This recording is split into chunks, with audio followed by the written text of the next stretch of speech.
I'm E.G. Marshall, who shares with you an interest which few can deny in strange tales of the macabre. Stories that arise from suppressed motives and odd personal experiences. You've heard no doubt of ESP, extrasensory perception. Do you believe that such a gift exists? The power to perceive the thoughts of another? Believe me, it does. In some persons, it has been developed to a high degree, and there is scientific evidence to prove such a contention. Our mystery drama, The Doctor's Evidence, was written especially for Mystery Theater by Roy Windsor and stars Francis Sternhagen and Tony Roberts. It is sponsored in part by the Greyhound Ameripass and True Value Hardware Stores. I'll be back shortly with Act One. The standard engine is a V8. Standard tires, steel-belted radials. There are front and rear stabilizer bars, special springs and shock valving, fast-ratio power steering, and a rally steering wheel. What makes all this interesting is that it belongs to a full-size, six-passenger Buick, the 1977 LeSabre Sport Coupe. You'll have to drive it to believe it.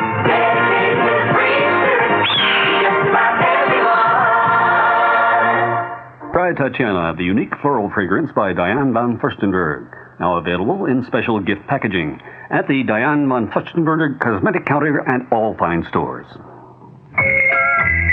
Stop the music. This is Santa Claus. Can I get personal with you for a moment? The Livingston Mall has permitted me to get down to the bare facts of Christmas shopping. Now that ought to get your attention. I'm pleased to announce that I'm adding a bear to my roster of reindeer help. Not just any bear, but Yogi Bear. Yogi will be joining me this month for an extended visit to New Jersey's Livingston Mall. You'll find me in my library not far from Yogi, Augie Doggy, Fred Flintstone, and the whole Jellystone gang. And don't forget the mall's 120 quality stores under one roof, ready to fill all your holiday shopping needs. So come on out and say hello to old Santa and my pal Yogi Bear at the Livingston Mall. We're just minutes away from exit 4A, Route 280. Now, if the reindeer union will go along with that bear...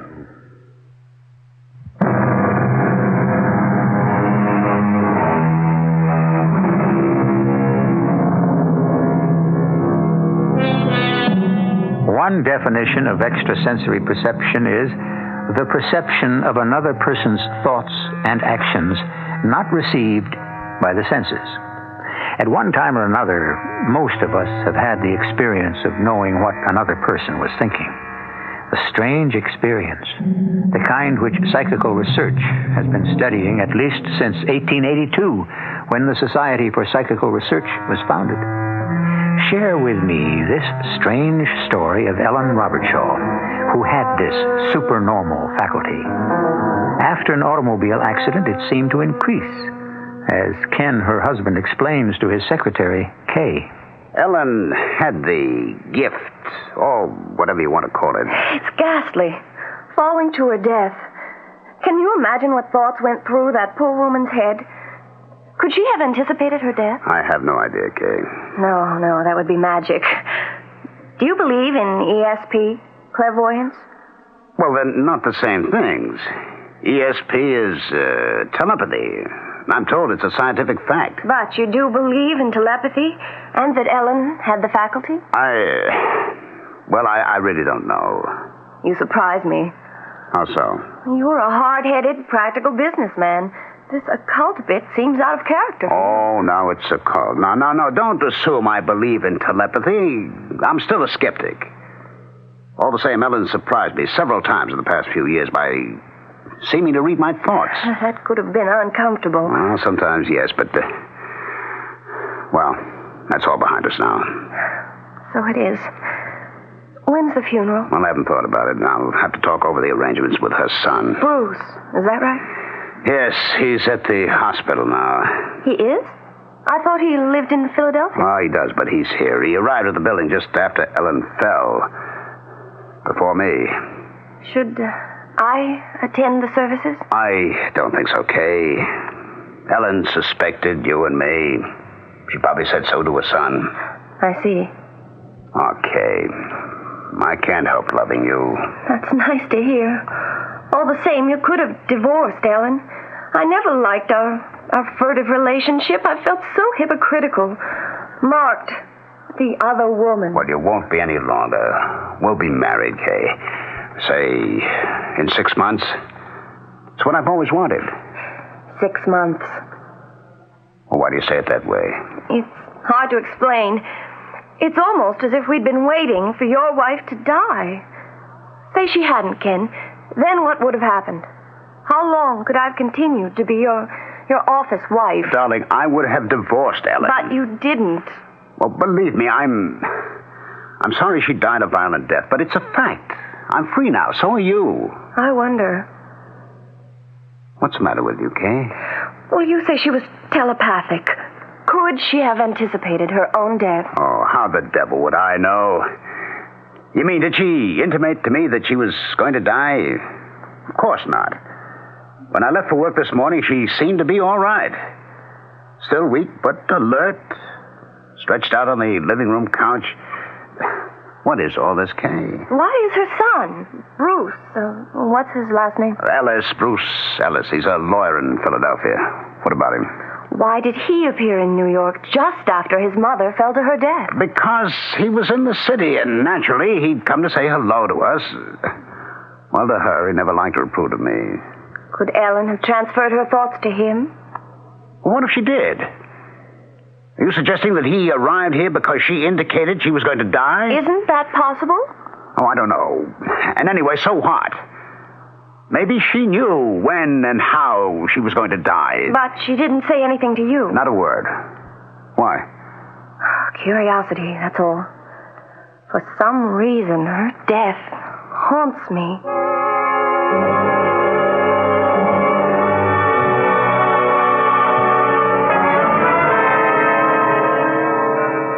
More coffee, Ken? No, thanks. I have to get home. You're depressed. Of course I am. You and your mumbo-jumbo about telepathy. How do you know she had the faculty, if that's what you call it? I still don't know, but a doctor, a dry old stiff named Max Croft, was pretty convincing. That was about 2 months ago. I was visiting Ellen in the hospital after work, and Dr. Croft was there with her. Ken, how kind of you to come by. Well, of course I'd come by, my dear. Haven't I every night since they brought you in here? Hello, Dr. Croft. Good evening, Mr. Robertshaw. Ellen's made very good progress. No after effects from the concussion, and I'll have the cast off her arm in a month. Oh, that's good news. No complications? Well, only slight psychic trauma, but that'll fade away. I had a premonition about the accident. I knew it was going to happen. When it did, I even knew who ran into my car. Oh, I see. So did the police. They found the 2 cars smashed up. I mean before that. Isn't that, ESP? No, it's clairvoyance. Not the same thing at all. Well, whatever you say. I don't understand either one or happen to believe in them. What about my 2-year-old grandson? I told you about that, Max. Was I correct? Well, it would seem so, Ellen. I know that you were worried about the little boy. More than worried. Frightened. I knew he had more than a common cold. He had a dangerous virus. Well, how in heaven's name could you know that, Ellen? I don't know. But ever since being hospitalized, I seem to have acquired whatever you want to call it. Telepathy is the name of the faculty. You believe in that stuff, Dr. Croft? Oh, without question. And you know what happened, Ken. Mm-hmm. Your son challenged the doctor, and sure enough, the little boy did have a dangerous virus. And you claim that you put that thought in your son's head, eh? I think so. Huh. That's fantasy. The doctor spotted the virus. Not at first. The sickness was diagnosed as a common cold. Well, have it your own way. I'm glad you're feeling good, dear. It's lonely home without you. Well, I'll say goodnight. Give my regards to Kay. Yes, I'll do that. Good night, Doctor. I'll be leaving too, Ellen. Have a good rest. I'll be by in the morning. Thank you. And Ken, ask Kay to stop by some afternoon. I'd like to see her. You got a moment, Dr. Croft? Well, of course. Has Ellen's mind been affected? Well, no, indeed. But that junk about ESP, clairvoyance, that doesn't sound rational to me. Were you kidding her, or do you believe in such things? Second sight, that kind of thing? Well, you've asked me a very involved question. Those terms are not interchangeable. We assign all manifestations of supernormal knowledge derived from another person's mind to telepathy. Your wife appears to have had such a manifestation from her son Bruce. He was concerned about his little boy. His mother, your wife, shared that concern and telephoned him. Then he harried the pediatrician. You can derive knowledge from another person's mind? Well, some persons can. I myself, for example, cannot. The evidence for supernormal cognition is very extensive, and it's impressive. Ellen seems always to have had the faculty, however slight.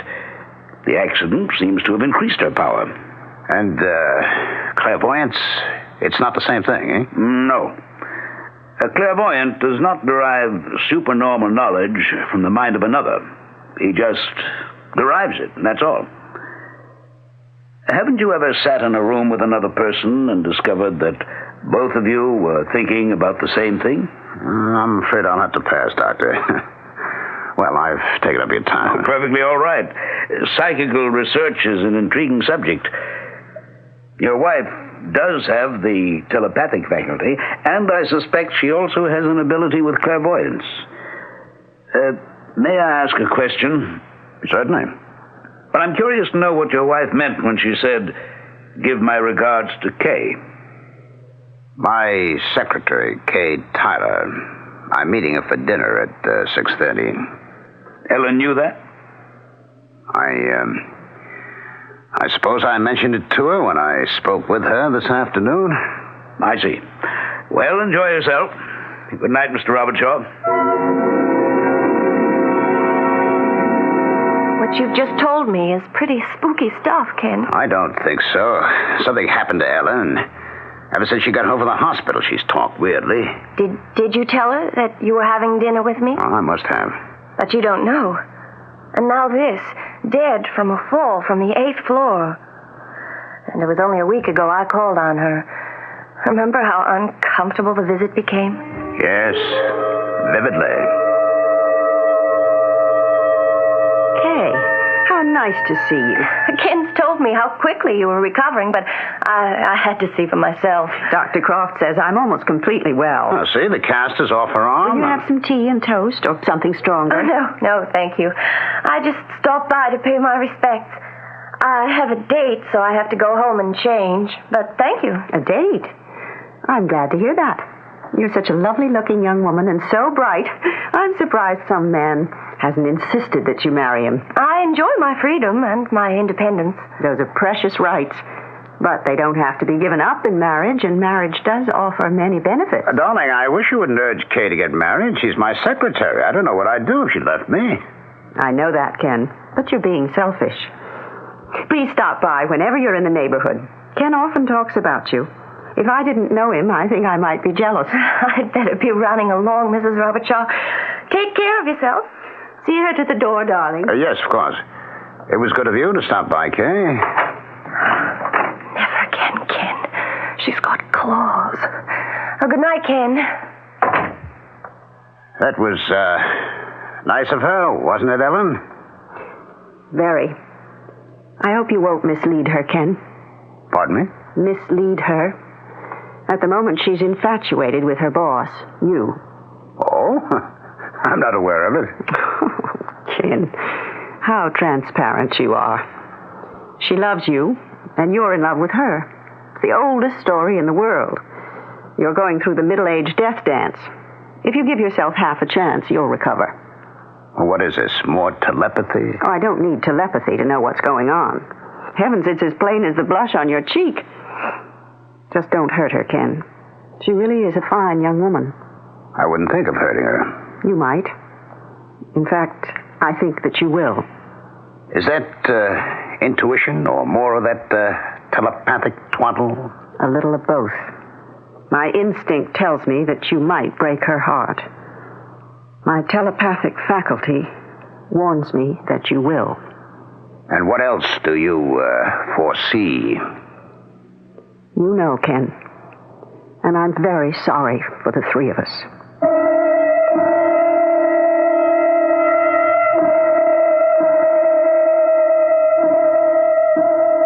What must it be like to live with someone who has a telepathic faculty? From what I've read, this supernormal knowledge can be aroused by a very strong emotion.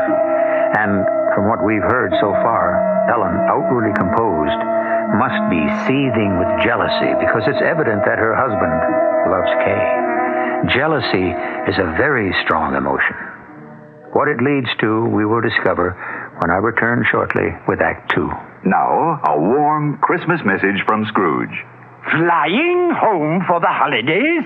Bah, humbug. Greyhound announces 2 penny-pinching travel plans from December 1st through January 2nd. The Holiday Ameripass. 2 weeks unlimited travel for only $139. Save $100, $200, even more over regular round-trip air coach traveling with a child. Or Greyhound Santa Claus Fair. Saves parents extra on shorter round trips out of state. Charged with bank cards. Each plan allows you to take your child under 12 along free, like this tidy chap. Tim? Bless you, Greyhound. And Greyhound will carry your gifts, too. Ship them in time for Christmas for sure from any Greyhound station or from special gift shipping centers in many major city shopping centers. One more time, Nipper. Bless you, Greyhound. What's for dinner has an old familiar ring. Where does a mother go for the best of everything? What's for dinner? The family wants to know. Who's got the answers? Who's got the most to show? ShopRite has.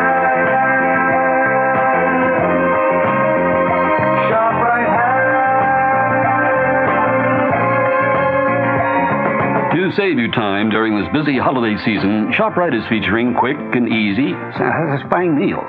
Fresh lean ground chuck, good so many ways, just 79 cents a pound.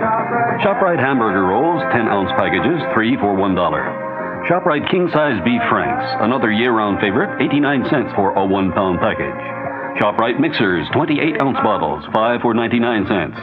And for all your holiday needs, toys, trimmings, and wrappings, too, ShopRite, the holiday place.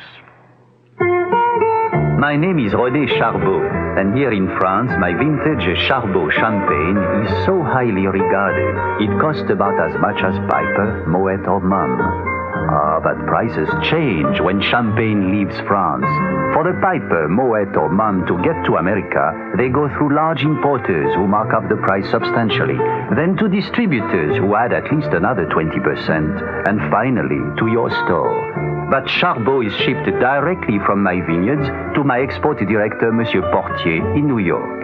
He then distributes them to fine wine shops where Charbot vintage champagne is sold for only $8.99, about $5 less a bottle than Piper, Moet, or Mumm. Try Charbot and pay only for fine champagne, not for its journey across the Atlantic.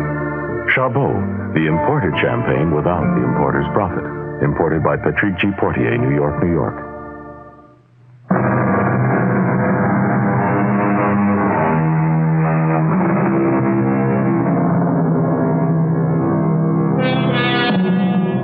The philosopher Descartes wrote, that God has foreordained everything is self-evident. That means that the course of one's life is like a road from birth to eternity.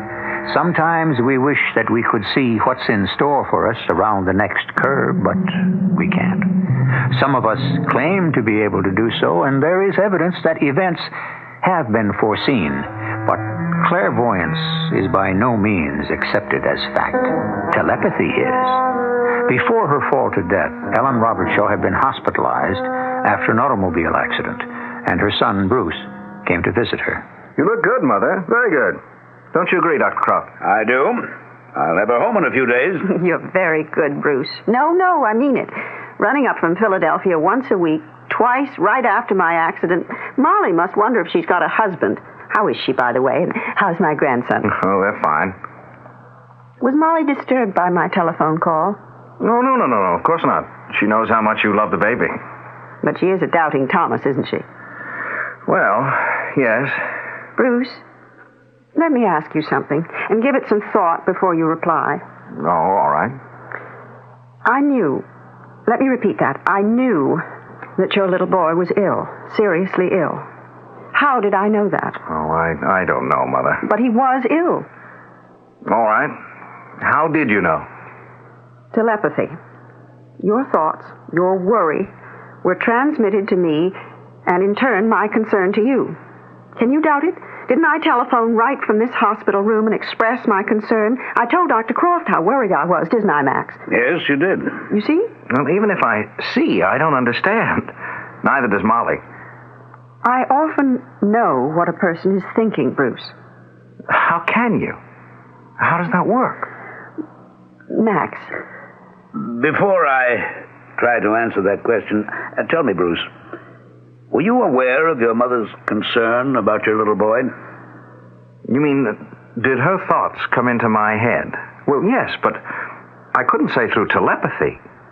I know Mother loves her grandson, so naturally we didn't want to worry her when he became ill. She had enough to worry about, her injuries and the accident, and... Oh, you may be right, Bruce. On the other hand, your mother has startled me several times by apparently reading my thoughts. How I feel about her husband, for example. Well, no one has to be a mind reader to know that, Dr. Croft. I feel the same way about Ken. But you're saying that Mother has this telepathic faculty, huh? Yes. Ideas may be telepathetically transmitted without conscious effort between the agent and the percipient. A percipient is one capable of perceiving. Your mother as agent and you as percipient make contact through your subliminal minds. And that big word needs to be defined. Subliminal means below the level of consciousness. You're saying that I've got the telepathic faculty? Well, to some degree, every one of us has it. Most persons are potential agents and percipients, some more so than others. But I'm talking fact, Bruce. There is such a thing as telepathy. When is Mother being released from the hospital? Oh, there's no reason your mother can't leave by Friday, day after tomorrow. You'll be weak for a while, Ellen. Most bed patients are after they're discharged, but except for your arm in a cast, you're in good health.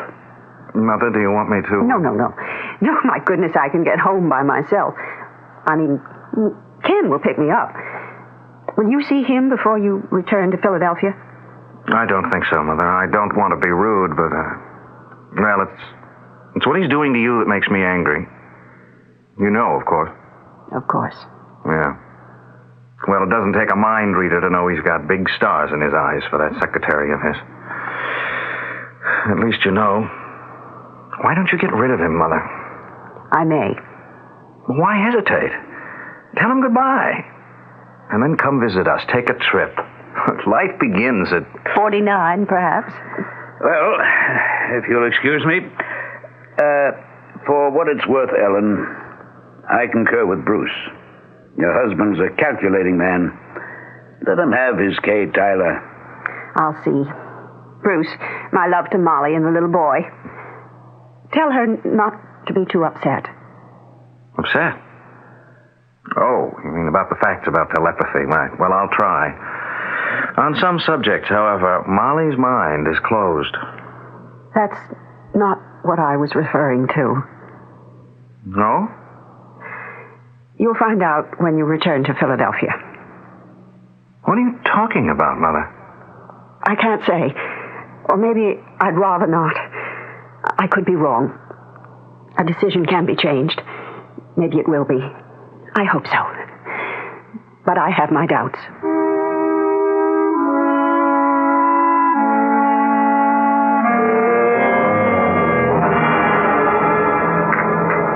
What is it, Kay, darling? You're off in space. Is anything the matter? Everything's the matter, Ken. I'm going to have to break it off. I see. I wish you did. I just can't stand being two-faced anymore. If you want me as much as you've said you do something about it. Otherwise, let me go. Leave Ellen, huh? Look, I'm not trying to break up a marriage, but you say it isn't one, so I'm not really the other woman. If you haven't got a marriage, why don't you end it? All right. I'll speak to her tonight and pack up and leave. You've said that before. You call me. I won't call you. Meaning? I won't see you anymore, Ken, until I can be seen with you in the light of day. Tomorrow's Friday. My last at the office. There are other secretaries in the company who'll jump at my job. You won't be hung up. But tomorrow's my last day in the romantic shipping business. Oh, now, we'll see about that. After I've spoken to Ellen, I'll come over to your place. Now, you'll be home, won't you? I don't know. I'd like to believe you, but... I'll be by. Now, stop acting like a silly schoolgirl and come on, eat your lunch. Oh, Ken.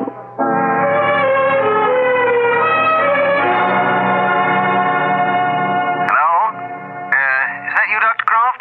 Yes, Bruce. I'm telephoning from Philadelphia. Is my mother all right? Why, yes, she's been home over a week now.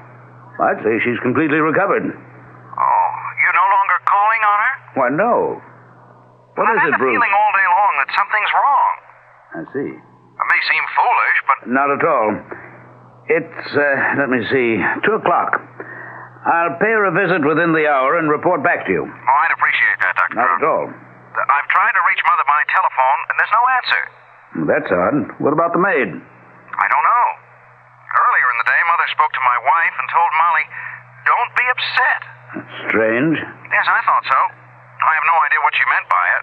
Don't be upset, that's all she said. She wouldn't explain it to Molly. Of course, I am upset. Well, I understand. Let me stop by and pay her a visit, Bruce. I'll telephone you from her place. Ellen, you're white as chalk. Take my arm, my dear. I heard your voice, and I managed to struggle to the door.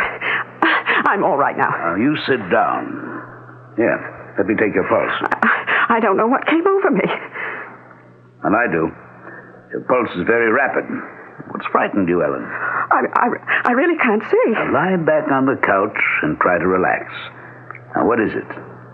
Something's upset you. Tell me. There's nothing you can do about it. There's nothing I can do about it, Max. But it's all right. Well, I take it you're alone here. Yes. I gave the maid the afternoon off. She's gone down to Richmond. Her sister had a baby, and they're going home from the hospital tomorrow. Have you been awake most of the afternoon? Why? Well, Bruce telephoned you here, but he got no answer.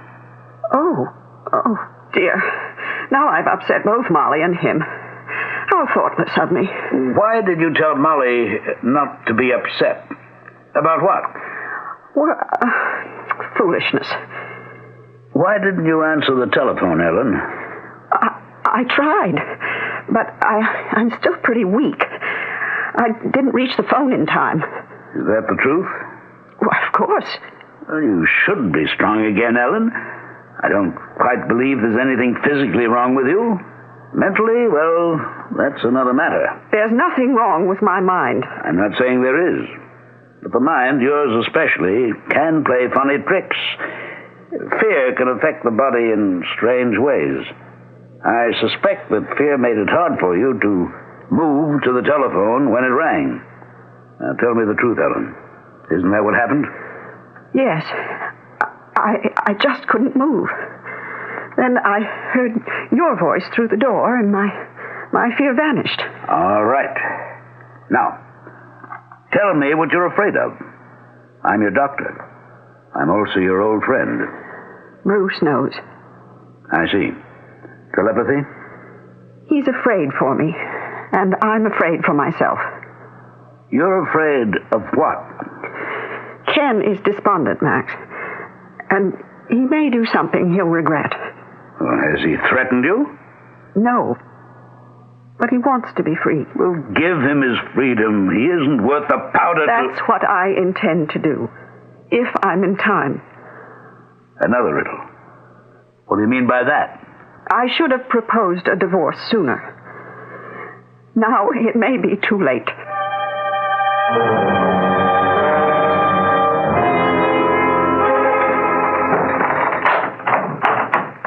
Ellen? Yes, Ken. I'm on the terrace. Busy day? Oh, just the usual. Where's the maid? Richmond. She'll be gone for the weekend. Her sister's had a baby. How are you feeling? Better. At least I was when Dr. Croft left me. Oh, why was he here? Bruce asked him to stop in and see me. Oh? Bruce was worried about me. Why should Bruce be worried about you? What have you got to be worried about? You know, Ken. I do? Well, then you know more than I do. Oh, I get it. Mind reading. All right. Tell me what I know. You won't give up Kay Tyler, but she's given you up. You don't have to be telepathic to know that. What are you going to do about it? I'm prepared to divorce you. But I don't like what you're thinking, Ken. You're a blunt, shallow man. But I never thought you were evil. And it wouldn't do you any good. Or is your mind made up? What about money? What about it? You're a rich woman. I like the way we live. I have a will. What does it provide for me? Ordinarily, the husband... My estate is in trust. In the event of my death, there would be some money for you. But my first husband made certain that Bruce and his children would receive the bulk of it. Death is one thing. Divorce is another. So you'll give me my freedom and nothing else, huh? Wouldn't anything else be in bad taste? Well, maybe we should just keep on as we are. It wouldn't be any more unpleasant than it has been for years, Ken, but aren't you overlooking the other woman? She doesn't like that label, does she? She doesn't think of herself that way. Oh? It's been going on for 2 years. It won't go on much longer. Kay Tyler is attractive and intelligent, but she's a fool. You've used her. I love her. Then marry her. I'll start divorce proceedings tomorrow. Ken? You do that, Ellen. Oh, all right. And then I want to see my grandson once more. And Ken!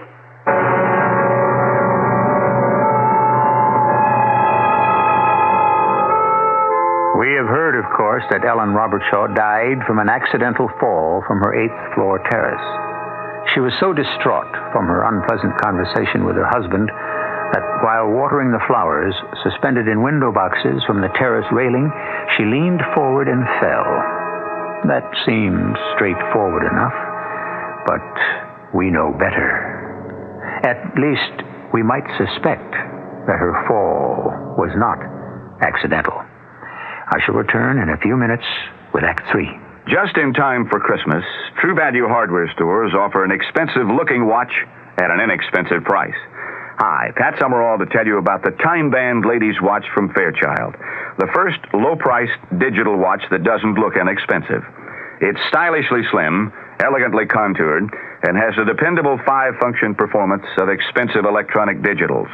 It shows hours, minutes, month, day, and seconds on command. Has a quartz crystal that makes it capable of accuracy to within 1 minute a year. A calendar that automatically adjusts to the proper number of days in each month, so you only have to adjust it on leap year. And the time-band ladies' watch from your True Value hardware store is entirely solid state, so there are no moving parts to wear out, oil, or maintain. Get the expensive-looking Fairchild time-band ladies' watch for as low as $29.95 at participating True Value hardware stores. Remember, True Value, more than just a name, their way of doing business. This is Bob Fitzsimmons. I want to tell you about making a hidden camera TV commercial about white wine. We went to Niagara Falls, where there were thousands of people from all over America, to get a cross-section. And for 2 days, I invited people to taste 3 glasses of great white wines, the most famous and popular imported wine, an equally famous California white wine, and Manischewitz Table White. We videotaped 41 people. They couldn't see the labels. Well, which do you like best? I like this one better. That one. Let's see which one you pick. Manischewitz. It's more pleasant. I like it better, definitely. I normally drink these 2 wines, too. I like the Manischewitz the best. I like the taste. Superb, soft, dry wine. That's a good description. Of all the people we videotaped, more like Manischewitz Table White better than the California wine and the leading imported wine. I did, too. In fact, almost as many chose this totally different Manischewitz White as the other two wines combined. Soft, dry Manischewitz Table White. I'll bet 2-1 you'll like it best, too. Manischewitz Wine Company, New York. There is no mystery to the fabulous flavor of real imported Polish ham. They're fully cooked, always easy to prepare. So say goodbye to cooking over a hot stove when you'd rather be out having fun. How do you do it? Just slice Polish ham for delicious sandwiches. Pile it on salads, cube it for casseroles. Any way you serve it, Krakus or Antolana always make delightful, ready-to-eat, enjoyable meals. They're conveniently packed in 2, 3, 5, and 7-pound tins. Or ask for any quantity you need, sliced from the large 12-pound size. Keep an extra can of Krakus or Antolana ham in your kitchen. You'll love the convenience. Your family and guests will love its great taste. Polish hams have been imported for more than 25 years by New York Commodities Corporation. Available at all Acme supermarkets.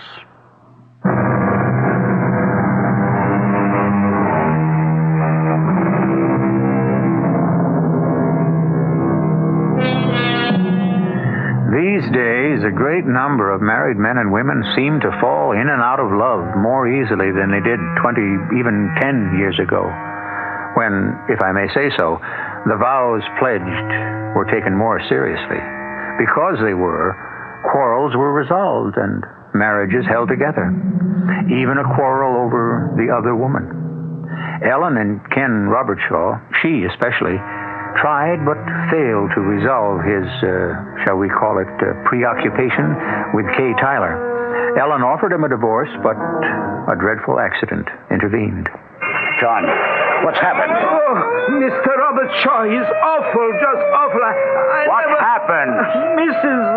Mrs. Robertshaw, a policeman phoned for ambulance, but then he kept the crowd away. It's your wife. My wife? She falls. I can't describe it, Mr. Robertshaw. I still feel sick. There was this awful sound, and I'm terrible sorry. My wife fell from the 8th floor? The son, he got here just when it happened. He's in the lobby. Oh, I'd better see him. You do that. I'm sorry, Mr. Robertshaw. Rose? Hello. I arrived too late, just when it happened. I'm sorry for both of us. I hope you believe that, Bruce. I don't. Where you come from? From work. John, the doorman, told me what happened. What did happen? Well, you know as well as I do. Ellen fell to her death. Can you prove you just got here? What? Hey, wait a minute. What are you implying? You better have a perfect alibi, Ken. And I mean perfect. Spell that out. My mother didn't fall from the terrace. Is that clear enough? If you know that for a fact... I don't know it for a fact, but I know it. How? Tell me how. I'd really like to know. I've known since lunchtime that my mother was in danger. I don't like what you're saying, Bruce. You're a lawyer, so, be careful. You won't get away with it. You've lost me. Get away with what?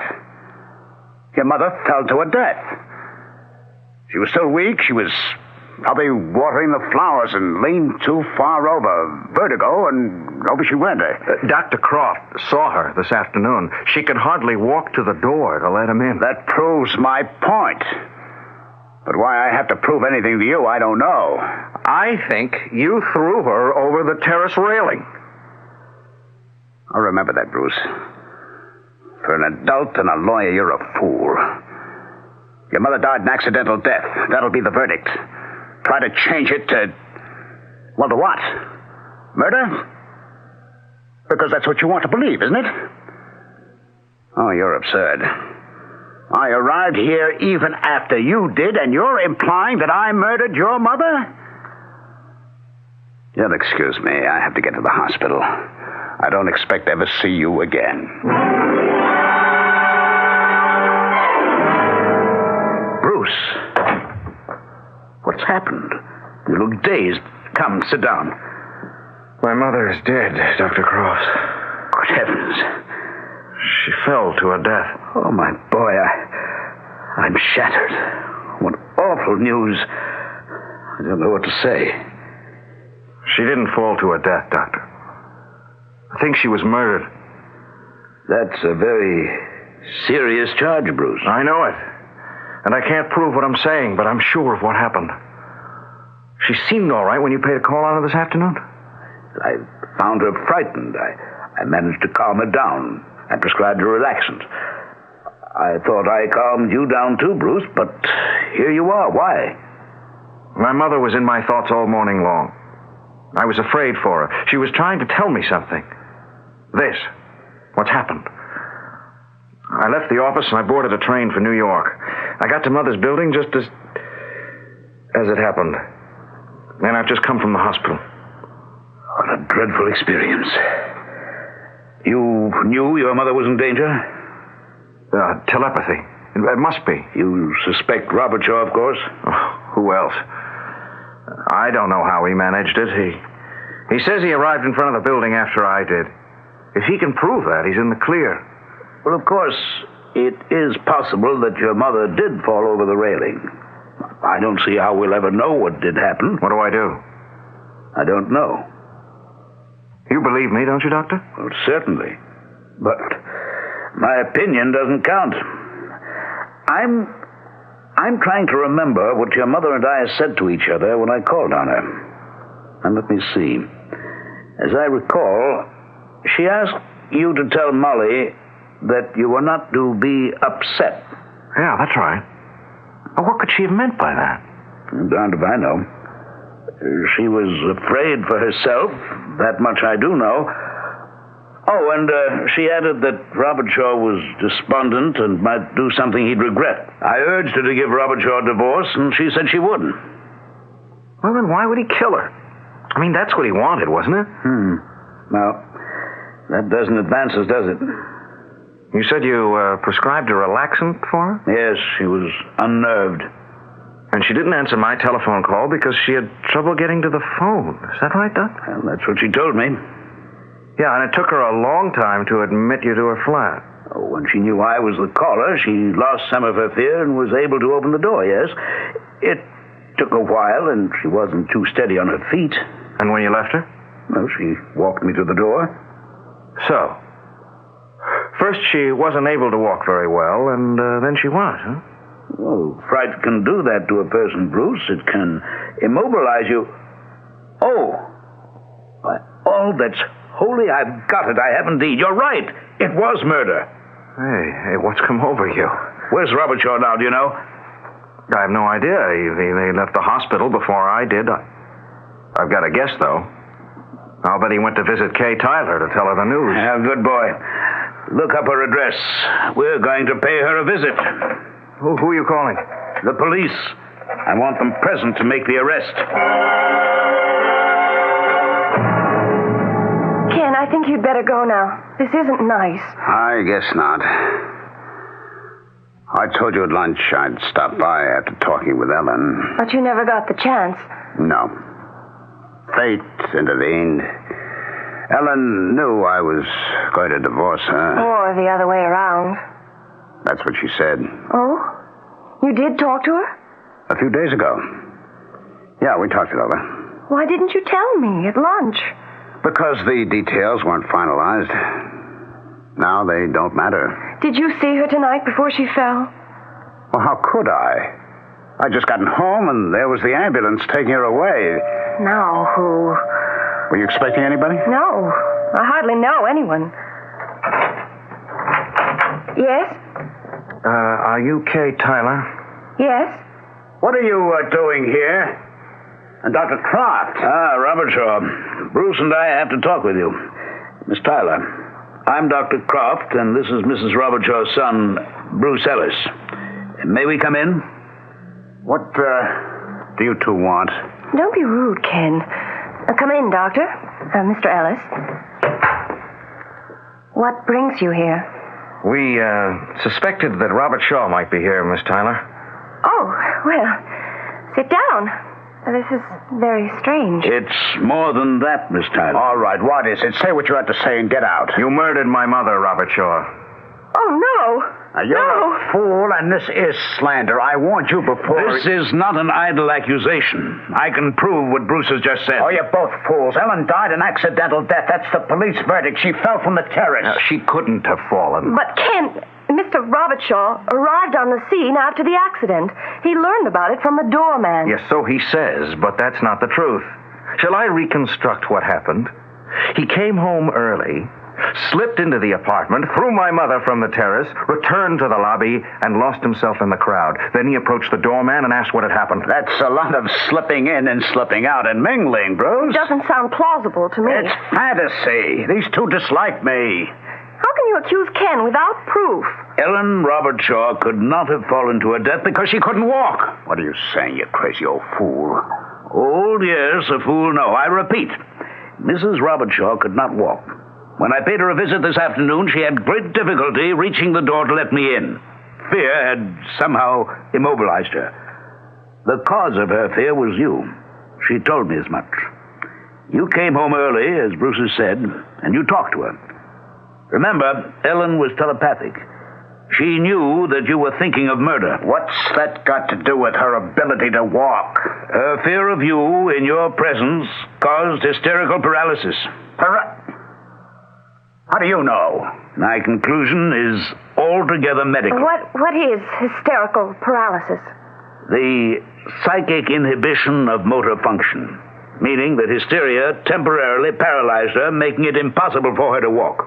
There was evidence of it when I paid a call on her, and that's because she was afraid of Robert Shaw. She said as much. In his presence, her fears would mount. They immobilized her, and she was practically inert when he threw her from the terrace. Ken, is this true? It will take some proving. The proof is that my mother could not have fallen accidentally. She couldn't move. Explain that away if you can. The police will question the doorman and everyone else who was in here or near the apartment when you came home from work. Earlier than you would have us believe. If she didn't fall accidentally, maybe she... No, not my mother. She didn't take her life. Why would she? Mother told Dr. Croft she was divorcing you. You murdered her, Robert Shaw, and Dr. Croft can prove it. The police. You're a vile man, Robert Shaw. I hope you spend the rest of your life behind bars.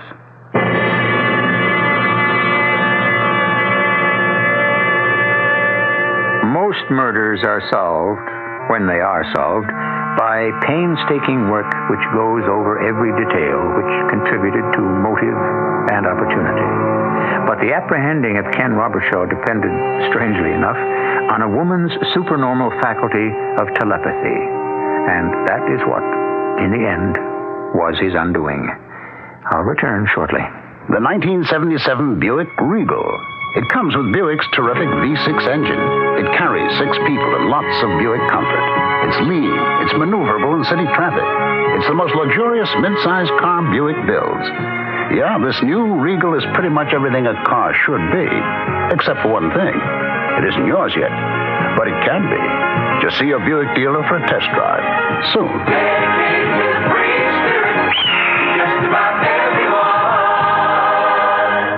How does your laxative work? Many brand name laxatives contain ingredients that expand in your stomach. That's how they work. We know a medicine that works differently. It's in the X-Lax pill. Overnight, the X-Lax pill gently stimulates your system's own regular rhythm. Stimulates your system for relief in the morning. No surprises, just relief in the morning. That's the X-Lax pill. Try it tonight with confidence. For occasional use only as directed. X-Lax pills.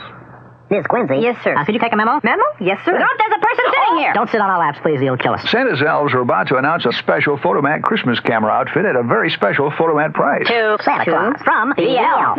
Regarding Vivitar the Vivitar camera. Yes, Vivitar makes excellent cameras. It's got a built-in electronic flash. It's 150 flashes on a set of batteries. Batteries are included. And there's a wrist strap and a carrying case. Put in we're going to give him a cartridge of 110 color print film. Did you mention the coupons, Miss Quincy? What coupons? Photomat discount developing coupons. What you get with the camera. By the time the elves almost finished this memo, you could be at the Photomat store buying the best pocket camera outfit we've ever offered. A tremendous gift idea for just $34.95. $34.95? Yeah. Oh, you better put quantities are limited. Gee, this is my first memo. Could you read that back? What have we got so far? Well, what I have is regarding. Sounds good to me. I feel like a real businessman. Hey, lift the cigar up for me. We don't want to take a puff here. Here's a Christmas film sale. Example, 2 rolls of Photomat 126 12 exposure color print film for just $1.59. Save more when you buy 5 at the Photomat store.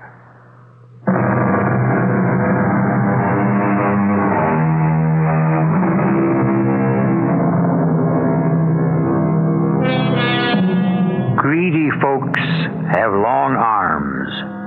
That's an old Scottish proverb, and it's appropriate. Robert Shaw was a hypocritical opportunist. He never loved his wife. He may have loved Kay Tyler, but I'm pleased that she escaped from him. Why didn't he take the divorce and let the money go? Not Robert Shaw.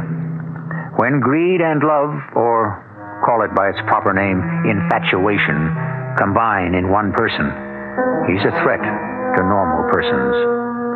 Our cast included Francis Sternhagen, Tony Roberts, Ralph Bell, Guy Sorrell, and Catherine Butterfield. The entire production was under the direction of Hyman Brown. Radio Mystery Theater was sponsored in part by Buick Motor Division and Contact, the 12-hour cold capsule. This is E.G. Marshall inviting you to return to our Mystery Theater for another adventure in the macabre. Until next time, pleasant dreams.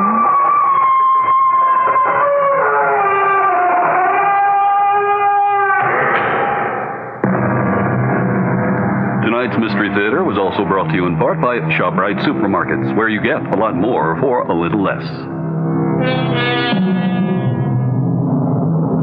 The preceding program was furnished by CBS Radio.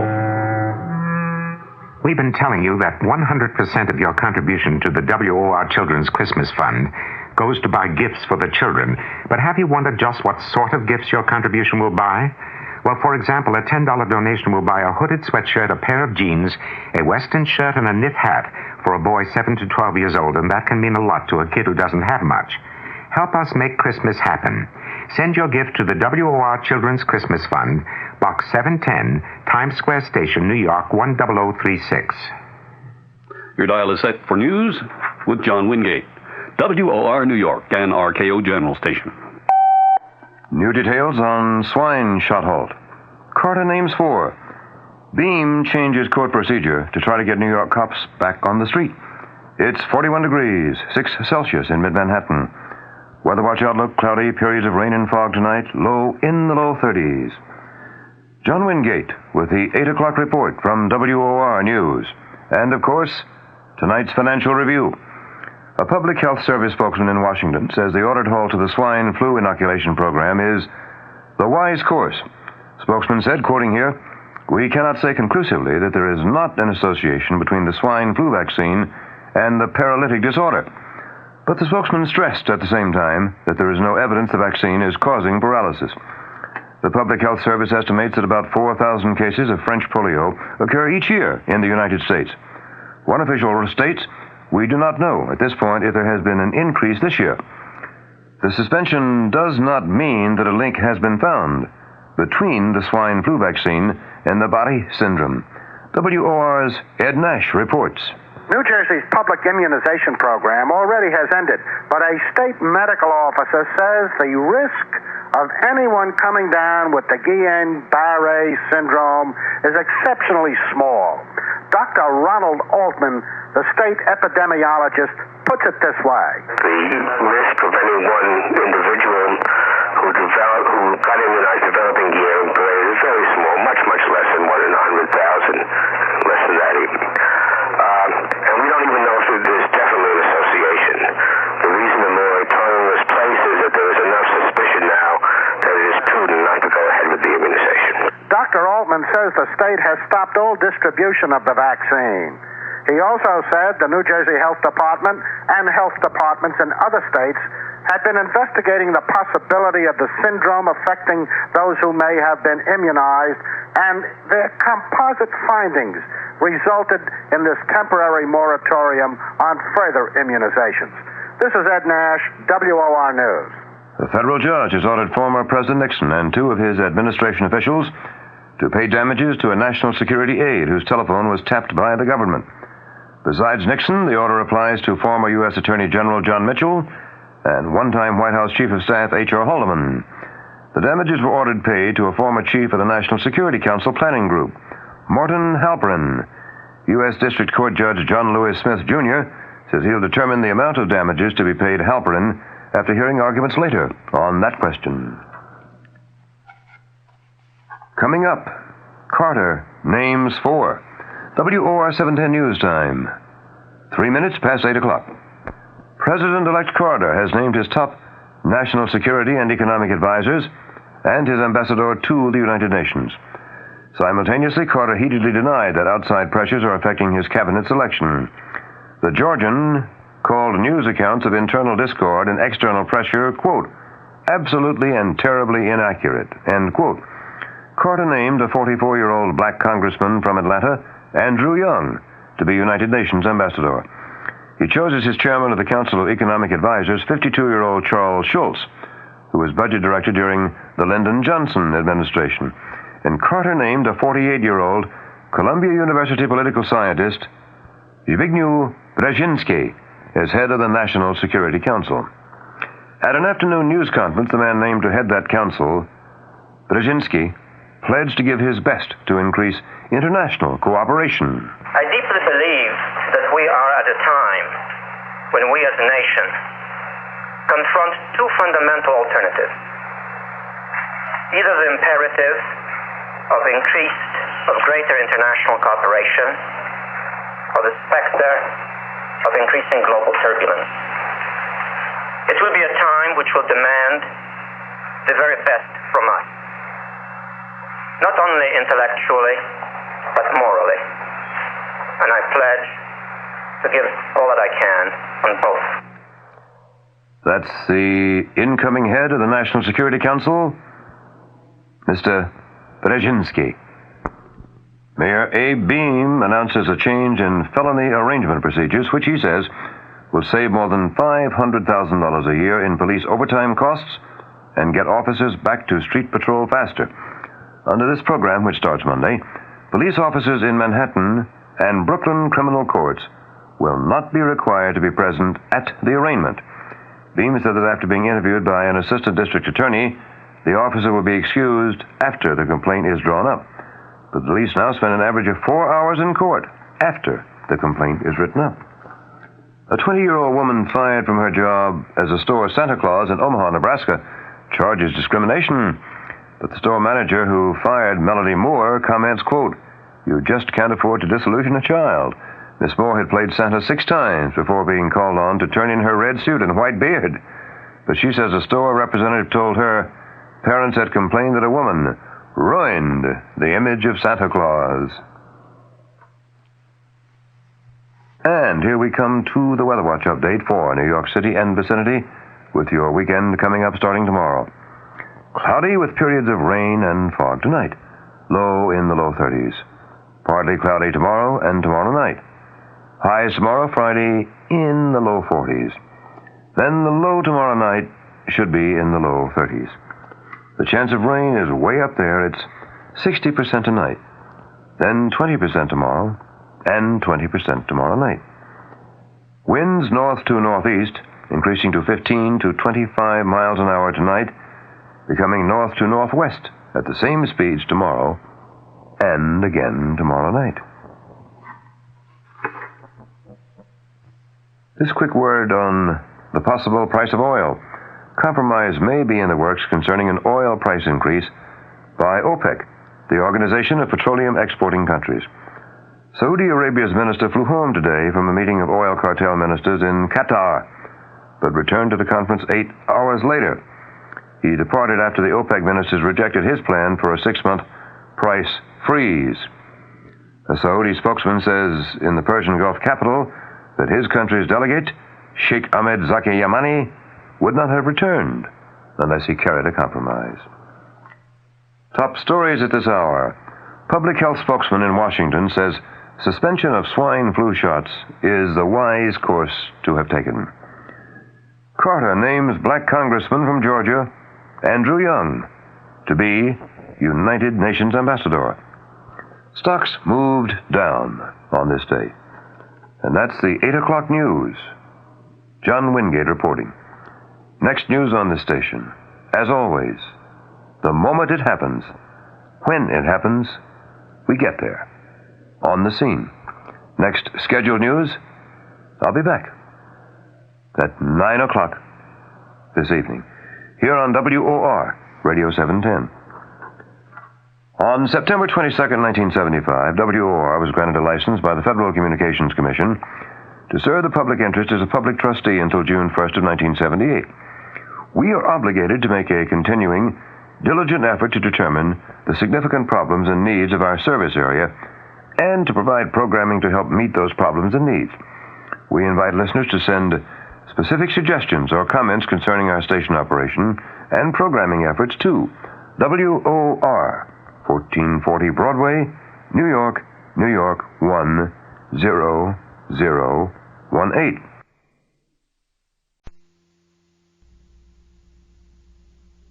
Mystery Theater.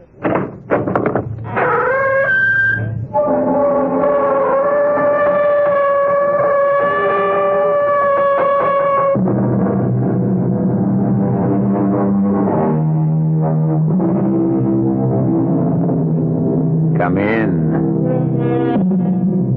Welcome. I'm E.G. Marshall. Welcome. It's such a nice, evocative word, isn't it? Makes one think of love, of friendship, and kindness, of joyful reunions. But I'm sorry to say that our little theater doesn't usually deal with such pleasant topics. We prefer murder, mayhem, and mischief of all kinds. So that's why this story is called Welcome for a Dead Man. It's about a reunion and a man named Harry Beggs, a very special man with a very special problem. Go away, kid. Go away and leave me alone. Everybody knows what you did, Harry. You killed that factory cop and you got life for it. Only you made yourself a model prisoner. I gotta go now, kid. Where did you bury that money, Harry? There isn't any money. You might as well tell me, because if you don't, you'll be seeing me for the rest of your life.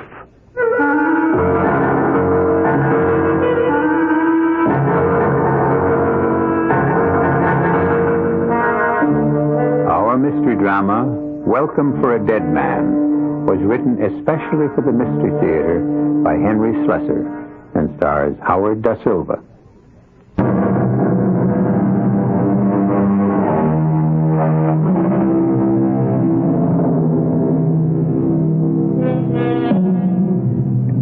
Let me show you a picture postcard.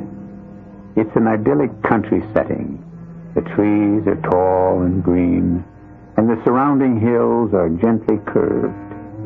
In the distance, you can see the turrets of some gray stone building that might be somebody's ancestral home. But if you were to come closer and recognize that structure for what it is, you would probably shudder silently and move on. Because prisons affect people that way. And this place is one of them. But for at least one of the long-time residents, this is a very important day. Come on in, Harry. Sit down, sit down. Yes, sir. Didn't you hear me? I said sit down. Yeah, sure. There is no part of my job I like better than this. Seeing you men leave this place. Yes, sir. Especially men like you, Harry. Men who have served long sentences, stayed out of trouble, and went out clean. How long has it been, Harry? You got the record right there. Well, I'm sure you know the exact time a lot better than I do. Yes, sir, I know the exact time. 21 years, 1 month, 3 days. I'll bet you can tell me the hour if you wanted to. Whatever you say, Ward. Oh, come on, Harry, cheer up. You don't look like a man who's facing the greatest day of his life. Now, you've got a lot of living ahead of you. Now, I just hope you know that. Not me. Oh, of course you do. You're only 50. 50's not old these days. Plenty of men get new starts in life at your age. It's too late for that, Warden. What?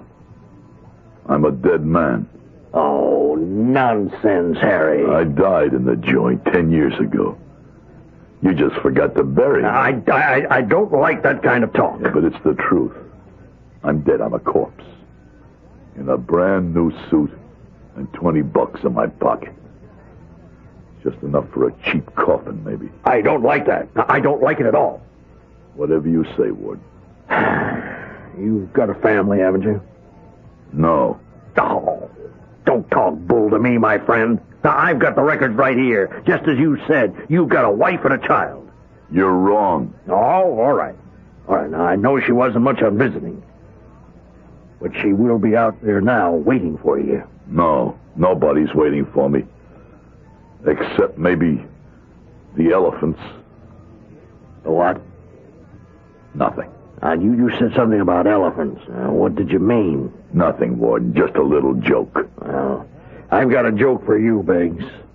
Now, you walk out of this place feeling the way you do, acting this way, and you know what's going to happen to you? No, sir. You will be right back here.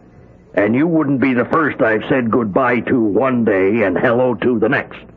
Now, do you understand me? Whatever you say, Warden. Oh, all right, I'll get the hell out of here. Yes, sir. Oh, Beggs. One more thing. Yes, sir. If you are going to pull another robbery, steal something smaller the next time, and don't shoot anybody doing it. I'll remember that, Warden.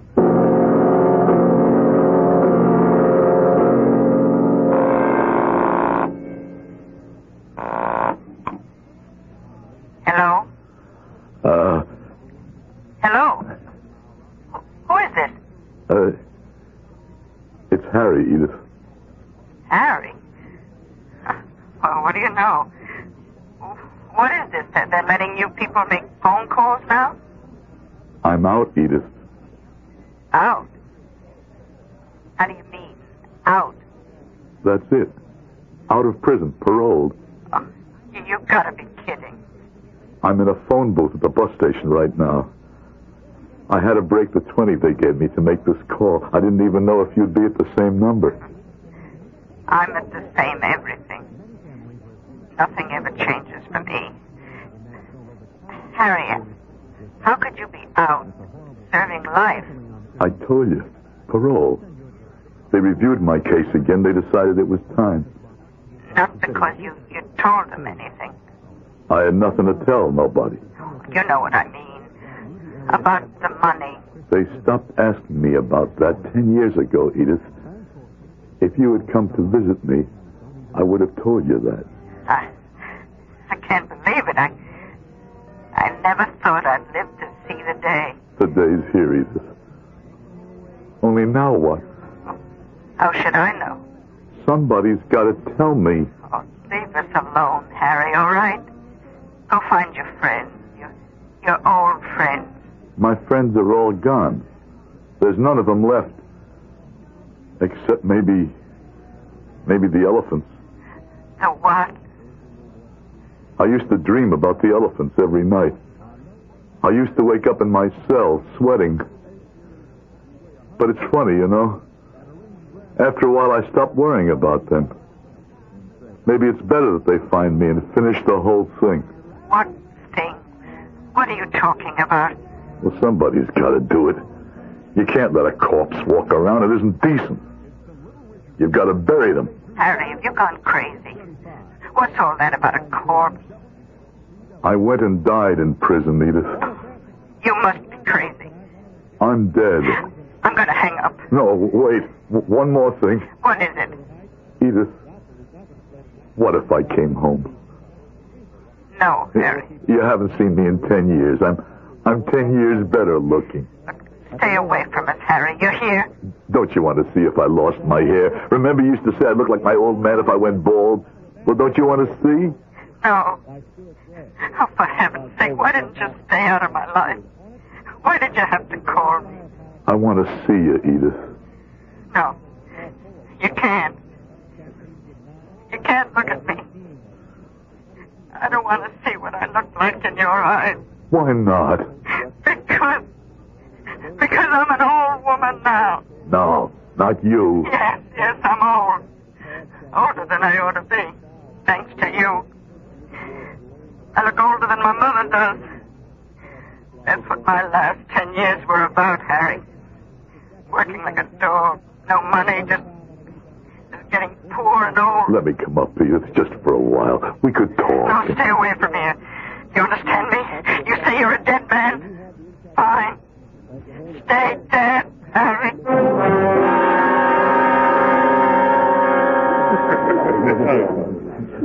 Here's your change, Mac.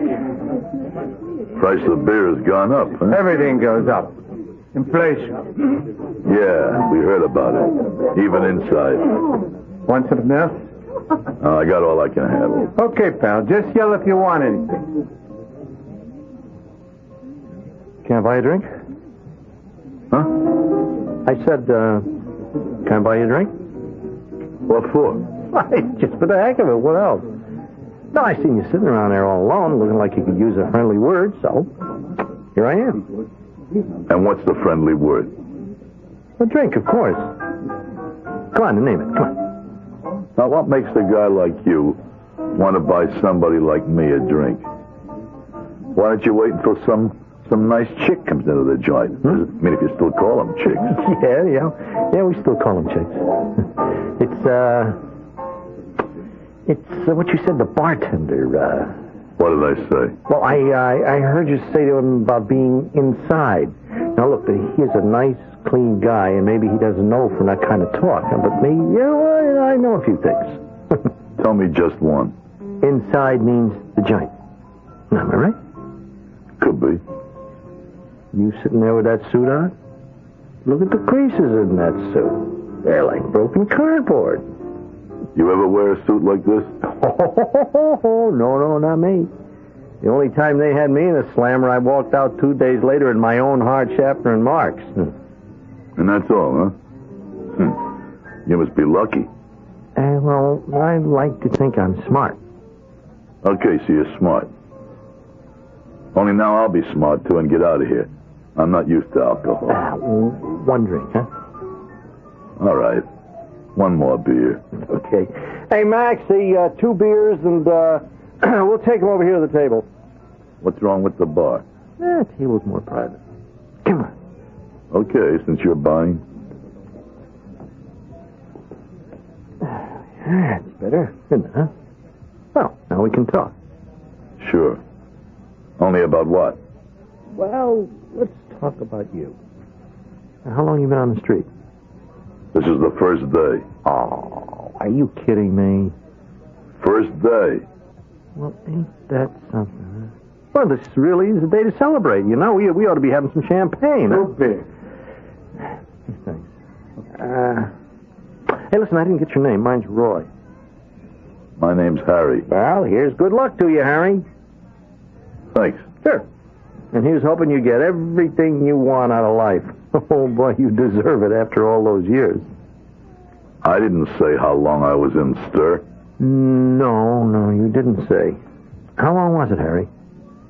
How old are you, Roy? Me? 23. You were still eating baby food when I went in. No, kid.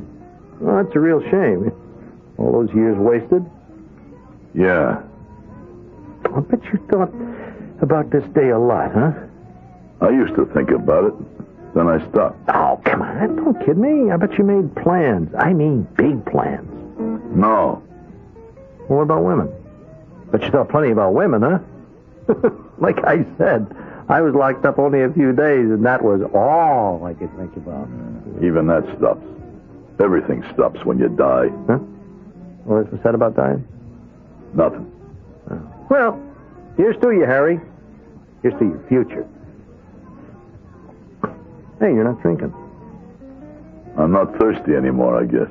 Boy, if I had spent 20 years in the joint, I'd be mopping up every bar in town, eating every steak I could get my fork on. Yeah. You got a 23-year-old stomach, Roy. Come on, you look in pretty good shape to me. I'll bet you mopped up a few bars in your time, huh? No, just one of them. There was just one place I used to hang out. Looked a lot like this one. Where was it? Over on Clinton Street, right across the way from the building where I lived. It was called Lucky's. Lucky's. No, I don't know the places. Any kind of action there? It was just a neighborhood place. My wife and I used to go there a couple of nights a week. So you're married, huh? Well, why didn't you say so? I'm not married. Look, Roy. I'm feeling a little woozy. Like I said, I'm not used to alcohol. Hey, please, one more minute, huh? Oh, come on, I want to talk to you, Harry. No kidding. About what you're going to do. Why should you care about that? Because I want to help you. What are you talking about? No, I mean it, Harry. I want to help you. Well, you look like you could use some help. I mean like a partner. Hey, are you stoned or something? What would I need a partner for? Oh, you know, Harry. No, tell me. The money, Harry. What? The 50 grand. Well, you're going to need help getting it. You know that. Good Lord. Don't look at me like that, Harry. You're an elephant. What? I never would have figured you for one of them. I've been waiting for one of you to show up, but I never figured a 23-year-old kid. What do you mean, elephant?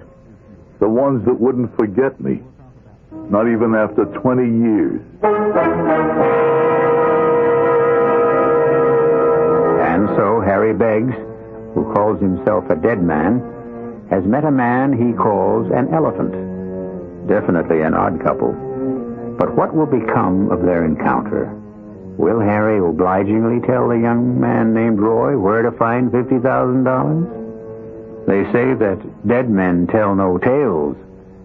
Will Roy be satisfied with silence? We'll find out in just a moment when I return with Act 2.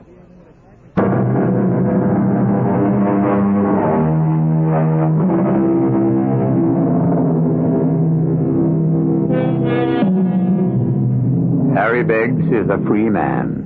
He has just put 21 years behind him and walked out into the future. But less than 24 hours later, the past has come back to haunt him.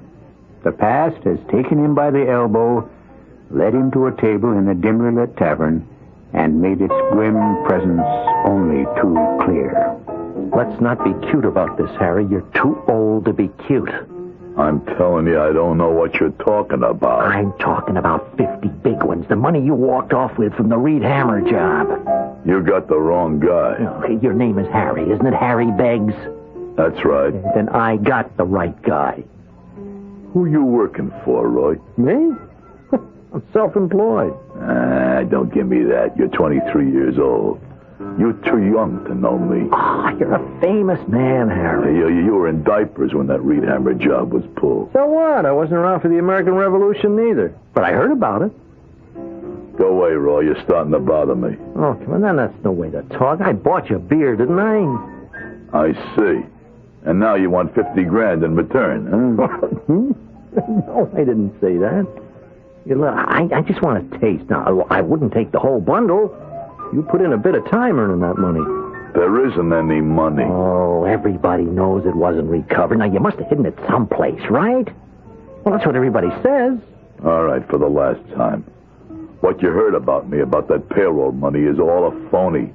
I pulled a heist and I shot that guard and killed him, but all I got for my trouble was 21 years in a tin can. What happened to the money? I don't know. Don't give me that baloney, dead man.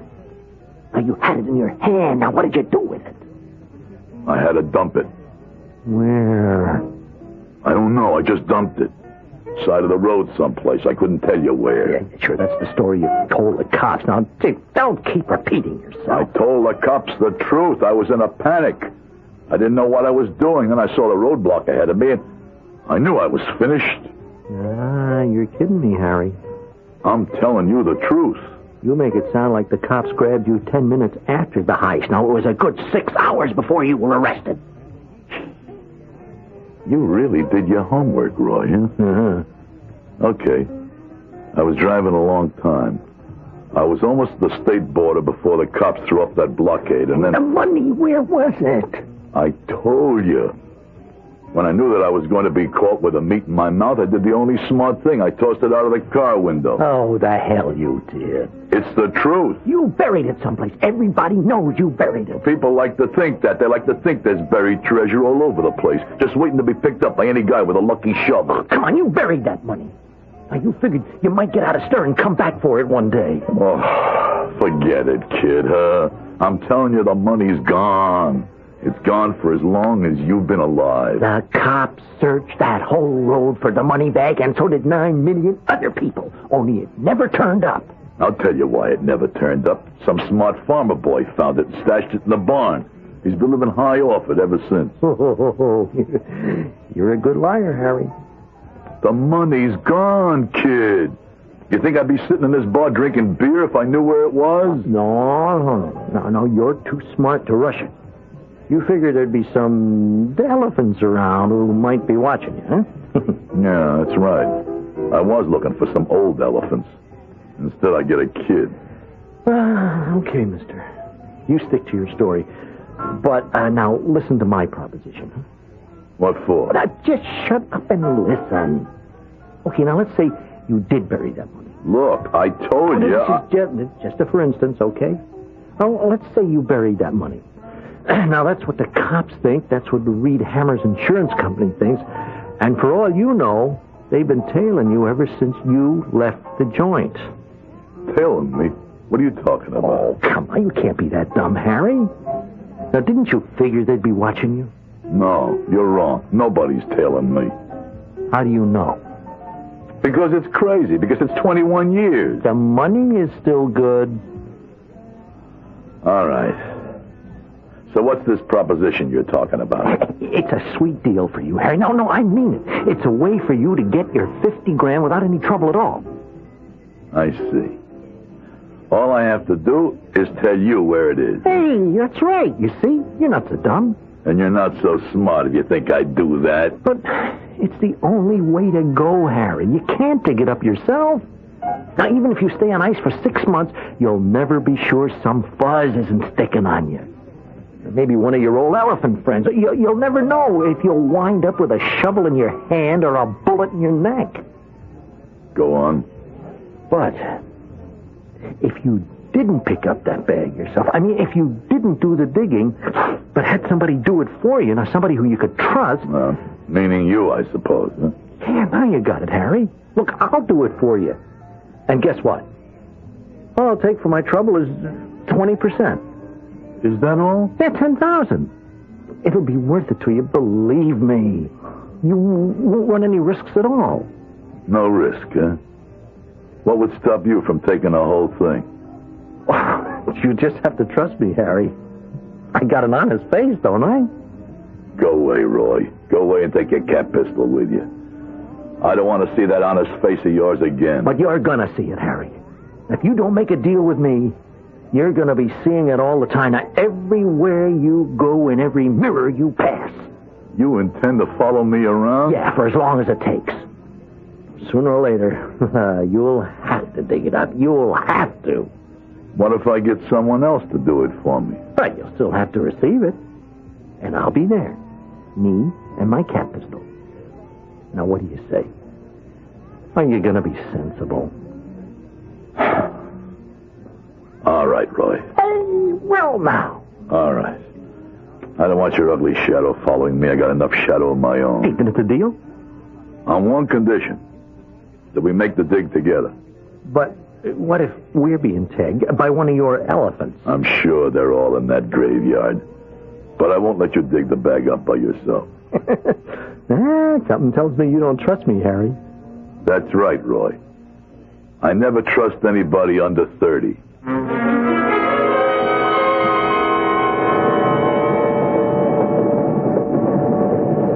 Hey, where is this place anyway? I've never been so far out of the city. It's called Purdy's Landing. Real country stuff, huh? Well, I didn't know you were a country boy, Harry. When I was a kid. Is that what gave you the idea? I mean, the stash, you know what out here? You talk too much, Roy. I know where the bag is, but it's 21 years ago. Someone else might know, too. Well, how do we get to this place? We get off the train, then we get a taxi.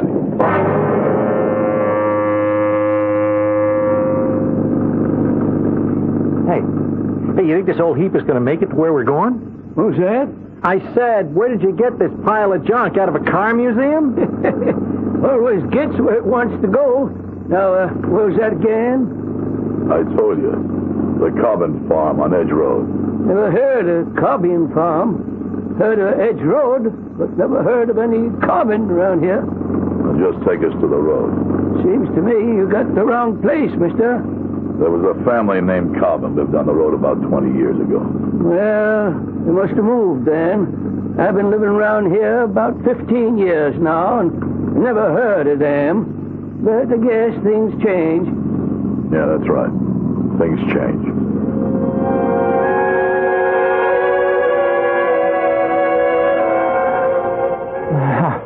How much further?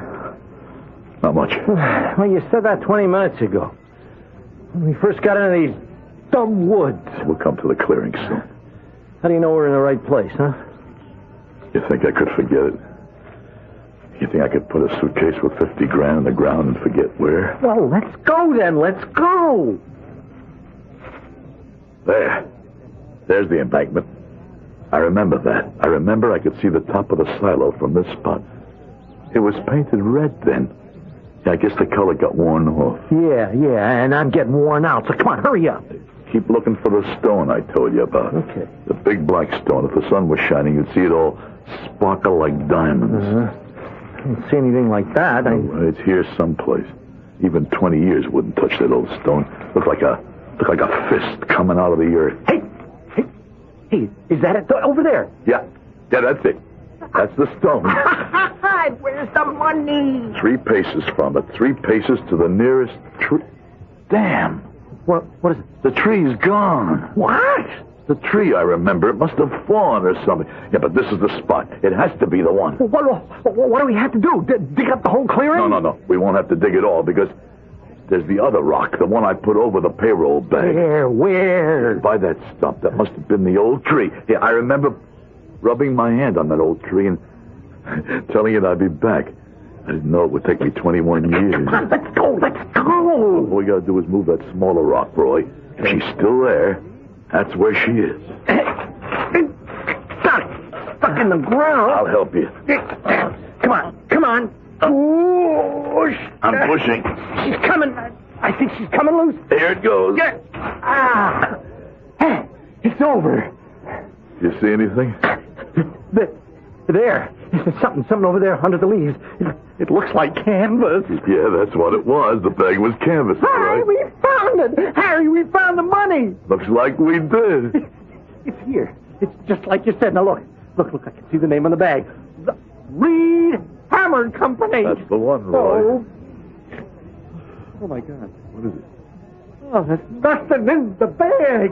What? There's nothing in the bag. It's just leaves and dirt and rocks. There's no money. There's no money. There's not a dime. Let me see. It's all gone.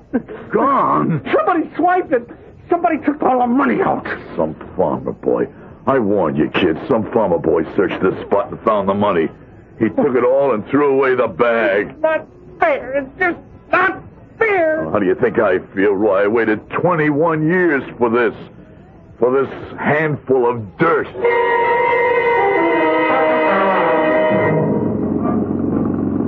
What happened to that young fella come up with you? He's not with me anymore. He decided to take the train back to the city. And you really want to go to the old country graveyard, huh? That's right. What do you want with that place, if you don't mind my asking? I want to find something there. Tombstone? That's right. Someone in your family? Someone who used to be very close to me. I see.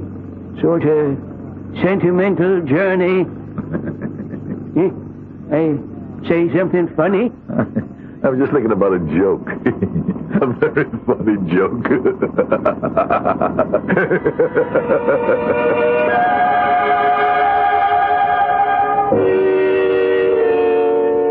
So Harry begs the dead man is going to pay a visit to the home of the dead. But obviously he has something more in mind than a sentimental journey. Obviously, Harry Beggs is interested in the old county graveyard for reasons that have to do with the living. 50,000 reasons. I'll be back shortly with Act 3. Monsieur.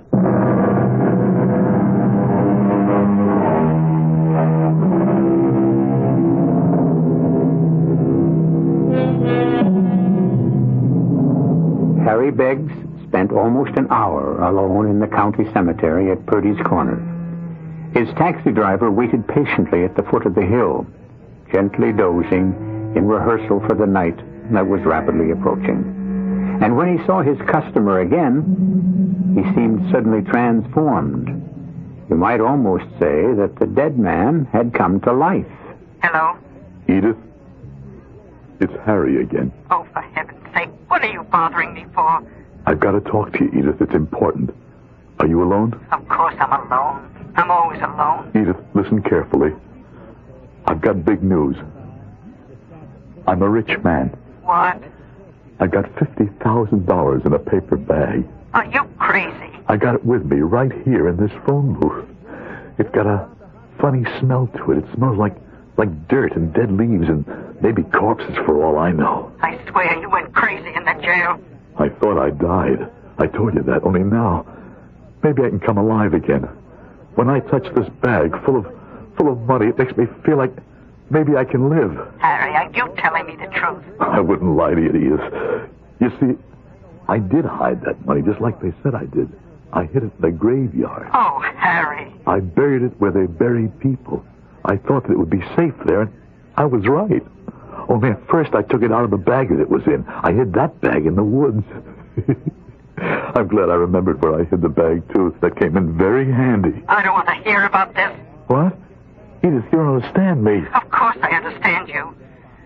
From the minute we got married, I realized you were a cheap crook. I wasn't cheap. I was just no good. But now, Edith, I got $50,000. Don't you know what that can mean to us?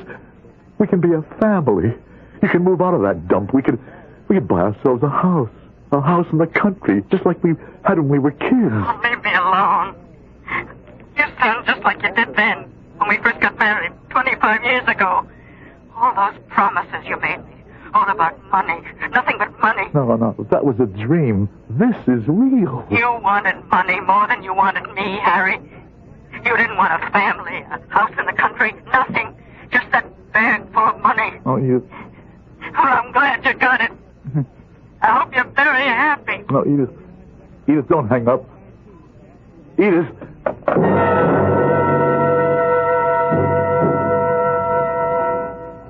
What can I get you, mister? I'll have a beer. One beer coming up. No. Wait a minute. Make it whiskey. Okay. One whiskey. How do you want it? Neat with a soda on the side. Here you go. Thanks. Hey, can I ask you something? Sure. I used to know this boy. I mean, I used to live right across the street. No kidding.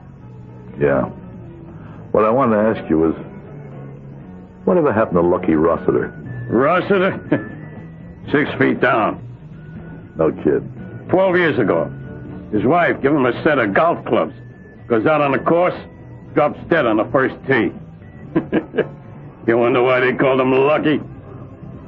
And what do they call you? They call me Lucky, too. For me, I don't play golf. Hey, take it easy. Sorry. Maybe you should have stuck to beer. I'm just not used to whiskey. It's been a long time. You been sick or something? Yeah, something. Give me another one. I'll mix it with soda this time. Suit yourself. Hey, this place looks different now. Yeah, I spiffed it up. Yeah, used to be just plain.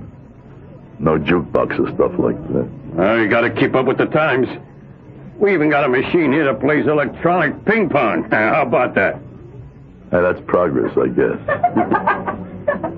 And women. Gee, you hardly ever saw women in the old Luckies. You said you came in with your wife. No, I mean women like that. You're looking at her like you never saw any kind of woman before. Well, enjoy the drink. I got things to do. Yeah. What's the matter, Pa? What? You got a cold or something? Oh, it's the drink. I'm not used to this stuff anymore. Oh, well, you need practice, that's all. No, maybe I better just quit while I'm ahead. Oh, you can't fly on one wing. This is my second wing. Yeah, but you're still not flying, are you? Oh, why don't you have one more? No, I don't think so. I tell you what, you buy one more and try it. If you don't like it, I'll finish it for you. It's like a money-back guarantee, only you don't get your money back. Yeah. Okay, I'll try one more. Maybe you'd like one of your own. Oh, hey, that's a nice idea. I mean, I like mine with ginger ale, and maybe we could have it at a table, huh? I hate these stools, don't you? Yeah, sure. Yeah, we could do that. You're cute, you know what? Cute? Yeah. I love men with gray hair. And by the way, everybody calls me Honey.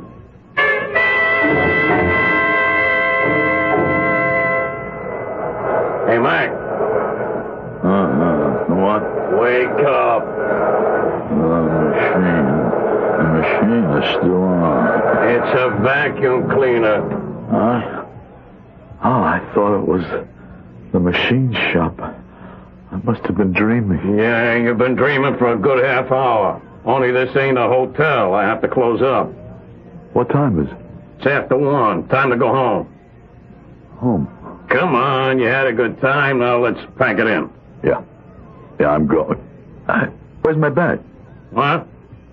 The paper bag I had with me. What bag? I had it with me on my lap at the bar. I took it with me to the table. Don't look at me, mister. It's gone. It's gone. I didn't see any bag. If you're accusing me... That girl I was with, the one who works here. No girl works here, fella. You got the wrong idea of the kind of place I run. Please don't fool around. What did you do with it? Where's that girl? She called herself Honey. Mister, I'll tell you this once more. I didn't see your lousy paper bag. And no girl works here.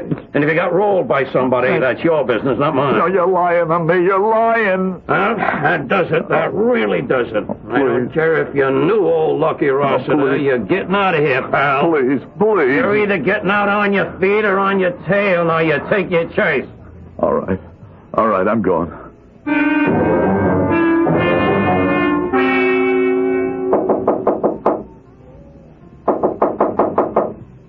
Who is it? It's me. Who? It's Harry, Edith.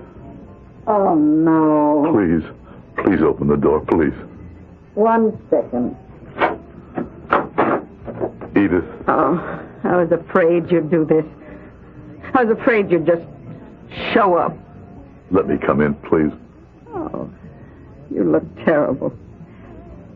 You look sick, Harry. I never would have recognized you. Can I come in? You're not even looking at me. Why don't you, Harry? Why don't you see the mess I am? Oh, all right. Come inside. Oh, so you didn't go bald. No, just gray. Edith, I'm in trouble. Trouble? You? A rich man like you? Something happened to the money. The cops weren't following you. Harry, you didn't let the cops know you were digging it up. No, nobody followed me. There was this one kid I told you about, but I got rid of him. I fooled him. He won't bother me again. But the money, the $50,000, it's gone. What do you mean, gone? I got drunk. 21 years I was sober, Edith. Sober and dead.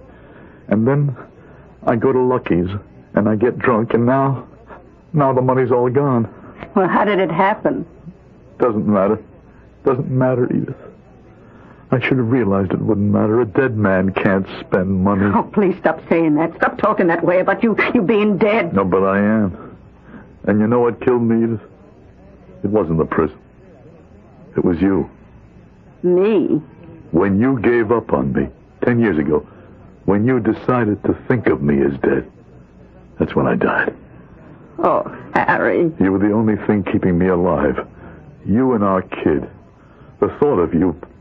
But when I knew you stopped thinking about me, that was it. Oh, don't you? You're hurting me so much, Harry. I just wanted to see you one last time, Edith, and you know something? You don't look as bad as you said. You still look beautiful to me. Harry? Yeah? Where are you going? I don't know. Anywhere. It's late. Where will you sleep? Park bench, bus station. What does it matter? You could stay here. What? I couldn't turn you out without a place to go. I couldn't do that to a dog. You could sleep on the couch if you wanted to. Do you want to do that? This couch? I'd rather sleep on this couch than in the palace. Oh, Harry.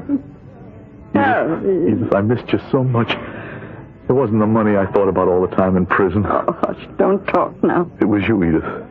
You and all the things I could do for you with that money. Oh, don't. It's all right now. Everything's all right. We're together again. That's all that matters. You mean it? You mean that together? Oh, I felt dead too, Harry. Maybe together we'll be alive. Alive, Edith. Harry, you know how old I am. I don't care. I'm a woman with a grown daughter. Oh, Harry, you never even saw your own daughter. You never saw Angela. She was only a baby when... Angela, wake up! She's here? In the bedroom. Angela, come out and meet somebody. What the heck's going on? What's all the yelling about? My God! What's he doing here? Just wait till you hear who he is, honey. Honey? Harry, tell her who you are. I'm nobody, honey. Just a dead man.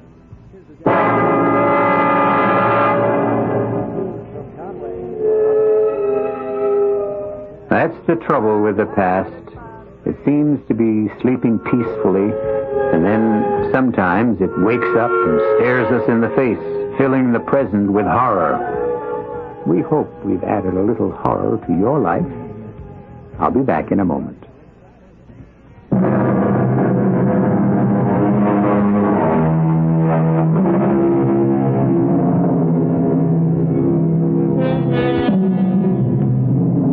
It's been said that the past is history, but isn't it also true that the future is mystery? It's the unknown that lies ahead of us that gives life its excitement, its novelty, and its terror, which describes exactly what the future has in store for you at Mystery Theater. Excitement, novelty, and terror. We hope you'll be back for another helping of all three. Our cast included Howard Da Silva, Bryna Rayburn, Earl Hammond, and Gil Mack. The entire production was under the direction of Hyman Brown. This is E.G. Marshall inviting you to return to our Mystery Theater for another adventure in the macabre. Until next time, pleasant dreams.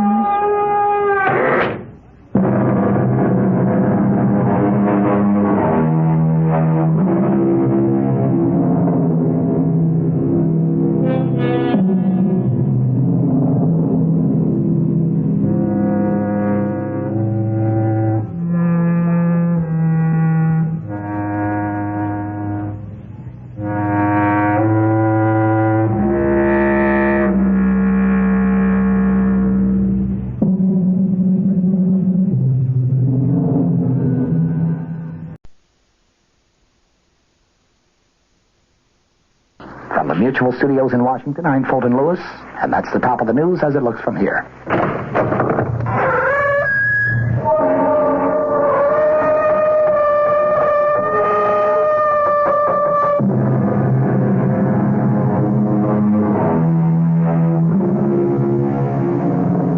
Come in. Welcome. I'm E.G. Marshall. Welcome to the sound of suspense.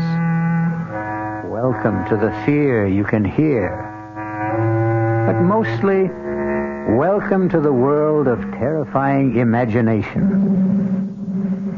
The story you're about to hear is a love story. But a love story which begins at the point where many love stories end. It begins after the wedding march has been played, after the vows of love and fidelity exchanged. It begins on the honeymoon in a strange and terrifying fashion. Don't come near me. Stay away from me, Dad. Susan, are you out of your head? I saw her picture. Do you hear me? I found her picture on our honeymoon.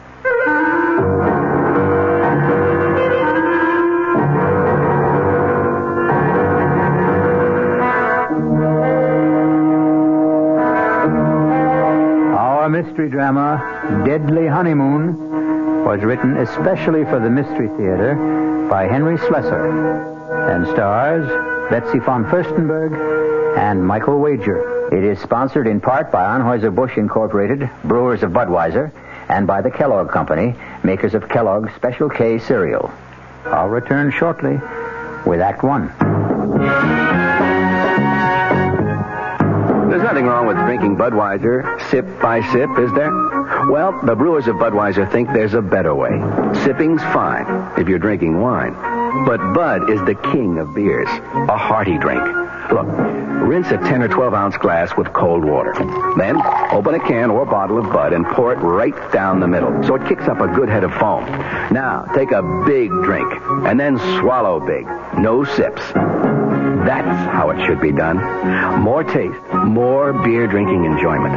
Thanks to exclusive Beechwood aging, Budweiser has a smoothness that lets it go down especially easy. Sure, it's an expensive way to brew beer, but brewing beer right does make a difference. That's why, when you say Budweiser, you've said it all. Anheuser-Busch, St. Louis. This is WOR New York, your station for Mystery Theater.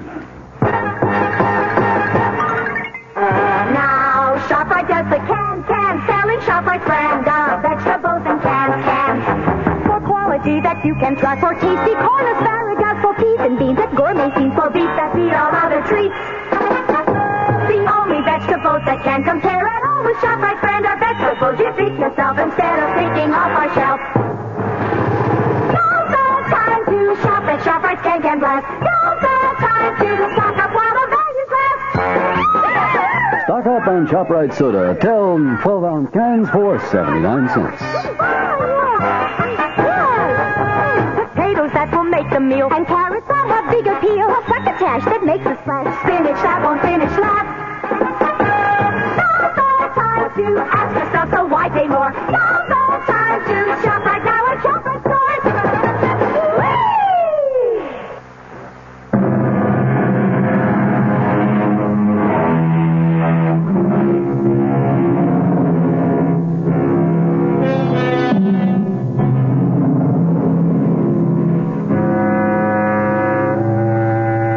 Story begins 36,000 feet in the air on a flight which departed from New York's Kennedy Airport and in another hour will be touching down at O'Hare Airport in Chicago.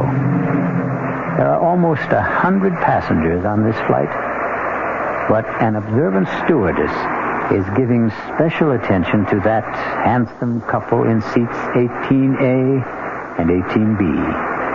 Perhaps it's because all honeymooners have a special radiance. Are you sure you wouldn't like some more coffee? Oh, no, thanks. Not for me. I wouldn't mind a cup. Here you are. Thanks. Just ring if you need anything else. You'd think we were the only people on this flight. As far as I'm concerned, we are. Oh, Dan, I feel absolutely drunk with happiness. Is that a funny word for the way I feel? No. It's a great word, Susan. I was flying hours before we got on the plane. Oh, what time did you say we land in Chicago? About 2:30. Is it far from the airport to the hotel? No, actually, it's only about a half an hour from O'Hare to downtown. About 16 miles. Still, I don't think we'll have time to make Evanston today, do you? Well, it might be better to go in the morning. You can call your aunt from the hotel. Dan, you sure you don't mind going to Evanston? I mean, I just couldn't possibly be a few miles away and not see Aunt Clara. Besides, I want to show off my new husband to somebody, and she's all the family I have. Was she your mother's sister? No, my father's. She came east when my parents were killed in that crash. Stayed with me for a month or so. That was about the most that either one of us could stand. She sounds like a holy terror. Oh, no, she's just crotchety, that's all. But she'll only be more crotchety if she learns that I passed through Chicago and didn't even stop by.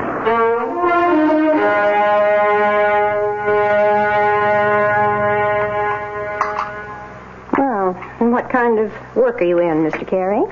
Well, right now, we like to say we're management consultants, Mrs. Rowland. But we also do quite a bit of executive recruitment. I don't understand a word of that.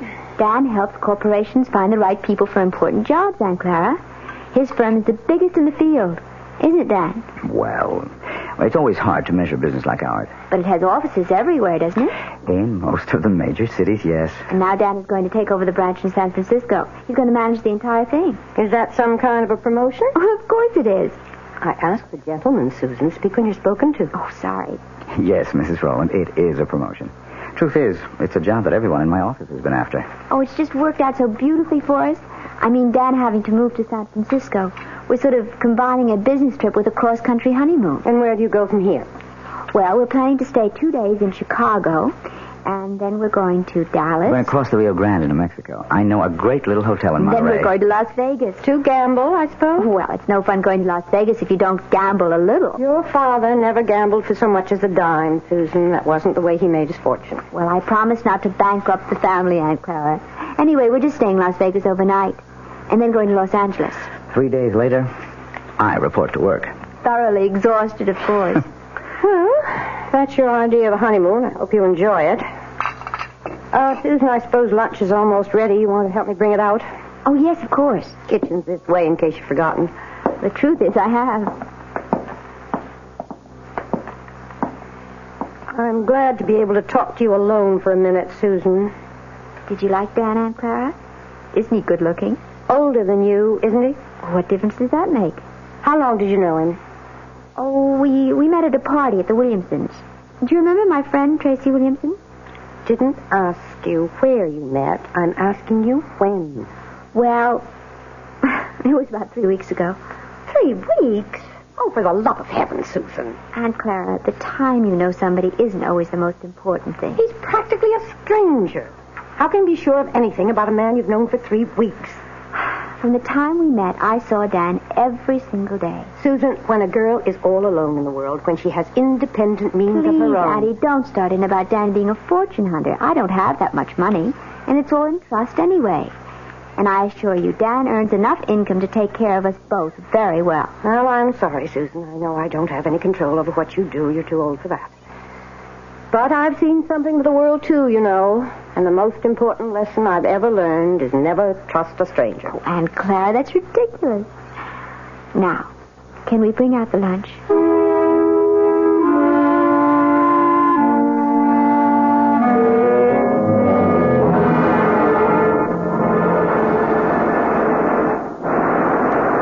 I don't know. I just have the feeling that Chicago wasn't all you expected it to be. Well, we weren't there very long, Dan.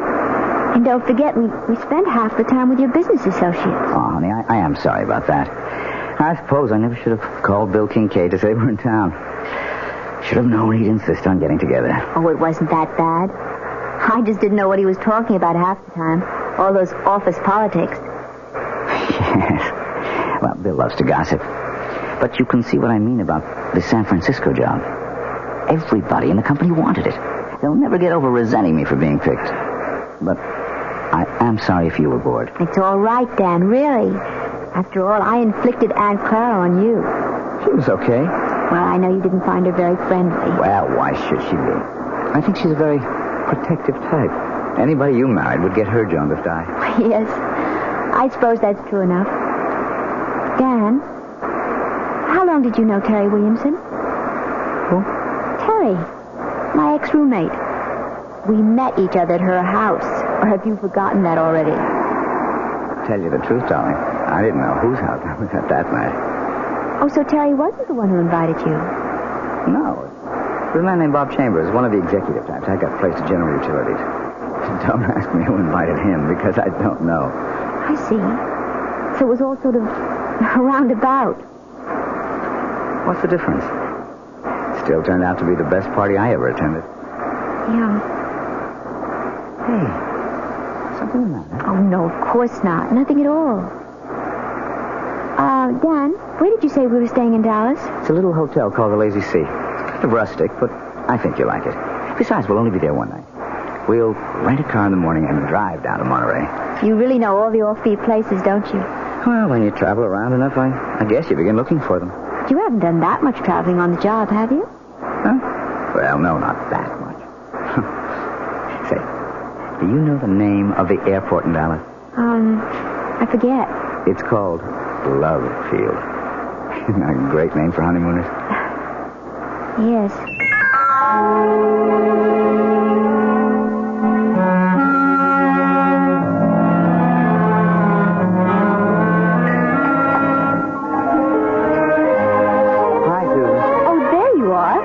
Starting to worry. No, I had a little trouble with the phone lines back to New York, but I got through okay. Everything all right? Yeah, sure, everything's fine. Hey, you look a little strange, though. Oh, no, I'm all right. I had a drink while I was waiting for you. Say, you better watch that tequila. It sneaks up on you like a bandito. Actually, something sort of funny happened. What do you mean? Dan, when we were in Chicago in that restaurant, I forget the name of it. The place we went to with Bill? Yes, when you and your friend were talking about all the office politics back in New York, I saw this man looking at us.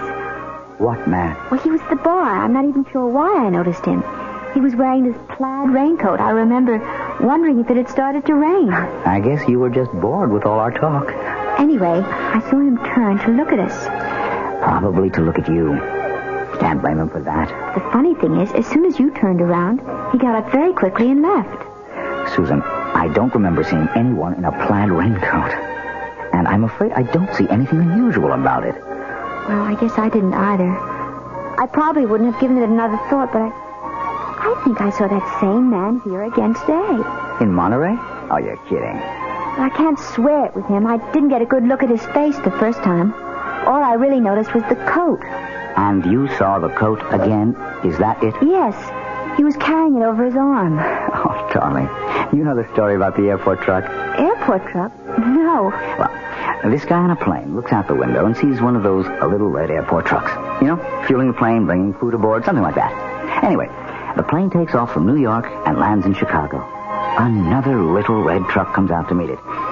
The guy next to him says, "Hey, we made good time, didn't we?" And he says, "Yeah, but that little red truck really made time." Well, I can see that I didn't marry a great audience. Oh, I'm sorry, Dan. It's just, it bothered me a little. Oh, forget it. And speaking of airports, next up, the City of Angels.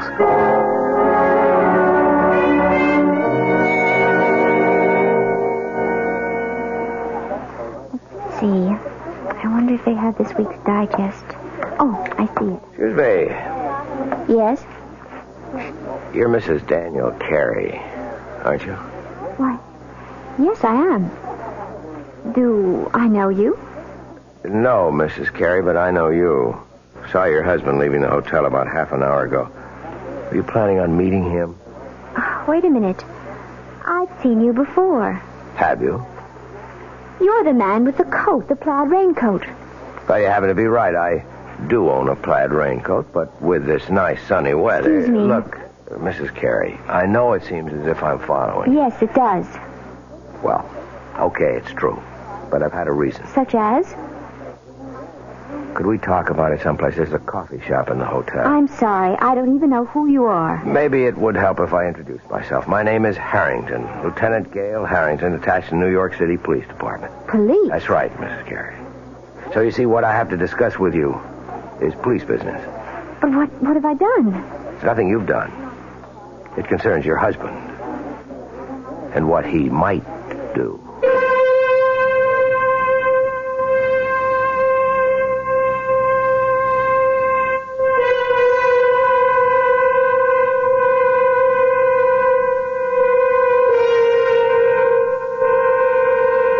It looks like Dan and Susan Carey's honeymoon is in for a surprise. Or perhaps more than one.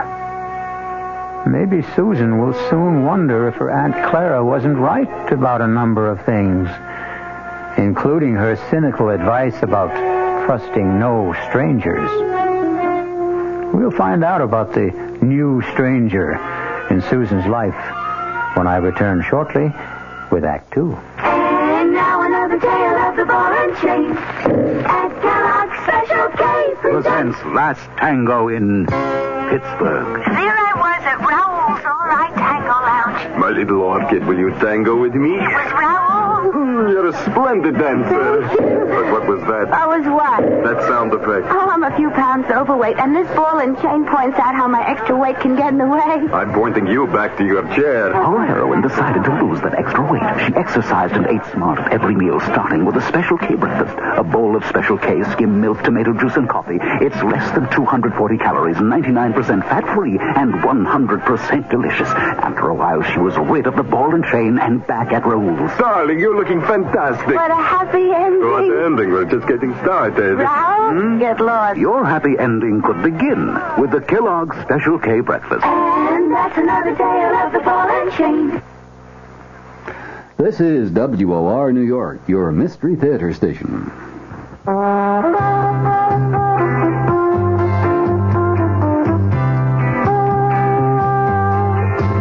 No matter what you're saving for, that's what Suburban Savings for Suburban.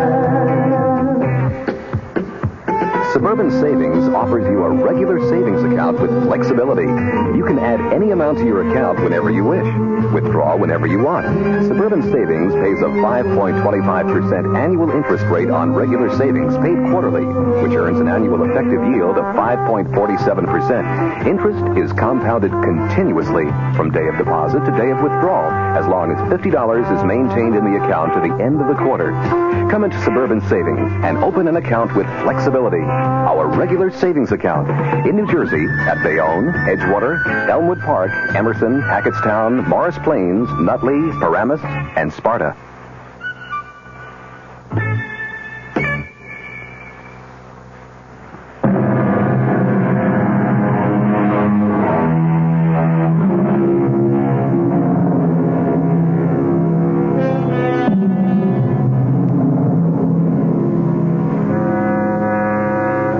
In the pleasant, cheerful atmosphere of a coffee shop in a large Los Angeles hotel, newlywed Susan Carey finds herself facing a man she has never seen before. A man whose solemn eyes look at her over a steaming cup of coffee and seem to warn her of nightmares to come. But so far, Lieutenant Gail Harrington of the New York Police Department is merely asking questions. How long have you been married now? Only about 10 days. Was it a long engagement? Did you know your husband for some time before? No, not very long. Well, could you be more specific? How long ago did you meet him? And where? Well, it's a month now. Just about that. A month? Then you really don't know much about him, do you? Oh, you and Aunt Clara.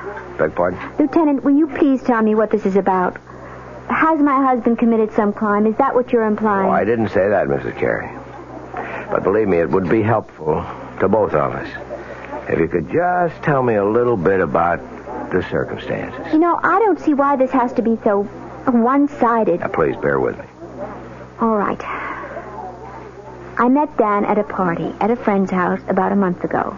We talked a lot. We liked each other. We started dating. I saw him every single day. What business did he tell you he was in? You make it sound as if he lied to me. No, I didn't mean to do that. He's a management consultant. I know he is. He's just gotten a very important job in San Francisco, head of the entire office. We're going there tomorrow. So that was the purpose of the trip? Yes. But since you've been married 10 days, I gather it's a honeymoon as well. Well, naturally it is. Yes, naturally. Lieutenant. Miss Carey, do you know if your husband was ever married before? Married? No. Are you really certain? It's police business. Tell me that Dan's a bigamist or something? No, Mrs. Carey, certainly not that. Then what is it? I'm going to tell you, but you have to have to understand one thing. Now, I am not assigned to this case anymore. My interest is strictly unofficial. I may be completely mistaken, but you're the only one who can prove it one way or another. Prove what? About whether your husband ever called himself Don Crawford. And once, 4 years ago, David Chase. See? All the same initials, like Dan Carey. You are saying he's a criminal? Not just a criminal, Mrs. Carey. A wife killer. You're crazy. I hope so. Believe me, I do. Let me start at the beginning. If you still think I'm crazy by the time I'm finished, I'll be happy to buy you that coffee and go on my way. But if you think I'm not, if you have any doubts, then I want you to tell me so and let me help you. All right. Go on. I know you're wrong, but go on. I first heard of Don Crawford back in 1965 when I was attached to the homicide detail in the Los Angeles PD. Mrs. Crawford was the former Edith Burbank. She was the youngest daughter of a wealthy family in Baltimore. Only when I saw her, she was never going to enjoy her money anymore. She was dead. Her throat had been cut by one of those, quote, mysterious intruders, unquote, that the papers like to write about. Her husband, Don, was broken-hearted, naturally. They'd only been married 4 weeks. But her death also made him some money. Not a fortune, really. There was a mix-up about her will, and he ended up with nothing but a handsome payoff from the family. Mrs. Carey, you okay? I can't believe I'm sitting here listening to this. I won't be long, I promise. Anyway, I was assigned to the Crawford case, and I didn't exactly cover myself with glory. You mean you never found the mysterious intruder? That's right. So naturally, you decided that maybe there wasn't any. Let me go on, Mrs. Carey, okay? Yes, go on. Anyway, I ran into a similar case about 4 years ago. The murder of a young bride, fresh from her honeymoon. A broken-hearted groom named David Chase. I thought Chase and Crawford were one and the same man. But I couldn't convince the district attorney of the resemblance. But I am still convinced, Mrs. Carey. And you think Dan is the same person? Oh, he's changed again, of course. His hair is lighter than Chase's. He's thinner and paler. But there's something about the face I can't forget. And even if it's true, you still have no proof. Is that it? You couldn't solve your case, so you're holding on to your first solution. Wait, Mrs. Carey. Let me tell you why I was so sure that Crawford and Chase were the same man. It was because of the honeymoon. What? It's my theory that their honeymoons were identical. A compulsive honeymoon, you might say. That is ridiculous. Criminals are like that. Creatures of habit, most of them. Afraid to change a pattern, maybe for fear that their luck will change with it.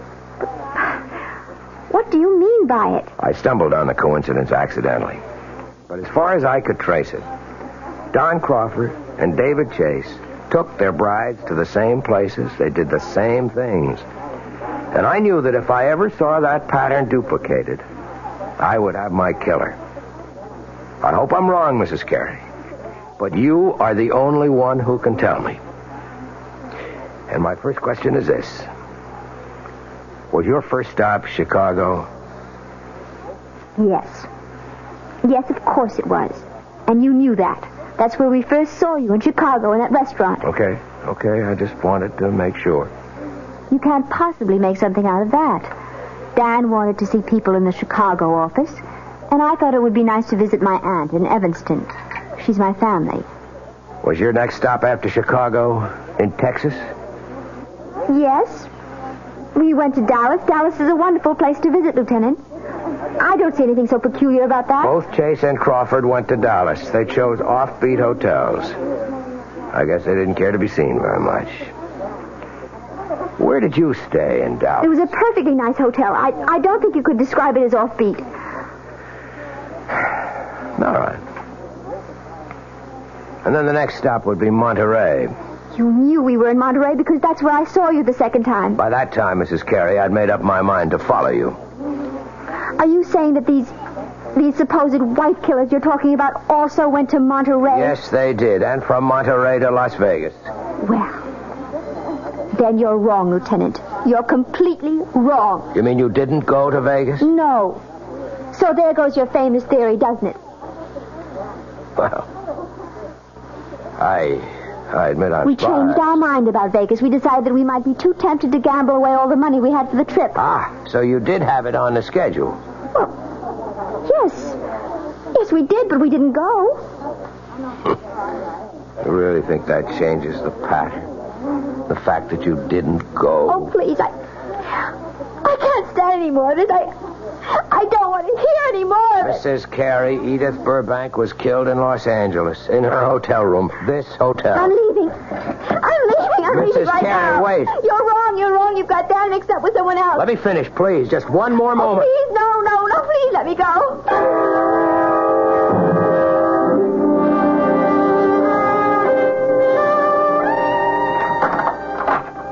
Well, there you are. Oh. I didn't realize that you were back already. Yeah, I told you I wouldn't be gone more than half an hour. I thought you'd be in the room. I went downstairs to get a magazine. Didn't they have any? Well, I guess I forgot to buy one. I got to looking in the windows of the dress shops, and I forgot my original purpose completely. Susan, are you okay? Of course. Why do you ask? I don't know. You've got that funny look in your eyes again. Have I? Doesn't matter. They're still the two most beautiful eyes in the world. Hey, what is this? Don't tell me the honeymoon's over so soon. Why do you say that? That was like kissing a snowman. I guess I just don't feel like myself today. I think maybe all this traveling has worn me down a little. Oh, I'm sorry.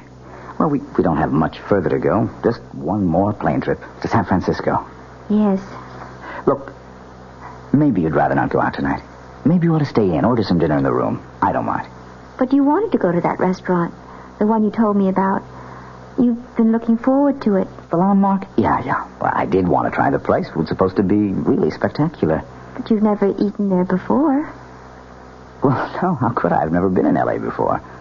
I was thinking today that, well, you seemed to know the city so well when we drove around. You didn't seem to have the slightest trouble. The streets are very well marked in this town. It's really a pleasure to drive here. Look, you know what I think? I think you ought to take a nap before dinner. Yes. I was thinking of lying down, but I don't think I can sleep. Okay, then. Just read your magazine. Wait a minute, you haven't got one. I'll take care of that. Where are you going? Going to get my bride something to read. How about a nice magazine about cooking? You know, I never did ask you if you can cook. Just get me a news magazine of some kind, all right? Uh-huh, the brainy type. I should have known. See you in 10 minutes. I'll take the key so you won't have to get up. Yes. All right. Oh, dear God. It can't be true. There just can't be any truth to what that man said. He's made a mistake. Terrible mistake. Dan's luggage. His initials, D.C. Oh, but anyone could have those initials. Anyone. I wonder if... It's open. Oh, for heaven's sake, what am I doing? Searching my husband's luggage like some kind of hotel thief. No. I won't do it. I won't. I'm not going to believe any of it. I won't. Who's that? Hello? Mrs. Carey, it's Gail Harrington. Leave me alone. Stop bothering me. You shouldn't have run off like that, Mrs. Carey. You didn't give me a chance to finish what I was saying. I told you, I don't want to hear any more. It isn't true. You've made a mistake, Lieutenant. Your husband is at the newsstand right now, Mrs. Carey. I can see him from where I'm standing at the house phones. And the more I look at him, the more sure I am that I'm right. No, you're wrong. I want you to hear the rest of the story about Crawford and David Chase and what they did on their honeymoon. Maybe what I told you before didn't convince you, but if you heard a few more things... I'm going to hang up, Lieutenant, right now. I wanted you to know where Don Crawford took his wife the night she was murdered in a room. He took her to a restaurant called The Landmark. You ever hear of it? Mrs. Carey? Hey, are you listening? No. No, I'm not listening. I won't listen.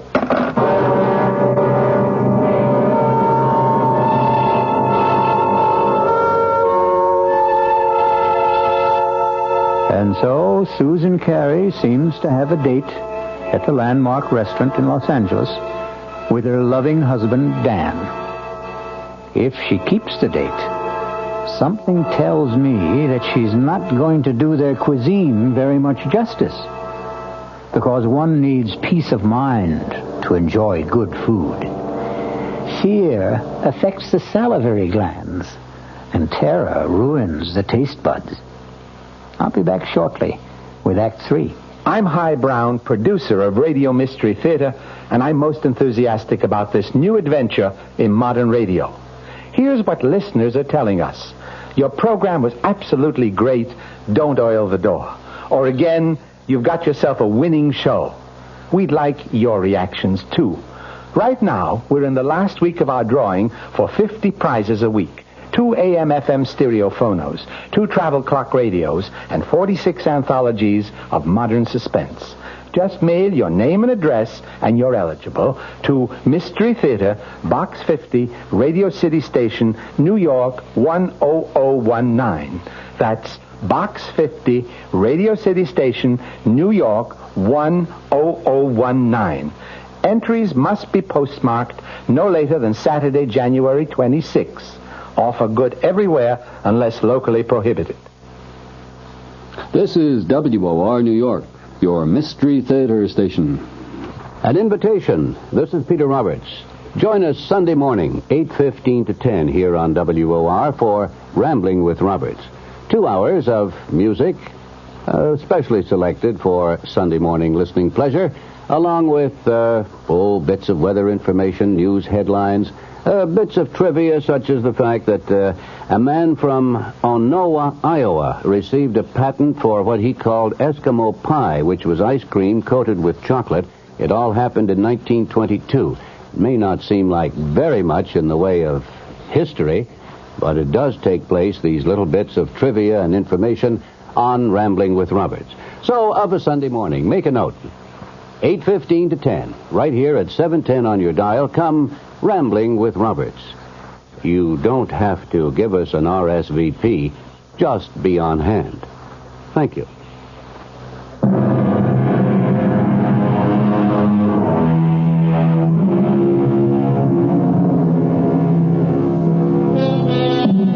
Well, what have we here? A quiet meal for 2 at the Landmark restaurant? No. We seem to be in a hotel room. The same room in which we last saw our honeymooning couple, Susan and Dan Carey. Obviously, there's been a change of plan. Room service has provided the meal for the 2 lovers this evening. Can it be that Susan Carey has decided that if there is a pattern, it must be broken? Have some more wine, honey? No. I really don't think I want any. Hey, come on. You know what this bottle cost? You shouldn't have been so extravagant. Uh-oh. That sounds more like a wife than a bride. Well, $18 is an awful lot for a wine, Dan. Especially when I really can't drink that much of it. I just wanted to make up... Well, never mind. You mean for not taking me to the Landmark? No, it doesn't really matter. I told you, it's fun to eat in the room. It's very elegant. I'm sure you were disappointed at it. No, I really wasn't. Look, we're not going to be very far from Los Angeles. We'll probably fly down from San Francisco a few times a year. There are dozens of wonderful restaurants in San Francisco, too, aren't there? So they tell me. I'll ask the guys at the office for recommendations. I think this food is quite good, don't you? Yeah, sure. It's fine. Tastes even better with the wine. Well, all right. I'll have some more, I guess. That a girl. Now, look, I'm not trying to get you drunk, you understand, so I can take advantage of you. Although, come to think of it... Dan, oh, don't. You almost knocked the table over. Sorry, I guess I got a little carried away. You look very delectable in that robe. Oh, did you really like it? Irresistible. I didn't take much of a wardrobe with me. Oh, you said you were going to buy clothes in San Francisco.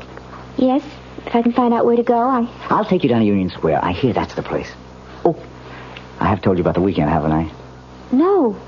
What about it? Well, I thought we'd get our first look at the town by taking one of those Circle Line cruises. That okay with you? Oh, yes, that sounds lovely. I love to see places by water. And if we can squeeze it in, we might go picnicking in Golden Gate Park. They've got this Japanese tea garden. It's supposed to be very nice. Yes.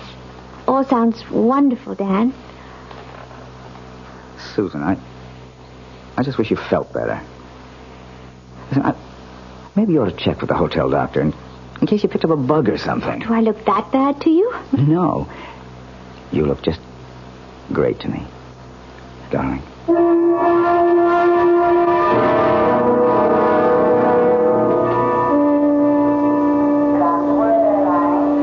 Yeah, I think that'd be a good idea, honey. Reserve the car ahead of time. Then we can pick it up right away in San Francisco. Whatever you think, Dan. You wait right here. I'll go over to the counter. It's all right. Be back in 10 minutes. All right, Dan. Mrs. Carey. Oh, no. Not you again. I didn't mean to startle you. Go away. Please go away. I don't want to see you anymore or hear anything you have to say. Now, I know that I seem to be persecuting you or something. As you can see, Lieutenant, I am in perfectly good health. I was not murdered in my sleep in that hotel room. Look, Mrs. Carey, I've only got a few minutes before your husband gets back. I just wanted to finish my story about this other guy, this David Chase. I don't care if you are a policeman. I'll call someone and have you arrested for bothering me. David Chase's wife didn't get killed in Los Angeles. She died in San Francisco. Where? In a hotel room? No, not there. But they stayed at the San Remo. Is that where you're staying? Yes, but millions of people do. No, there wasn't any mysterious intruder this time. In fact, Mrs. Chase's death was listed officially as an accident. She had a little too much to drink at dinner, and her feet got tangled up on top of a very steep hill. The fall broke her neck. It was her very first day in San Francisco. She and her husband had quite a day, too. They took one of those boat cruises to see the city. Then they went to Golden Gate Park, to the Japanese tea garden. Miss Carey, are you okay? No. No, I'm not okay. How could I be? That night they went to a restaurant called the Vendôme. That's where the lady drank too much, at least according to her husband. Oh, dear God. Listen, Mrs. Carey, I can't follow you anymore. I've got a job to get back to. I want you to take this. Gun. Quiet. Don't draw anyone's attention to us. Just take it. If I'm wrong and you don't need it, fine. Just throw it away. No, I don't want I cannot have you on my conscience, don't you understand? All right. Yes, all right. I'll take it. I still say you're wrong. I hope so. But I don't think I am.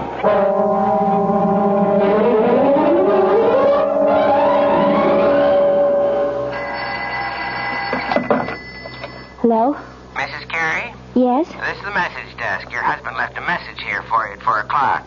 Oh, I've been out until now. Would you like me to read it to you?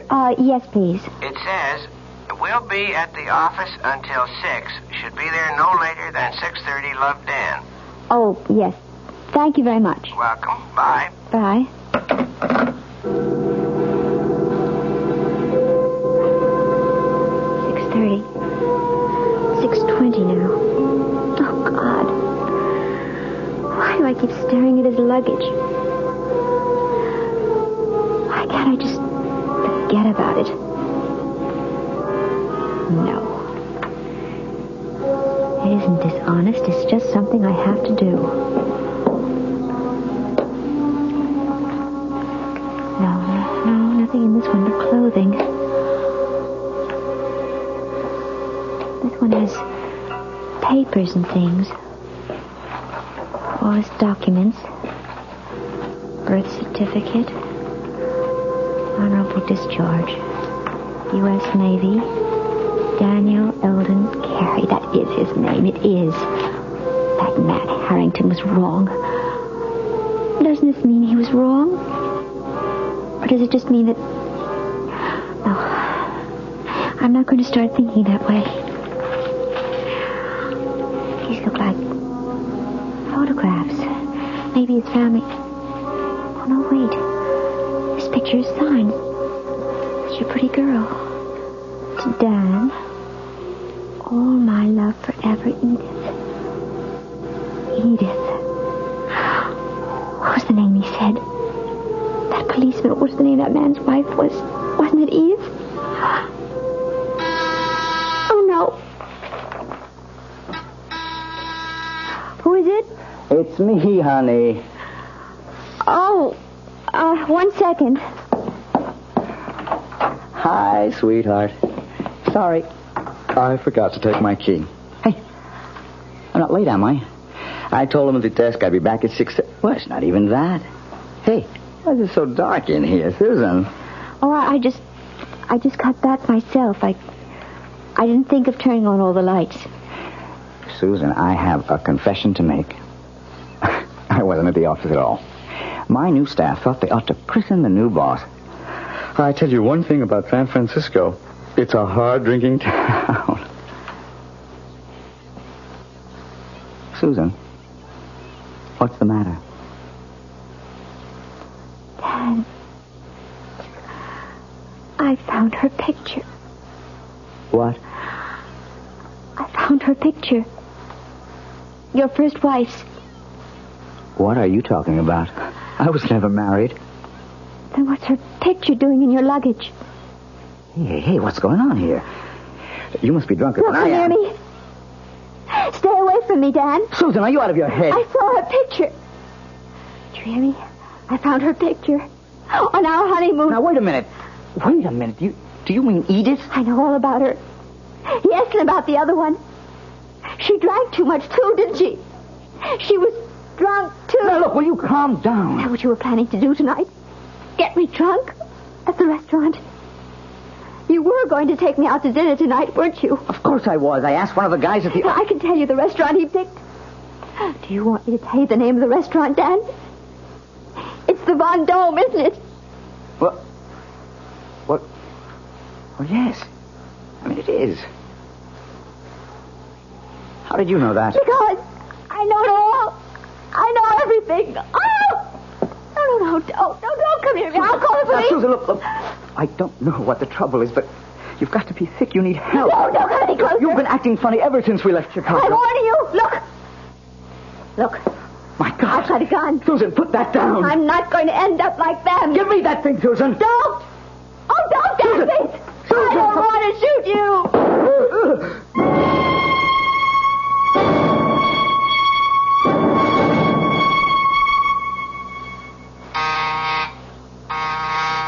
1 second. Wow. Mr. Harvey? Mrs. Carey, I didn't know that you were... Look, let me just get a shirt on. I was just shaving. I'm sure you're surprised to see me, aren't you? Yeah, I am. I didn't expect that you'd... what brings you back to L.A.? I'm sure you know, Mr. Harvey. That is the right name, isn't it? Not Harrington? I guess that means you know all about my little joke. The gun wasn't a joke, was it? The gun was real. Now, look, I can tell you're upset, but I didn't mean any harm. I mean, I like Dan. I really do. You despised my husband, Mr. Harvey. Why don't you admit it? You hated the fact that he got the job you wanted in San Francisco. And all you got was an assistant manager's job in Chicago. You are wrong. I just thought it'd be a good gag, a good joke on Danny boy. Yes, I've heard about your reputation. The great practical joker. You thought of a great one this time. Yeah, but that's all it was. You gave Dan the itinerary for our honeymoon trip. You were just being helpful, of course. You gave him all the names and places, all the benefit of your traveling experience. That was the gag. See, I thought if Dan took you to all the places I listed for him... You even knew about Edith, the girl he was once engaged to, the one who died. She became his murder victim in your little fantasy. What did you think would happen, Mr. Harvey? Did I get frightened enough to kill Dan so that you might get the job he took away from you? Listen, is Dan all right? I thought you might want this back, Mr. Harvey. Your gun. Oh, now, wait a minute. Don't do anything stupid. Oh, you don't have to worry. I found out that I'm a terrible shot. That Dan's alive? See for yourself. Hello, Marty. Dan! Thank heavens you're okay. Look, Dan, I didn't mean for anything serious to happen. See the bandage, Marty? Just a flesh wound in my arm. I'll be okay. I'm glad to hear it, Danny. Honest, I am. Mm-hmm. But I am learning to use my left arm, though. Like... Wait a minute. Oh, no, don't, please. I didn't mean it. Don't hit me again. Relax, Marty. I've got better things to do. I've got a honeymoon to finish. Although with any luck, it'll never end.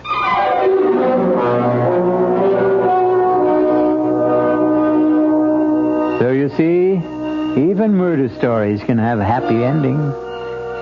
Martin Harvey may have spoiled Susan and Dan's honeymoon, but that doesn't mean he managed to spoil their marriage. No. If that's going to happen, Susan and Dan will take care of that all by themselves. I'll be back shortly. Hello, this is Joe Franklin. Ladies and gentlemen and boys and girls, for the very latest in nostalgia, for the ultimate in remembering, please join with me on Saturday nights from 9:05 to 11 o'clock, where memories are truly happening right here over WOR Radio. It is my privilege to present radio's original Memory Lane program, but positively the original. And whether it's Al Jolson or Benny Goodman or Louis Armstrong or Eddie Cantor or Harry James or the Dorseys, Mario Lanza, Gene Krupa, the young Frank Sinatra, George M. Cohan, Bing Crosby, Bogart, Lombard, Cagney, and all those happy times of radio's comedy and drama and soap opera. We have it fascinatingly, and all the sounds are reproduced crystal clear Saturday nights from 9:05 till 11 over WOR Radio. Yours truly, Joe Franklin, hosting Memory Lane. Tune in. WOR New York, your station for Mystery Theater. This is Sherry Henry. All New York knows it lost its governor recently when Rockefeller resigned. And we all know he's concerned now with his new commission on critical choices for America. But not many of us really understand what that commission is all about. Well, we'll all know more tomorrow afternoon when Henry Diamond, the executive director of that commission, divulges goals and directions. It's on the Sherry Henry program at 2:15 on WOR Radio.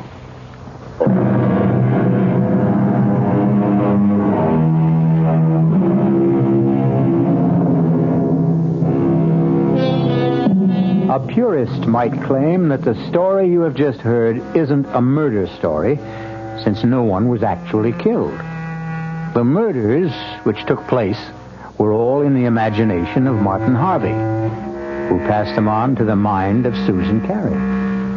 But it's a good demonstration of the point we've tried to make all along, that the most terrifying crimes can happen within the theater of the mind. Our cast included Betsy von Furstenberg, Michael Wager, Elspeth Eric, and Mason Adams. The entire production was under the direction of Hyman Brown. Now, a preview of our next tale. What are you thinking about, child? The day you said it was bad luck for us to see each other before the wedding. Nobody believes those old wives' tales. Nobody believes so many things that are outside the ordinary. Did you see Michael's body after? Don't talk about that, lass. I knew they said the horse trampled him. I asked Dr. Ferguson about the hooves, and he wouldn't tell me. You'd tell me, wouldn't you, Jeannie? Oh, tell you what?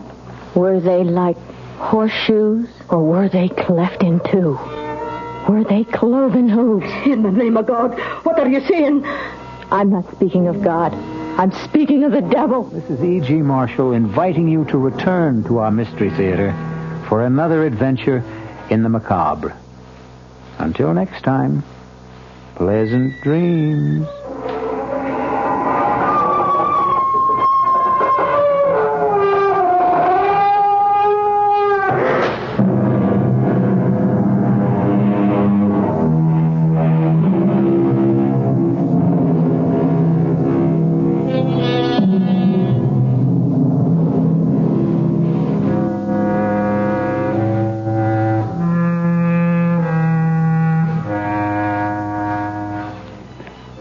WOR Mystery Theater was brought to you by ShopRite Supermarkets, where you get a lot more for a little less, and by Suburban Savings with offices throughout North Jersey.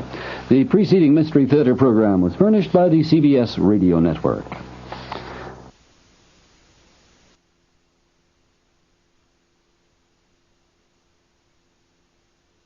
Institute here in Dallas. The program is open to any man or woman interested in broadcasting as a career. For application details, call the Scholarship Coordinator at KRLD 634-1080 during business hours. That's 634-1080.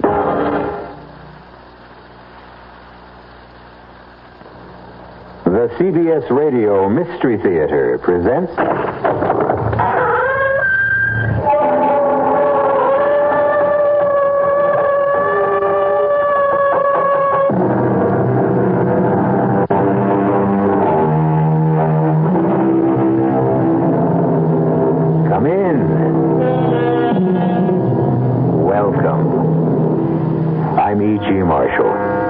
Welcome to the sound of suspense.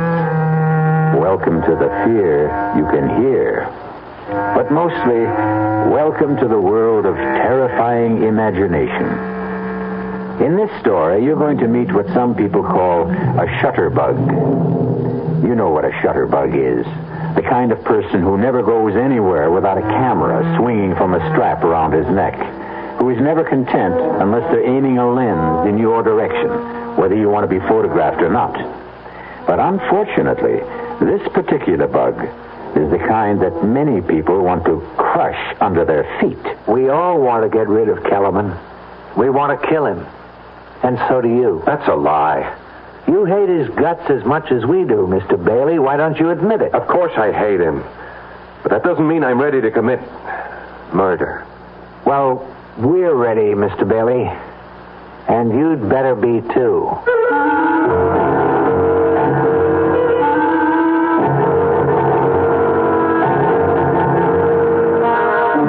Our mystery drama, A Choice of Witnesses, was written especially for the Mystery Theater by Henry Slessor and stars Paul Hecht. It is sponsored in part by the Kellogg Company, makers of Kellogg's Special K cereal.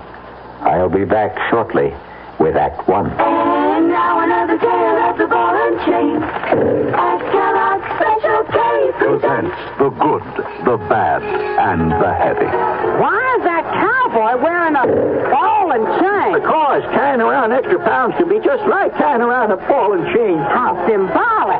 Well, it is, senor. Give me the Special K breakfast. Here you go. For a Special K, skim milk on juice and coffee. Hey, don't I know you from someplace? You probably don't recognize me with my ball and chain. I used to be 10 pounds lighter, but I'm getting back that way by exercising and eating smart at every meal. Starting with this year's Special K breakfast. What's so special? It's less than 240 calories, 99% fat-free, and delicious.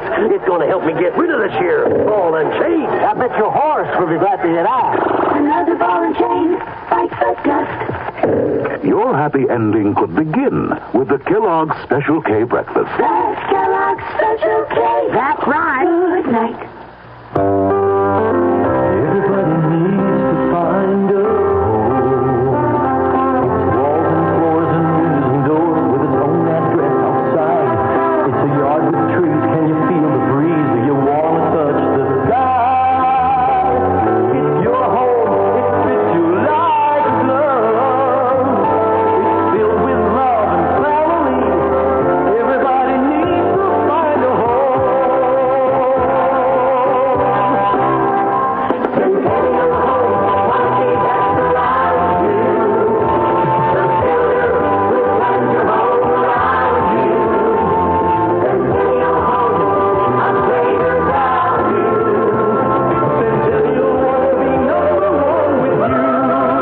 Because Centennial wants to be number one with you, they're offering the lowest interest rates, 7 3/4% on homes purchased FHA or VA. Check Sunday's newspaper or call Centennial at 434-1661.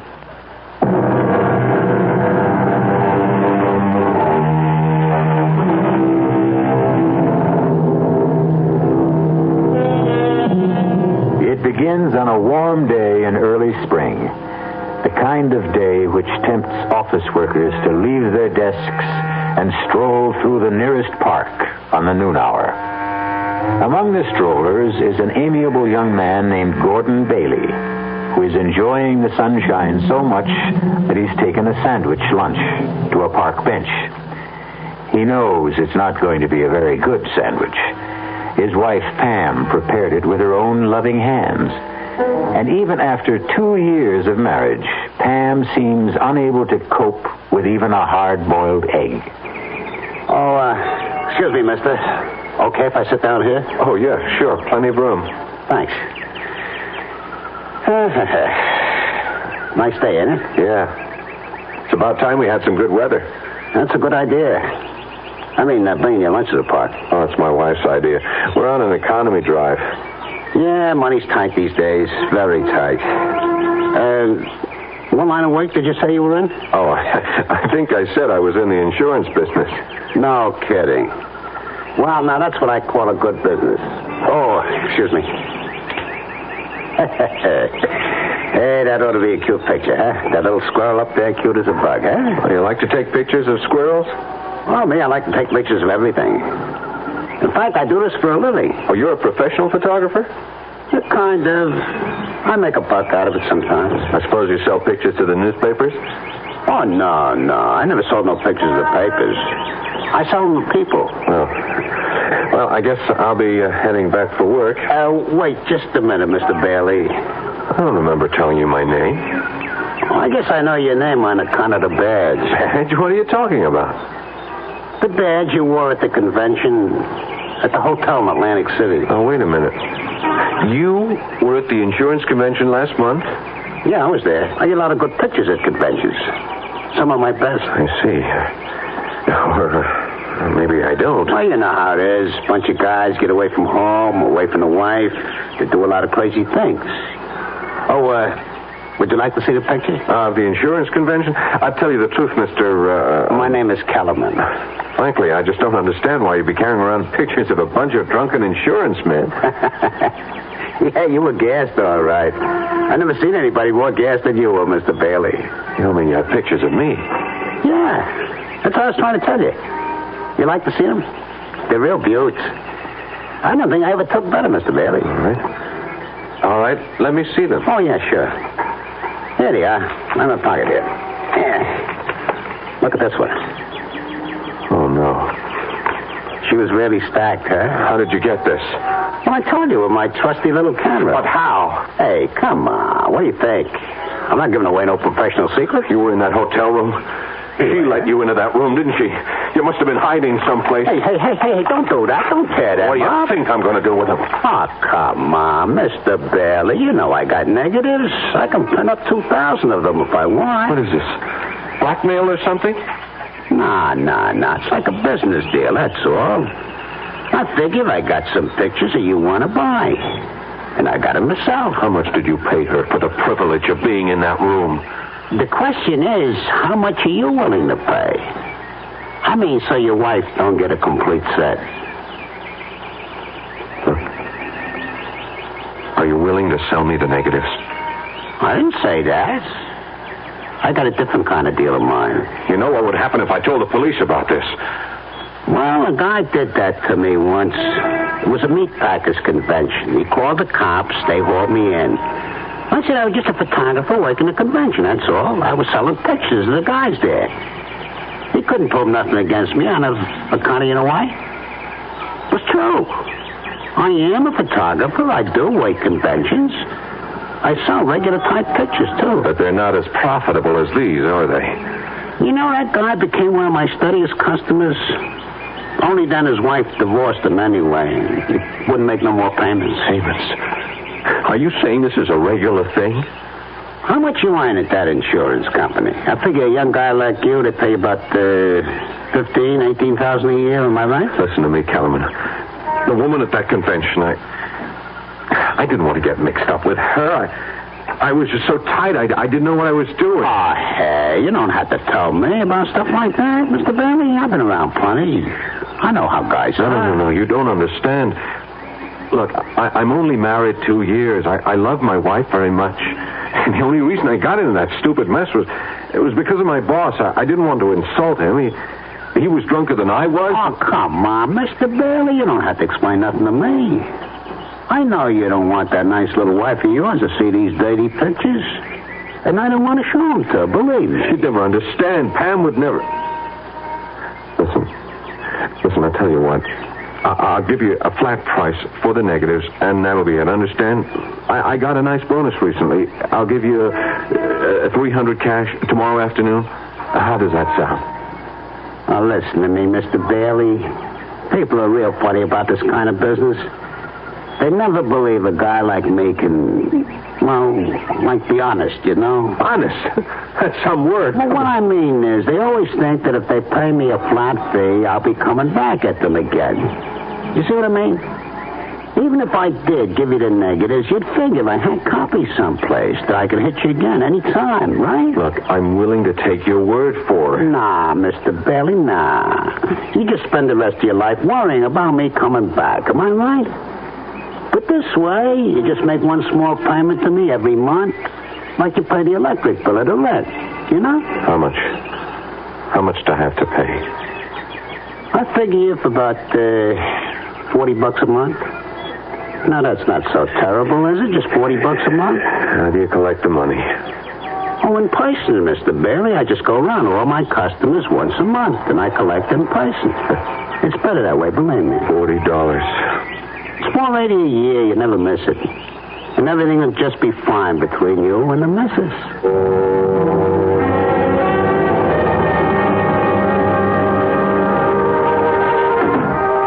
That you, honey? Yeah, it's me. Hey, shut up, you mutt. Hi, darling. Oh, be quiet, Lockjaw. It's your Lord and Master. I'm sorry I'm late. I decided to do a little Christmas shopping after work. I forgot how long it takes to fight those crowds. Oh, what a gorgeous package. That's something for me? Never mind. Well, just in case it is, here's a big kiss in advance.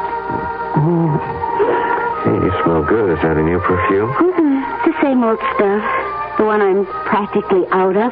Hint, hint, hint. Oh, cut out that hinting. I've already spent more money than I should. Oh, speaking of money, that man was here. What man? You know, the one that comes around every month. That Mr. Kellerman. Kellerman? What the heck was he doing here? It's only the 19th. Well, I don't know, Gordon, but he was here just the same, looking for you. What did he say? Nothing. Just that he'd be back later. Later today? Mm-hmm.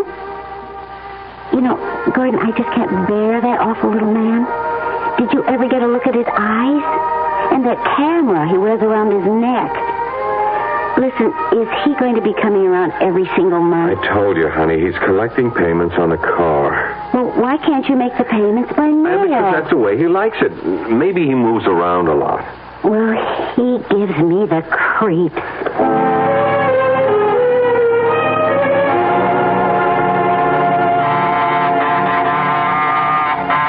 want to get that, honey? I'm feeding the dog. Yeah, okay, I got it.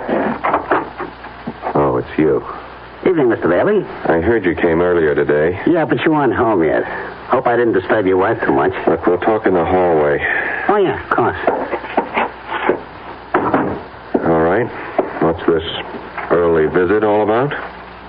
You going away for the holidays? Oh, no, I never go anywhere this time of year. This is one of my busiest times of year, you know? Yeah, I can imagine. I get some of my best pictures around now. You'd be surprised. You know how it is. People get all filled up with the Christmas spirit. All right. Get to the point. You want your payment now? Well, I wouldn't mind, of course, but that's not the reason I came around, Mr. Bailey. You see, I want to tell you that the payments are going to go up. What? I really hate to do it, but it's the inflation, you know? Everything costs more. Food, clothing, film, gasoline. I'm just going to have an increase, Mr. Bailey. I'm sorry. How much of an increase? Well, just another $15 a month. 15? Terrific. Now it's 55. What's it going to be a couple of months from now?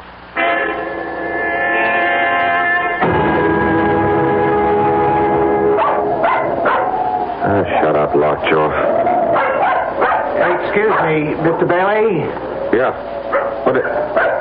What can I do for you? May I talk to you for a moment? Do I know you? No, I don't think you do. My name is Blitz. Dave Blitz. Yeah? Look, can we sit down and talk a minute? Well, it's kind of chilly. Why don't we talk standing up? I trying to walk my dog, and so far he's been a non-performer. Well, I want to talk to you about Ed Kellerman. I don't know any Ed Kellerman. I know you do, Mr. Bailey. I made it my business to find out. Now, I'm not asking what he's got on you, Mr. Bailey. I'm sorry, you're making a mistake. It doesn't matter. I won't ask you why Kellerman is blackmailing you. I expect you'd do as much for me. Only would you mind telling me how much you pay him? He hits me for $60 a month. Used to be $40. Price went up last month. $55. You mind paying it? Of course I mind. So do I. I'd mind if it was $10 a month. And not just because of the money. I hate that slimy man, and I'm sure you hate him as much as I do. That's why I wanted to talk to you about putting a stop to him. A permanent stop. You mean going to the police? No. That's not good enough. I'm talking about killing him.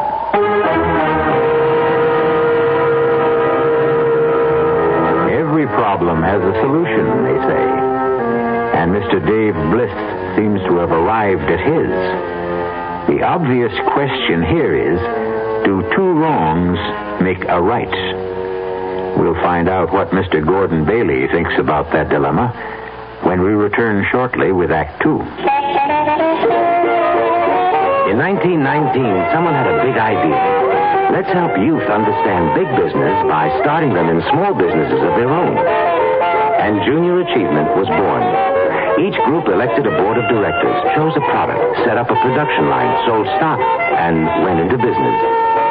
That year, 314 students made and sold products and learned the business of business.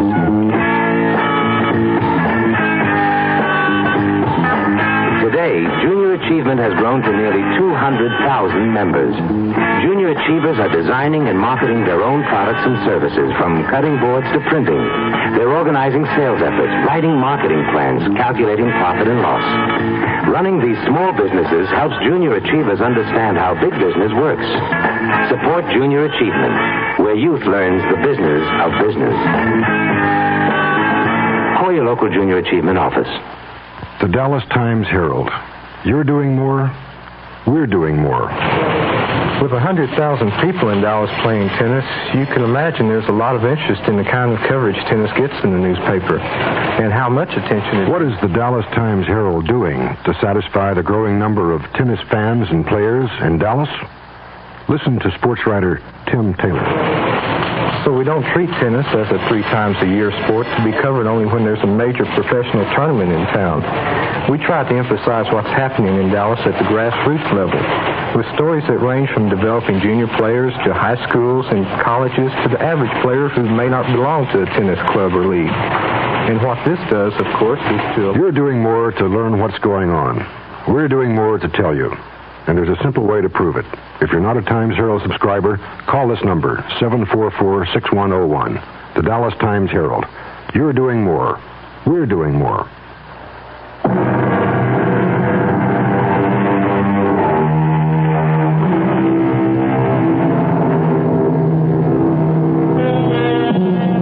Blackmail is an interesting, if dishonorable, crime. It has the unusual facility of making the criminal feel virtuous himself. After all, he's only punishing wrongdoers by making them pay for their sins. But the profession has some serious drawbacks. For one thing, it inspires one's victims to think in drastic terms. And when there are more than one victim, and they meet, well...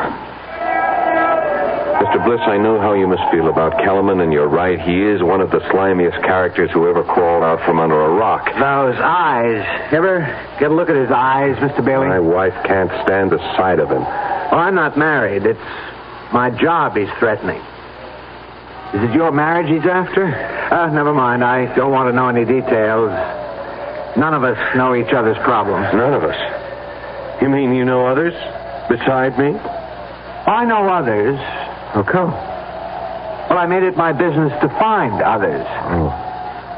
One day when I got fed to the teeth with Mr. Kellerman and his payments and his wet eyes, I decided to find out more about our friend. So when he left one day, I followed him. I followed him on his round. And that's how you found me. Yeah, that's right. You're in the route book, Mr. Bailey, just like all the rest of us. How many are there? There's no way of telling for sure.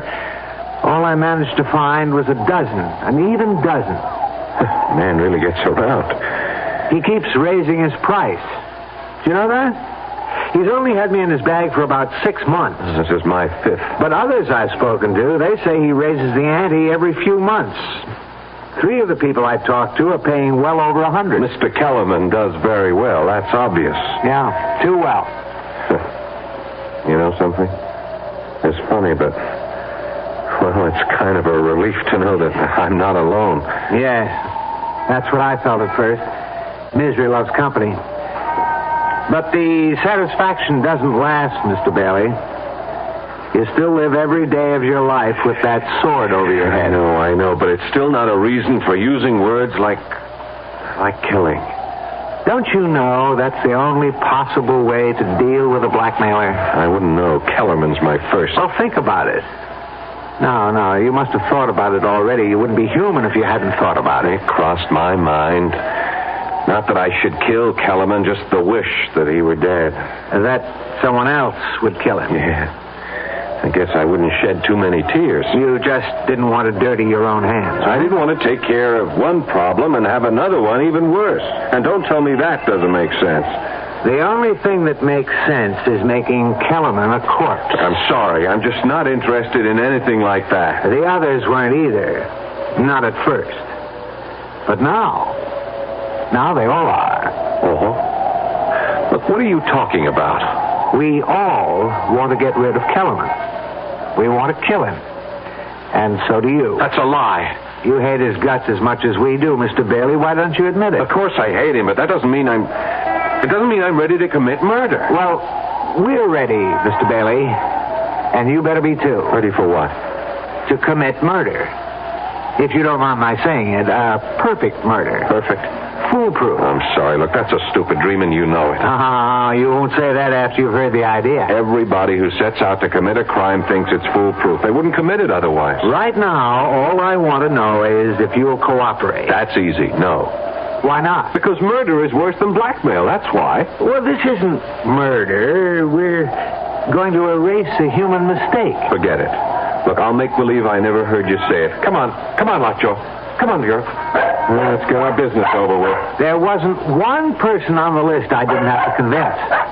But when I told them that there was no chance of any of us being caught, that's when they dropped their objections. All right. What foolproof scheme for murder do you have? It's foolproof because it won't be murder. It'll be an accident. If anyone gets into trouble, it'll be me. Just me. I'm going to kill Kellerman with my car when he's making the rounds one night. I have the time and place all figured out. Just before midnight on Carroll Street. An accident? Right. So, now you know the favor I'm doing you. I'm taking the risk all by myself. You think the police are that stupid? Murderers get caught even when they frame accidents. Oh, this is different. Why? Because of the witnesses. What? I'm going to have witnesses. A lot of them. All disinterested parties. Nothing to connect them with each other. And they'll all tell exactly the same story.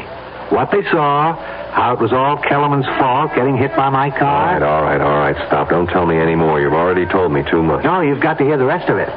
You're a part of this like everyone else. Don't you see the beauty of it?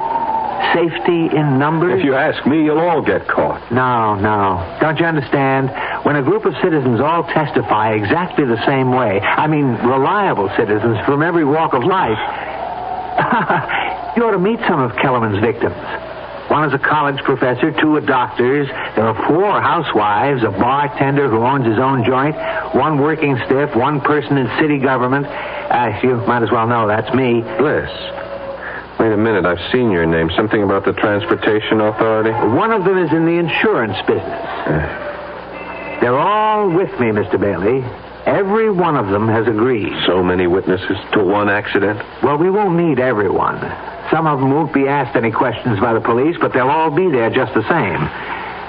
We'd like you there, too. You're nuts. Do you know that? You and the rest of... I won't have any part of this. Don't you see? It can't miss. It doesn't matter. I don't want to have any part in killing a man. How come, Mr. Bailey? Have you got religious scruples or something? Maybe. You've got scruples, but you did something rotten enough to make you a blackmailer's victim. I didn't commit murder. Look, you got a good idea about getting everyone together. Maybe if we all went to the police. Oh, no way. Whatever it is you don't want known about yourself, my friend, it'll come out the minute Kellerman gets arrested. Now, my way is better. I can't buy it. Look, I'm sorry. My dog is getting tired, and so am I. Come on, Lockjaw. Now, wait a minute now. Want my advice, Bliss? Don't go through with this. Find some other way. There has to be one. Goodbye. Bailey. Yeah? What if we do it? You'll be sorry, that's what. Sorry? Why? Because you'll tell the police the truth? I didn't say that. Goodbye, Mr. Bliss.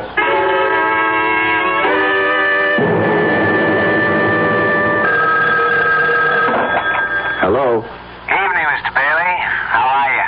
I'm all right, Bliss. What do you want? You going to be busy tomorrow night? What do you mean, busy? Well, some of the gang are getting together tomorrow night. Corner of Carroll Street and 9th Avenue, about 9:30. How about coming down? You might see something interesting. Look, you can't go through with this. We're all in it together, remember? You might not have to do a thing. Just stand there and see it happen. That ought to be satisfying all by itself. I won't be there. Well, we'd sure like to have you, Bailey. You won't get away with this. Nobody ever does. You're wrong about that. But I won't give you an argument. Can we count on you? No, you can't. I won't be there, and I won't help you in any way.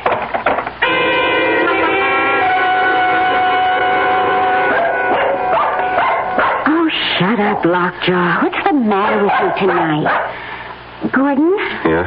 Do you think Lockjaw's all right? She keeps staring at the door and growling. I don't know. Must hear the neighbors or something. Oh, maybe she's waiting to bark at that man, the collector, you know. Kellerman? Uh-huh. Isn't he coming tonight? He usually comes on the last Sunday of the month, doesn't he? Yeah, usually. Well, I doubt if he'll be here tonight. It's almost 11 now. Oh. I didn't realize it was that late. You haven't done much this evening.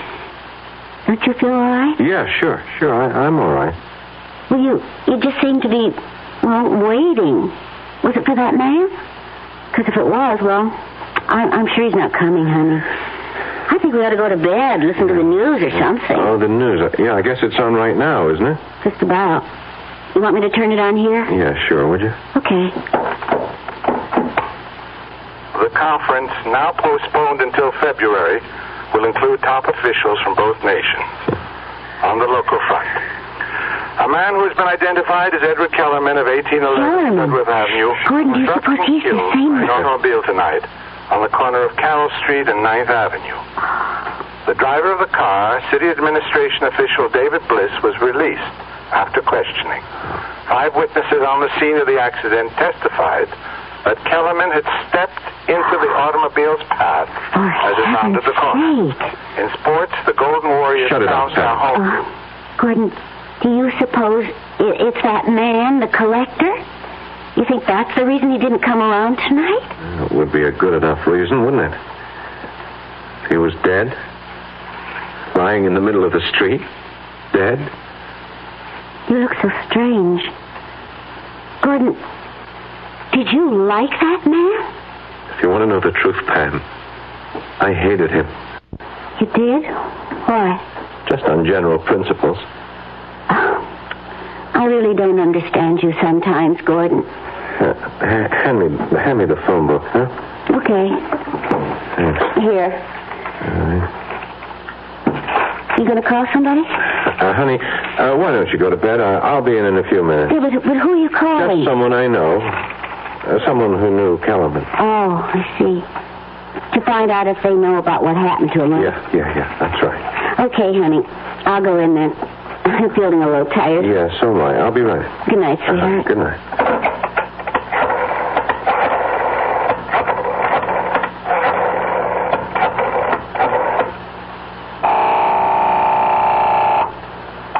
Hello?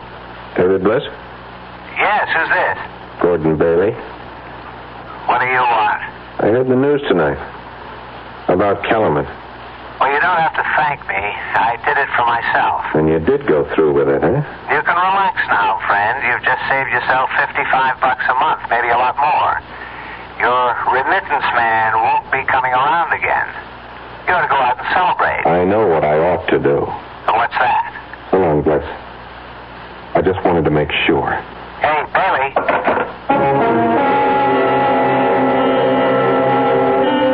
Obviously, there's one thing you can say for David Bliss. He's a man of his word. And because Mr. Bliss kept his word, two indifferent interns are now lifting the mortal remains of Mr. Edward Kellerman and depositing them in the efficient cold filing cabinet of the city morgue, awaiting for someone to claim the body. But who cares about a dead blackmailer? Possibly Mr. Gordon Bailey. We'll find out shortly when I return with Act 3.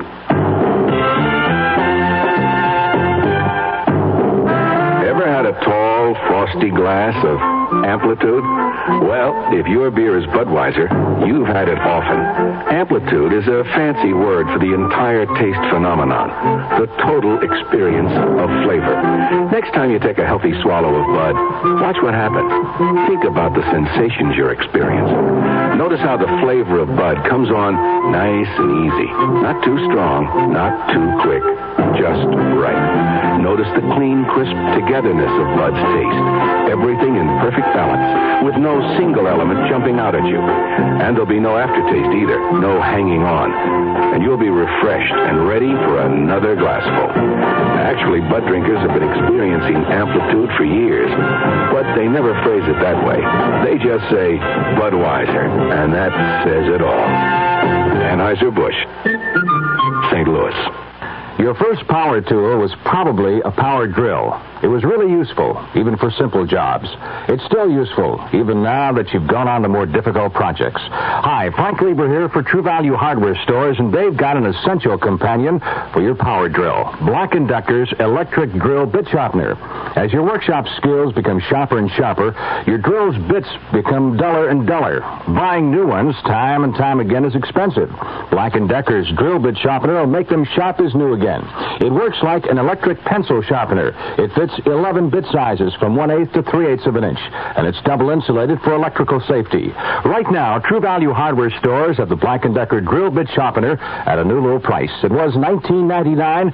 Now it's $4 less, just $15.99.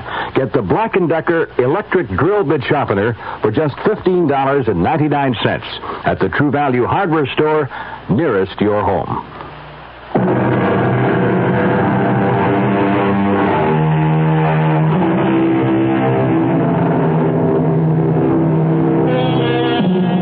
David Bliss and company managed to commit the perfect crime.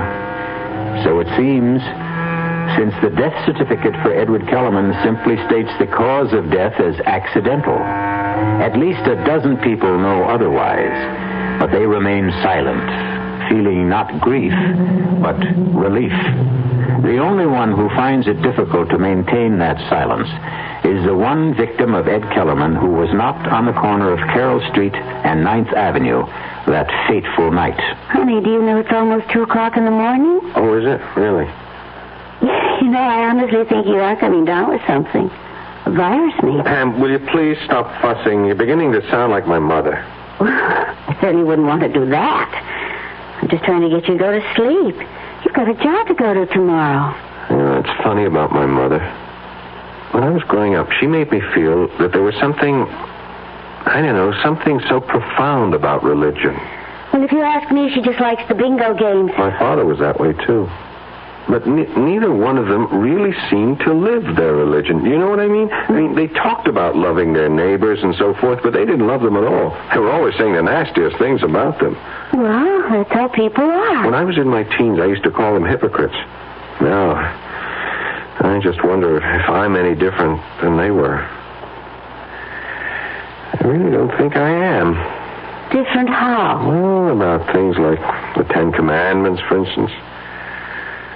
I wonder if there's one I haven't broken. I hope you haven't coveted your neighbor's wife.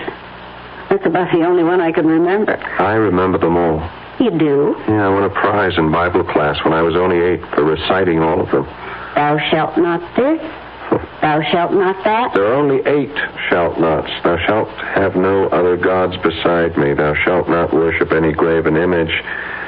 Thou shalt not take the name of the Lord thy God in vain. Thou shalt not kill.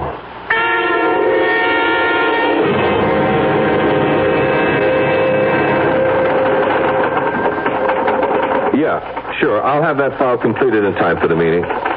Righto, Phil. Bye.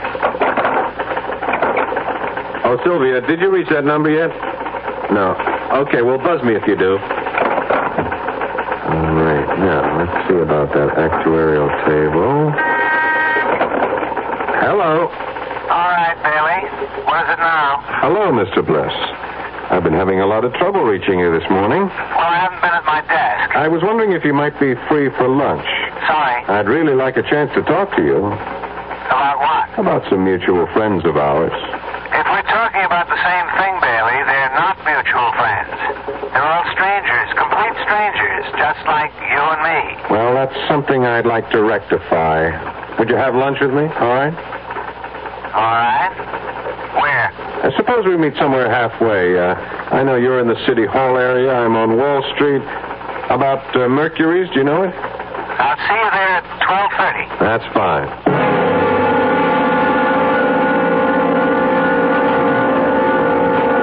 All right, Bailey, let's have it. You don't want a social lunch. You have something on your mind. You're right.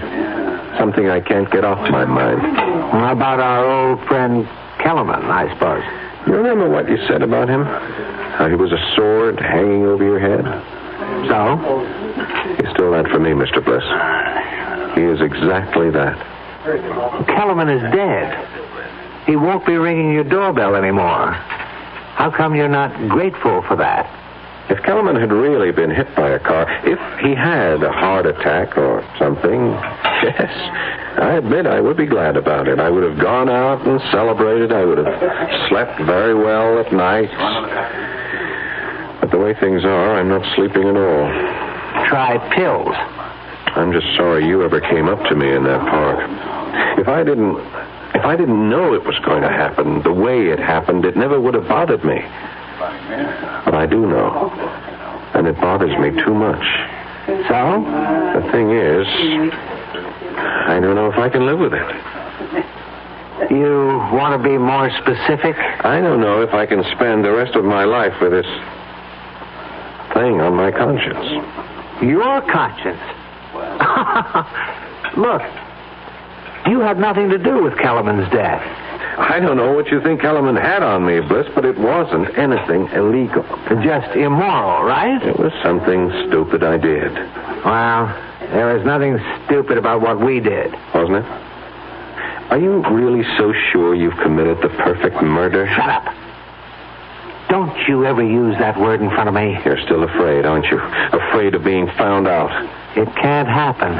Not as long as we all stick together. Oh, safety in numbers, right? When the police came, they only questioned 4 of them. Every single one told the same story. There was no reason to doubt their word. Why should there be? Because there was no connection between them. Right. They were all strangers. Nothing to tie them to each other. Except Kellerman. What about the records he might have kept? His little black notebook, for instance. We thought of that, too. First thing we did when we went to his body was lift that book right out of his pocket. Oh, what about the apartment? What about all the stuff he had there? The second thing we lifted was the key to his apartment. One of our guys, Joe, the bartender, went straight there. He cleaned out every scrap of paper in the place, every single one of his rotten photographs. You were very thorough, weren't you? Yeah. We were thorough, Bailey. And you ought to be grateful, not worried. I am worrying. I'm worrying about whether or not I should... Go on. Whether or not you should what? Bailey, are you thinking about going to the police? It occurred to me. You mean you'd turn me in? I don't know. I just don't know. Did it ever occur to you to turn Kellerman in? Yes, often. But did you? No. Why not? Wasn't he committing a crime? Wasn't he disturbing your precious sleep, too? Yes, he was. But you didn't turn him in because you were afraid for yourself. Isn't that the truth? I suppose so. So all this morality of yours, this conscience you talk about, you didn't discover you had any until Kellerman was gone, until he was no longer a threat to you. Isn't that true? I still say blackmail isn't murder. Bailey, I've got news for you. I wasn't going to tell you this unless it was absolutely necessary. Tell me what? Kellerman may be gone, but his photographs are still around. What? You heard me. We have all of Kellerman's negatives, all the dirty pictures he ever took. Most of them have been returned to his victims. Everyone who cooperated with us. I see. That means we have your pictures, too, my friend. You understand? And if I don't cooperate, I get a new blackmailer. No, that isn't the way it is at all. Kellerman bled you, Bailey. Every month he came whistling up to your front door asking for money. More and more money all the time. But that's over now.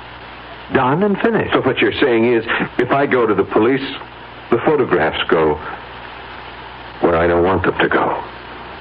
I'm sorry to use Kellerman's own tactics, but you're forcing my hand. Bailey, please use your head. You've got nothing to gain and everything to lose. Somebody's done you a favor. The only way to show your gratitude is to forget it. What do you say? Well, I'll think about it. That's all I can tell you.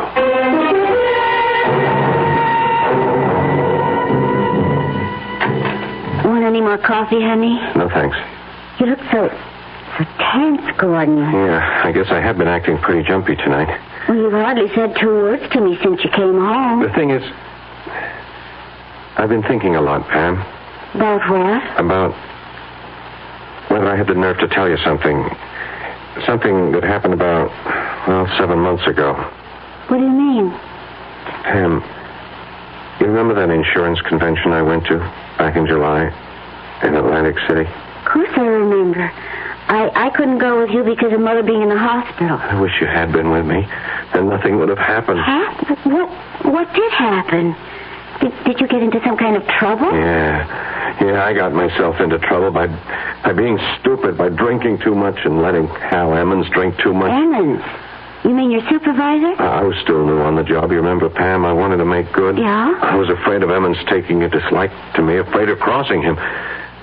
When we both got drunk that second night, Emmons insisted that we pick up these girls. Gordon. Honey, I swear, I didn't want anything to do with it. I wasn't the least bit interested, but, Emmons is the kind of guy who uses conventions to swing a little, I told him I was crazy about my wife, that home cooking was good enough for me, but he just pressured me, Pam.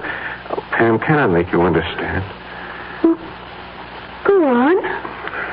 What happened? We brought the girls upstairs. Oops. They had adjoining rooms. They were professionals, you see. Gordon. Oh, honey. Gordon, why do you have to tell me about this? Please don't cry. I wouldn't have known if you hadn't told me. It's on my conscience, Pam. Your conscience? Oh, sure, I could have kept my mouth shut, but I guess I needed to tell you. I guess I wanted you to know so that you could forgive me. I've been tortured about it for months, honey. You have no idea what torture it's been for me. But that's the dumbest thing of all. Don't you think I would have forgiven you a long time ago? Please. Hold me, Gordon. Honey, please. It'll never happen again, honey. I swear. Oh, darn it. I was just getting cozy. Okay, I'll get it. Hello. Mr. Bailey, Dave Bliss here. What do you want? I have something for you, a present. What is it? About half a dozen photographs and the original negatives. I decided they really belong to you. That if you knew you were really out of danger, you'd sleep a great deal better. Do you want them? All right. Put them in my mail, to my office. And have some secretary open them by mistake? No, I don't think you'd care for that. You could mark it personal. Supposing I hand them over in person tonight. Whereabouts? Well, right now I'm in a bar called Adam and Eve's on 12th and Walnut. I'll be here for another hour if you can make it. Otherwise, well, it'll have to be some other time, that's all. Oh, well. All right, I'll be there in half an hour. Gordon, you're not going out? Just for a little while, honey. I got some client business. Besides, I can use a little fresh air. You're not still feeling bad, are you? No, I feel just fine. I never felt better.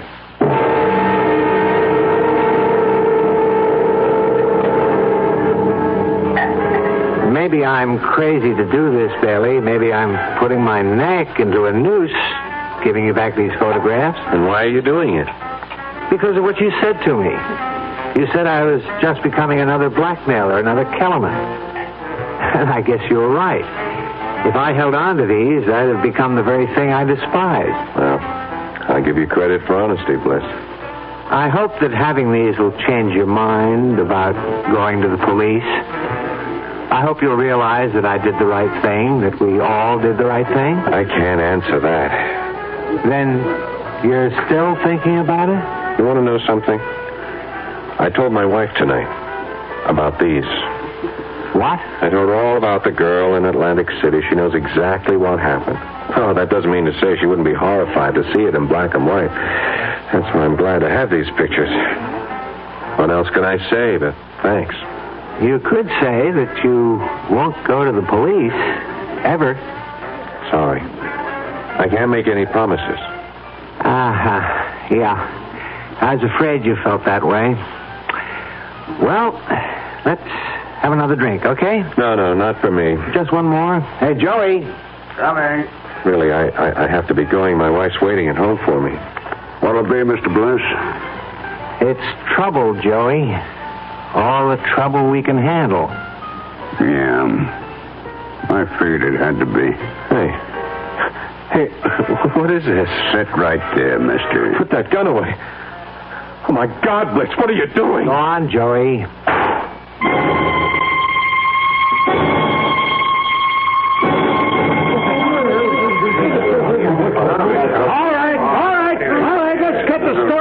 Now, what happened to you, Joey? Look, Sergeant, you know me. You know I don't like trouble in my joint. Well, what did the guy do? Try to hold you up? That's right. He come in, he sat down at the bar, he pulled out a .45 and stuck it in my gut. Well, that's a strange one, all right. I mean, a guy with some kind of insurance executive that sets all right on his business. Well, he must have gone off his nut, Sarge. Look, you can ask anybody, all of my customers. This gentleman right here was at the bar. Yes, officer. My name is David Bliss. I'm with the city, officer, and the bartender's right. The guy just sat down and pulled out the gun. No, that's true. And then the bartender tried to grab it away from him.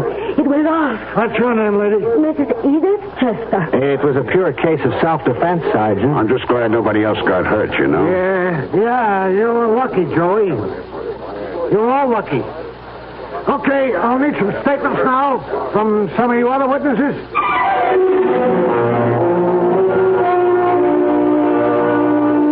And so for poor Gordon Bailey, there was no safety in numbers, only extinction. We admit that this is a grim demonstration of the old saying that in union there is strength. But we sincerely trust that justice finally prevailed. I'll be back shortly.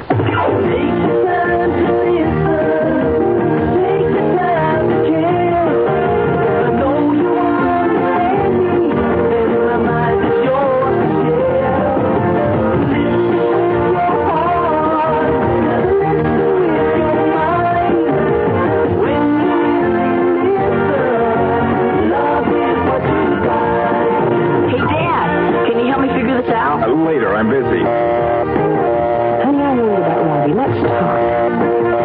Daddy, do you know what happens to bears in the wintertime? If all they hear is your busy signal, some very important people might stop calling. And there are messages you can't afford to miss.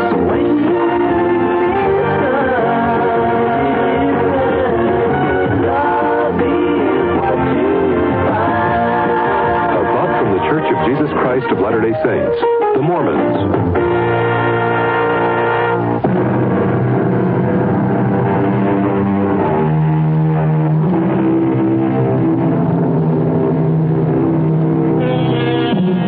If there's a moral to this story, it might be that eyewitnesses can't always be trusted, even when they're being honest. Of course, we don't worry about your eyes on this program. We're interested in your ears, and we have good news for you. Many thousands of ears are now listening to these exercises in imagination. We hope you'll continue to be an ear witness. Our cast included Paul Hecht, Evie Juster, Ralph Bell, and Robert Dryden. The entire production was under the direction of Hyman Brown.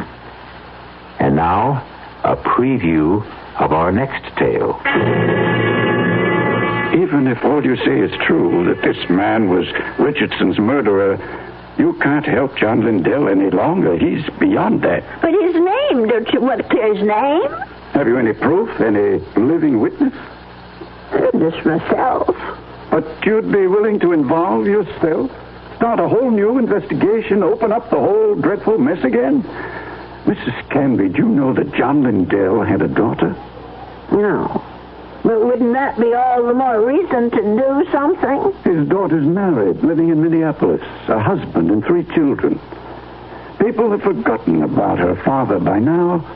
Would you want that poor woman to see his name dragged through the newspapers a second time? But if her father was innocent... Forget it, Mrs. Canby. That's my advice to you. The old wound is healed. Don't reopen it. Radio Mystery Theater was sponsored in part by Anheuser-Busch Incorporated, brewers of Budweiser.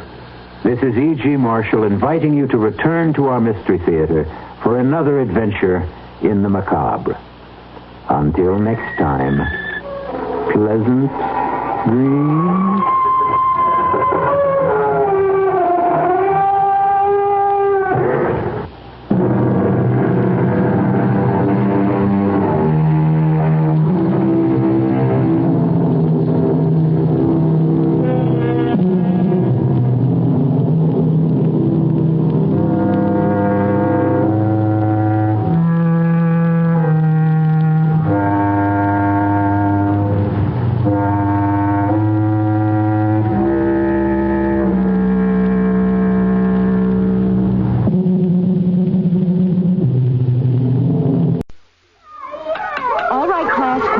Please.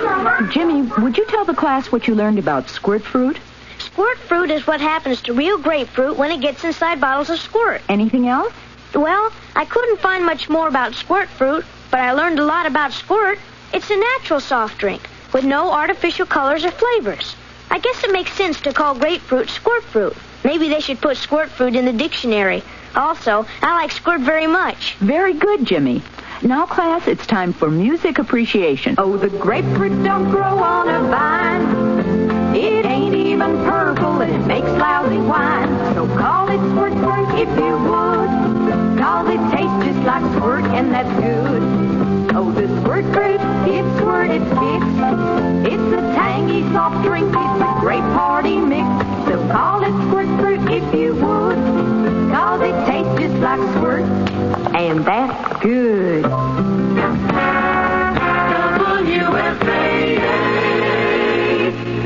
The CBS Radio Mystery Theater presents...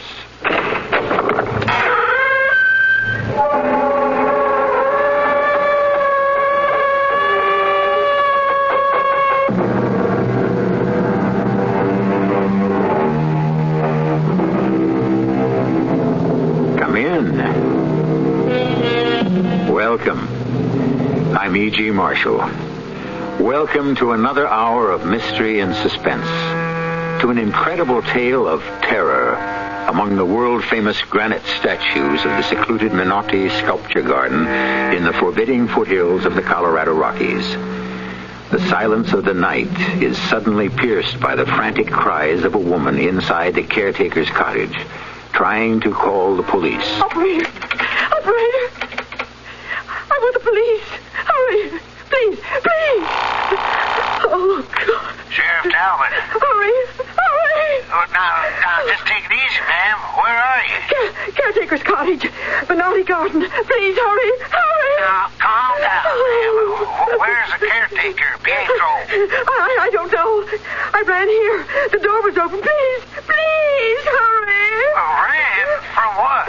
One of the statues. A statue of a man. As I passed it, his hand reached out, touched my back, called my name. What? It touched me. The statue touched me. Hurry, please. Please.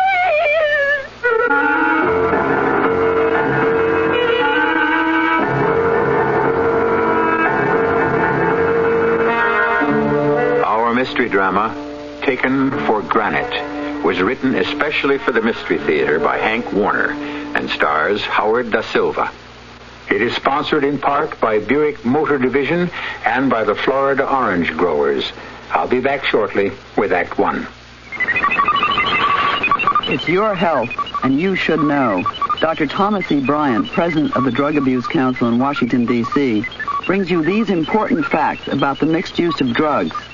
The most serious health consequences associated with heavy drug use in America today come with indiscriminate mixing of different drugs, sedatives followed by stimulants, mixing alcohol with sleep-inducing pills like barbiturates. These are the really dangerous drugs because they kill, and overdoses are so often fatal. Yet the problem is not really the drugs themselves, but with why they are taken. It is this underlying need or desire to escape or to feel different that leads to trouble with the drugs. The most pressing need is for preventive measures. Awareness alone is not enough, though it is important.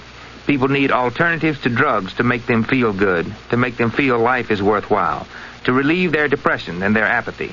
Supplying realistic alternatives to drugs is a challenge not just for the health professions, but for all of society. It's your health. Here's a tip from your Better Business Bureau on the metric system. You know, the worldwide trend today is toward a universal system of measurement, the metric system. The names of this new system may sound strange to you at first, but fortunately, there are only a few words that have to be learned for everyday use, and these are the millimeter, centimeter, meter, and kilometer for describing length and distance, the milliliter and liter for capacity or volume, the gram, kilogram, and ton for weight, the kilometer per hour for highway speed, and the degrees Celsius or centigrade for temperature. You're already using some of these terms more than you may realize. For example, when you go to the supermarket, you see weights expressed in grams on more and more packaged items. Now, for more information on this whole metric system, write to Metric Information Office, National Bureau of Standards, Washington, D.C.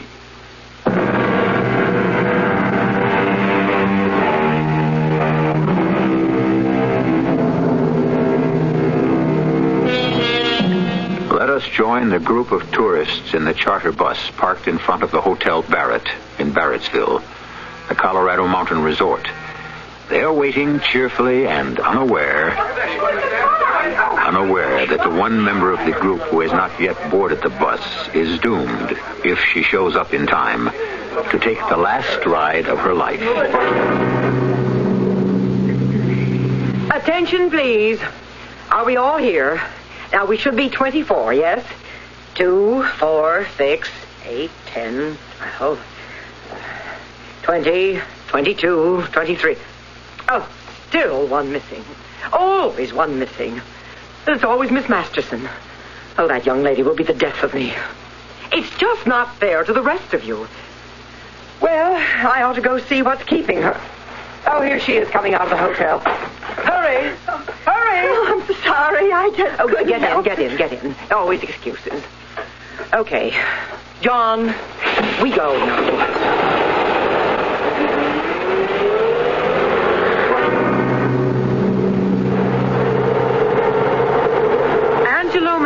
was born in Florence, Italy. At the age of 20, his genius as a sculptor was discovered by Silas Barrett, the eccentric gold mining millionaire and art collector who brought Menotti here. After working for 15 years, Menotti completed his monumental work. More than 50 life-size nude granite figures depicting the universal life cycle of mankind from infancy to death at old age. We are almost there, about a half mile up this side road. The sculpture garden was open to the public for less than 1 year until Silas Barrett's young wife and Angelo Menotti mysteriously disappeared. Silas Barrett ordered the garden closed for as long as he lived, 12 years. The sculptures and the parkland were bequeathed to Barrett College with a proviso that permission to visit the sculpture garden could be granted only by the chairman of the Fine Arts Department, currently Dr. Janus Kellerman. Oh, here we are. Now, please remain in the bus, everyone, until the gates are open. You can park right there. Are you the caretaker, Pietro Franzoni? At your service. Signora Mannerheft? Yes. Dr. Kellerman phoned me you were on your way. Would you like me to escort you? Thank you. But that won't be necessary, really. Dr. Kellerman gave me these pamphlets about the exhibit. As you wish, Signora. If you should need me, I will be in my cottage. I must lock the gate. Are there any other gates? No, this is the only gate. There is an iron fence all around the park. When you're ready, your driver can blow the horn. I'll come back in my Jeep. It's not far from my cottage here. Thank you. Oh, dear me, it's clouding up. Do you think it will rain? Could be, maybe. Thunder shower. Over soon. I'll go now. You can see on your pamphlet the diagram of the exhibit. Now, we will go down this broad path to the self-sculpture of Menotti at work. Then along the groupings of the life cycle statues. Then to the fountains. The exhibits are numbered and explained.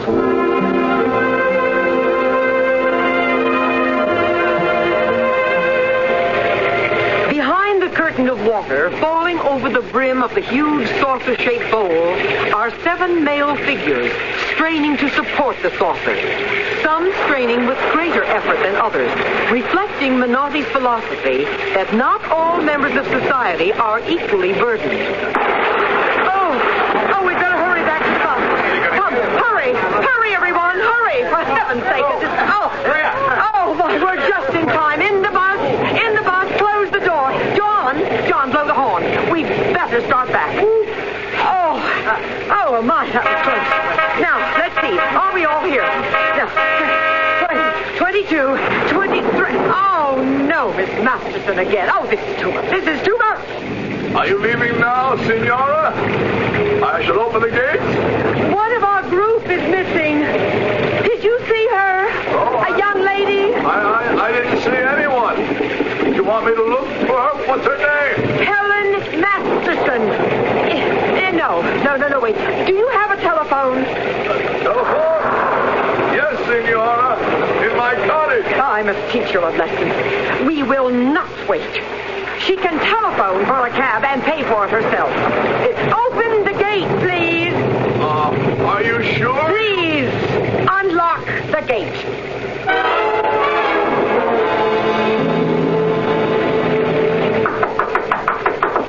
Anyone here? Hello? Come in. You are so wet. Yes. You're shivering. Did you get lost? Yes, I missed the bus. Come close to the fire. I will put more wood on. Oh, you are cold. Would you like some brandy? Here, drink. It will warm you. Oh, thank you. Oh, your clothes, they are very wet. Here, I have a warm robe. You go into the other room and take off your wet clothes. We will hang them by the fire until they dry.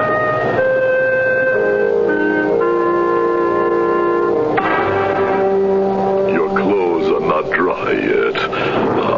espresso? You can try it with a little more brandy. Oh, yes, please. Oh, this is such a charming room. I just love these animal figures. The frog, the turtle, that cat. They're simply magnificent. Who did them? Menotti? Menotti? No, I made them. I am the creator. You? They are beautiful. You are surprised. I understand. You wonder how Pietro can do it with only one good hand, no? Oh, I'm sorry. I didn't realize you had... Oh, that's all right. Look, 3 fingers on my right hand are no good. Crushed. They can no longer hold a hammer. Crushed? Well, a long time ago when I came to this country, I was an apprentice to Menotti. A big block of granite fell on my hand and crushed my fingers. Oh, how awful. What a terrible accident. It was no accident. Menotti was careless. Careless?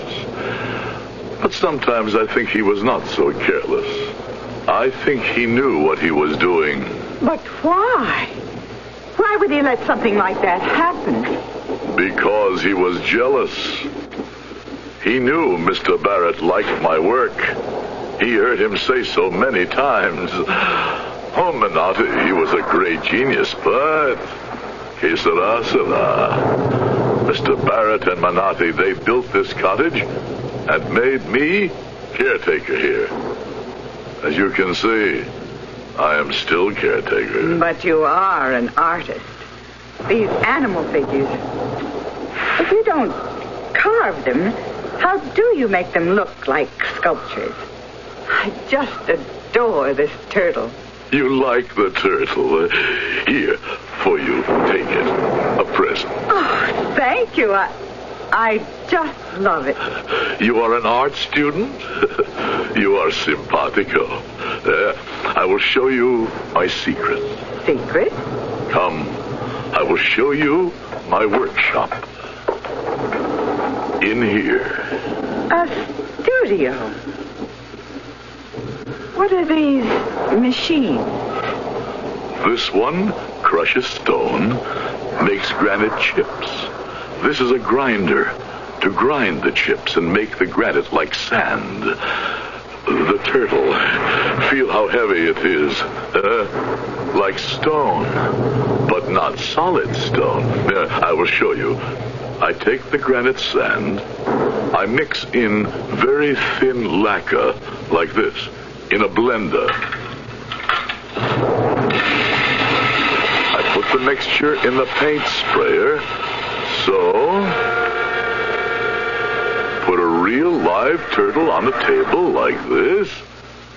Now, you watch and you will see. Spray turtle. So. Now it is wet. I sprinkle a little bit of dry powder. It will soon dry and look like before, but a little bit heavier. How ingenious. And the frog, the cat, the dog, the bird. Same technique? Mostly the same. I experiment sometimes with taxidermy before I use the spray. Well, this has been a real pleasure, Mr. Franzoni. My clothes must be quite dry by now. Miss Masterson? What is it? May I ask about your art school? What? Have you ever modeled at the school? Oh, now and then. Why? If you will forgive me, Miss Masterson, I can tell, even with the robe on, that you have a most beautiful body. Oh, thank you. It really is rather average. No, it is beautiful. Please, do not be offended. I would like, if you will permit me, to make a plaster cast of you, please, as a remembrance. Oh, that's very sweet, Mr. Franzoni, but I really must be getting back to town. If you call me a cab, we're all going to a square dance after dinner. I beg you, please. But why a cast of my body? It will take too long. Why not a death match? I work fast. It will not take long. Then I will drive you back to your hotel. What will you do with the plaster cast? I will reassemble the sections and spray the entire cast with my granite solution.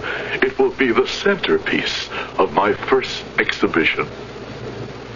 Well, if it really won't take too long. Oh, thank you, Miss Masterson. Thank you. Thank you.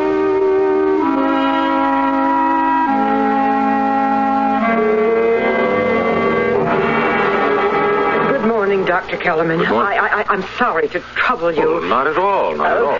Now, what can I do for you? Did your group enjoy the visit to the Minotti Garden? Too bad it rained. Would you have some coffee? No, thank you. You seem upset. I'm afraid I am quite upset. Oh, why?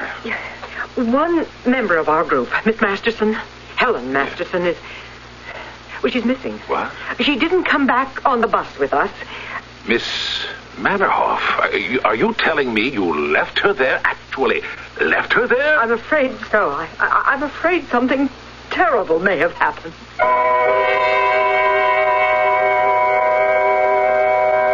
Our horrified Dr. Kellerman has our sympathy. We can understand his agitation.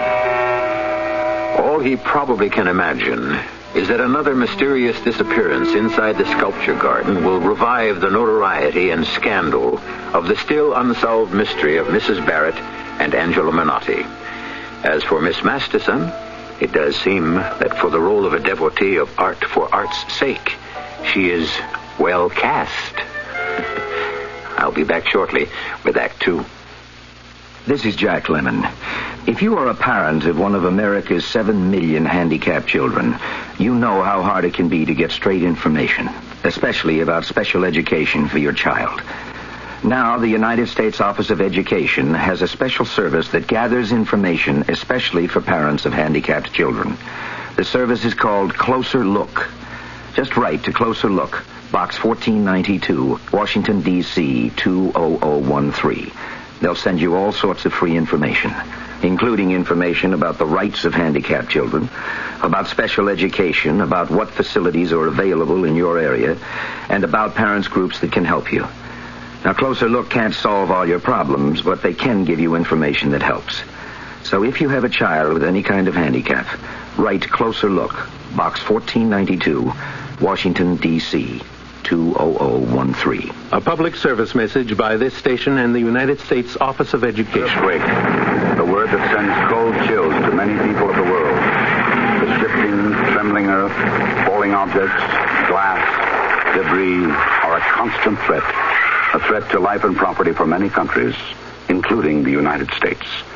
And should an earthquake or other natural disaster occur, there are relief organizations to help, like your American Red Cross, always reaching out to people in trouble.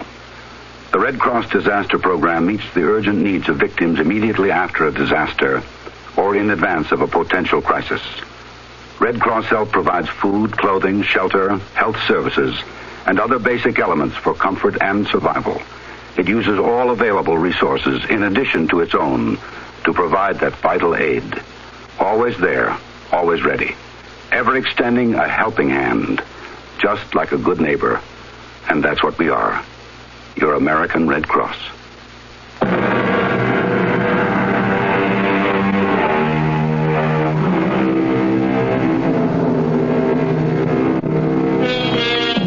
Dr. Kellerman faces a dilemma. Recovering from the first shock of being told that a missing tourist was last seen inside the sculpture garden, he must decide whether to call in the sheriff at once or further question Miss Mannerhoff himself. He has decided on the latter, which puts him at a decided disadvantage. After all, the curriculum of his fine arts department could hardly include a course in the fine art of murder. I simply cannot understand why you left her there. It's a totally irresponsible act, Miss Mannerhoff. I know I shouldn't have. I asked Franzoni if he would call a cab for her to take her back to town. Doctor, I'm afraid I was very annoyed. But she was not at breakfast this morning. I asked the hotel manager to check her room just before I called you. Her room had not been slept in. Well, that is strange. Well, it happened several times on our tour, going off on her own to dinner and not sleeping in her own room. But she has always showed up at breakfast. Well, I suggest we approach this in orderly fashion. Yes. First, let me call the caretaker. You can listen on the extension. Thank you. Hello? This is Dr. Kellerman, Pietro. Good morning, Doctor. Good morning. Listen carefully, Pietro. Greta, the guide on the bus yesterday, is in my office, listening on an extension. Now, I have some questions. Yes, Dr. Kellerman? Did you see a young lady, Miss Masterson, after the bus left? Oh, yes, Miss Masterson. She came to the cottage in the rain. She said she lost her way. She was very, very wet. She was here a short while until her clothes dried in front of the fire. Well, did you call a cab for her? I tried, but the line was busy. I was afraid she would get sick, so I drove her back to town in the Jeep. Well, did you drive her to the hotel? Are you there, Pietro? Did you hear me? Did you drive her to the hotel? It stopped raining when we got to town. She said she wanted to do some shopping. I let her out on Main Street near the hotel. Yes, and then? I stopped at a drugstore for aspirin. I bought a bottle of Chianti at the supermarket and drove back here. Well, thank you, Pietro. Well, there, you heard. Yes, I heard. I'd better phone the sheriff.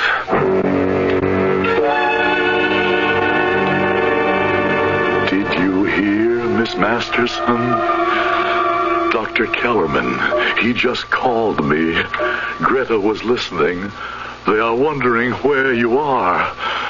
What happened to you? What could I tell them, Miss Masterson?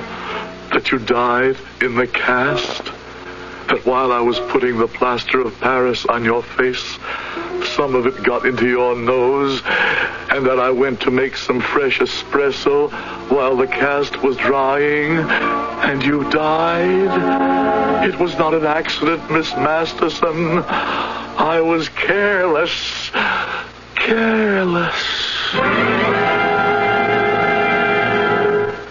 That's all we know, Sheriff. What I told you on the phone. Unless Miss Manoff... No, I can't think of anything else, Sheriff. By the way, Doctor. Yes? I checked drugstore and liquor store on my way here. They both confirmed Pietro's story. Well, I never doubted it, Sheriff. That's routine. Well, guess we might as well put out an all-points bulletin of her description. Well, I should tell my home office. If she is missing, they'll want to alert her parents in Columbus. I'd better be getting back to the bus. I'll see you to the elevator. I'll be right back, Sheriff. We look forward to another visit with an art group soon. We plan to, Dr. Kellerman. Oh, you have a magnificent sculpture garden. Thank you. Goodbye. Thanks again. Goodbye. Well, she's gone. What's on your mind, Doctor? What you sweating about? Her clothes. Her bags. Why she left them at the hotel. Yeah. That's not good, Doctor. She doesn't show up at the hotel by 3 o'clock. I'll go over her room with the manager. Maybe a note, a clue, letters. You know why I'm so upset about this, Sheriff. You do know. I understand. She must be found. Now, it's taken years to live down the mystery of Sarah Barrett and Minotti. You know that we can't afford to have that revived. Particularly now that the Chamber of Commerce wants the garden reopened to the general public as a tourist attraction. Yeah, well, we'll do the best we can. I got to go now. I'll phone you after I see the hotel manager.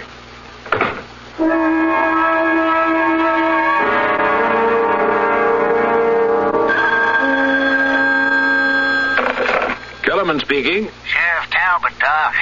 Just gone over Miss Masterson's room. Not a thing. No note, no letters, clothes and bags still here. Looks bad, Doc. I was afraid of that. I'll phone Mannerhoff tonight at the Broadmoor. According to her schedule, the group will be leaving there in the morning. Yes. She'd better be told. Thank you, Ben.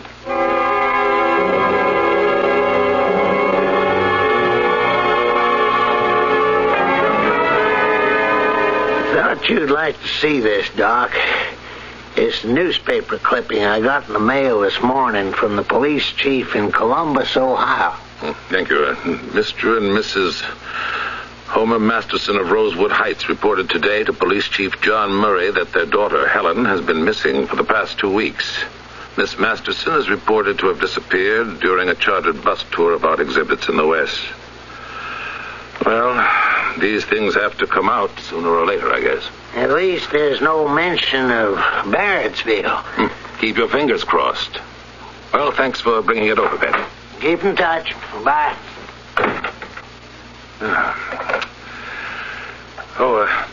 Jane, you can tell that young man, Dr. Larson, to come in now. Sorry to have kept you waiting, Doctor. Have a seat, please. Oh, I don't mind. I'm on vacation. Backpacking, eh? Yeah. I'll just put it down anywhere. I've got your card here. Here it is. Dr. Arnold Larson, Assistant Curator of Cincinnati Museum of Fine Arts. Well, how is Dr. Murdoch? We were classmates at Wisconsin, you know. Oh, he's fine. He sends regards. Well, then, what can I do for you? When I told Dr. Murdoch I'd be spending my vacation backpacking through the Colorado Trailway, he suggested I drop by to see you. Good. And, of course, the Menotti Garden. Why, naturally. Now, when would you like to visit the garden? Well, any time it's convenient. This morning? That'd be fine. I'll have one of the men drive you out.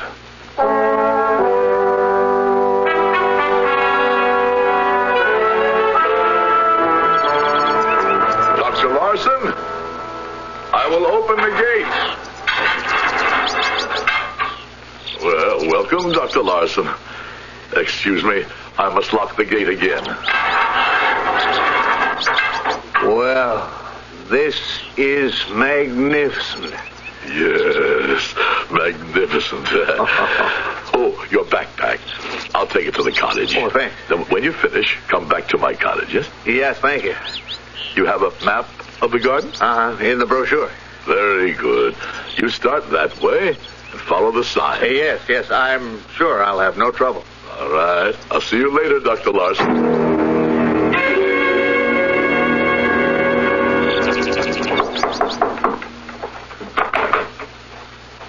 Dr. Larson, you've gone a long time. Come in, please. I thought maybe you would be back for lunch. Well, there was so much to see. Time passed so quickly. You had no lunch then. You will have some antipasto and a glass of wine. Oh, that sounds great. Good. That was delicious. I didn't realize how hungry I really was. More Chianti? Half a glass. That photograph on the wall of the statue of a man, is that a Menotti, too? It fools you, too. Fools me? Well, what do you mean? It's me. What do you mean, you? It's a sculptured statue.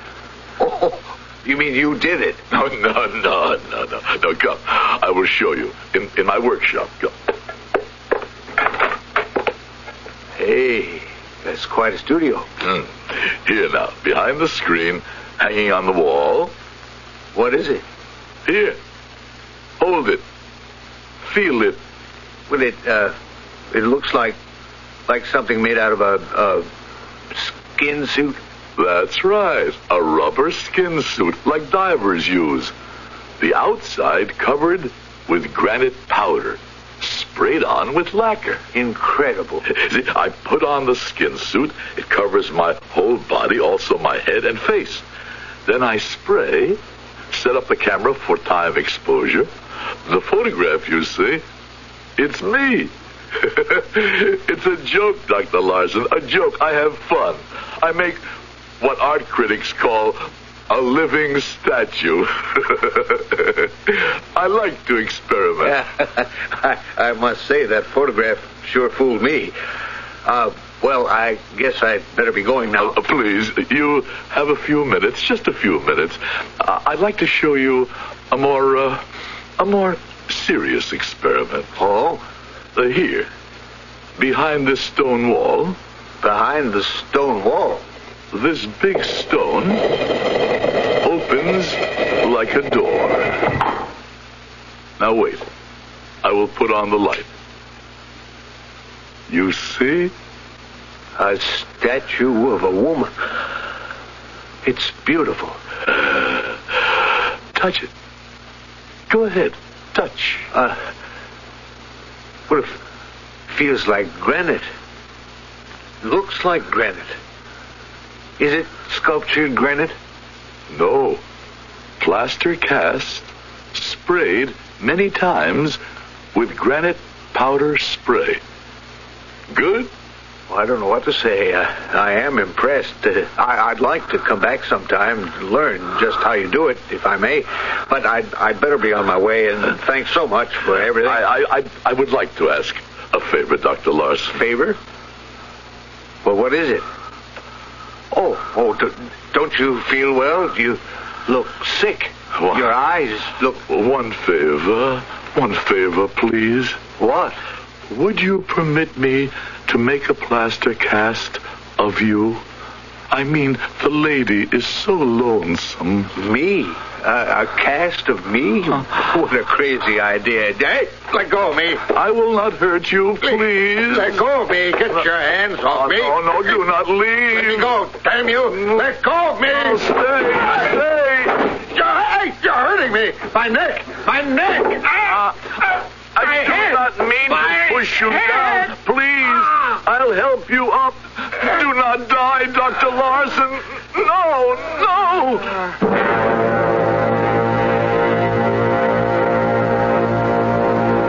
I do not want him to die, Miss Masterson.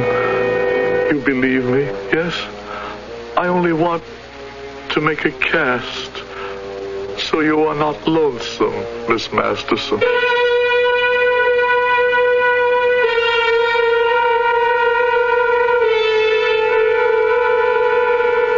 It seems our young man didn't quite believe in art for art's sake. Or was he simply one of those social drinkers who can't take even a small glass of wine without getting plastered? I'll be back shortly with Act 3. I'm High Brown, producer of Mystery Theater. This month, we in Walt Disney World are giving 16 lucky people a week of thrilling entertainment at Walt Disney World near Orlando, Florida. Send your name and address.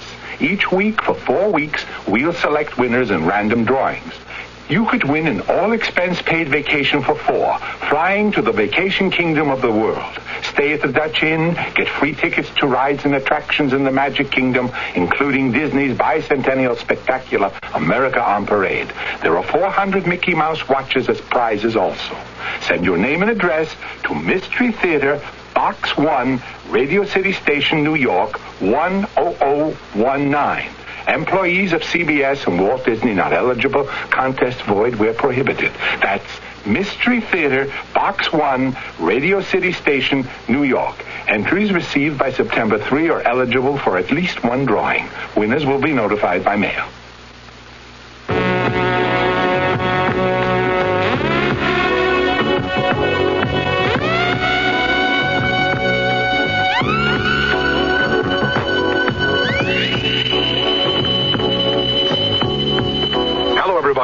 This is Cousin Bruce Morrow for the Foundation Church. Now, these are troubled times. Not a lot of money around. Work's kind of tough to get. Apathy's here. We're disillusioned. Wondering what's going to go down next. Well, it's easy to go along with it, right? I mean, just sit around and say, who cares? You don't let the next guy worry about it. But does it have to be like this? Pride, dignity, truth. Being straight with one another. Now, these qualities have not disappeared. They've just gone to sleep for a while, right? But now's the time to wake them up. Only we can do it. This message brought to you by the Foundation Church, 111 East 38th Street, New York, New York. Zip 10016.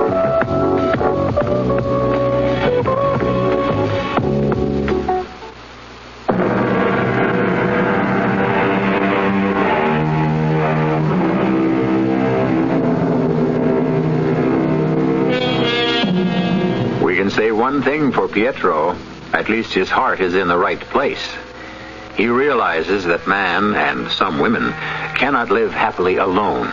So he has created a companion piece for Miss Masterson. As for distraught Dr. Kellerman, a thing of beauty may be a joy forever, but certainly not in his present state of mind. He is understandably terribly upset and has just hurried to Sheriff Talbot's office. I just got a telephone call, Sheriff, from Dr. Harvey Murdoch, curator of the Cincinnati Museum. It seems that his assistant, Dr. Arnold Larson, is 2 days overdue from his vacation. He wanted to know if I had any idea where he might be. Why you? Oh, yes, I should explain. Larson visited the Menotti Garden about a week ago. He paid a courtesy call at my office. I had him driven out to the garden. And he didn't come back to Barrettsville? No.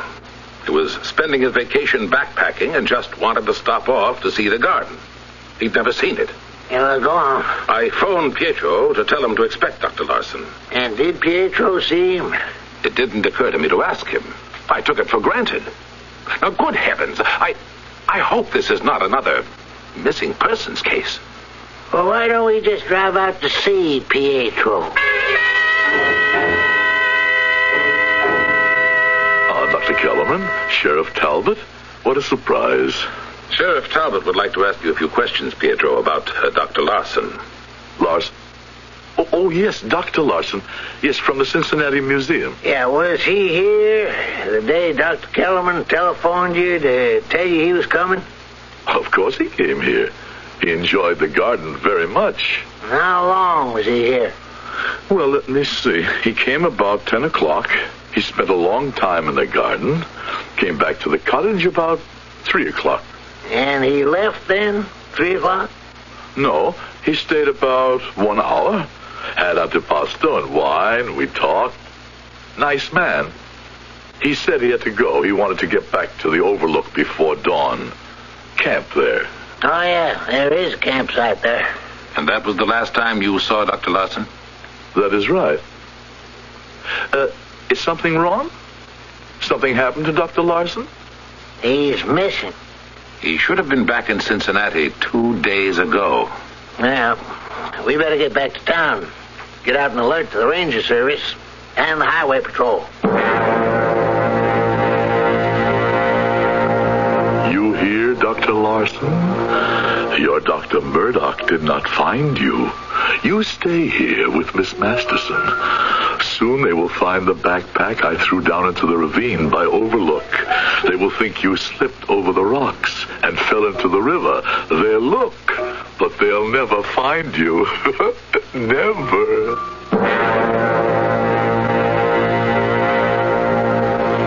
Good morning, Dr. Kellerman. I'm Shelley Curtis of Arts and Leisure magazine. So good to see you. Please do have a seat. Thank you. I understand you want to do a color photo layout of the garden and the exhibits. Yes, for publication in about 6 weeks. Good. A week before the garden is reopened to the general public. Well, splendid. Now, do you have enough background material? Oh, heavens, yes. Your PR department has flooded me with material. I've got some ideas I'd like to try. I hope they work. When do you plan to start shooting? Well, I'd like to do it in 2 sessions. First this morning to study the subjects, get the feel of the place, and do overall shooting, probably until about 4 o'clock. Right. Then I'd like another session towards dusk. Sunset with changing colors, golds, reds, and blues as darkness approaches.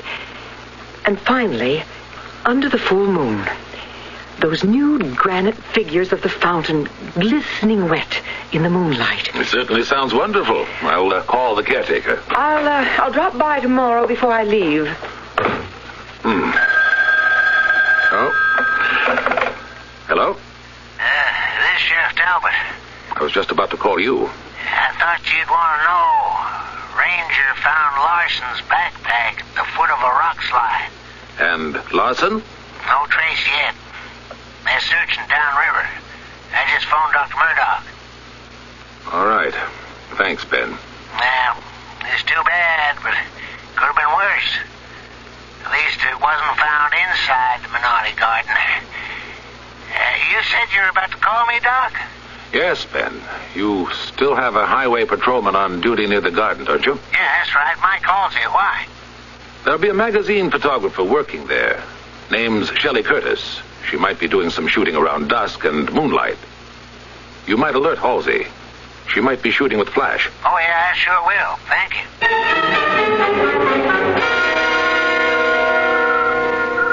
See you later, Pietro. Excuse me, Miss Curtis. Yes?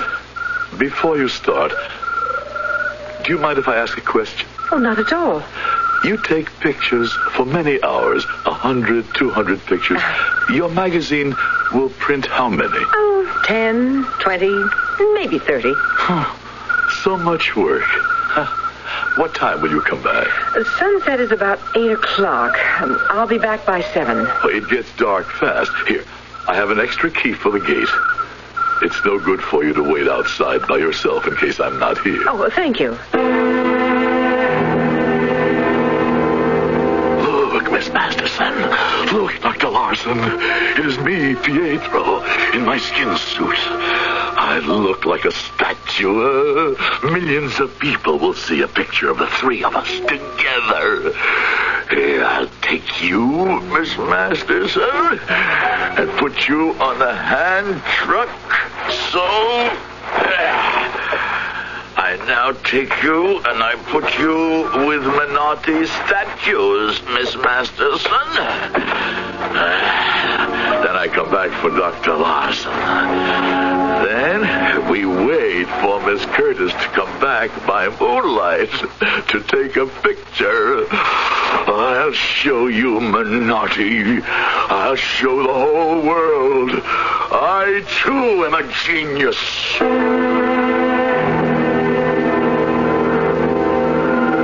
Do not move, Miss Masterson.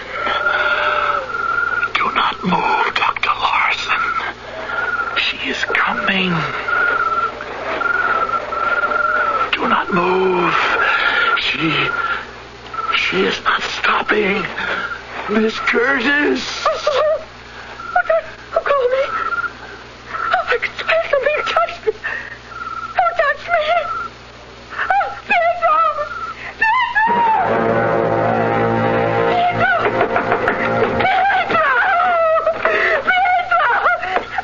Where are you? Pietro, are you here? Oh, operator, please. Please. The police. Hurry. Oh, God. Sheriff Talbot. Hurry. Now, just take it easy, man. Where are you? The Naughty Garden. The caretaker's cottage. Please, hurry. Now, calm down, ma'am. Where's caretaker, Pietro? I don't know. I ran here. The door was open. You the photographer? Yes, I am. You ran there? One of the statues. A statue of a man. As I passed it, a finger touched my back. My name was called. Now, listen, Miss Curtis. Are you sure about this? You sure you're not imagining this? Oh, please. You must believe me.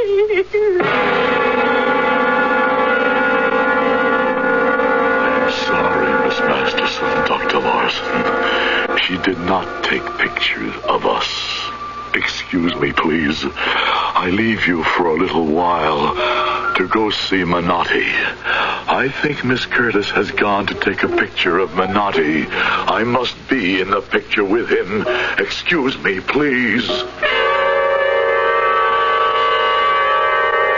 This is Halsey, Sheriff.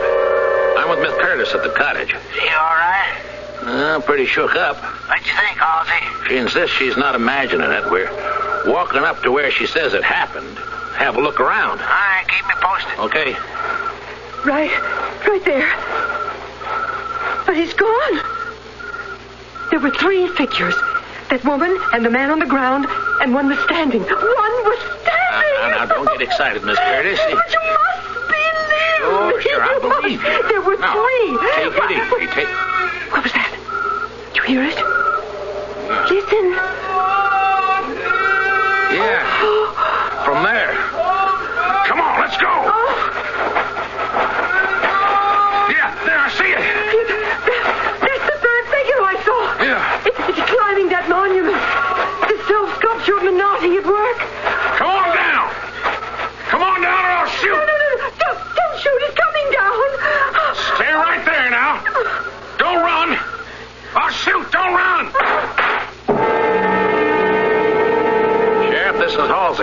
There's something damn queer going on out here. We saw this statue, this man who looked like a statue. I ordered him to stop running, and it didn't. I got off 2 shots. He got away into the bushes. Did you hit him? Well, I don't know. All right, stay with Miss Curtis. I'll pick up Dr. Kellerman and a search party. Okay.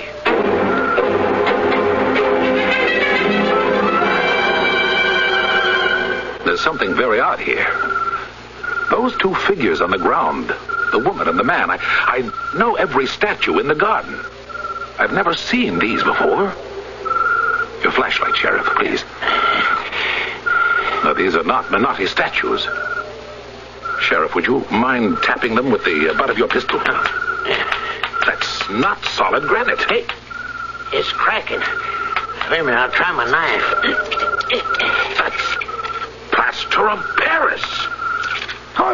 Lord, it's a body. Sheriff Talbot? Well, what is it, Miss Curtis? At the fountain. The water in the lower basin. It looks pink. Blood? I don't know. Let's go.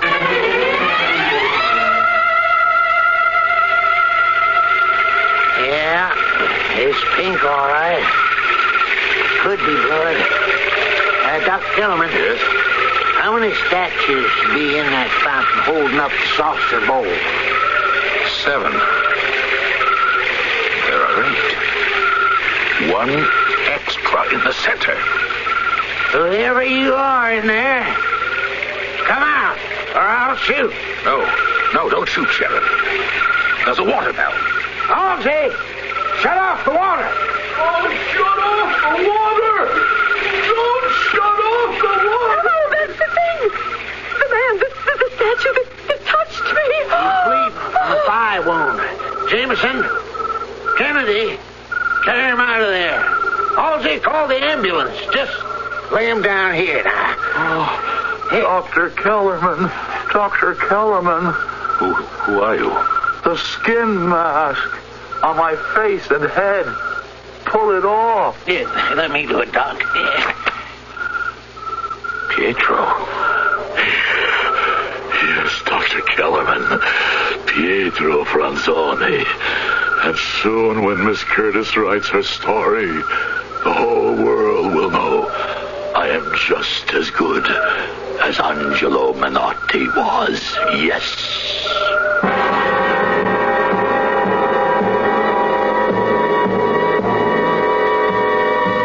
Poor Pietro. At least he was spared the Chinese water torture. He's in the state mental hospital. And poor Miss Curtis, she's going crazy too because she can't remember what she did with her camera and the film she shot. I'll be back shortly. The following fable is presented to make you want to buy a Buick. As a kid, everything I had was somebody else's. My, he certainly has his mother's eyes. And his father's hair. Boy, what a hairy little person. Well, I finally got something to call my own. A beautiful Buick LeSabre with my kind of room, my kind of ride, and my kind of style. Heck, I even let my dad borrow it now and then because I love to hear people say, my, he certainly has his son's Buick. Buick, dedicated to the free spirit in just about everyone. In God we trust. America speaks.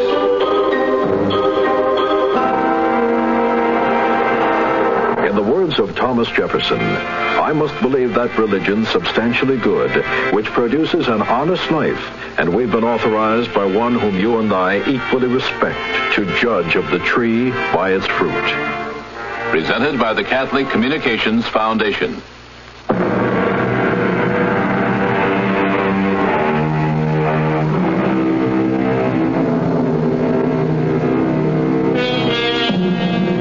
Here's a timely travel tip. If you drive up to the gate of Menotti Garden and find it still closed to the public, don't fret. Sit back, turn on your radio, and relax with another tale of mystery adventure. Our cast included Howard Da Silva, Joan Shea, Joan Arliss, Robert Dryden, and Jim Dukas. The entire production was under the direction of Hyman Brown. Are you an unpublished author? Do you have a book-length manuscript ready or almost ready for publication? Or do you know of anyone else who is an unpublished author? If so, Vantage Press invites you to write to a leading New York publisher for a free illustrated brochure titled To the Author in Search of a Publisher. It explains how you may have your manuscript printed and published in a matter of months. Just write to GPO Box 1414, New York, New York. Whether your subject is fiction, non-fiction, poetry, or even scientific, specialized, or controversial, this 52-page brochure shows you how to arrange for prompt publication. To get your copy, write to GPO Box 1414, New York, New York. That's GPO Box 1414, New York, New York. If this is your first book, you'll find this free brochure especially valuable and informative. Write to GPO Box 1414, New York, New York. GPO Box 1414, New York, New York. Radio Mystery Theater was sponsored in part by the Florida Orange Growers and Buick Motor Division. This is E.G. Marshall inviting you to return to our Mystery Theater for another adventure in the macabre. Until next time, pleasant dreams.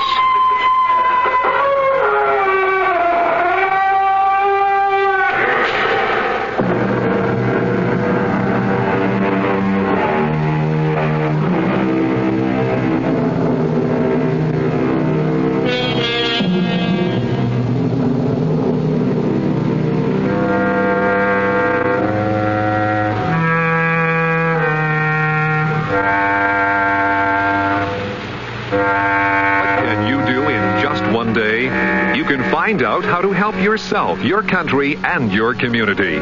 You can belong to the Air National Guard for a day.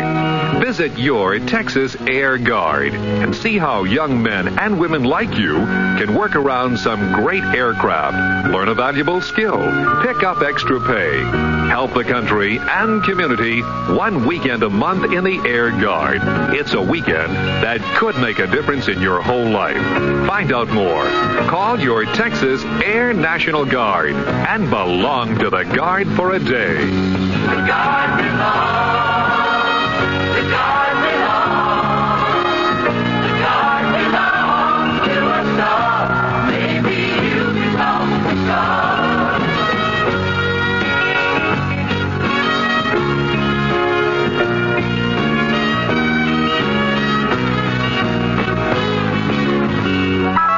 WFAA, Dallas, Fort Worth. CBS News. The CBS Radio Mystery Theater presents...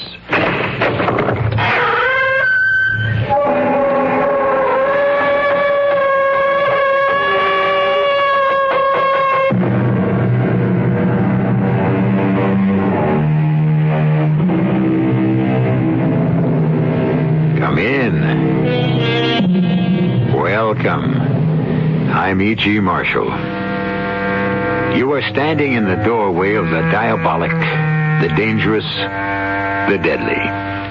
And in a minute or so, you will hear one of the strangest tales we've ever told. A story unlike any we have ever poured into your willing ears. Because this is a story about a man you knew only too well. A man who personified the diabolic, the dangerous, the deadly to an entire generation. A man the world will never forget or forgive. We're pumping too fast, Doctor. Look at his skin. He's turning purple. Wait, another minute. We must improve his heart action. You'll kill him this way. He's too old to stand this. Look. He's trying to speak. Yes, my Führer. Yes, I know. You are tired, my Führer.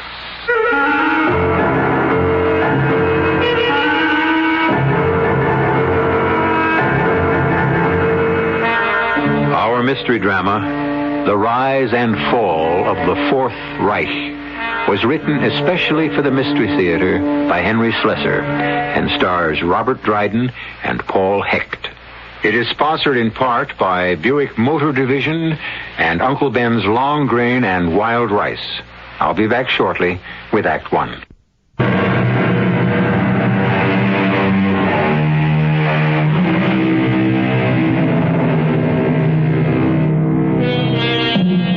This is Mexico City, a noisy, bustling city, full of people and automobile traffic.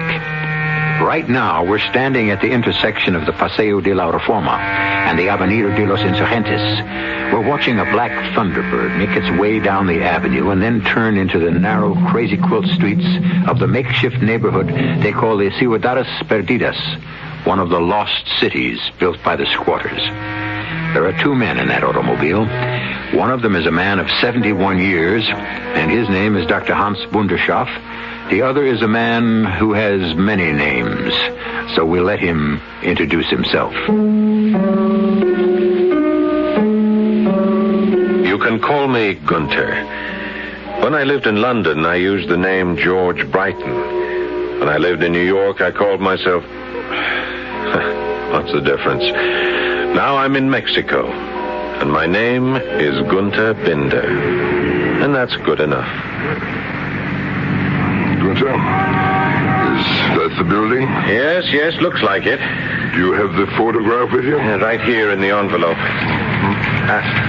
Yes, that's the building, Doctor, but it looks empty, even abandoned. If our information is correct, and if God is with us, there is still one occupant. As we mounted the stairs of the ancient building, it was hard to believe that the information was correct, or that God was even aware of this dingy hovel on the edge of nowhere. But then we were at the door of the third-floor back apartment, and it was obvious that no lock was necessary because no thief could be interested in what might lie behind that door. But we were very interested. We had spent a lifetime seeking it, or rather, seeking him.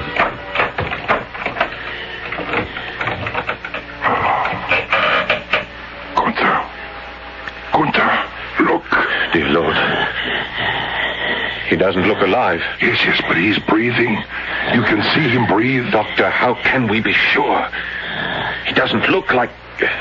There's barely any resemblance. He's 86 years old, Gunther. What did you expect? But we are sure it's him? There's no question of verification. It's him. The one we have sought for so long. I must try to speak to him. He's unconscious. He won't hear you. I must try. My Führer. My Führer. Can you hear me? My Führer. We have come to take you home. But our work was just beginning. First, we emptied the trunk of our rented automobile, and I brought the heavy black suitcase containing Dr. Bunderschoff's apparatus up the 3 flights of rickety stairs. Fortunately, the man we had found in the third-floor back apartment was the building's only occupant, so our thumping and bumping didn't disturb anyone, not even the man himself, who remained comatose throughout, his breathing growing more labored all the time. We'll have to use the oxygen soon. I think he's suffering from cardiac insufficiency. Are we too late, Doctor? No, he's lasted this long. He'll last until we're ready.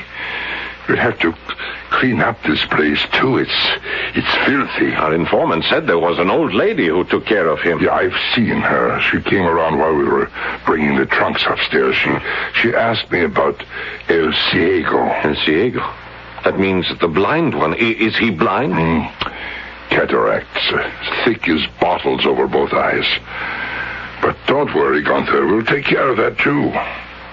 Our Führer will see again. Our Führer will see the coming glory. What did you tell the old woman? Something that didn't surprise her. I told her, él está muerto. He is dead. Él está muerto. Yes, of course, the old lady believed it, and so did the rest of the world. Because our Führer had arranged it that way, in one of the most subtly conceived and well-executed deceptions in history. A plan formulated long before the first excavation of the Führer bunker below the Chancellery. I remember that day in Berlin, when the operative we called Leopard came up with the exciting news. I'm telling you, it's true. I got the information straight from the engineer in charge of the construction. But what happened? How did they find the tunnel? They were making a foundation for a new apartment building in the Hansa Quarter, and the whole thing collapsed. That's how they uncovered it. 6 miles long, Gunther, leading straight from the Chancellery to what must have been a secret airfield. That's just speculation. Hear the rest of it. There's a barn at the site, or what's left of a barn. But there isn't any loft or stables or anything you might expect to find in a barn. You mean it was used as a hangar? Nobody wants to believe it. Not officially.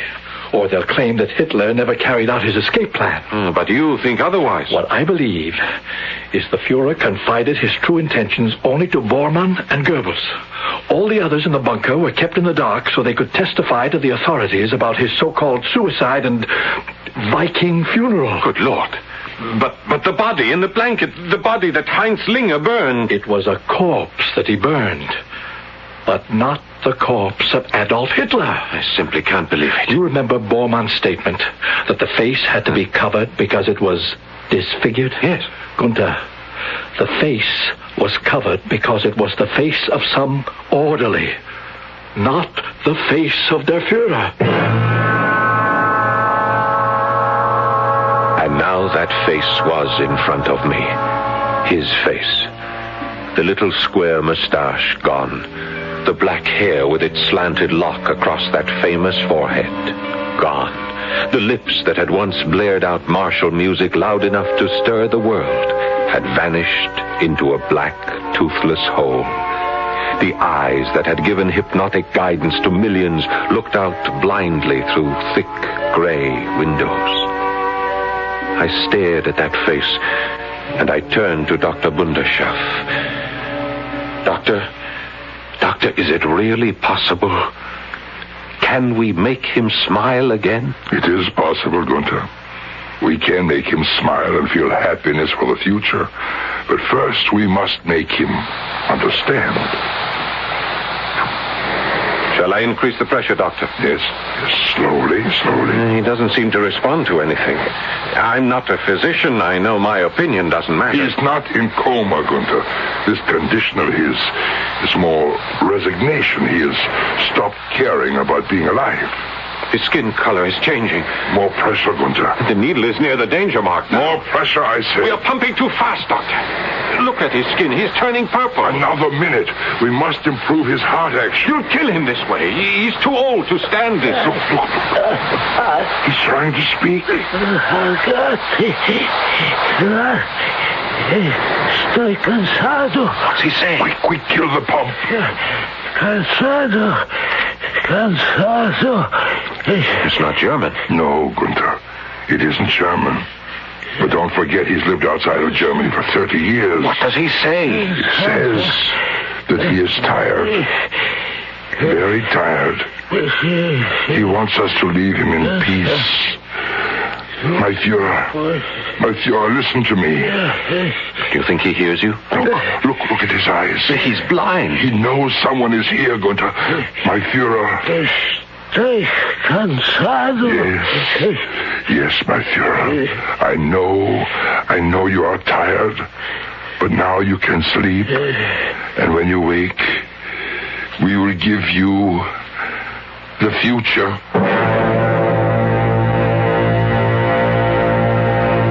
It was another 24 hours before Stiller arrived. Stiller was a doctor, too, but he was able to do something that Dr. Bunderschaff could never do. He was an ophthalmologist, and he would apply his surgeon skill to the cataracts that prevented our Führer from seeing the men who had come to restore him to power. I'll do what I can, Hans. But don't expect me to perform miracles. Well, why not, Stiller? We have performed one. We have found him. It's not enough simply to remove the cataracts. He'll need to be fitted with special glasses. Perhaps not. Not after our endocrine treatment. Hans, you still persist in this dream. I know what I have accomplished before. I know what I can accomplish now. But this challenge is too great. A man of his age, in his condition... I will need your assistance, Stiller. Gunther is a fine young man, but he lacks professional skill. I'm an eye doctor, Hans. I know nothing about glands and hormones and all your other mysteries. Please, Stiller, help me. Help me make it worthwhile for those eyes to see again. All right, Hans. If you can believe in miracles, I suppose I can, too. The operation was performed. From Stiller's point of view, it was a success. The gray clouds covering the old man's eyes were lifted, but it was only after new strength was pumped relentlessly into his bloodstream, after stimulants had excited the action of his heart and liver and pancreas and nervous system, did we see any reaction or result. And then the moment arrived. The moment when Adolf Hitler opened his eyes and spoke to us. Who are you? Did you hear me? Who are you? What do you want of me? We are your subjects. What? Your subjects, my Führer. You are mad. You are all mad. I am no one. Let me alone. Let me die. No, my Führer. You will not die. Stop calling me that. My name is Marcus. Please, listen to me carefully, my Führer. My name is Hans Bunderschoff. I am a doctor, an endocrinologist. I served your cause for many years. I have performed thousands of experiments on behalf of the Reich. Experiments probing into the very core of life itself. Yeah, please. You must stop this. I will not hear more of this talk. These lies. I am nothing but an old man. My Führer, please, hear me out. While you were bringing Germany victories on the battlefield, I was seeking victory in the laboratory. I failed, just as we all did. Failed? We were betrayed. Yes, betrayed, of course. And out of that betrayal, we were defeated. But out of that defeat may now come victory. Victory? What are you saying? He speaks the truth, my Führer. Who are you? I am Gunther Binder, your subject, too. This is madness. I know that I was too young to serve your cause when you first brought glory to our nation, but my father served it and died for it, and now I want to be part of the new glory. New glory? What are you raving about? Lunatics! Tell him, Doctor, please. No, Gunther. You tell him. All right, I will. My Führer, we have come to restore you to power. As you can see, we have found ourselves in the middle of a horror story. A nightmare made all the more terrifying because of the reality that inspired it. But can Dr. Hans Bunderschoff make good on his incredible promise? Can a handful of men, even with the decayed body of a former tyrant, create a Fourth Reich in the world? We'll be back shortly with Act 2.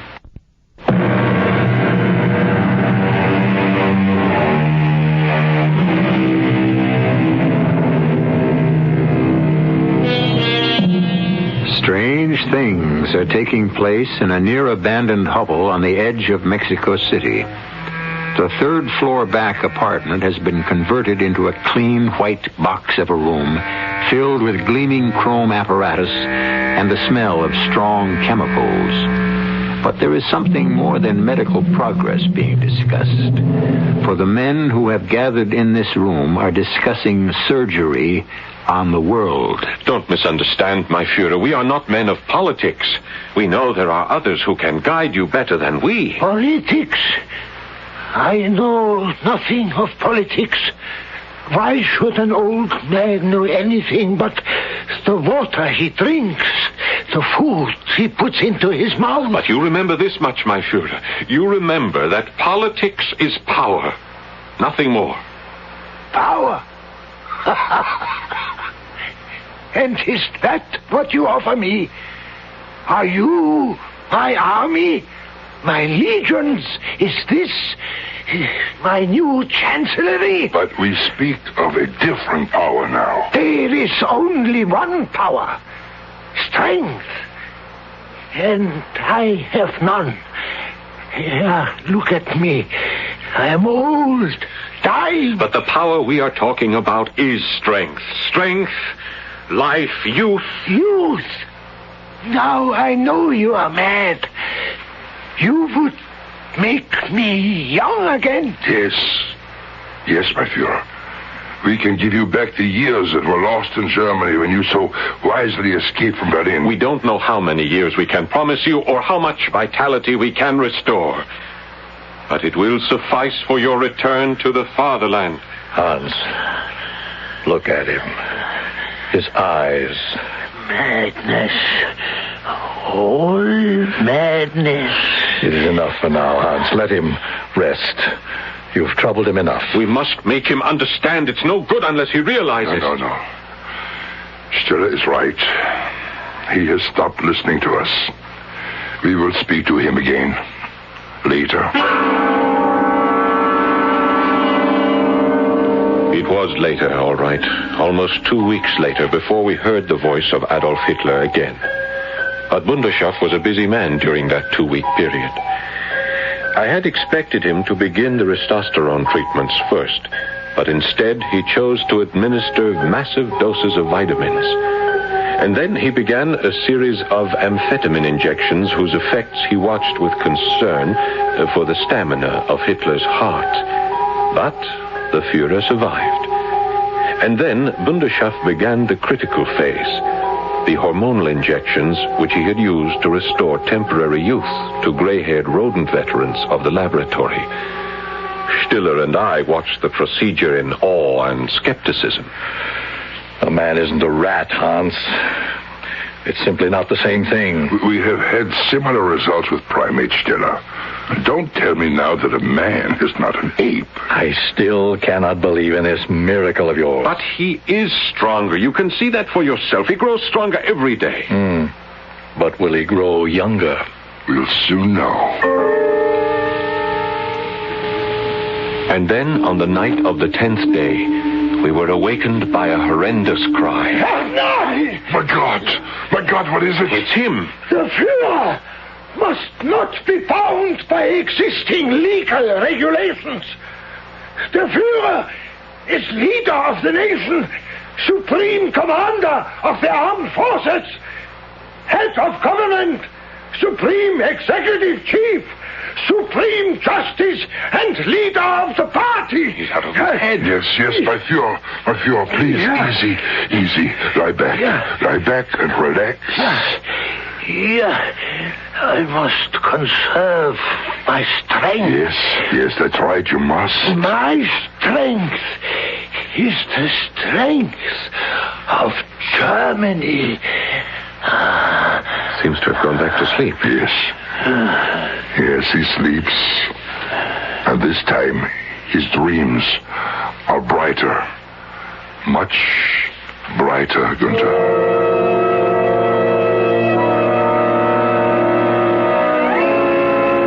Maybe our Führer's dreams were brighter, but Dr. Bundeschoff's dream began to fade as the days wore on.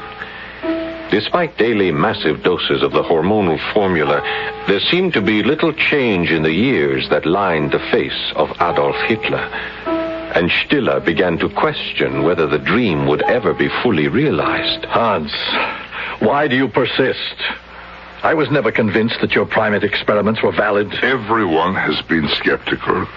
Most of all myself. But I know it is true, Stiller. You should have conducted other human experiments first. To begin with this one. There could not be a more important beginning. Or ending. Didn't you have many deaths? Even among your apes? Yes, there were errors.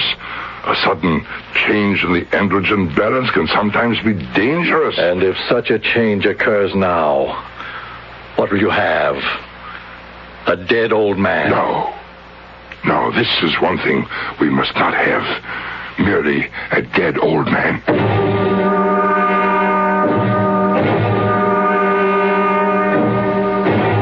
And so the experiment went on day after day, until finally some improvement began to appear. Blood pressure? Almost in the normal range. Red blood cell count? Not much improvement yet. Muscle tone? And that's hard to say, Doctor. Skin seems firmer to the touch, more elastic. You see, Stiller? One improvement after another. Do you still think we will fail? It's a question of time, Hans. But do you have enough time? Yes, time. Time is the enemy. We're in a race. All right. We will double our efforts by doubling the dosages. But that might kill him. The shock. We will have to try, Gunther.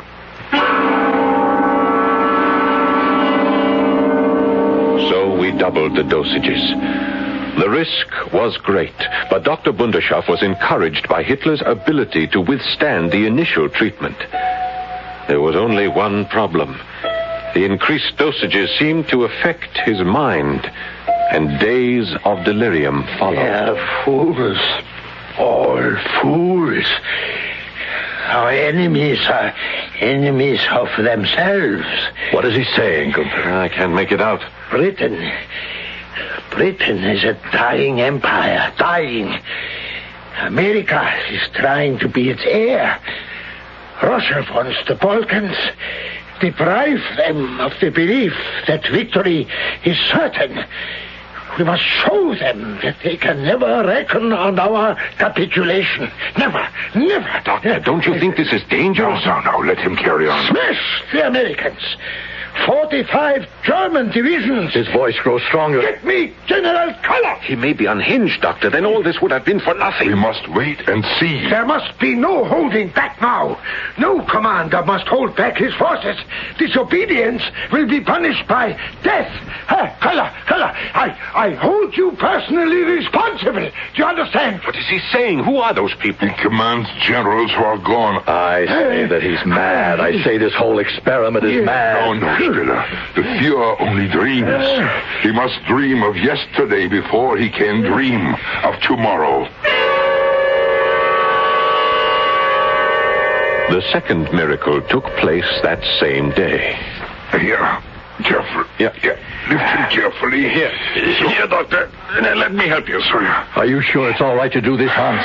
Yes, I think we can. All the life signs are encouraging. His pulse, his color, his blood pressure. Even his eyes seem to be in better focus, Doctor. I think he's beginning to see us. His lips are moving. He does see us. My Führer, can you hear me? Can you understand what I am saying? My Führer. Who are you? I told you my name. It is Bunderschoff. You are German? Yes.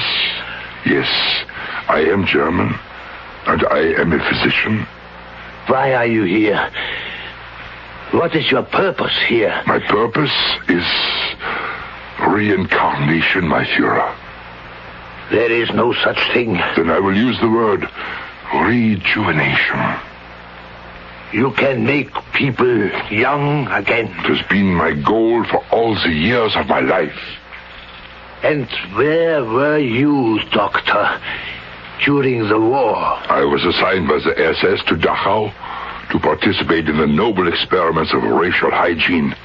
But I convinced my superior, Dr. Sigmund Roscher, that I would be better utilized in research, which would uncover the mysteries of the aging process. I know of no such experiment. It was to be Dr. Roscher's surprise present to you, my Führer.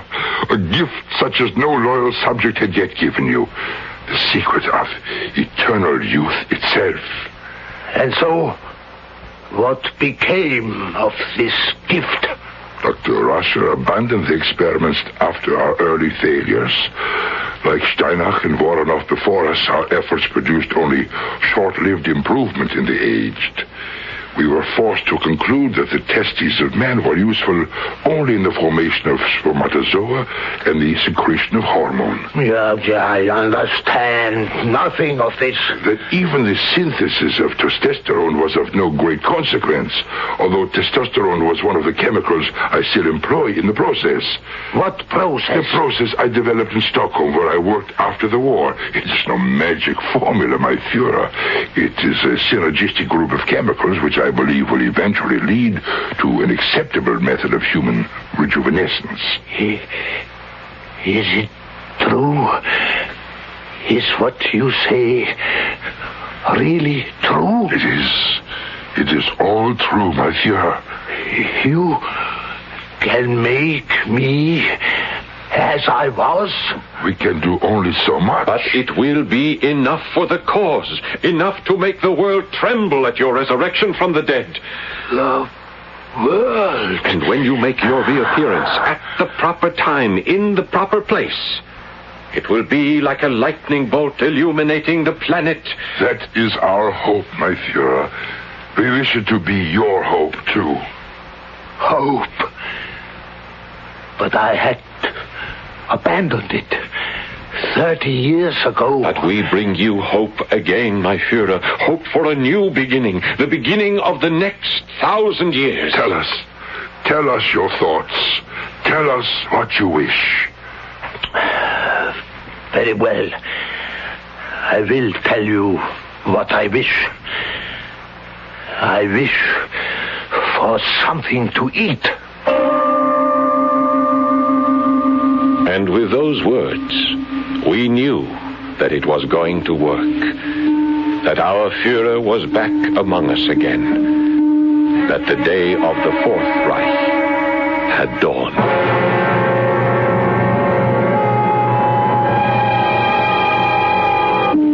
The Fourth Reich sends shivers up and down your back, doesn't it?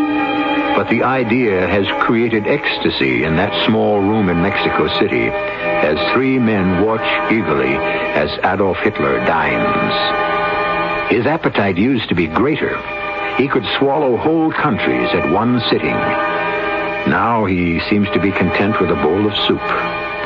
But if he has a new chance at power, well, let's wait and see what happens when I return with Act 3.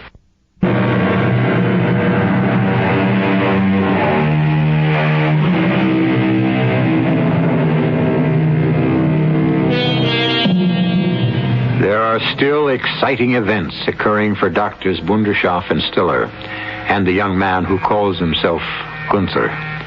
The same excitement parents feel when their child takes his first hesitant step, because now Adolf Hitler is taking his. Carefully now, don't overdo it. My limbs are still so weak. Take my arm, my Führer. No. I can do it alone. I must do it alone. Good. Now, only this far, my Führer. Just to the chair. Yes, I can. I can do it. There. Ah, you did it. I knew you could. And now I want to see a mirror. A mirror? You heard what I said. I wish to look at myself. It's all right, Gunther. There's a mirror advisor in my bag. Let him look into that. Yes, of course. Ah, here it is. Here. Is that me? Yes, my Führer. You can see how much you have changed since our arrival. How much firmer your flesh has become. How much improved the color of your skin is. But I am still hairless. Yes. The hormonal treatments cannot restore your hair. If anything, they do the opposite. But there is still something we can do about that. False hair. A wig? Like a woman? For the image, my Führer. Only for the sake of your image. A wig, a mustache, so that all those who see you will know and remember. Yeah. Yeah, that must be done. For the sake of my people, I must return to my people the way they remember me. Within the week, it was accomplished. Stiller found the appropriate adornments, a hairpiece that vaguely resembled Hitler's own. The mustache was easier to find. When we looked at the effect, we all shuddered in ecstasy, and when Hitler himself saw the image, it did as much for him as all of Wunderschaft's formulas and vitamins and injections. But the Führer became impatient. Now, I tell you, I'm ready now. Your miracle has worked. Dr. Wunderschaft, you have done what you claimed you could do. Now I am ready to return to my people, to my country, to the world. There must be no undue haste, my Führer. The timing of your appearance must be right. Tell him, Gunther. It's true, my Führer. The entire movement must be carefully prepared for the putsch that will bring you back to power. Then prepare them. Tell them I am here. I know they have been waiting for me, as I waited for them for long, empty years after the war. And they never dreamed that their talk would be led by the beloved Führer himself. But now they must know. They will, my Führer. In time they will. But the world has changed since you went into exile. Fool! Do you think I managed to live to this age of mine? An outcast? A useless derelict? By feeding on the past? No. No, what sustained me was the future. Always the thought of the future. That was wise. For years after my exile, I considered the means whereby the Reich would rise again. I knew the day of great land armies was over and finished. Of armadas and armor and massive bombing. I knew that victory was now determined by a handful of excited atoms. Yes, you are quite correct, my Führer. That would be my plan of conquest for the Reich. My warriors would be atomic guerrillas. Please, don't excite yourself. Then tell them, Wunderschaft. Tell them I am ready. Yes, my Führer. We will communicate with the Vaterland and tell them.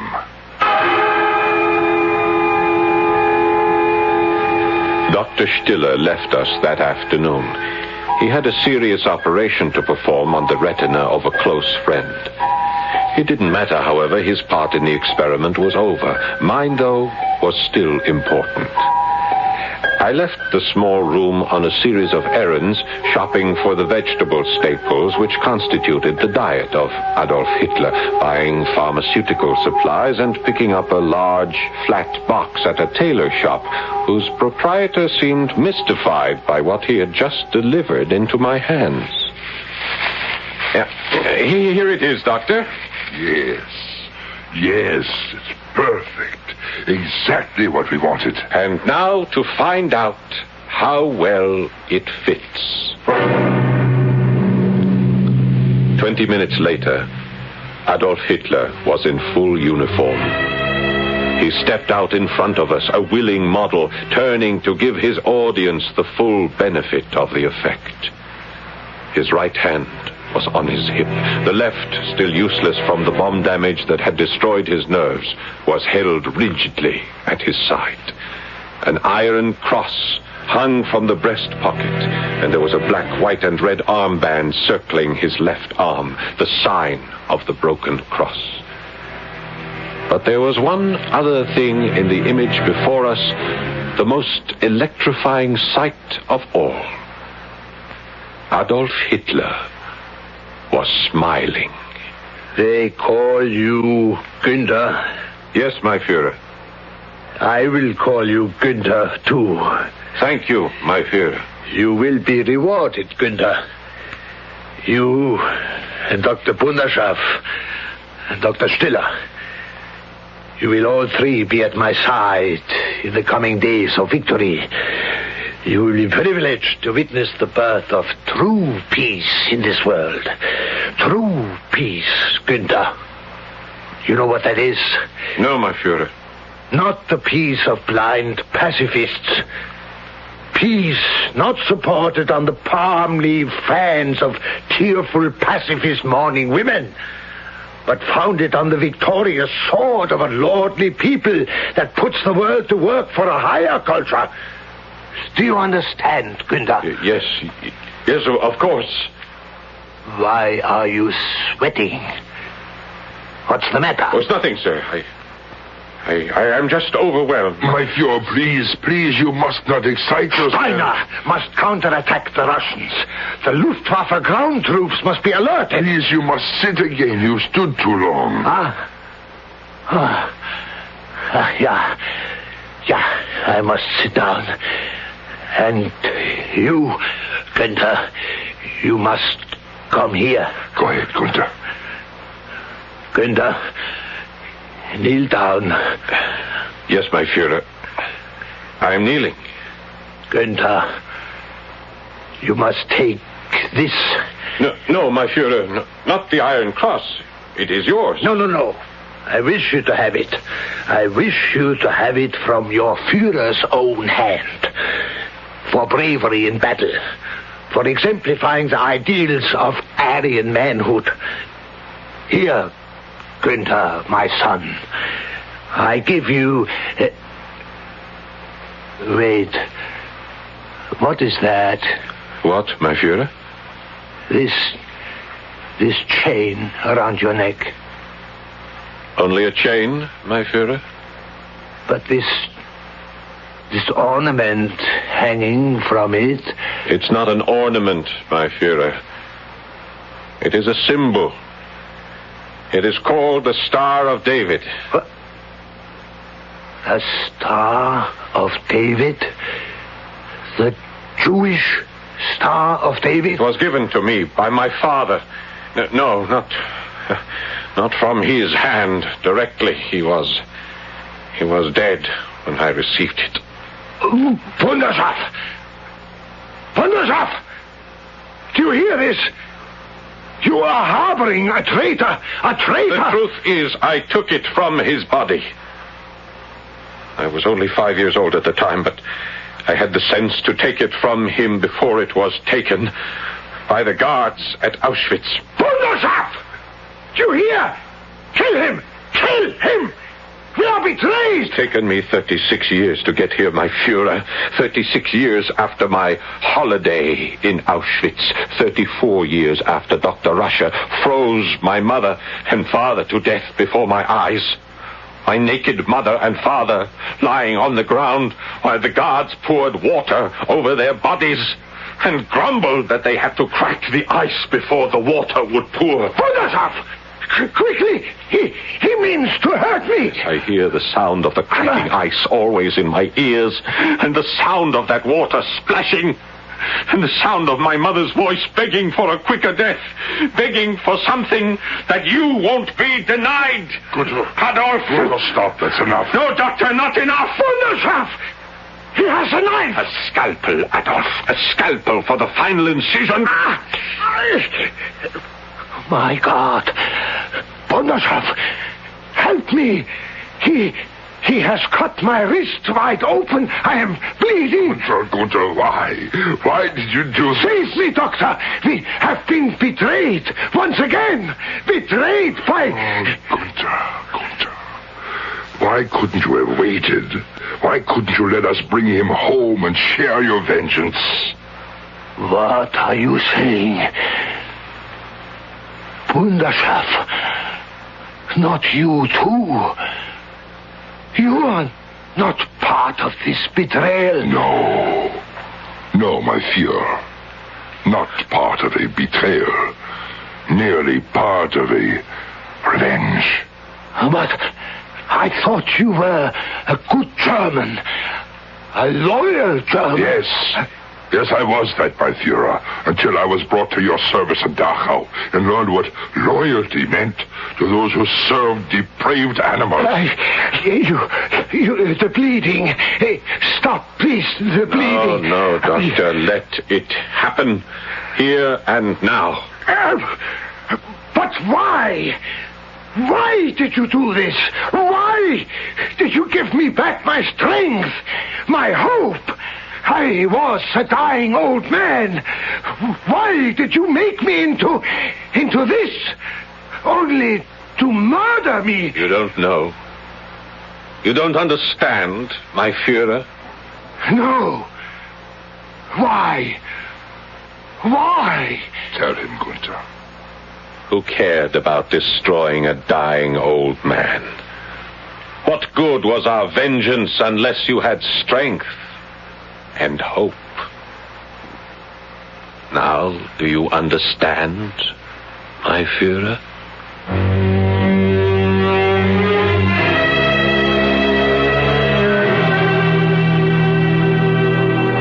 And so, Adolf Hitler dies.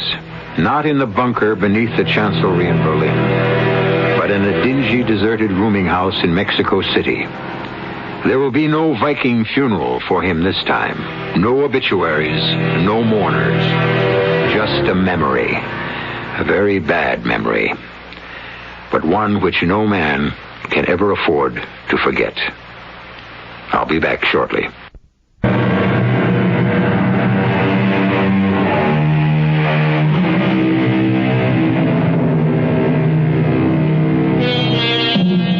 You know, some people might find it hard to believe the story you've just heard, either because they can't accept the idea that Hitler might still be alive, or they can't accept the idea of rejuvenation. Well, I can't prove the first part, but I think I can support the second, because I know a prime example of rejuvenation. It's called radio drama. We hope you agree. Our cast included Paul Hecht, Robert Dryden, Joe Silver, and Ken Harvey. The entire production was under the direction of Hyman Brown. And now, a preview of our next tale. I'm a very busy man. And prefer to spend as little time as possible in the company of anyone as vicious and depraved as Guy Richards. Yes, I know. But that's exactly why I asked you to come and see me. Warden, before very long, you're going to be spending all your time in my company. I don't blame you for looking puzzled. Let me explain. Yes, do explain. A little more than a year ago, Warden, I was a professor of parapsychology at the university. I was happily married, successful, and deeply involved in my work. And then suddenly, shockingly, for no apparent reason, I became, well, the embodiment, you might say, of a man who has been dead for many, many years. Jack the Ripper. Radio Mystery Theater was sponsored in part by Uncle Ben's Long Grain and Wild Rice and Buick Motor Division. This is E.G. Marshall inviting you to return to our Mystery Theater for another adventure in the macabre. Until next time, pleasant dreams.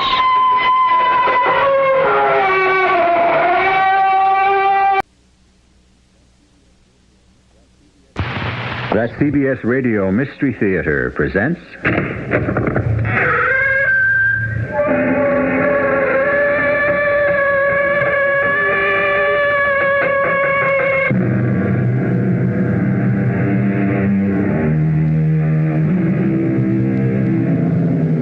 Come in.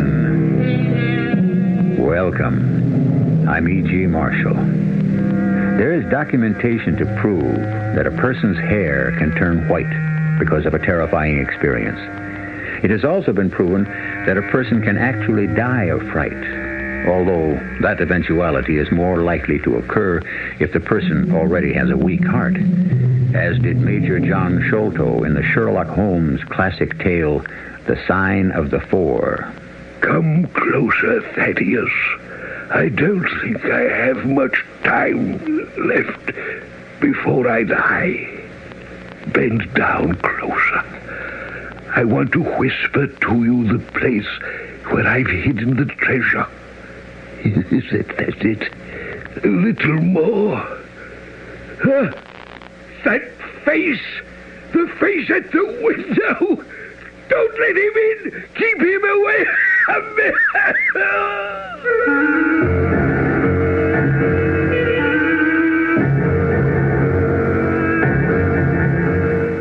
Our mystery drama, The Sign of the Four, was adapted from the Sherlock Holmes classic Especially for the Mystery Theater by Murray Burnett and stars Kevin McCarthy. I'll be back shortly with Act One.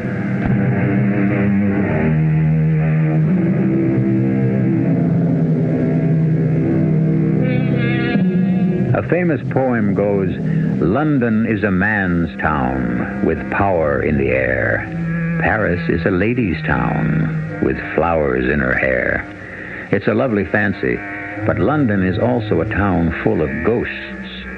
The wives of Henry VIII wailing in the Tower.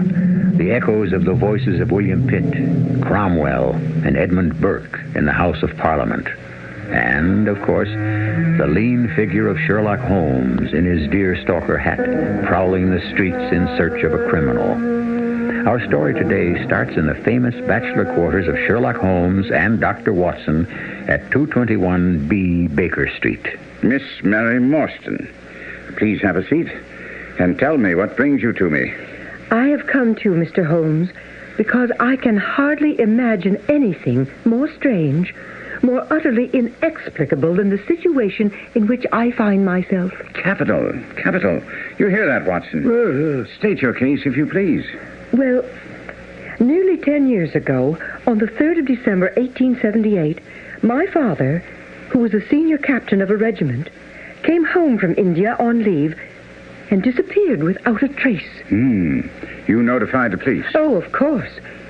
When I came to his hotel, I learned that he had left the night before and had not returned. I called the police immediately. His luggage? Remained intact at the hotel. The police were very thorough, but a search produced no clue at all. Had he any friends in London? One. A retired fellow officer in the same regiment, Major John Sholto. We communicated with him, of course, but he hadn't even known my father was in England. Singular. Well, I haven't come to the most singular part. A year later, on my birthday, May 4th, I received through the post a small cardboard box, which, when I opened it, contained a single, large, lustrous pearl. Since then, every year on my birthday, I receive an identical box containing a similar pearl and no clue as to the sender. I took them to an expert who pronounced them to be both rare and valuable. But I brought them. You can see for yourself. Better and better. But surely something else has happened to bring you to me today. Just this morning, I received this letter. Perhaps you'll read it for yourself.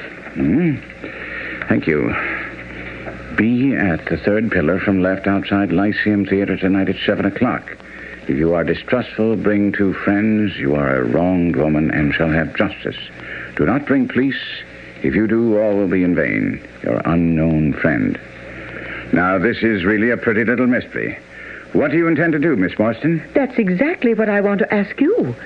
What should I do? We shall most certainly go.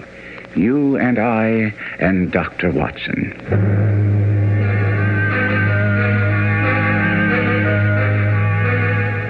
My notes show that the charming Miss Morstan, Holmes, and myself were on hand at the dot of 7 and were met by a coachman who, after ascertaining that none of us was from the police, took us up in the coach and whipped up his horse. Mr. Holmes, do you have any idea where we are going? Well, I'm anxious to meet the man who sent you the pearls and wrote the letter. I've examined the handwriting and find there can be no question but that the same person was responsible. Responsible for both, yes.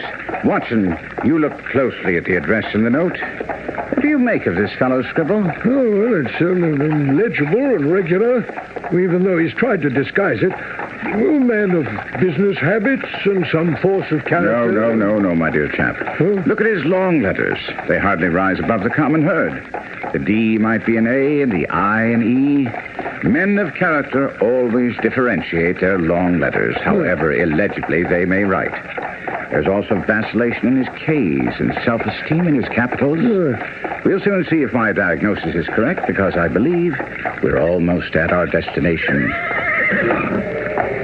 Let us descend. Your servant, Miss Morstan. Your servant, gentlemen. Pray, step into my little sanctum. Please make yourselves comfortable. I am Thaddeus Sholto, and you, of course, are Miss Morstan. And these gentlemen? Mr. Sherlock Holmes and Dr. Watson. Doctor, have you your stethoscope? Well, might I ask you to listen to my heart for a moment? I have grave doubts about my mitral valve. If you'd be so kind. There, in that strange small room with the glossy tapestries, richly mounted paintings, and two great tiger skins on the floor, I listened to the strange little man's heart and found nothing amiss except that he was in an ecstasy of fear, for he shivered from head to foot. Well, Doctor, what do you find? Well, you've no cause for uneasiness. Appears to be normal. Excuse my anxiety, Miss Morstan, but I'm a great sufferer, and I've long had suspicions about that valve, and I'm delighted to hear that they're unwarranted. Had your father, Miss Morstan, refrained from throwing a strain upon his heart, he might have been alive today. Oh, I was afraid he was dead. Perhaps, sir, you can tell me how he died. Oh, I shall at once.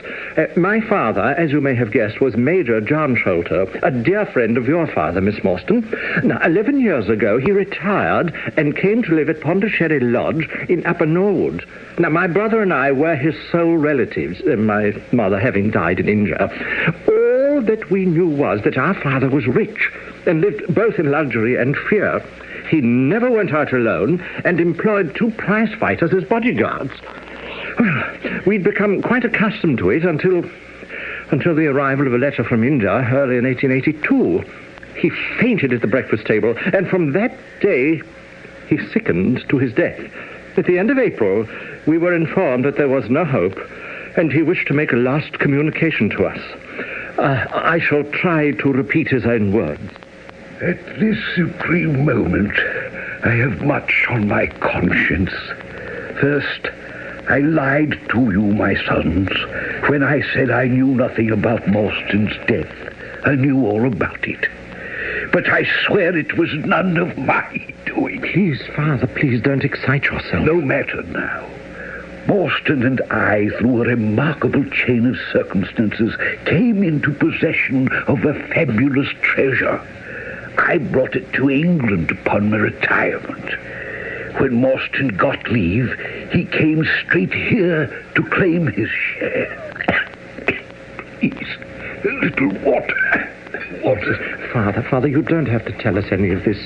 Save your strength. I must right the wrong I've done Morstan's girl. You see, that night he and I quarreled over the division of the Agra treasure. He'd always had a weak heart, which he'd concealed from people for years.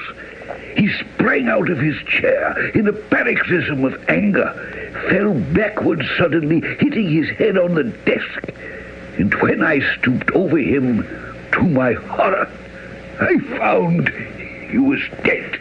But why keep his death a secret? Because my own faithful servant for 20 years, Lal Chowdhury, wouldn't believe me. He said he'd heard us quarreling, but that I should have no fear. He'd dispose of the body. No one would be the wiser. Oh, surely, Father, that was most unwise. Why did you You're a fool, Thaddeus. I told Lal the truth, and he didn't believe me. Now, if my own faithful servant thought I'd killed Morstan, what would the police have thought? No, that was right. What was wrong was in keeping Morstan's share of the treasure. And you want us to right this wrong? Yes, but I must tell you where I've hidden the treasure. You will then make restitution. Put your ear down close to my mouth. My strength is ebbing. Keep him out! The face at the window! For the Lord's sake, keep him out! My brother and I rushed to the window, but we were only in time to catch a glimpse of a wild, cruel-eyed, hairy face before it disappeared. When we returned, our father was dead.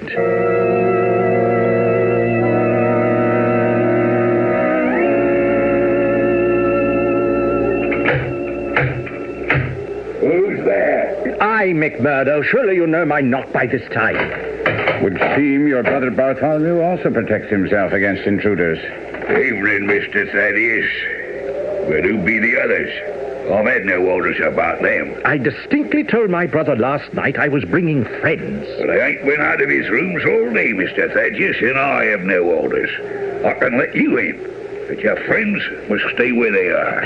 If I guarantee them, that should be good enough for you. Now, you can't keep a young lady waiting out on a cold night like this. Very sorry, Mr. Thaddeus. Mr. McMurdo, I don't think you can have forgotten me. Don't you remember that amateur who fought 3 rounds with you in Allison's rooms?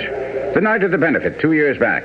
Not Mr. Sherlock Holmes. Indeed. Broad Street. McMurdo won't keep us out in the cold now, I'm sure. In you come, sir. You and your friends.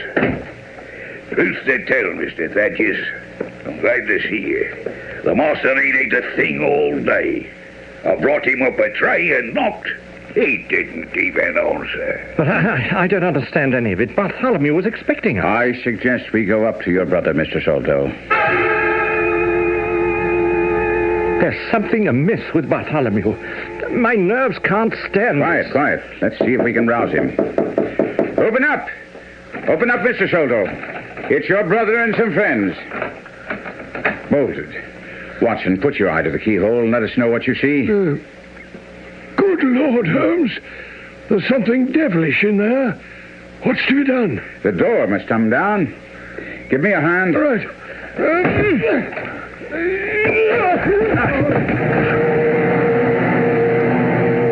The scene which met our eyes was so bizarre it might well have come straight out of the Grand Guignol. The room had been fitted up as a chemical laboratory with glass stoppered bottles, Bunsen burners, and other scientific paraphernalia. Bartholomew Sholto sat in a wooden chair by a large table in the center of the room. One glance showed that he was dead, with a ghastly, inscrutable smile on his face. Look here, Watson. What do you make of this? Appears to be a thorn stuck in the skin just above the ear. Precisely. You may pluck it out, but be careful, for it's poisoned. Oh, dear. And read what's scrawled upon that torn sheet of paper.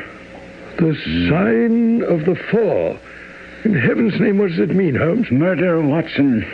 Murder, vengeance. I have but to supply only 2 more links to have an entirely connected case.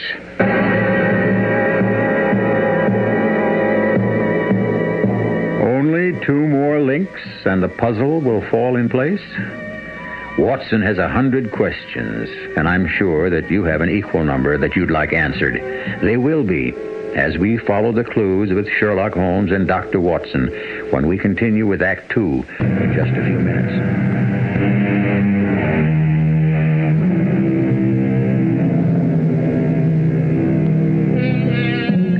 From time immemorial, men have sought buried treasure. Few have found it, and many have died in the search. Fabulous riches seem to be a Pandora's box, which unleashes the human passions of greed, deceit, and treachery, which ultimately lead to death. Sherlock Holmes and Dr. Watson are examining the room in which Bartholomew Sholto met his dreadful death. Now, Watson, we have a half hour before the police come. Let us make good use of it. In the first place, how did these folks come, and how did they go? Folk? You mean there was more than one? Well, surely. Now, let us first examine the window. Window locked on inside. No hinges. We open it. No water pipe near. Roof quite out of reach. Yet a man is mounted by the window. It rained little last night, and here is the print of a foot upon the sill. And here is a circular muddy mark, and there again on the floor by the table. You see, Watson? Well, that's not a footmark. Well, it's something much more valuable. The impression of a wooden stump. Oh, come, Holmes. You never make me believe a wooden-legged man climbed up the wall and... Come here a minute. Now look out the window. Could any able-bodied man scale that sheer brick wall? Oh, absolutely impossible. Agreed. But suppose you had a friend up here who lowered you this good stout rope that I see over there in the corner. Then I think, if you were an active man, you might swarm up, wooden leg and all, and then get away in the same fashion. Your ally would then lock the window from the inside after drawing up the rope. Well, it seems possible, but how can you be so certain? Well, you notice I examined the rope, from which I deduced that our wooden-legged man, though a fair climber, wasn't a professional sailor. His hands were far from horny. If you look closely, especially towards the end of the rope, you'll see that he slipped down so fast, he took a good deal of skin off his hand. All right, but what about this mysterious ally? How did he get in? Capital, Watson, capital. You've hit upon the singular aspect of the case, although there are parallels in India. But if you look around the house and the grounds, you'll find a solution. Well, aside from the fact that it looks as if all the moles in England have been let loose about the place, I see nothing to help us. Once again, you've hit upon it, Watson. The holes, of course, were dug in the course of the search for the treasure, which was ultimately found in the secret room above here, between this room and the garret. Ah, of course. He came through the hole in the ceiling by way of the roof. Of course he did. And now it behooves us to extend our investigation to the secret room in which the treasure was found. Here you are, Watson. A trap door which leads out to the roof. This, then, is the way number 1 entered. Aha, look, on the floor, we shall find other traces of his individuality. The print of a small, naked foot. Good Lord, Holmes. A child has done this horrible thing? Oh, nonsense, Watson. This was something I should have foreseen. My memory failed me momentarily. Well, there's nothing more to be learned here. What about Holmes? If it wasn't a child, what was it? Well, you know my methods, Watson. Apply them. Well, Hello up there! Who are you and what are you doing? Constabulary, we'd best go down and explain our presence. Why, it's Mr. Sherlock Holmes, the theorist. Mr. Athelney Jones. The same, sir. But there's no room for theories here. By his own admission, Sholto was with his brother last night. The brother died of some fit or other, and Sholto walked off with the treasure. And how does that strike you? On which the dead man got up and locked the door on the inside. But we mustn't lose sight of the facts. Now, this Thaddeus Sholto was his brother. There was an argument. The brother is dead. The jewels are gone. Well, you're not quite in possession of all the facts, Inspector. This splinter of wood, which I have every reason to believe to be poisoned, was in the man's scalp. You can see the mark? This card, inscribed as you see it, was on the table, and beside it lay this rather curious stone-headed instrument. There's no difficulty there. The house is full of Indian curiosities. If the splinter's poisonous, Thaddeus could well have made use of it. Now, the only question remaining is, how did he get out? I've got it. The hole in the ceiling. It must lead to the roof. You were up there, sir. Is there a trapdoor which could be opened, which leads on to the roof? Well, then I have my case.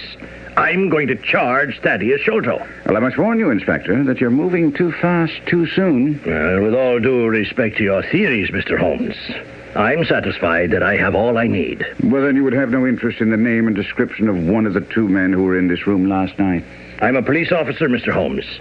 And if that's a joke, it's in very bad taste. His name is Jonathan Small. He's poorly educated, small, active. He's lost his right leg and wears a wooden stump which is worn away on the inner side. His left boot has a coarse, square-toed sole with an iron band around the heel. He's middle-aged, much sunburned, and has been a convict, and there's a good deal of skin missing from the palms of his hands. Well, it beats me how you come up with all these things, Mr. Holmes. But I admit, you make it sound mighty convincing. How about the other man? The other man, Inspector, is a rather curious person. I hope to be able to introduce you to the pair of them before you drag poor Mr. Sholto into court. Holmes sent me to see Mary Morstan safely home and meet him back at Baker Street. There was little conversation on the ride back to her lodgings in the cab. I accepted her offer of tea. Dr. Watson, I'm truly sorry that I seem to have dragged you into a nightmare. Oh, my dear girl, don't apologize. Holmes and I, we've investigated some pretty rough cases, and besides, had you not come to us, we should never have met. It's kind of you to say that. Kindness has nothing to do with it. Mary, I mean, Miss Morstan. Oh, you may call me Mary. Mary, I... Yes? Well, I was going to say that you need have no fear. Holmes will get to the bottom of this. With your help? Oh, sure. Holmes is kind enough to say that I act as a sort of catalyst to him, but... I'm sure it's true. But you said something before about the case bringing us together. Was that important to you? Well, I should say... Well, you know that, don't you, Mary? Well, I thought so, but... Well, you seem changed. Well, you know, Holmes will surely recover the treasure. That will make you a very rich young lady. Oh, I'm not thinking about that. Well, I am. Why? Because it's important. Very. Not to me. And I shouldn't have thought that you were the type to be so concerned with money. At least you didn't appear that way when we first met. Yes, well, the situation was a bit different then, wasn't it? How? Well, for one thing, I had no idea you'd turn out to be such a wealthy woman. And why should that matter? Well, hang it all, Mary. If you can't see how it matters, I can't possibly explain it to you. So, well, I wish you a very good night. I left Miss Morstan's lodgings in a foul mood and went directly to our rooms at Baker Street and then to bed. I was awakened very early the next morning by the curious sound of what I was sure was a dog barking. I thought I must have dreamed it, because I knew Holmes would never have a dog in our lodgings. And then Holmes rapped on the door and called out sharply, "I need you, my dear chap. Get dressed, and be sure to put on a pair of stout walking shoes." I was out of bed, washed and dressed speedily, and upon entering the study, saw that I hadn't dreamed the dog. What's this, Holmes? Well, even you, my dear chap, can see that this is a dog. His name is Toby. He's probably the best tracker in London, and today we're going to use him to lead us to Jonathan Small. Well, with all due respect to Toby's nose, Holmes, how in the world do you expect a dog to track a scent which is at least 24 hours old? I asked you to sniff this handkerchief. Huh? Well? There's a distinctly tarry smell about it. Exactly. Now, in my investigations at Pondicherry Lodge last night, I ascertained that our small man had stepped onto some creosote on the edge of the window. If you can smell it, I have no doubt that Toby here will have even less difficulty in tracking. So, let's be off to Pondicherry Lodge and start our hunt. Just as the sun was rising, I found myself with Holmes on the grounds of Pondicherry Lodge. Holmes began to circle around the house, looking, as he put it, for a likely spot where our small man descended. Yeah, it would have to be someplace that's climbable. Uh-huh. Here's a water spout that seems pretty firm. What do you say, Watson? Well, I can't budge it, Holmes. So it should certainly have held the small man's weight. And here's a water barrel. Here, bring Toby over here, will you? And I'll let him get a whiff of this handkerchief, and then we shall see what happens. Here you are, Toby. Smell it. Smell it. Ah, he's on the trail, Watson. Toby led us across the grounds and over to the boundary wall, whining eagerly. He led us to a break from which we could see people had clambered over the wall. Holmes climbed up. I handed Toby up to him, joined him, and then we dropped down to the other side. We're in luck. There's been no rain. The scent's still very strong. Toby should have no trouble. Hello, what's this? Well, appears to be a cigarette case. No, something much more deadly, I suspect. You see these hellish things, Watson? Yes. They're the same as the thorn we found in Bartholomew's shoulder. Exactly. And mind you don't prick yourself. I'd sooner face a bullet myself. All right, old boy, all right. We're with you. No, we're fortunate that one of those devils put his foot in creosote, eh, Holmes? Chance has given us an easy way of tracing them, but I have enough knowledge to enable me to trace them in 4 different ways. This is just the simplest. And I marvel at the way you obtain your results. How, for example, could you describe the wooden-legged man to Inspector Jones with such confidence? There's no miracle there, my dear fellow. As soon as we heard of the existence of a treasure, everything became obvious. Think, Watson. 2 officers assigned to India. It was child's play to ascertain from the War Office that they were in command of a convict guard. Now, you recall the piece of paper belonging to Captain Morstan that Miss Morstan showed us on the way to Pondicherry Lodge? Well, it was some old map. Yes, precisely. The sort of map used to locate a treasure, and it was signed Jonathan Small and 3 other non-English names. Ah, the sign of the 4. Excellent, Watson. Now, think back on how Major Sholto died. Well, his heart gave out. Yes, but why, man? What caused it? Well, Thaddeus told us he saw a face at the window which frightened him. Exactly. Now, doesn't it follow that a man who deprived his own partner of a treasure would also deprive a convict of his share and would then live in fear in the event that the convict escaped? Actual fear of his life. But Holmes, you said it wasn't Small who killed Bartholomew, his associate. Right so. Did you take a pistol with you? Well, I had my stick. Well, I'll leave the wooden leg man to you, but if the associate turns nasty, I shall shoot him dead. We seem to be approaching their hiding place. Undoubtedly. Keep a sharp eye out. They seem to have taken refuge in a lumber yard. No, there's the little beast taking us. Holmes, what does this mean? It means, my dear Watson, that Toby's nose is infallible. That barrel on which he jumps so proudly is a barrel full of creosote.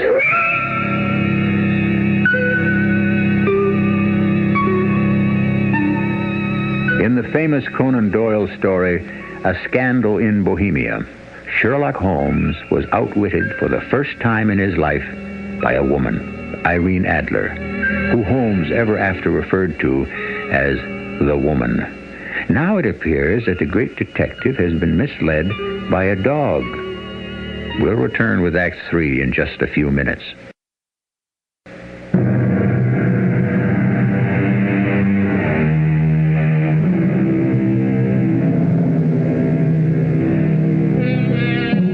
The legendary pot of gold at the end of the rainbow is old stuff, and I dare say most of us have chased it at one time or another, only to have the sought-after treasure turn out to be worthless.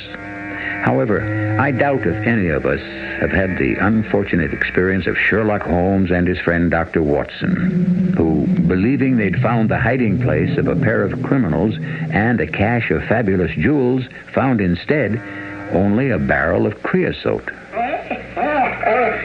It's obvious what happened, Watson. If you remember the place where our good friend Toby seemed to lose the trail, that must have been where 2 trails crossed. Toby just chose the wrong one. We're fortunate that it's not too far back. Come, let's retrace our steps. And so it proved. Taken back to where he'd been running in circles, Toby happily set off on another trail, which led us through Belmont Place and Prince's Street right down to the water's edge, where there was a small wooden wharf. Toby led us to the very edge, where he stood whining, looking out on the dark current beyond. We've run out of luck, Watson. They've taken to a boat here. Well, that's that then, eh? They've gotten clean away. Not necessarily. Look at that sign. Mordecai Smith. Boats for hire by the hour of the day, including the steam launch Aurora. And we see from the pile of coke on the jetty that the Aurora is indeed a steam launch, and that she isn't here. Come, Watson. You just keep Toby quiet while I see if anyone's in the shack. Yes? I'd like to speak to Mordecai Smith. Oh, I'm sorry to say, sir, my man's away. I've been away since yesterday morning, sir. And truth to tell, I'm beginning to feel frightened about him. I wanted to hire his steam launch. Oh, I bless you, sir. It's in the steam launch that he's gone. And that's what puzzles me, for I know there ain't enough coals in it that would take her to Woolwich and back. Well, mightn't he have bought some at the wharf down the river? Oh, it weren't his way, sir. Besides, I didn't like that wooden-legged man with his ugly face and outlandish talk. You say a wooden-legged man? Oh, yes, sir. A brown, monkey-faced chap. It was him that roused my man yesternight. And what's more, there was steam up in the launch. Oh, I tell you straight, sir, I'm half sick with worry. I'm sorry, Mrs. Smith, because I wanted a steam launch, and I've heard good reports of the Aurora. She's green with a yellow line and very broad in the beam. Oh, then it can't be the Aurora you're after, sir. Ah. She's as trim a little thing as any on the river. And she's been fresh painted black with 2 red streaks. I was all for engaging a launch and setting off downriver to track the Aurora, but Holmes pointed out what a colossal task that would be. Therefore, after returning Toby to his grateful owner, we found ourselves in the office of Attorney Jones at Scotland Yard. Well, Mr. Holmes, I'm very happy to tell you I've got the whole lot of them in jail now. The whole lot? Yes, the brother Thaddeus, that prize-fighter McMurdo, and the Indian servant Lal something or other. And there's no question, but they were in it together. How did you arrive at that interesting conclusion? Well, you helped by showing me that there had to be 2 people. And what more likely than those 2 who were always in the house? Well, haven't you overlooked the fact that they were loyal servants of the murdered man? Oh, according to Thaddeus, Mr. Holmes. He wanted to lead us up the garden path, you see. And the motive? The missing treasure, of course. The murdered man was, by all accounts, a tight-fisted skinflint who didn't want to give up his share of the treasure to his partner. And he must have been the same way with his servants. The treasure's the key, Mr. Holmes. Mark my words. I agree with you. But I gave you the name of the man I believe responsible. And you're sticking to that? Well, we shall see, Mr. Holmes. We shall see. What brought you here, then? I'm here to ask a favor. I'd like a missing steam launch located. It's the sort of job you people here at Scotland Yard do so well. A steam launch? Don't tell me one of your clients mislaid his launch. I won't. I believe it's connected with the Sholto killing. How? I think the criminals used it to effect their escape. All that day and the morning of the next, Holmes fretted, complaining about the fact that Scotland Yard had been unable to locate the Aurora. The whole river's been searched on either side with no success. It's too much. If there's no word today, I'll be forced to believe they've scuttled the craft. But there aren't too many logical objections to that.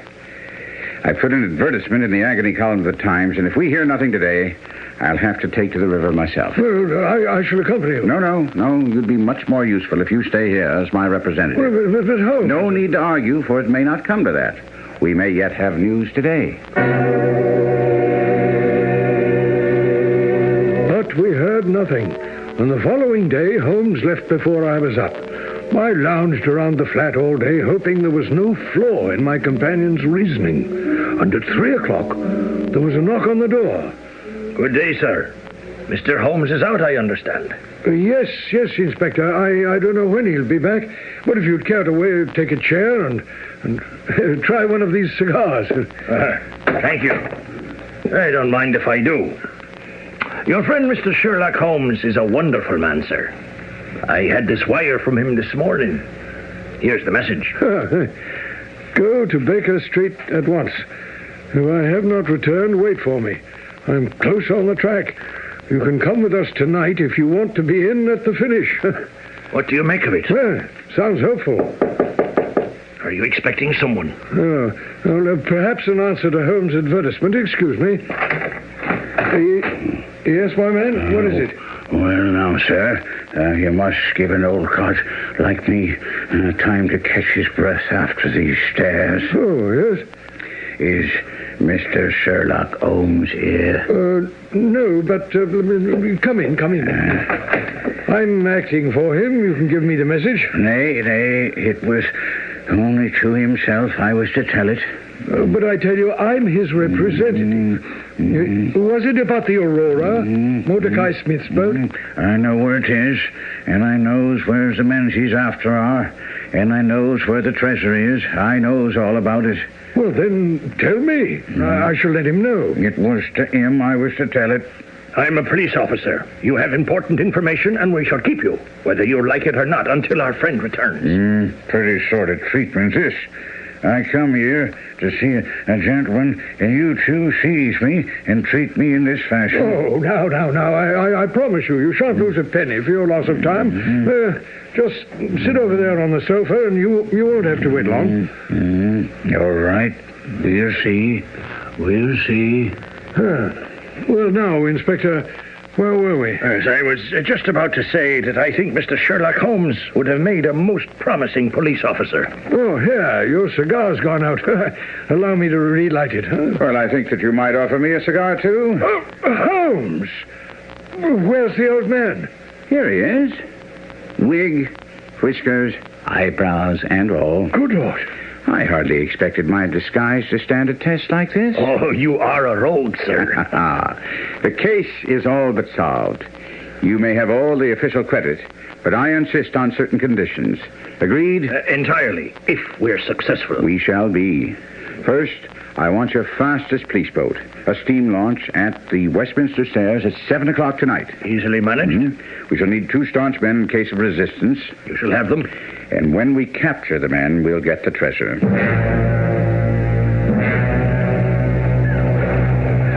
Here's our launch, Mr. Holmes, right on the dot. Go, have that green light taken off the side. We don't want to have it spotted as a police launch. See to it, men. I've come aboard, gentlemen. Where to, Mr. Holmes? To the tower. Stop opposite Jacobson's yard. For heaven's sake, Holmes, are you going to tell us how you located the Aurora? Deduction, Watson. Pure deduction. I knew that if Scotland Yard reported she hadn't put it at any wharf or slip along the river, she hadn't. Therefore, where would one hide a steam launch but didn't have enough coal to go very far? Well, I might very well hand the launch over to some boat builder to make some trifling repair. She would then be removed to his yard and effectively concealed. Well, that seems a very simple solution. And it's always the simple things which are overlooked. I drew 14 blanks until I learned that the Aurora had been handed over to Jacobson's yard for a repair to her rudder. A needless one, I might add. And that she would be called for at 8 o'clock sharp tonight. But where are they going? Either to Gravesend or the Downs, to board some ship that will take them out of the country. Well, you've worked it out all very neatly. But if the affair were in my hands, I'd have some policemen at Jacobson's and nab them when they came down. Which would be never. This man Small is a shrewd article. He'd undoubtedly send someone ahead to make sure that there was no one lurking around the yard. Well, and now we wait, huh? Exactly. And the minute we sight her, we go after her. It's after 8, Holmes. And there's the Aurora, and going like the very devil. Get after her. The launch with the yellow light. By heaven, she's a flyer. I think we're gaining. Oh, I'm sure of it. Oh, we'll be up with her in a very few minutes. And Holmes, that is a child on the deck. You should have consulted the encyclopedia, my dear Watson, about the Aborigines of the Andaman Islands, who are reported to be the smallest race on Earth, as well as the fiercest and most intractable. We're near enough to hail them. Ahoy, Aurora! Down, man! This is the police! Down to your right! You hit him, Holmes! Yes. That little savage won't blow any more of his poison darts. I thought we'd found all of them in the pouch. All except the one he carried in his blowpipe. They've turned. They're heading for shore, but they're on the ground. Stand clear. Swing about and mind her stern.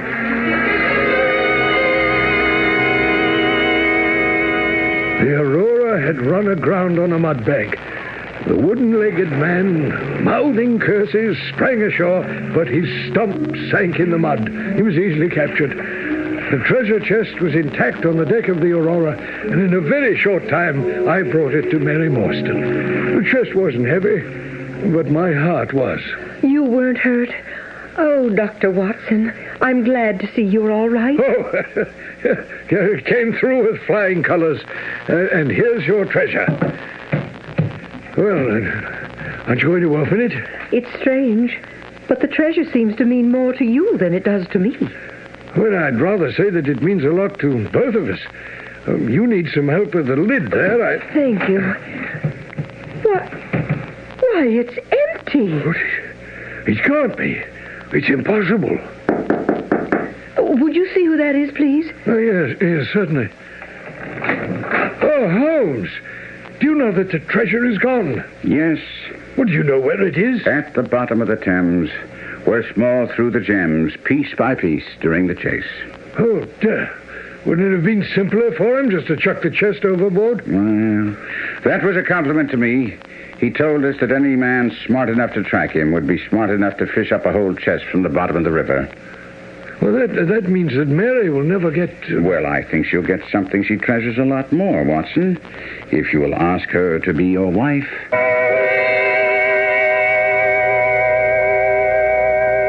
And so Doyle married Watson off to Mary Morstan, and they lived happily ever after. But Doyle didn't. He found that having Watson a married man interfered with his being able to accompany Holmes on his cases. He regretted ever having created the character, but being a true English gentleman, he never killed Mary off, but was forever sending her on vacations to allow Watson to move back with Holmes. I'll be back shortly.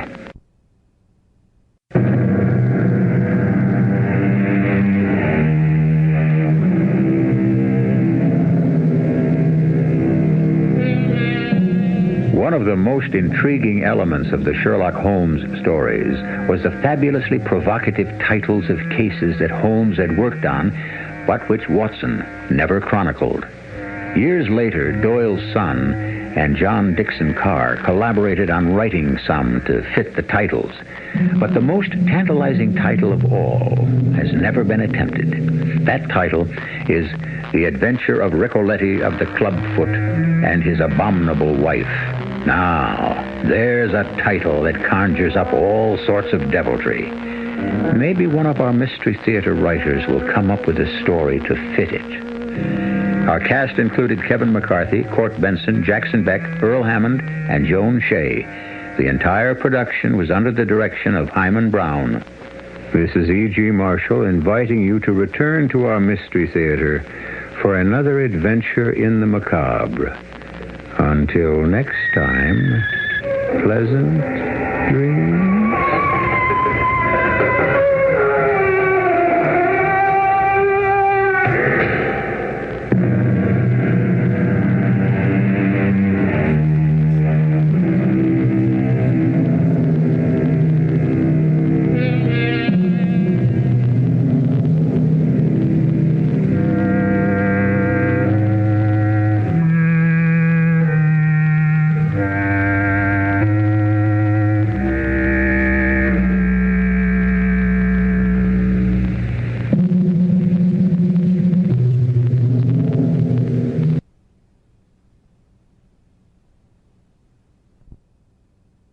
The CBS Radio Mystery Theater presents...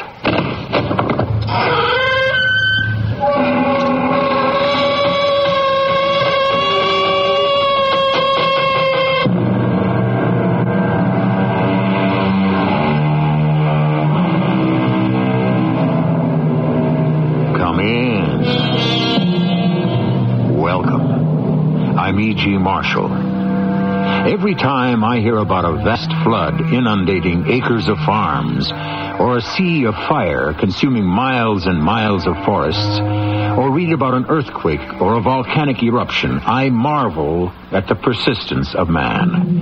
I realize by what frail permission man has his temporary permit to live on Earth. How tenuous is our grasp is borne out by the following story. Are you sure this cable car is safe? Everything down there is awfully far away. Thousands of skiers use it to get to the top of Devil Mountain every winter. What's happening? Oh, we're stopping. No, don't worry. Just some small mechanical foul-up. We're not going to fall, are we? No, of course not. I can see the cable out of this window. It's fine. How long are we going to have to wait? Oh, I don't know. I have never been in a cable car that didn't reach the other side.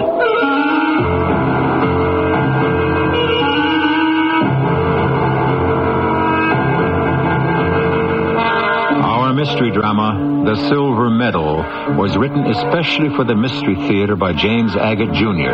and stars Roberta Maxwell and Russell Horton.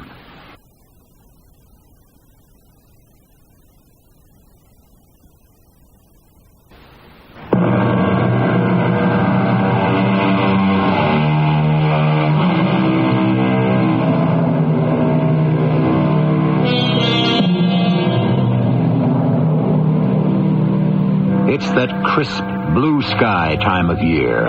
White glistening snowflakes powdering the Vermont valleys and mountains. The children build snowmen and skiers speed across the hills. For honeymooners Charles and Theodora West, it is June in January as they hold hands under the laprobe of a horse-drawn sleigh, which is taking them to the ski lodge. In all the years I've been picking up folk at Glacier Junction, taking them to the lodge, the train's never been late once. Well, that would have been a nasty surprise, wouldn't it, darling? Having to spend New Year's Eve on a train. Oh, Charles, that would have been simply awful. This your first trip to Vermont? Well, I've been up this way before, but my wife hasn't. Cold enough for you? I'm used to that. Oh, I'm not. You ain't got cold winters where you come from, ma'am? I come from Mississippi, where snow is something you read about. You folks ski? Well, I do, but my wife, she's going to be learning. I told you, Charles, I'm deathly afraid of high places. You can sit there and watch me. The little lady won't like riding up in that cable car if she don't like high places. Theodora will take to it like a duck to water. What's your name, sir? Perkins. You can call me Ed. Everybody does. Whoa, Abraham. Whoa! Is this the lodge? Oh, no, ma'am, but that's the ambulance coming out of the side road. Oh, the ambulance? We're mighty proud of our ambulance, bought by popular subscription. In the winter, she's working practically every day. A lot of people get sick in Glacier Junction? From the day we ran up a skier's cable car all the way to the top of Devil Mountain, not 24 hours goes by without a broken arm, a broken leg, or a broken head. Charles, you heard what Mr. Perkins said. Skiing up here is dangerous. I don't want you to do it. Now, sweetheart, I've skied all my life. My dad used to bring me to Vermont every winter. I started skiing when I was 10. But not here at Glacier. You said so. It doesn't matter where. A skier skis where there's snow. I got a silver medal for downhill racing when I was 15. Charles, you're not wearing that medal today, are you? Well, sure. I always wear it in the ski season. Now, look, you know I could teach you. You'd love it. Darling, I wasn't that keen in spending our honeymoon in a cold place. You know that. Most of my friends took the Ile-de-France to Europe or that new super chief to California when they got married. Well, I wish I could have afforded a honeymoon in Europe, sweetheart, but I couldn't. Oh, what time is it? Oh, my goodness. It's past midnight. We miss New Year's Eve. Oh, happy New Year. Happy 1938, dearest. Isn't that stupid? Here we've been sitting in our room gabbing away, and we missed the whole thing. Oh, it doesn't matter. We've got all of 1938 to all of 1988 together, huh? Oh, hey, I put some champagne outside the window to get cold. Oh, I wonder what 1988 will be like. I'll be 71 years old, and you'll be 75.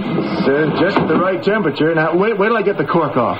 Ooh, I must say, this is not a very usual way to start a marriage. But then, we're not very usual people, are we, honey? We don't have any glasses. Don't open the champagne yet. I've already started to. The cork's coming out. Hurry. Now, there are toothbrush glasses in the bathroom. I've got them. Here. Oh, just in time.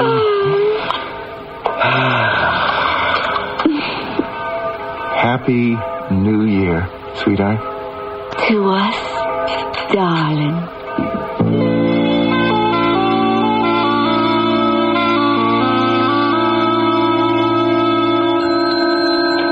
Yes, sir. Good morning. May I help you? You're the manager, aren't you? Yes, I certainly am. And you're, My name's West, Charles West. My wife and I checked in yesterday, and she isn't feeling very well. I wondered, is there a doctor in the village I could talk to? Well, it's better than that. We have a Dr. Carl Cheney staying with us. He has a wife and 10-year-old boy. They're our winter regulars, but this year the doctor came alone. Do you think he's in now? Oh, yeah, he might be. You know, he's a strange old bird. He has some kind of hobby. He goes out with these surveying instruments over to Devil Mountain. Yeah, let me see here. He's in room 201. I'll ring his room. Good morning. Any mail for me? Cheney, 201. Hey, Dr. Cheney, we were just talking about you. Oh, does that mean there is mail or there isn't? Yes, let me have a look here. No, I'm afraid nothing today. I was about to ring your room, Doctor. This gentleman has a sick wife? Oh, well, I'm sorry to hear about that. Doctor, my name's Charles West. We arrived yesterday, and this morning Mrs. West doesn't feel so good. Oh, dear, what a pity. Did she have any ailments before she got here, or any history of illness? Oh, no, she's very healthy, very athletic. Rides horses, swims a lot.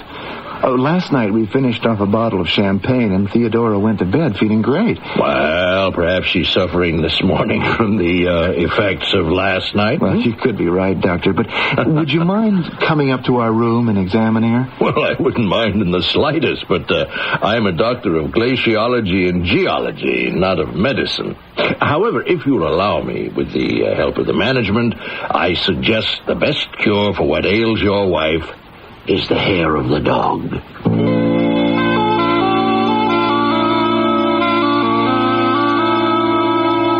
Dr. Cheney, the moment Charles came upstairs and told me about you, I couldn't wait to meet you. Well, likewise. I don't often get the opportunity to meet a Southern belle. Thank you, kind sir. Certainly anyone under 60 hasn't joined me for champagne in years. But as I told your husband, my dear, this will cure everything. When I said to Theodora, there's a man downstairs who said what you need is the hair of the dog. I knew right away you were a civilized Yankee.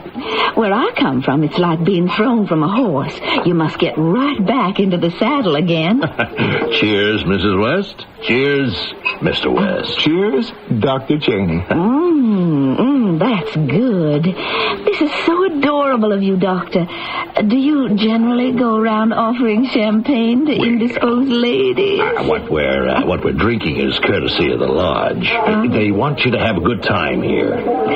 Dr. Cheney, what plans do you have for us when the bottle's empty? Oh, now, Theodora, we've taken up quite enough of the doctor's time. Well, come with me into my world. I invite you. Where is that? Oh, it's not far. Right outside. Now, the two of you dress yourselves warmly, and I'm going to show you a sight unparalleled anywhere in the world. Say, we'd love to. Theodora? I can't think of a nicer way to start the new year.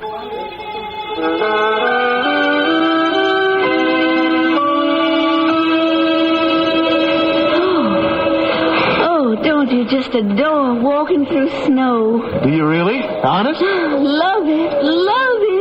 Which way are we headed, Dr. Cheney? I know it's away from the lodge. Well, if I said we're headed for heaven, I wouldn't be very far off. And how do we get to heaven? There, right in front of you is the machinery that will take us there.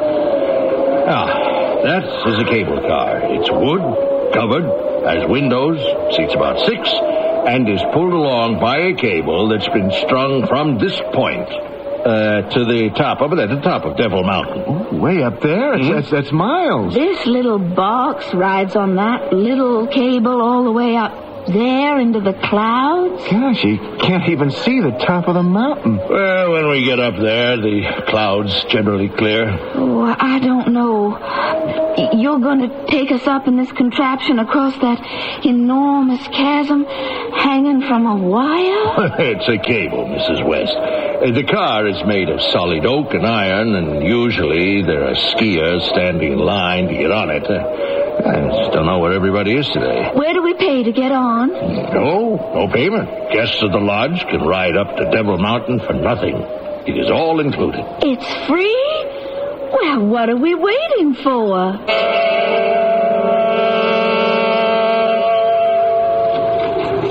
Now, just look down there, my friends, and tell me, isn't that a glorious sight? Oh, don't, Theodora, not yet. She's a little anxious about high places. No, I'm not. I've just decided. I've no more fear of heights. It's gone. Oh, you're right. Oh, you look out the window. A toy town in the valley with toy houses all covered in snow. It's lovely. Now, do you know why the village we just left is called Glacier Junction? I have no idea. Because on the other side of where we're going, Devil Mountain, there is a great area left over from the Ice Age. A time when a large part of America was covered in ice. Now, that's why I come here every winter. To do what? To study it. It's the largest glacier this side of Antarctica and Switzerland. Now, I have a theory. Oh, well, what's happening? Sounds like it's coming from up there where the wheels are. Oh, my Lord.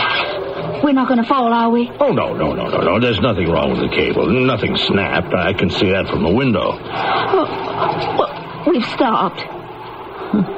How far are we from the mountain, do you think? A couple of 1,000 yards. Can't really tell because the clouds obscure everything. What's going to happen? I don't know. But I have never been in a cable car that didn't reach the far side.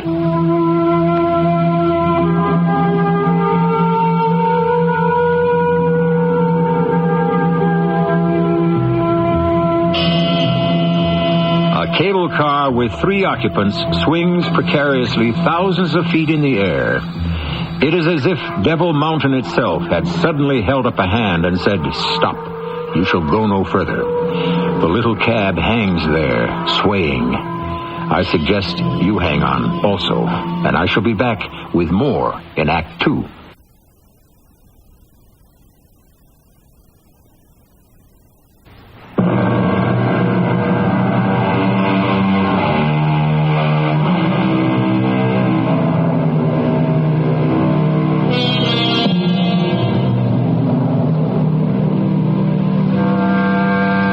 When you have had the privilege of introducing as many Mystery Theater dramas as I have, you get to know the voices of warning, of danger, and of premonition.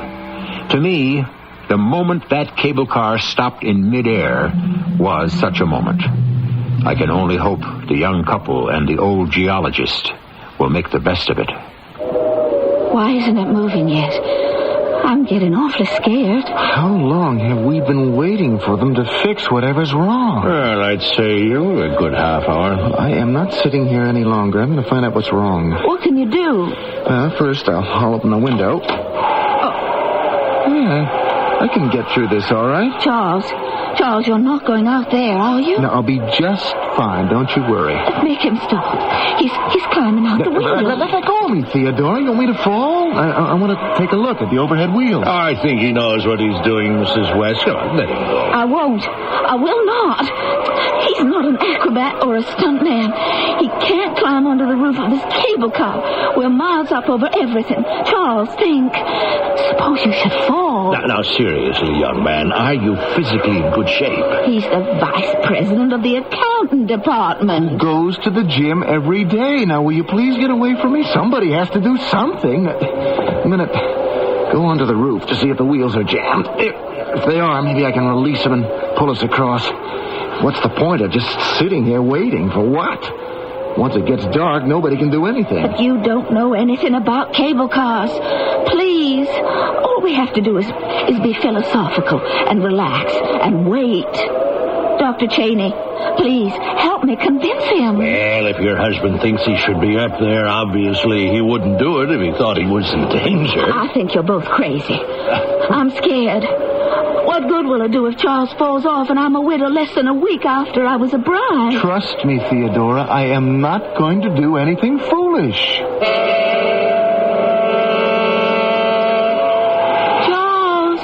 Charles, are you all right? I'm okay, darling. Don't you worry. Charles, please forget all that and come back inside. I need you here next to me. Please. They're not going to let us hang here the rest of the day. Somebody will come and fix it. Please.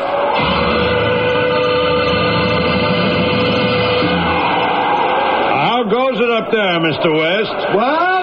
I said, how's it coming? I'm still trying to find out. You don't have a pocket knife on you, do you?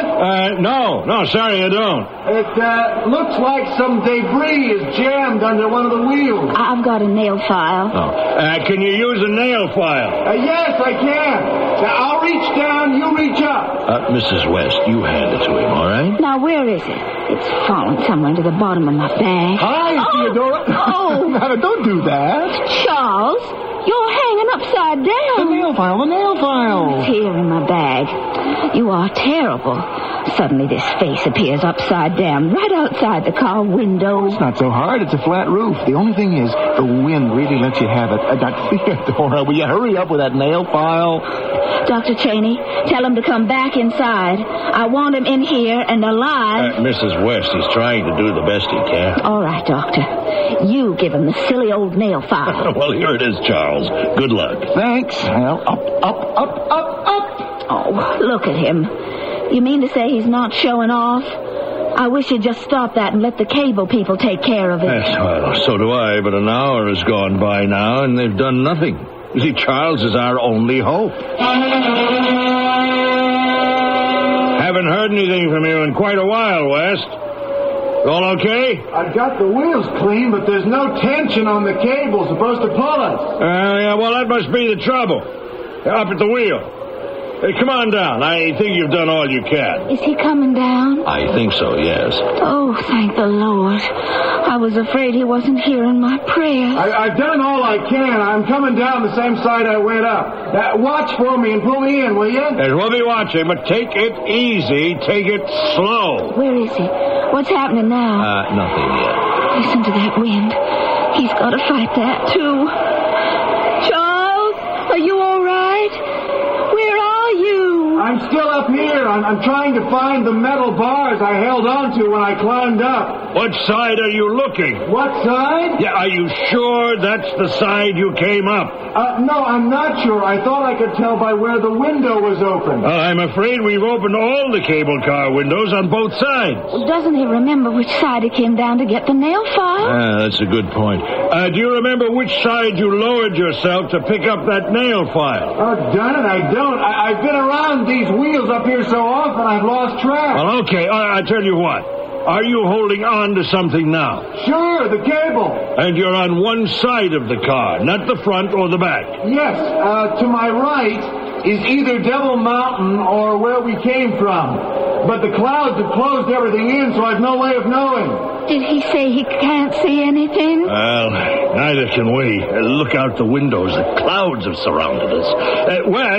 West, hold on tight where you are and stamp your feet on the roof. Then we'll know which side of the roof you're on. Here goes. Good, Charlie, good. Now, stay exactly where you are.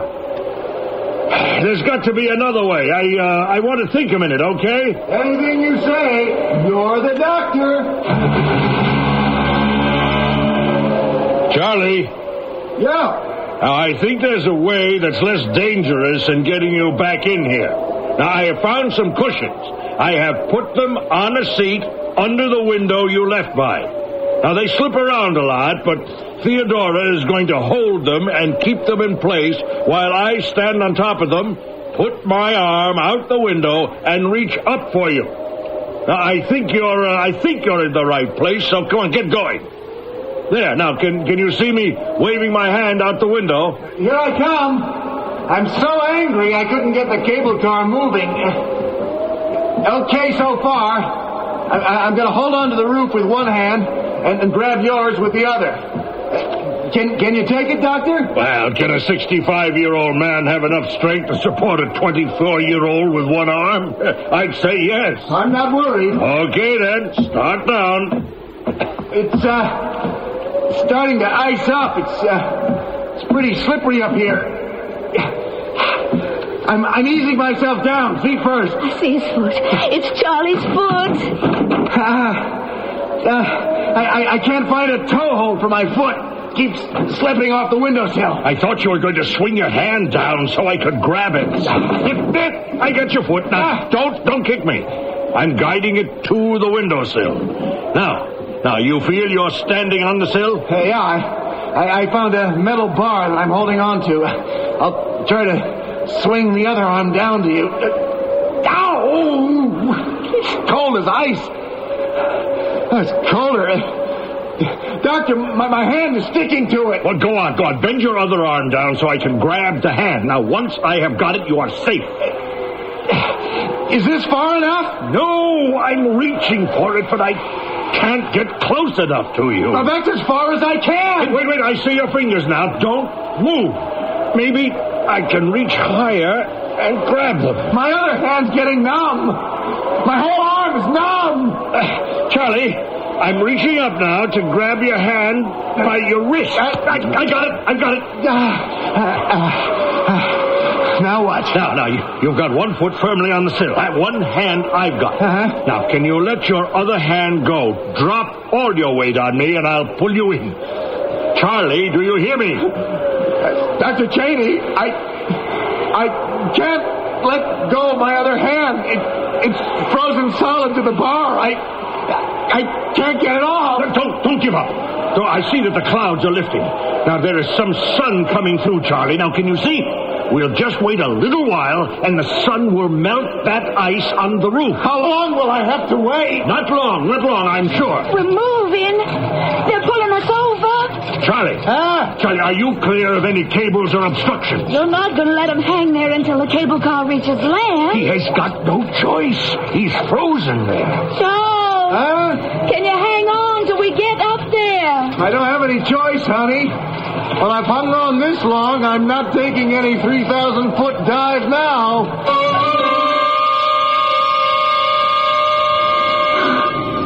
Does whiskey mix with champagne, Dr. Cheney? Well, as a rule, I wouldn't recommend it. This isn't the time for rules, and I need some comforting whiskey. Make that 2, Doctor. Bartender, 3 whiskeys.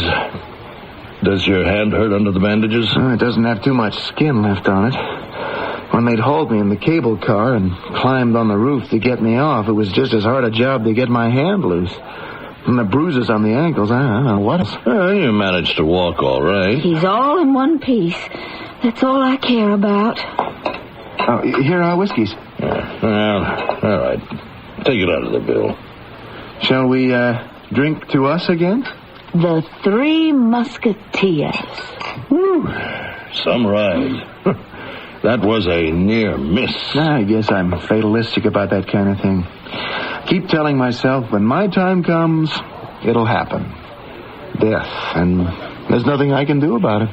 Excuse me, sir. We found this silver medal on the top of the cable car just now, and the engineer wondered if it was yours. Oh, tell him, yes it was, and thank him. What do you know? Oh, I'm impressed. The only medal I ever won. He was 15. It was for downhill ski racing. Sweetheart, that's what they called it. But actually it was for stamina. See, what was I telling you, Mrs. West? He told me, Charles, that if you hadn't freed those wheels, they'd never have been able to pull us up here. Theodore and Charlie, since we've come this far to Devil Mountain, would you still like to see what it is that brings me back here year after year? Why not? We're here now. Besides, I don't think any of us are up to taking the return trip on the cable car right now. Let's go. Theodora? Sure. I always like nice surprises. It has a historical significance of untold value. But it's the sheer, stupendous beauty I want you to see for yourselves. Finish my drink. I'm ready. Oh, good. Follow me. They pack a great box lunch with coffee here. It'll be my treat. Charles, you forgot something. I did? What did I forget? Your precious silver medal. You left it lying right on the bar.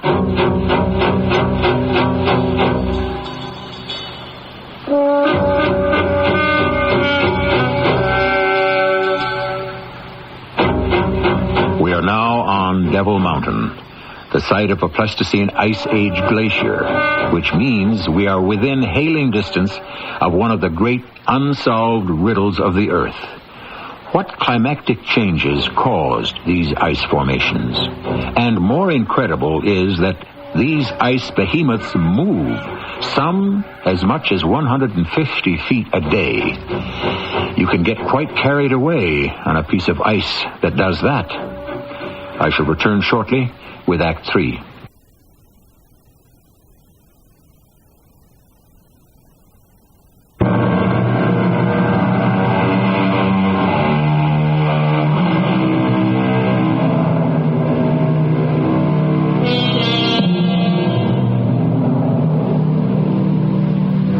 As Theodora thought about it later, what a strange and unreal honeymoon it was.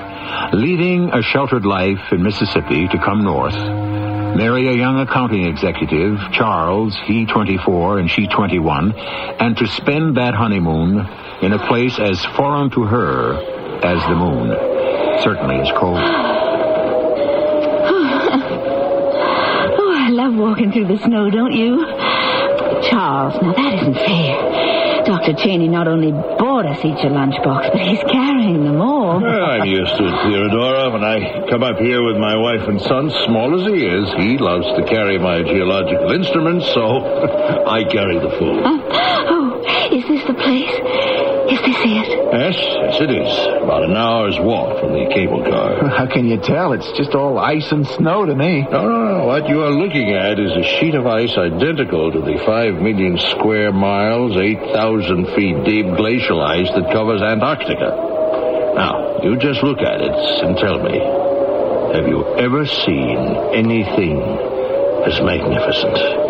Carl is right. It's stupendous. To me, with the sun shining through those layers of ice, it's like a frozen rainbow. Carl, what does a geologist do besides enjoying himself? Well, observe and prove. That's our aim.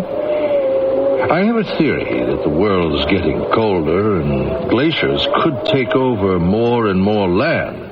You see, the snowfields are getting larger. The evaporation, compaction, weight bearing down, recrystallization. I don't know why it is, Carl, but what you're saying is making me very hungry. Isn't she terrible? Not a scrap of scientific interest. Well, why don't you two break out the lunchboxes right here? I've got some surveying to do, and I'll be back when I'm done. Carl, this glacier, now, how big is it? 75 miles long, 25 miles wide. And it keeps moving. I've got stakes I drove into it years ago that shows that. Hey, can I come see? You two go on. This sandwich is just begging to be eaten. Oh, Charlie, stay here with your wife. Have lunch and appreciate one of the greatest views ever seen by anyone who isn't a polar explorer. I'll be back in half an hour.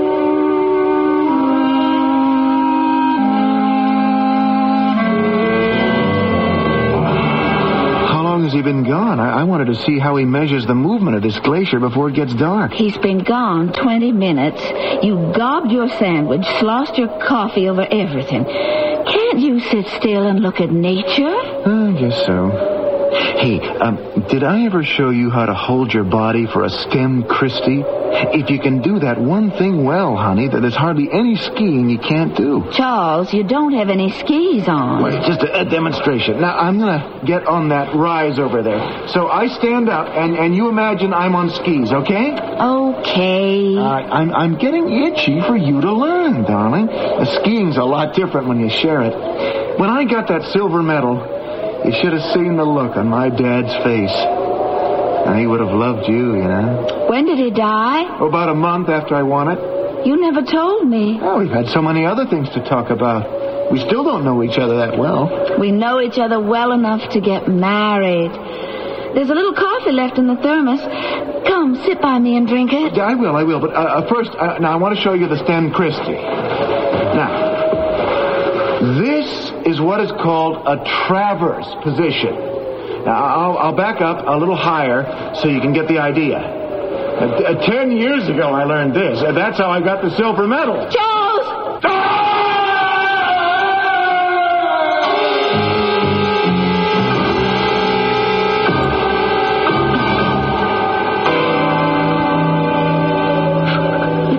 Down there, Carl. Carl, he fell. He was showing me some kind of ski position. He didn't know there was a big separation in the ice. I didn't either. I've been calling to him. He doesn't answer. I think maybe he's stunned. You think? It's like a cliff. This big cut in the glacier. It was right back of him. Carl, can you get down on your hands and knees like I am? Please, no, Theodora. I can't see anything. It's so deep. I heard him falling. He cried out something. I don't know what. And then silence. Carl, Charles, what can we do? Tell me what to do. Theodora, come back from the edge. We have to get down to him somehow. Oh, he's down there. Charles! Charles, we're coming! We'll get you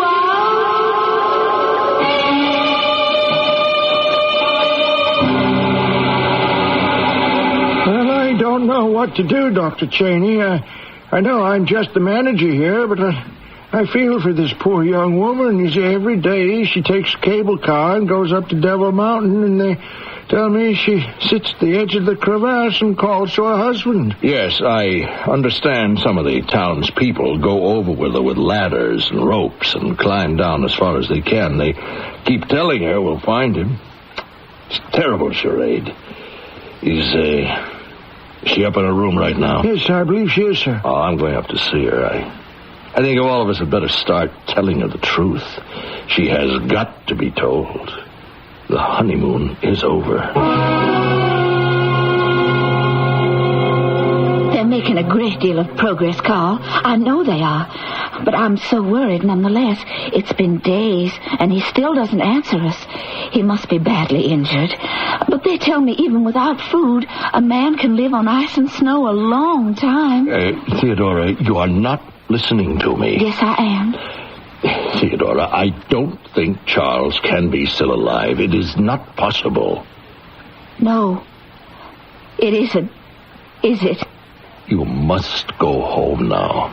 Charles and I, we bought this little house in Massachusetts, and we bought dishes and linens, and they're all packed away in boxes which we were going to open after our honeymoon, and new furniture, some of which hasn't even been delivered yet, and wedding presents from everywhere.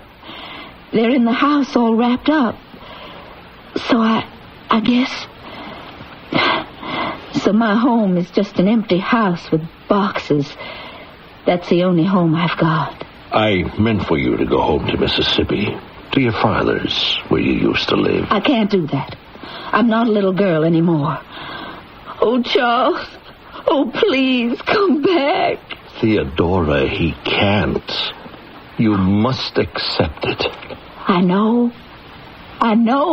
What was it he used to say? When the time comes, it'll happen. And there's nothing I can do about it. I shall never see Charles again.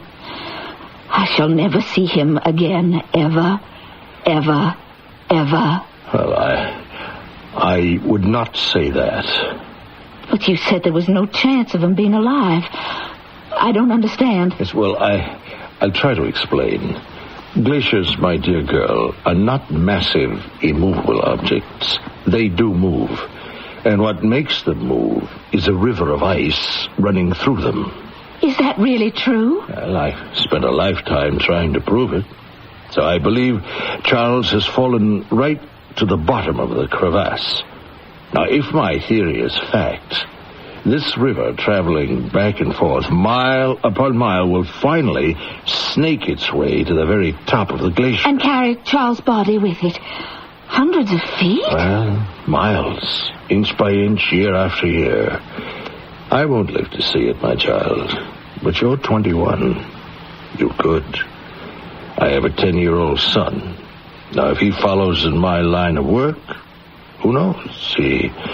He might write the final chapter to my theory, for he may be on Devil Mountain to see your Charles appear.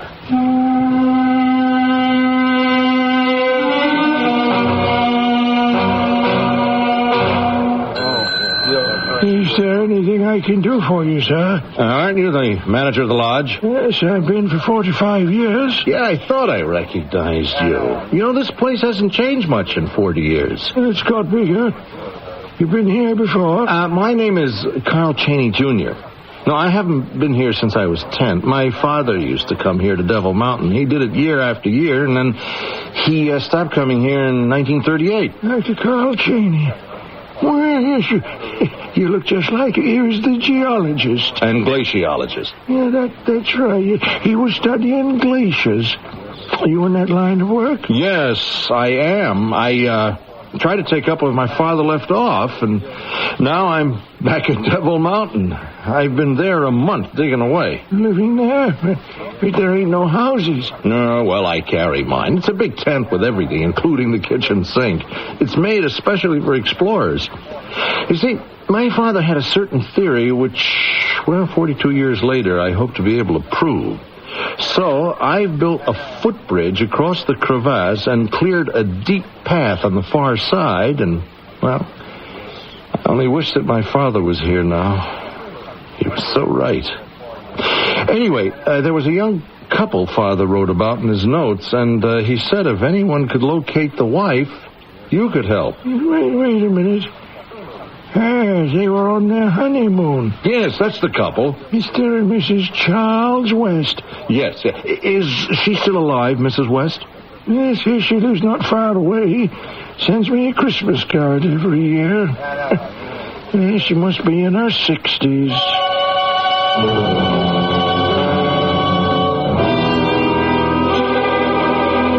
To think I've waited all these years for the son of Professor Cheney to invite me back up here to Devil Mountain. It's just like I remember.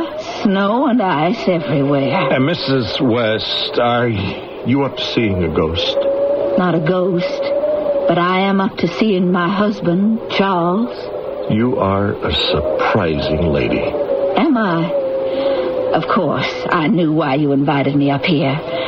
Your father told me it was possible Charles would be carried from down there all the way up to the top of the glacier by an ice river. And I have dreamed of nothing else all this time. He said it would take years, and I've waited years. Well, let's go then. You are going to see what I have been looking at every evening when the moon comes out.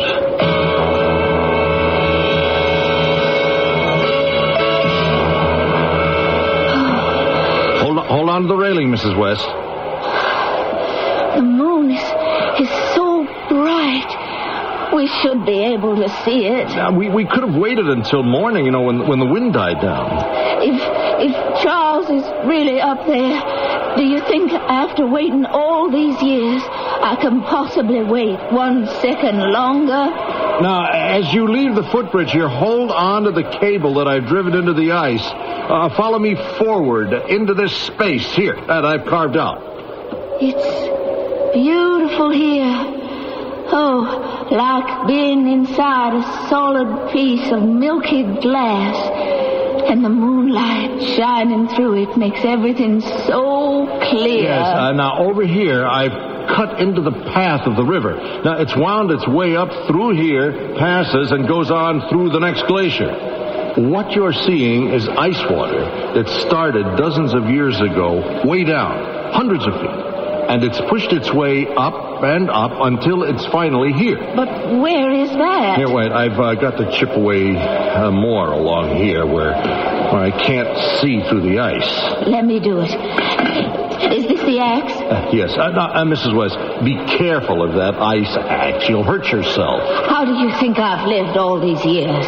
I've chopped wood. I can chop ice. Please, Mrs. West, please, here, let me. Please. I'm doing fine. I know what I'm doing. Just making it wider where the river is flowing past us. Please be careful. You could weaken the whole ice cave. Nonsense. This ice is as hard as a rock. Mrs. West, are you all right? Yes, I'm all right. But the whole wall of ice has come down in front of us. Look. Wow. He's there. It's my own darling Charles. It's fantastic. There he is, encased in ice, as though... He was just there asleep. Every blonde hair of his head. If you could only know how I feel. I mean... Think. This is how he must have looked to my father 42 years ago. Charles! Charles, how young he looks. How darling young. And the medal he got for skiing. Do you see it around his neck? Yes, I do. It's just a foot of ice between where we're standing and your husband. I think, Mrs. West, we should both go. Yes, I've seen him. I don't think there's anything more in the world for me to live for now. Would you take me back down the mountain? I want to go home.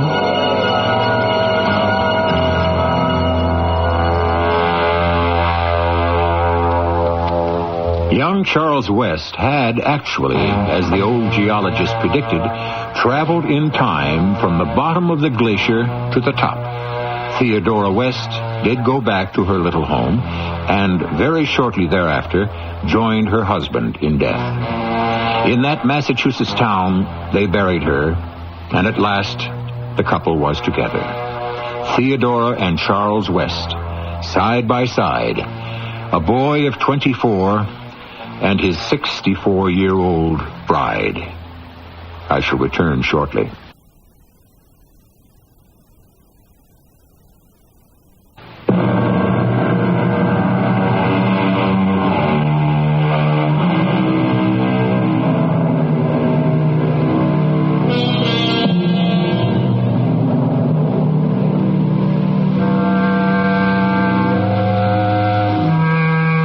Death is a fearful thing, says a character in Shakespeare.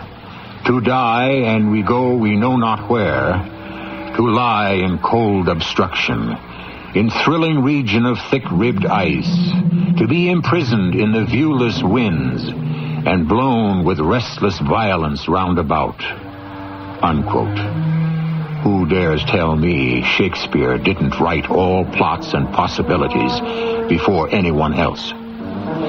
Our cast included Roberta Maxwell, Russell Horton, and Earl Hammond. The entire production was under the direction of Hyman Brown. The CBS Radio Mystery Theater presents...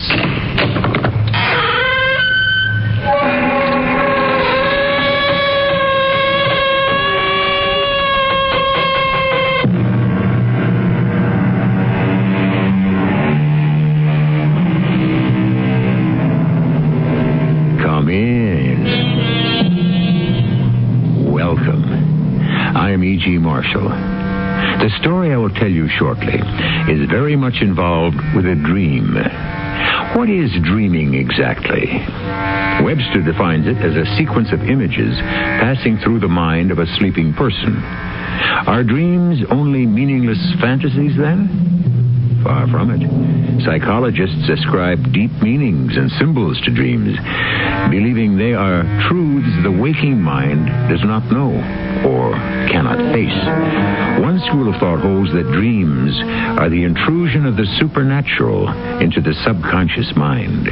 Be so kind as to give the devil his due. Hell is not necessarily down below somewhere. The devil's imagination is too fertile and cunning to limit hell's geography. Hell may be right where you're standing now. On the other hand, it may indeed be down, since that's where you think it is. Shall we then descend to the netherworld?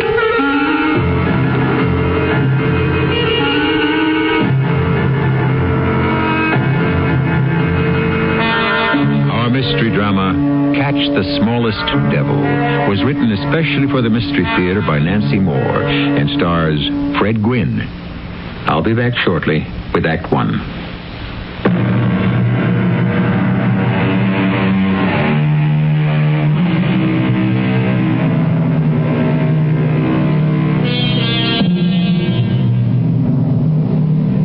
No man, however distinguished, can keep a shred of dignity when clad in a bobtailed, tied-in-the-back hospital gown, tubes sticking out of him every which way, while he has only the strength of an anemic flea after a heart bypass operation. Such is the ignominious condition of Mr. J. Barnabas Whitney, millionaire bank president, member of 3 exclusive clubs, and pillar of his church. Under such circumstances, who could expect him to be anything but cantankerous? Right now, he is peevishly pressing the buzzer, which snakes out on a string from under his squashed pillow. Where's that confounded doctor? Buzz this thing 50 times. Good morning, Mr. Whitney. Happy New Year. It's not happy. I'm not happy, and I didn't ring for you. I rang for Dr. Fowler. Doctor's on his rounds. He'll be here soon. Yeah, the amount of attention I get around here, you could put in that egg cup. Now, by the time you finish your breakfast, Doctor will be here. Don't want any breakfast. We'll just roll up your bed a little. Don't want to roll up. Are you in pain, Mr. Whitney? Of course I'm in pain. What do you think I'm in? Not in a very good humor this morning, are we? Who'd be in a good humor after last night? I quote Mr. Edgar Allan Poe. Oh, the bells, bells, bells, bells. The rhyming and the chiming of the bells. All night long. Not one wink of sleep. Ask the night nurse. It was New Year's Eve, and the bells really only rang at midnight, Mr. Whitney. Don't tell me when they rang. They rang all night. Well, if you say so. The very idea of... There. Hear them? Call the city, Miss Stewart. Called it? Why? Whatever for? Those bells. At it again. Tell our mayor to stop that racket. No bells are ringing now. What's the matter with you? Listen. Hear that? Hear 'em? No, sir. Are you telling me I'm delirious again? Listen, will you? They stopped. Mr. Whitney, you must not try to sit up. Don't tell me what to do, young woman. Now, you see what happens when you sit up straight like that? All right, now. There now. See? Now that's better.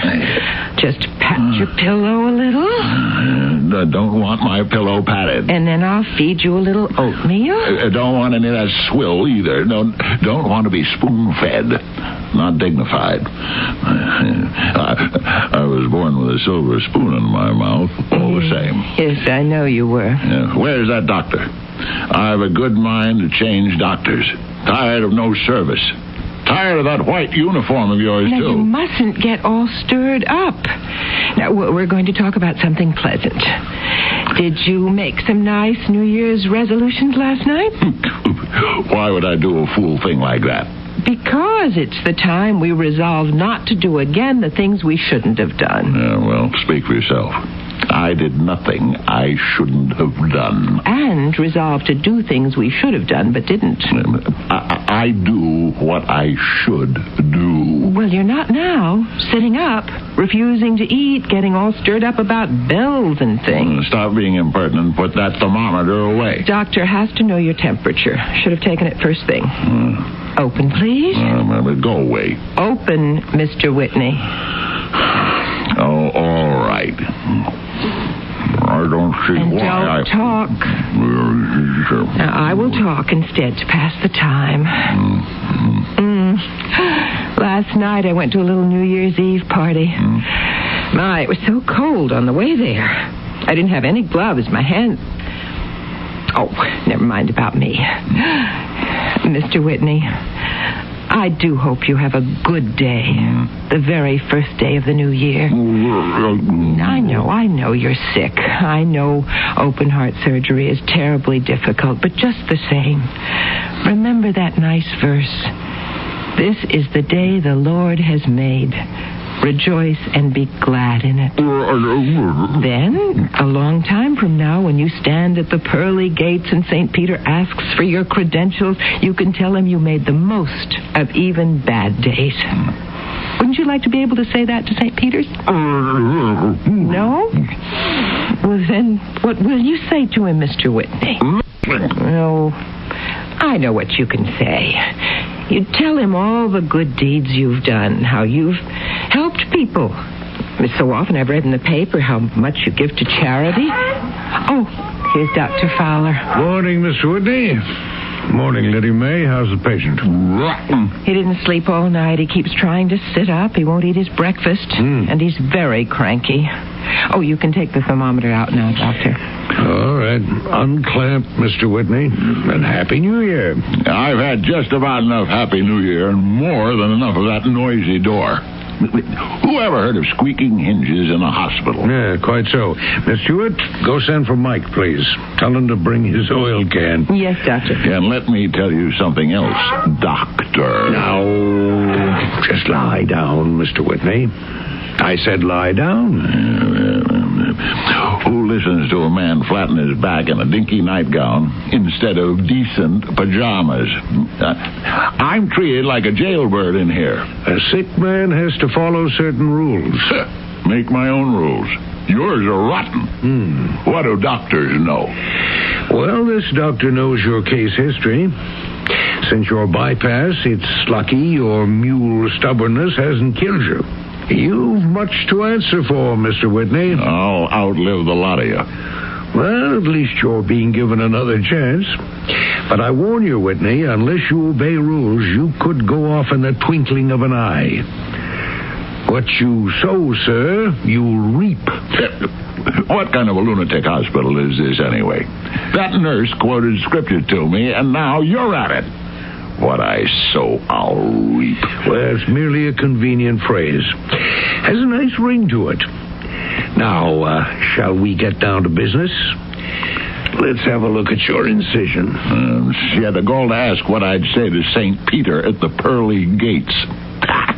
What rubbish. Well, you're not knocking at those gates quite yet. And furthermore, this is the day the Lord made. He didn't do a very good job. Well, now, let's just have this injection. Blasted needles. Hate needles. Hate them. Something to make you sleep. You had a poor night. You need your sleep. Come on now. Stop struggling against fate. Fate my foot.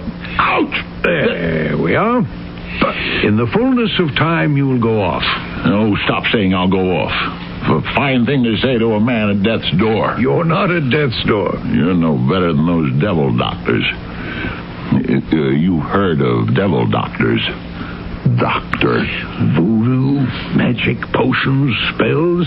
You'd prefer a devil doctor, Mr. Whitney? I've got one. A knocking at the pearly gates. If it's that chaplain, I don't want him. Won't have him. He's blackballed. Go send him packing. I heard that welcoming speech, Dr. Fowler. Same old story, I'm afraid, Chaplain Peterson. He still won't see you, I'm sorry. And so am I. Not for my sake, for his. Yes, too bad. You've cooled your heels out here every day. Monday, Tuesday, Wednesday, Thursday, Friday, Saturday. To paraphrase, it's harder to get into Mr. Whitney's room than a rich man into heaven. Looks as if I'll be here till kingdom come. Stop gabbling over there. I pay for medical services, not Sunday school social. Hello, Mr. Whitney. Happy New Year. You sound fine today. Don't try to butter me up. Mealy-mouthed talk won't get you in here either. Well, I'll be on my way then. See you tomorrow. No, you will not. And I don't mean I'll be dead either. I mean I don't need any sermons or Happy New Year either.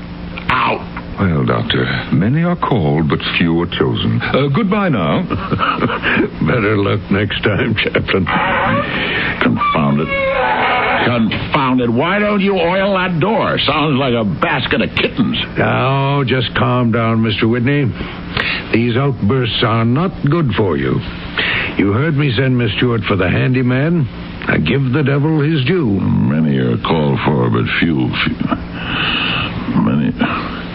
What's the matter with me? Can't remember. Everything's all misty. Sedation is taking hold. Well, here's Miss Stewart back. Mike will be along as soon as he fixes a stopped-up sink. Our patient is about to sleep. Oh, good. Mr. Whitney, I'll be right here the whole time if you need me. I don't need you. Not here. Pearly Gates, maybe. Yeah. Here you talk fiddle-faddle. Up there, maybe you... Everything all misty. Well, I'll look in again after rounds, Lydia May. Rounds? Yeah, my foot. Taking a coffee break. You got no right. Doctoring's your job. Just so. Sleep, Mr. Whitney. Relax and let go. Pearly Gates. Ridiculous. Many call, but few. This is the day the Lord.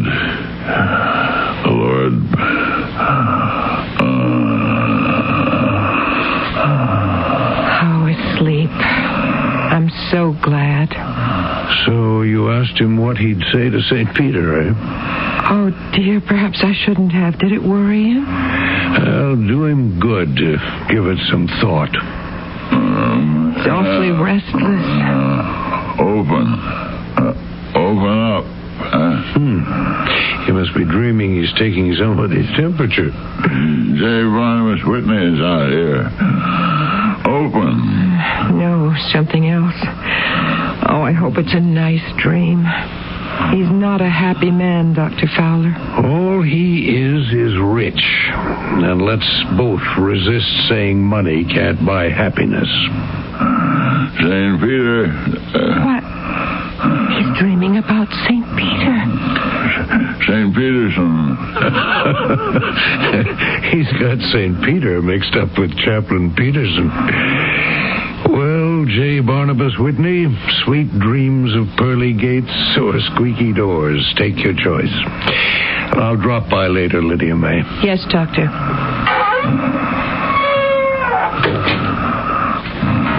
Bells.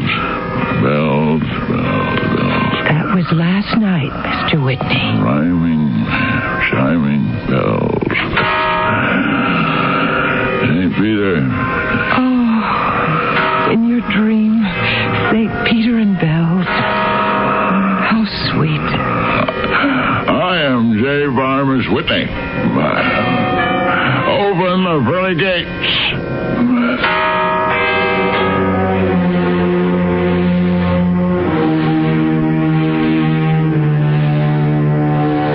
Presto. Mr. J. Barnabas Whitney stands before the pearly gates. Don't ask me what legerdemain got him there. Only a dream, you say? More than that, I think. But what? Hocus pocus? Black magic? For that matter, what was in that injection? But ask me in Act 2, coming shortly, via the magic of radio. Ask me then what happens to Mr. Whitney standing at the doors of paradise, and I will tell you.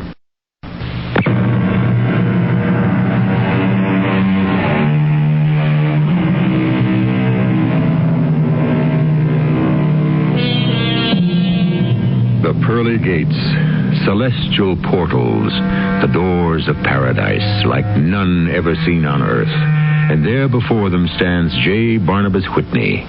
Note that he no longer wears that embarrassing hospital gown he found so offensive. Appropriate to the occasion, he is nattily attired in top hat and tails, as befits his once lofty position on earth. Note also that he is not impressed by the towering, extravagantly ornate pearl-studded gates. He would much prefer the great steel doors to the vault of his earthbound bank. But where, pray, is St. Peter? Why is he not guarding his gates? St. Peter, open up, confound it. What kind of hospitality is this, sir?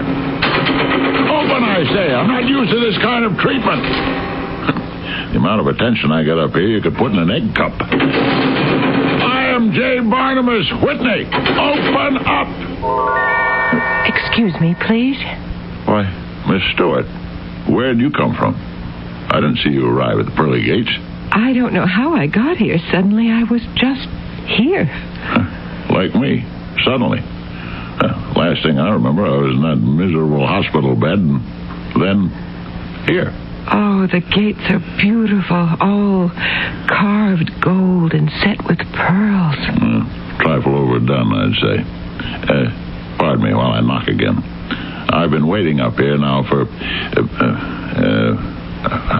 how do you measure time up here? 1,000 years is but the twinkling of an eye. What? Oh, yeah, some Bible verse, I believe. Well, it's not the twinkling of an eye to me. Not dignified to be kept waiting like this. St. Peter! I'm not used to this kind of treatment. I demand attention. Maybe St. Peter's taking a little rest. He's got no right to take a coffee ambrosia break. Gatekeeping's his job. An insult, that's what this is. May I knock, Mr. Whitney? Won't do any good. I'm the one with influence up here. May I? What do I care? St. Peter, if there is such a being, couldn't even hear that. They're opening the gates of heaven. Why didn't I get that kind of attention? Oh, look. Look inside. It's glorious. What? Can't see. It's all misty in there. Oh, and there's St. Peter. Where? Coming toward us. Oh, how beautiful he is. Why can't I... now I see him. Yes, indeed. Fine-looking chap. J. Barnabas Whitney and Lydia May Stewart, welcome to the gates of heaven. Thank you, St. Peter. You don't look the way I thought you'd look. No wings. Pictures of you always have wings. How could the mind of man possibly conceive how an angel would look? Oh, no, we couldn't. Does that clear up the matter, Mr. Whitney? No. You don't look like angels ought to look. Darned if you don't look a little like Chaplain Peterson. Because your mind still clings to earth. But in the fullness of time, you'll forget. Meanwhile, I must appear to you in some form you will recognize. Now then, I believe you both know the procedure here at the gates? Certainly. We present our credentials to you. That is, we recount our good deeds on earth. Precisely. Miss Stewart, please. Now, just 1 minute. I was here first. Been cooling my heels out here since Kingdom Come. 1,000 years is but the twinkling of an eye. I know all that. But fair's fair, and heaven of all places ought to practice it. Very well, Mr. Whitney. To save time and temper, you may speak first. Sit down, please. On what? No chairs. What? Oh, an oversight. Look. 2 jeweled chairs. Hocus pocus up here, huh? Be seated, please, and begin, Mr. Whitney. Very well. Referring to saving time, St. Peter, and never mind any more of that twinkling business. My banking firm on Earth, a very old established firm, was managed with maximum efficiency. But I dare say you know that. We know everything here. We, too, are an old established firm. That's my point about efficiency. You know my case history, yet you waste time going through this credential nonsense. Isn't my whole life written on that scroll you're carrying? It is, but we are interested in knowing your own interpretation of your life. Therefore, J. Barnabas Whitney, your good deeds, please. I gave a great deal of money to charity. Did it cost you anything to do that? Cost me? Cost me thousands. I could have bought all kinds of valuable possessions with the money I gave away. Excuse me, St. Peter. I do remember Mr. Whitney's name on many lists of contributions. Yes. Public acclaim. Sir, did you ever give money without making the gift public? Why the devil would I do that? Then who would know who gave the money? That's quite so.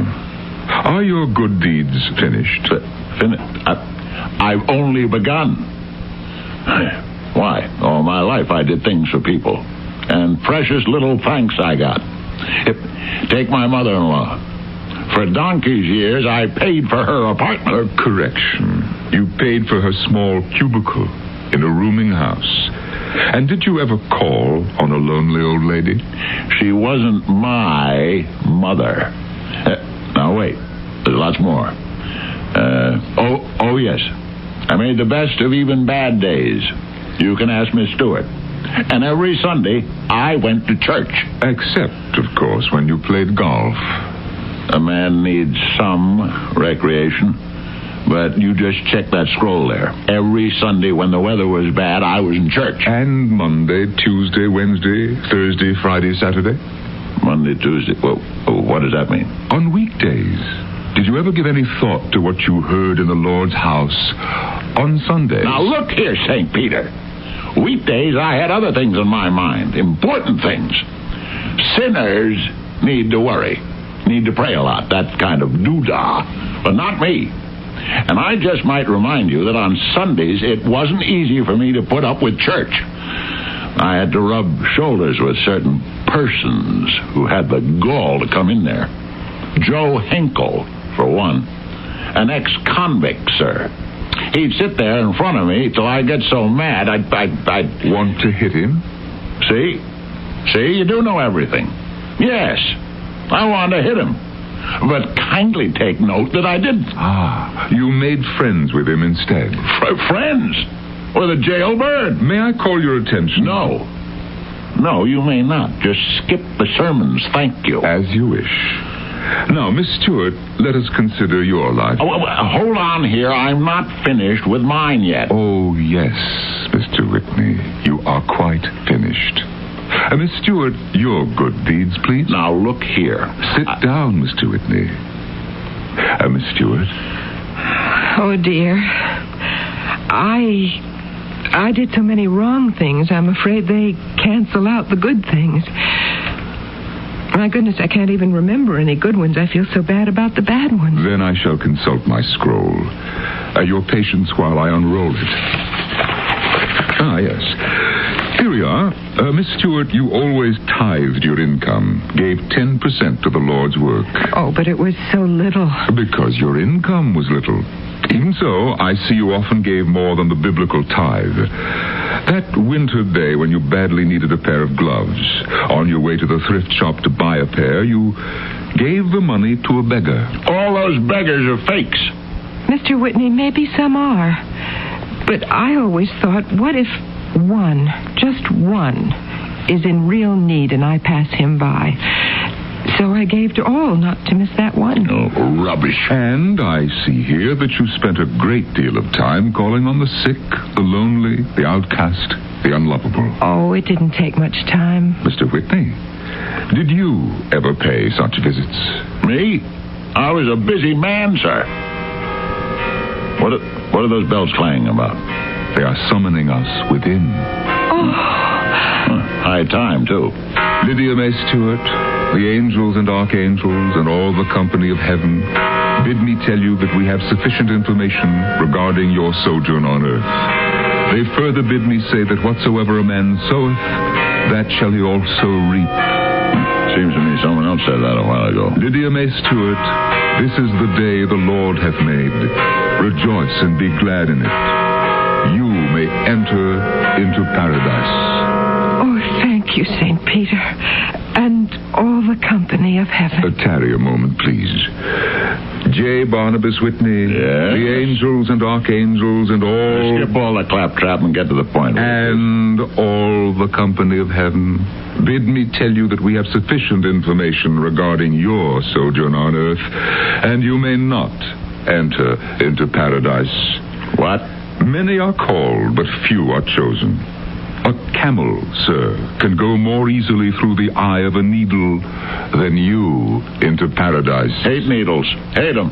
And just because I'm rich, born with a silver spoon in my mouth, you keep me out of heaven? You were a poor man. Poor in heart. And your heart bypassed the good you might have done. If those are the rules you play by up here, they're rotten. Now, you listen to me, St. Peter. I can quote scripture, too. So can the devil. There's no such thing as a devil. Judge not, the Bible says. And confound it, you're judging me. You have judged yourself. Every syllable you uttered testified to your own deep judgment of your time on Earth. If I'd been mealy-mouthed, buttered you up, I'd be through those gates right now. Well, let me tell you, down on Earth, I belonged to all the best clubs, where certain kinds of colors of people weren't allowed. And I'm damned if I'll be discriminated against and blackballed up here. I don't believe you'd like this, club, Mr. Whitney. You wouldn't care for the company of heaven. Your mother-in-law is inside, and Joe Henkel the jailbird, and certain other kinds of colors you don't wish to associate with. Those people? Well, then, no, thank you. Not my sort at all. Come, Lydia May. I thought the population of heaven was cherubim seraphim, not a lot of riffraff. We'll miss you, though. Sorry I can't return the compliment.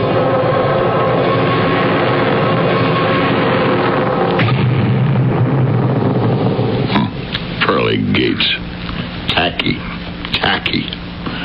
Well, now, let's see what Wait a minute. St. Peter, come back! St. Peter! St. Peter, sir! Please come back. You called? You're inside and outside, too. What is it, Mr. Whitney? What is it? I just realized. Does getting blackballed out of heaven mean I'll go down into the fire of hell? I don't know about down, Mr. Whitney. I do know to be shut out of heaven is hell. The devil won't blackball me. Is that what you're saying? He'll let me into hell? Oh, the devil discriminates against no one. But let me into heaven. I'll make resolutions. I'll write anonymous checks. I'll tithe. I'll give to beggars. Goodbye, Mr. Whitney. Gone. He's gone. I'm doomed. The devil with it.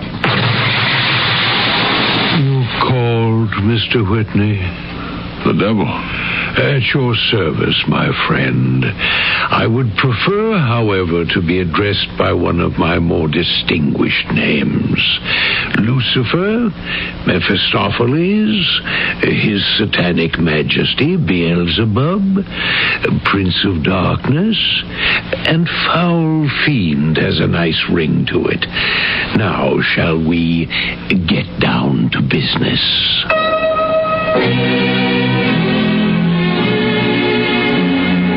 I rather prefer Foul Fiend, I think. Yes, it does have a nice alliterative ring. Now, no nagging questions, please, as to how this phantasmagoria has come to pass. The finite mind is not equipped to fathom the supernatural. The only thing we can know for certain in this hellish situation is that the devil's tricks are never in short supply. Beyond that, we must simply take matters as they come in Act 3.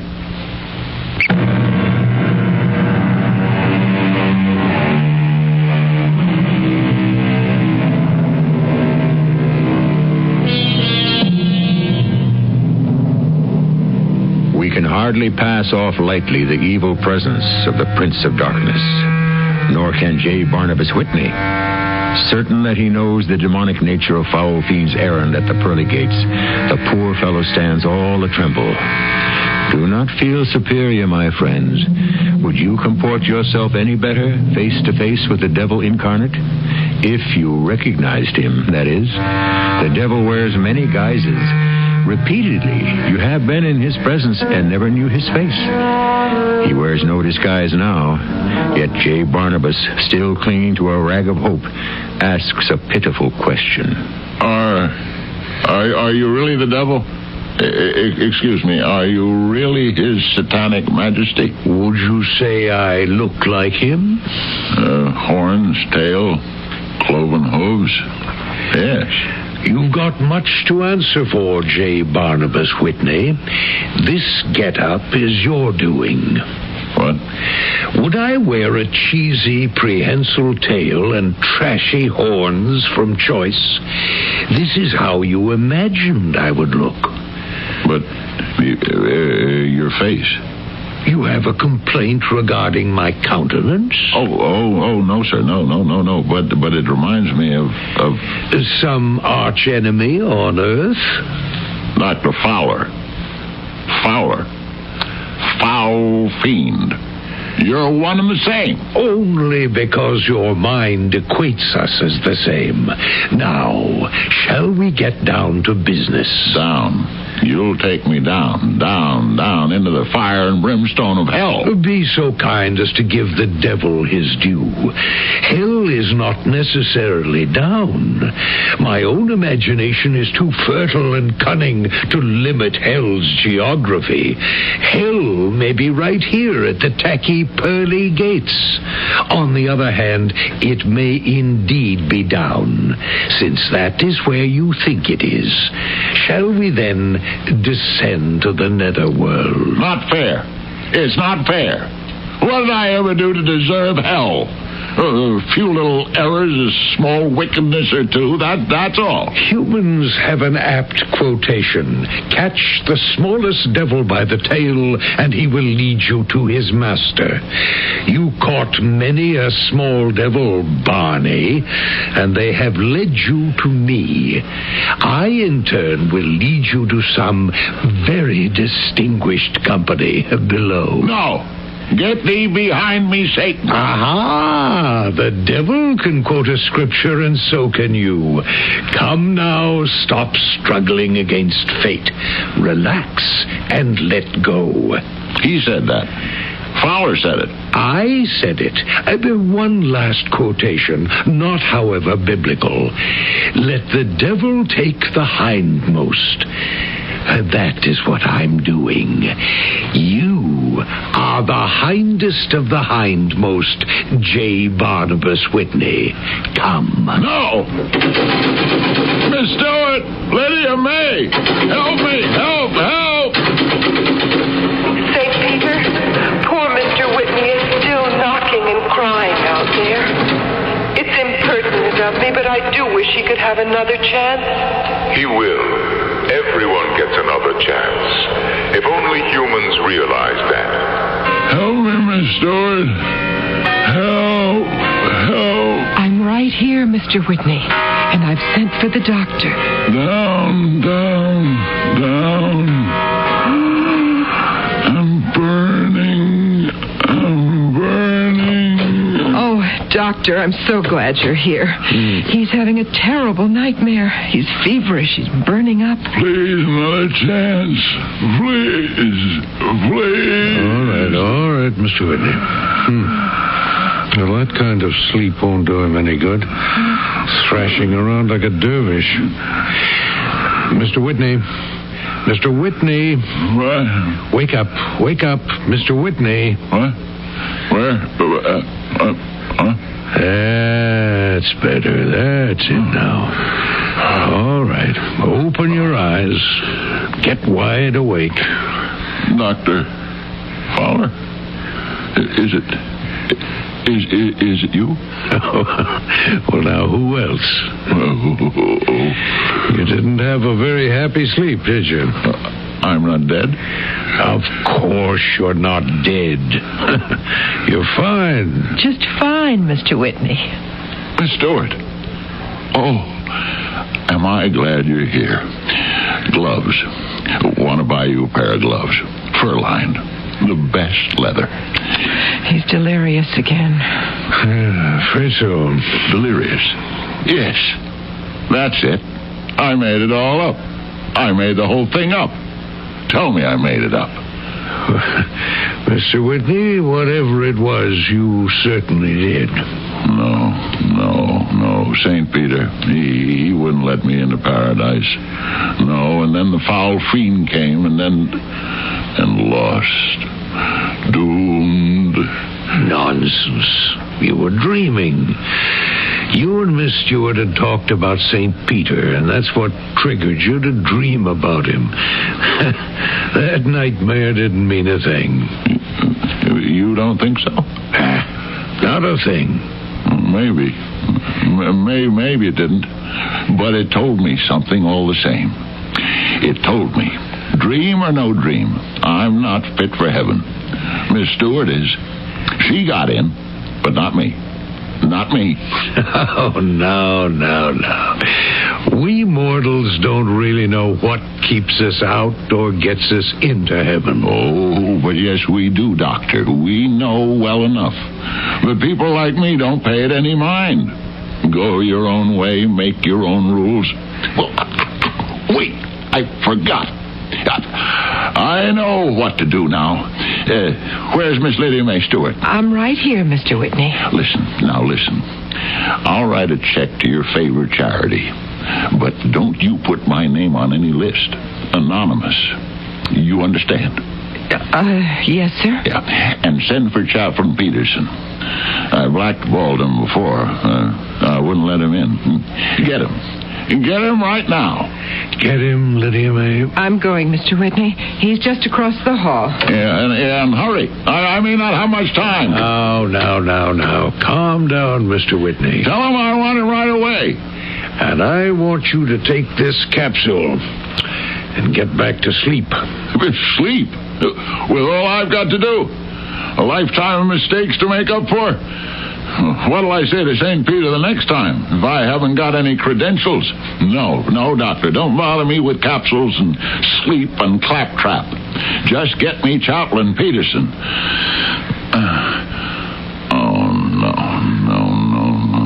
No, what's the use? A man can't make up for a lifetime of catching small devils by their tails. Here's Chaplain Peterson, Mr. Whitney. Well, now, Mr. Whitney, what's this I hear? St. Peter.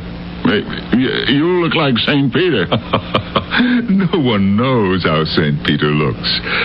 Now, what's this about a change of heart? No use, Chaplain. No use. It's too late. It's not too late, Mr. Whitney. It's never too late. Yeah, that's what you chaps always say. But you have to say it. It's your job. We say it because it's true.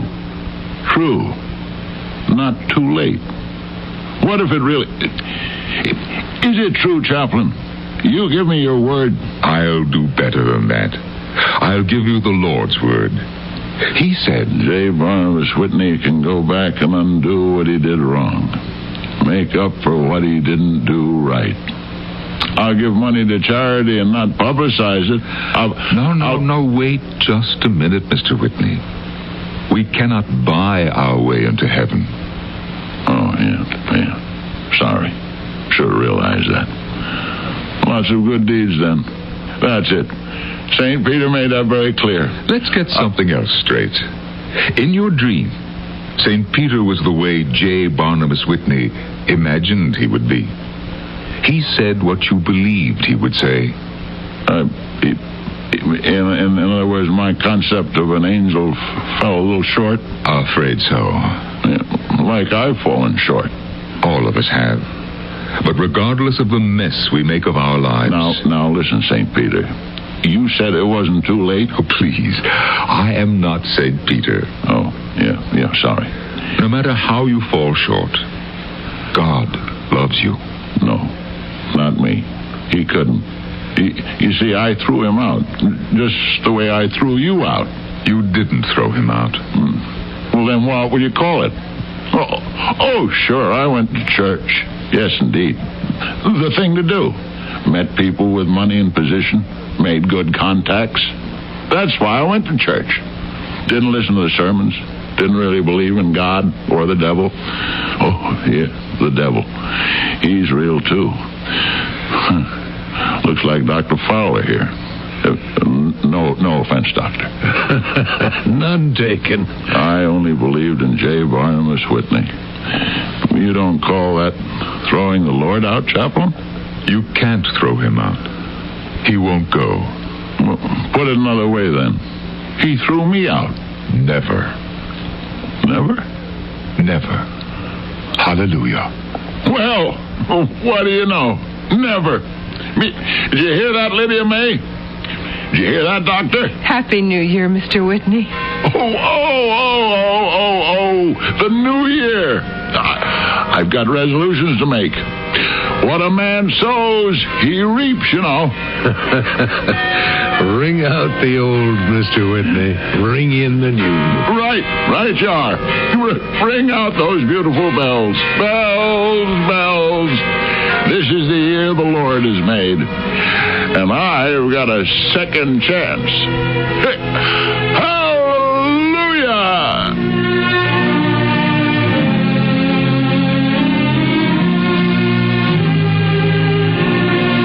See what the psychologists mean when they say dreams are truths we don't know or won't face? Well, in the twinkling of an eye, J. Barnabas faced them. There's no telling, of course, if you'll keep those resolutions. But wouldn't you, if you had faced both St. Peter and Lucifer, even if those encounters were inventions of your own feverish mind? Well, let me tell you, this account, fantasy or no, has given me pause. Just to be on the safe side, I plan to make a few resolutions of my own. You might give some thought to the matter yourself. I'll be back in a moment.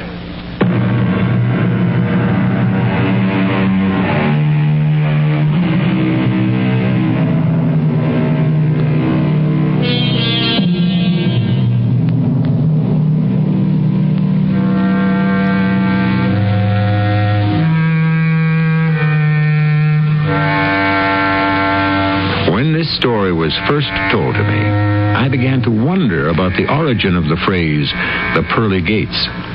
It derives from a logical source, the Bible. Chapter 21 of Revelation describes the new heaven, the holy city of the New Jerusalem. But it doesn't talk about just one pair of gates, as in our story.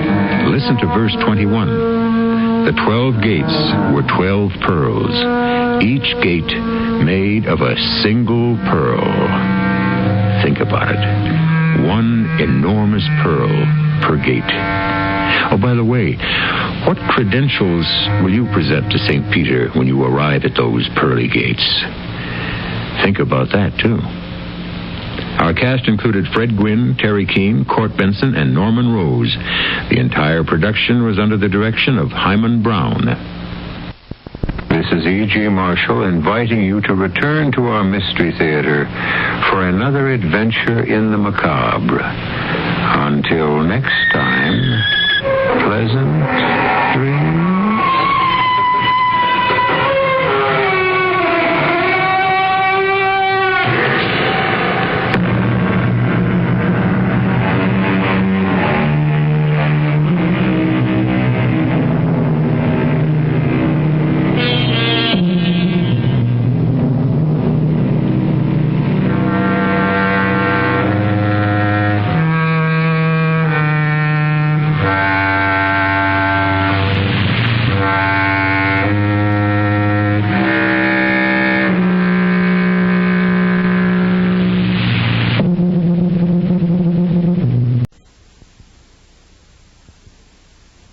Presents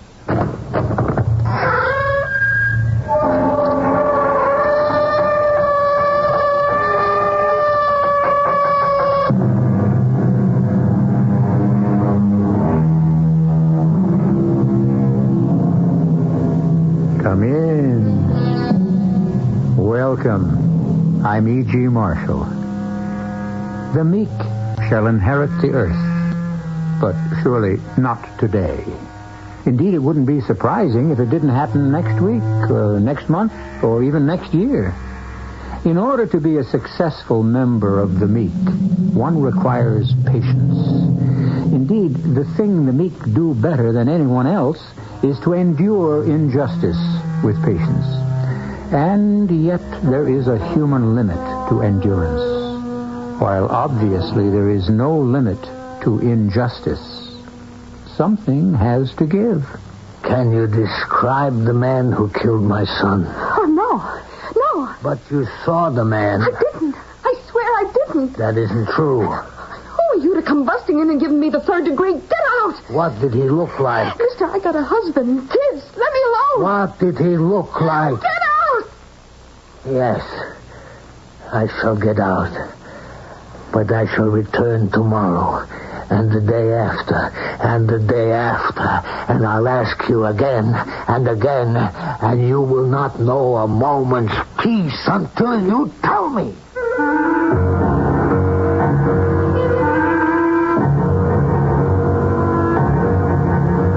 Our mystery drama, Blood Red Roses, was written especially for the Mystery Theater by Sam Dan and stars Robert Dryden. It is sponsored in part by Buick Motor Division and Anheuser-Busch Incorporated, Brewers of Budweiser. I'll be back shortly with Act One.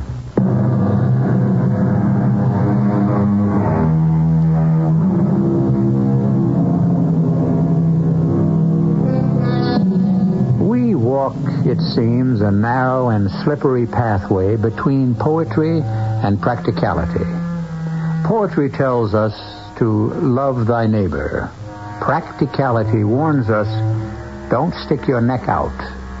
Don't get involved. These are the voices of practicality. And in so many cases, they seem to prevail.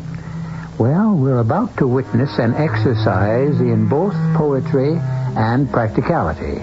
And you may judge which course has been the most productive. I have to stop. I gotta rest. I can't run anymore. Open the door. Quick.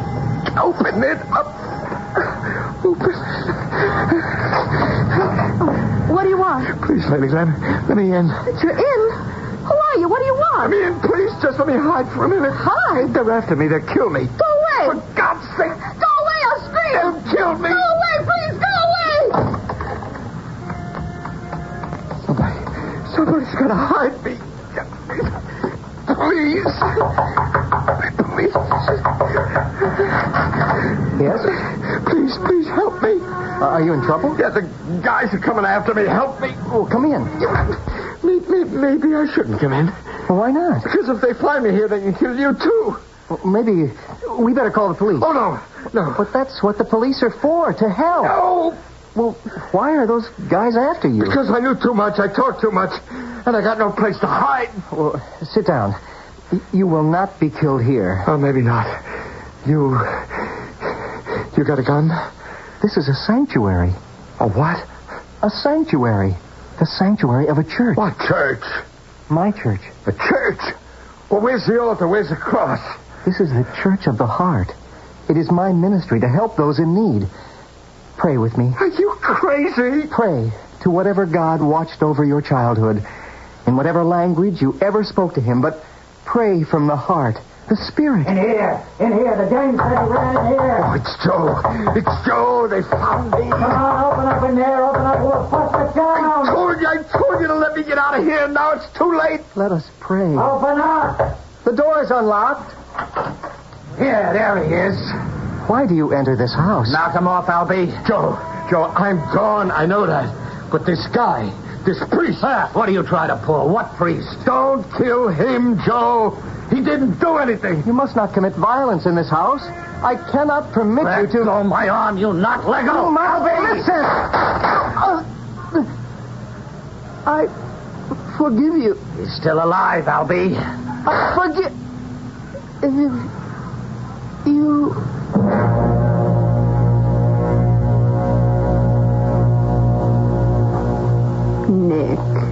Nick, please. Let me alone, Anna. Look, you can't sit here in the room day and night. At least eat something. Eat something. That will make everything all right. Eat something, and it will bring Stephen back to life. Just eat something to keep up your strength. Yes. I need my strength. I need strength to mourn him. That very nice police lieutenant called on the telephone. He said, as soon as they find the man who killed... Yes? They'll be able to find the man. Is that true? Yes, Nick. You see, they have their ways. Why don't they ask me who killed him? Ask you? I know who killed Steve. Nick. I killed him. I killed my own son. Oh, Nick, you don't know what you're saying. I killed him because I failed him as a father. It's God's will that we go on living. I taught him the wrong things. Would he want you to go mad with grief? It was my duty as a father to arm him. I won't listen to you. Strengthen him for the battle of life. What are you saying? What did I teach him? Oh, you taught him to be honest, to be decent. I betrayed him. No. I disarmed him. I sent him naked and defenseless into the jungle. I filled his head with nonsense. Please, Nick, we must go on somehow. I said to him, my son, we live because of God's love. It's true. It's a lie. Oh, this isn't you talking. This isn't the Nick I've been married to for 40 years. Oh, yes. That much is true. I am no longer the same Nick. The same stupid Nick. The childish Nick. The Nick who believed in miracles. Oh, please, don't say any more now. You really don't mean these things. Oh, Mr. Ardmore called. He wants to know if you'll look after his gardens this year as usual. No. Nick, if you don't work, you must do something to keep your mind busy. My mind is busy enough, Anna. I have other things to think about. What things, Nick? What things?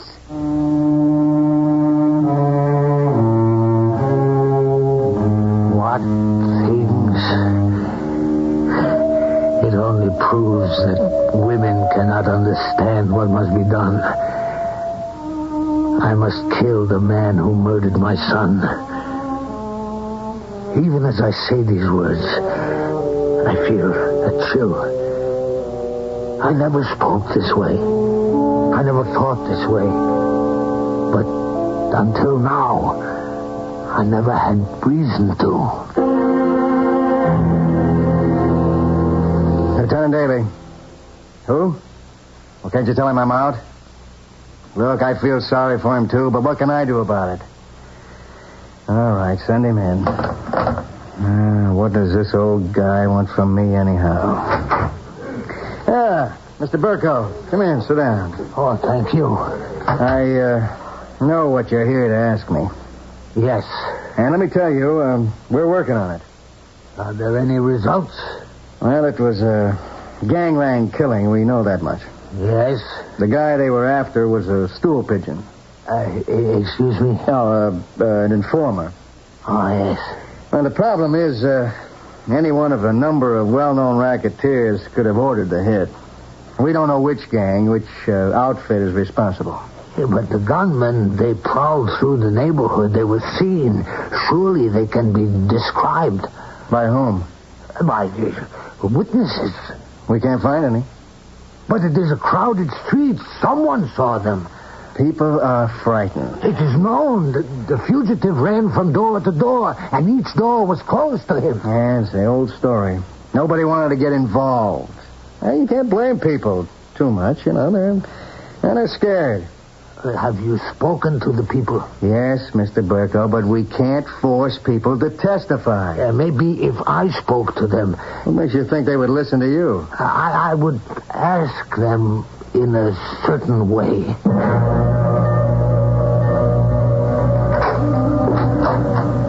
Yeah? May I speak with you?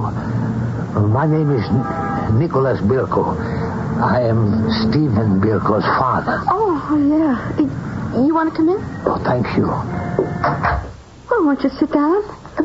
Can I get you something? A cup of tea, maybe? No, thank you. Oh, that son of yours, he was a saint. He's always there when you needed him. You ought to be so proud. Everybody in the neighborhood was crazy about him. The animals had killed him. The chair's too good for him. Can you describe the men who killed him? No, I really didn't get a good look at him. Describe them, please. Oh, Mr. Burko, look, I'm really very busy. I don't believe you. What did they look like? I think you'd better leave. You're frightened, aren't you? Look, who asked your son to be a hero? He He asked for it, and he got it. Now, please, you better go. I will keep asking you. Please, I got a husband and kids. I got to protect my own. I won't stop asking you. Will you get out? Yes. And I will wait for you to tell me. I will wait outside. I will stand in the street in front of your door, day and night. And I promise you, you will not know a moment's peace until you tell me.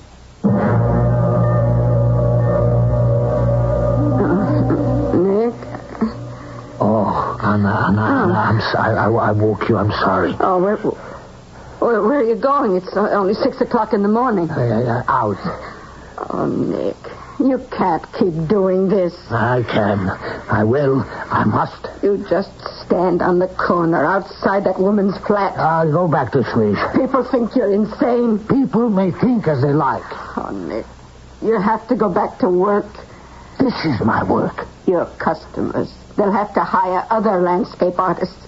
All the flowers you planted for so many good people. It can't be helped. But what good does it do? Your only son was murdered, and you have no wish to avenge his death? Vengeance is mine, says the Lord. Ah, yes. But since the Lord shows no sign of taking it, I'll have to attend to it myself. Nick, it's raining outside. It's also raining on my son's grave. If you could only find peace. I will. On the day I avenge his death.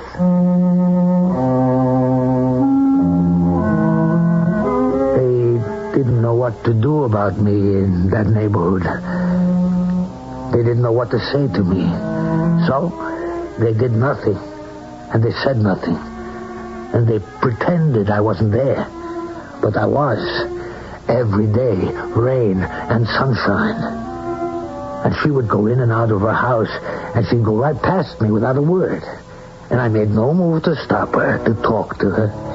I just looked at her.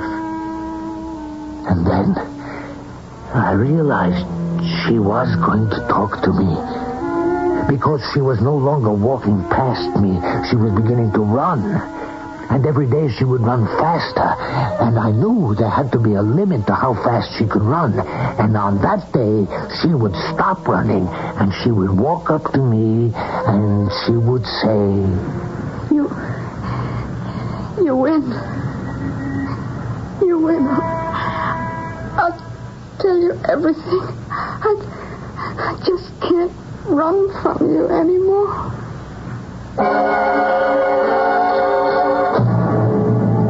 Persistence has paid off. She's going to describe those killers. Joe, Albie, weren't those the names we heard? But what can Nick Burko do with the information? He talks about revenge, but these are professional hoodlums. Well, he has a second act in which to figure out a course of action.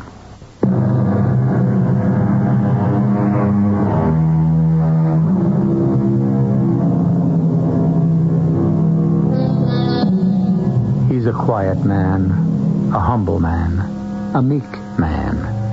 It is doubtful that he ever entertained a violent thought or performed a violent action in his life. And yet, he proposes to hunt down the professional killers of his only son. Don't sell him short. He was able to get what the police couldn't. A description of the gunmen. Joe? Yeah, it has to be Joe Murray. He's got blonde hair. He's over 6 feet. Yeah, it's got to be him. And Albie? Albie's his sidekick, Albie Perry. And so, now, Lieutenant, you know who they are. Yeah. Well, will this woman testify in court? It doesn't matter. Oh, but it does. If she won't testify, we have no witness. And therefore no case. And these guys go free. I am not concerned with that, Lieutenant Daly. I thought you wanted to get the guys who killed your son. These men are merely servants. Isn't that true? Servants of a boss. Oh, yes. That's certainly true. It's this boss who hires them and commands them. He is the real murderer. Isn't that true? Well, yeah. And you said if you knew the employee, the hireling, you could identify the employer, the boss. I can, but it won't do us any good. Once again, we have no evidence. Who is the boss who orders these two men to kill? They work for Jerry Bissett.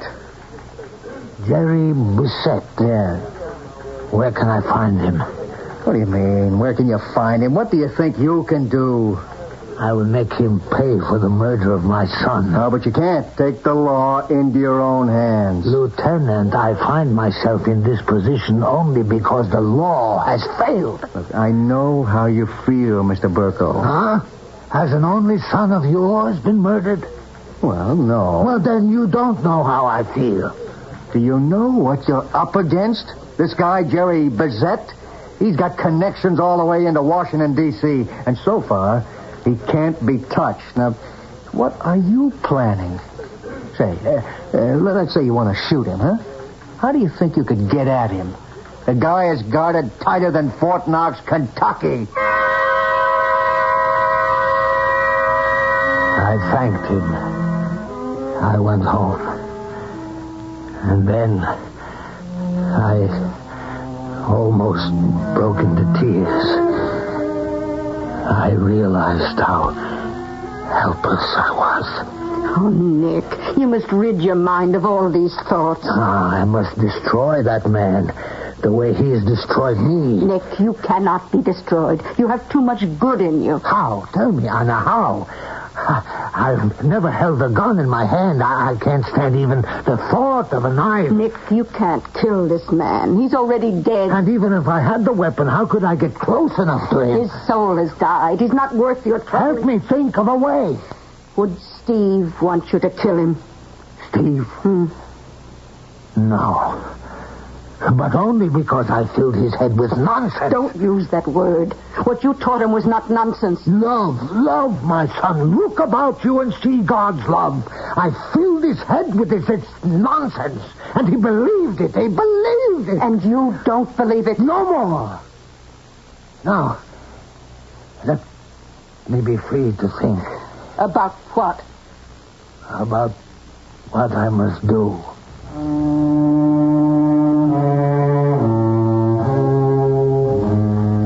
Suddenly, I felt as if a weight had been lifted from my mind. Now, for some reason, everything was so clear. Jerry Bissett. The untouchable Jerry Bissett. I would find a way somehow. And so, instead of wringing my hands and feeling sorry for myself, I decided to act. First, I must learn everything there was to know about Jerry Bissett. In the beginning, Lieutenant Daly refused to talk to me, but I haunted his office just as I did that lady's street corner. And I heard some gossip, and I took advantage of it. What are these? Those are roses, Lieutenant. I know they're roses. I never saw such beautiful ones. I understand your wife loves to grow roses. Yeah, what kind are they? It's a rose I have developed myself. I will tell her how to plant them, how to... hold on a minute. Why are you... This is a bribe. Oh, no, I can't take... And what am I asking for? Just information on Jerry Bissett. But you'll only do something stupid and get yourself killed. Well, that's my right as a citizen, isn't it? You know what's funny? Roses. Why? Roses just happen to be Jerry Bissett's hobby. What? This animal appreciates the beauty of a rose? Many of these animals have become domesticated in certain minor matters. They breed flowers, horses, dogs. They buy art. Roses. Yeah. He exhibits at all the shows. At the shows. What's funny, Nick? Roses. As simple as that. Roses. My blood-red roses.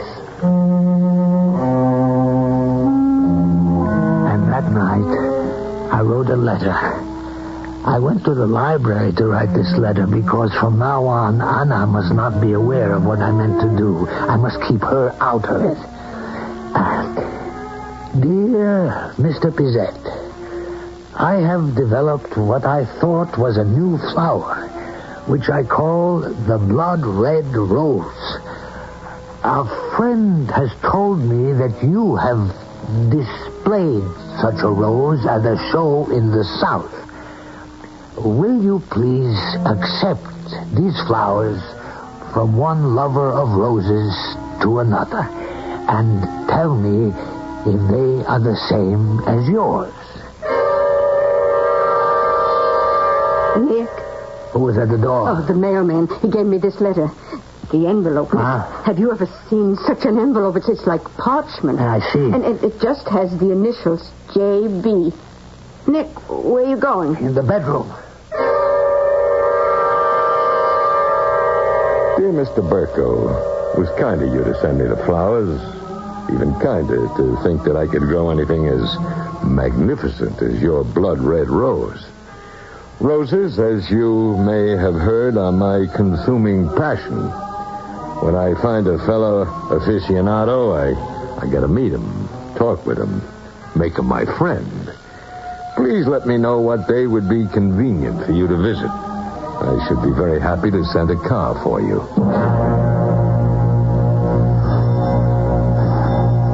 A minute, please. Yes? Is this the house of Nicholas Burko? Who are you? He's expecting us, ma'am. Who's at the door, Anna? Mr. Burko, I'm Mr. Bizet's chauffeur. Nick, what does this mean? Anna, everything is all right. I'm ready to go with you now, Mr. Just call me Joe. Joe. I could hear suddenly the voice of Lieutenant Daly. Joe. Yeah, it has to be Joe Murray. He's got blonde hair. And Albie's his sidekick. Tall, blonde-haired Joe and I walked downstairs and into the street and over to the curb where a large limousine was waiting. And behind the wheel was another man. Okay, Albie, let's move. Joe and Albie, the two men who had murdered my son. And here I was, riding in a car with them. Nicholas Burko, huh? Well, let me shake your hand. I thought I knew everyone who knew anything about roses in this world, but you are a discovery. Like finding a Rembrandt in the attic. I can't call you Mr. Burko. We gotta be Nick and Jerry, huh? The way we feel about roses, why, we got more in common than most brothers. My heart, it almost failed me. This man, dressed like a dandy who used cologne. This man who it seemed I could almost crush with my two hands. This man was the terrible Jerry Bizet. No, must be a mistake. What do you do, Nick? I work as a gardener. I gotta correct you. You don't work. You create. And you're not a gardener, you're an artist. Who are you with? I work for myself. Work for yourself. But work for me. Turn yourself loose on this estate, Nick, and name your price. Yes, but Be what used to be called artist in residence, huh? Well, that's what you were meant to be. And let me function as I was intended, as a patron of the arts. You and me, Nick, it was meant to be. Was I going mad? I had come here to kill this man. And now we were talking about my working for him. This depraved killer who had the responsibility for Stevie's death. What stopped me from ending his life right here, right now? Hey, Pop. Might have known you'd be out here. Oh, Junior, I'd like you to meet Nick Burko. Hiya. That's my son, Jerome Francis Bizette Jr. Oh, how do you do? Nick developed that rose I showed you, the blood red rose. Yeah, it's a great thrill, Pop. I need some dough. You got your allowance yesterday. Well, you know me, Pop. I can't stay away from that wheel. Junior, you've got to learn... Come on. What's the lecture? You own the joint. Every dollar I lose comes back to you. You just keep the money moving, right? Mr. Roberts tells me you ain't been to the office in a week. Make that a month. The old guy's covering up for me. Junior, you've got to do something productive. Why? My old man's got millions. What do I have to work for? Suppose we discuss this some other time, huh? Yeah. Look at Mr. Burko. He's embarrassed. It's okay, Mr. Burko. I can tell. You're a gentleman of the old school. You're lord and master in your house, and when you talk, the wife and kiddies jump, right? Junior, that is enough. Mr. Burko is a true son of the soil. Honest, rugged, like a rock. Well, you know what we do around here, Mr. Burko? Junior. We kill people. That's right. See, we're very polite. We're very sophisticated. We go to the opera, we visit the museums, we're good neighbors, we give to charities. But if you don't do what we tell you, if you don't buy what we sell you, we kill you. You shut up, punk! Ah, that's the dad I know and love. Well, good day to you, Mr. Burko. Mr. Luther Burbank Burko? Ah, kids. You got any kids, Nick? No. Kid. He's 26. 26. Now, why does he do these things to me? Why can't he become a serious person? The world is open up to him. Whatever he wants to be, I can buy for him. Doctor, lawyer, name it. What am I working for? What am I living for? What have I got? Just this kid. And now I knew I would not kill him by ending his life. That would be too short, too merciful. I would kill him the way he killed me, by taking away what had made my life worthwhile. I would strike at him through his son, his only child. An eye for an eye, a tooth for a tooth, and a son for a son.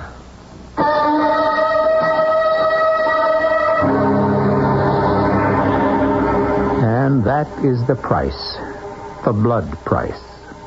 The only problem is, can Nick Burko convince himself to exact it? Can a man suddenly overcome the habits of a lifetime? The snake can shed its skin, but can the leopard change its spots?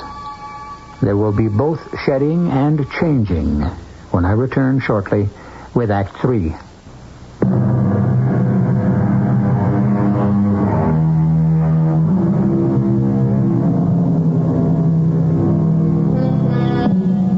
Revenge is a fire that needs to be fed, and the longer it burns, the more fuel it consumes, until finally it burns everything and everyone as it rages out of control.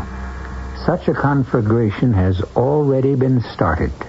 Hello, Anna. Oh, Nick, you're home. Why shouldn't I be home? I live here. Where should I go? Oh, Nick, I was so frightened. You were taken to the house of that gangster chief. Gangster chief? Why, Mr. Bizette is what they call an eccentric millionaire. I don't understand. The man is devoted to roses, as I am.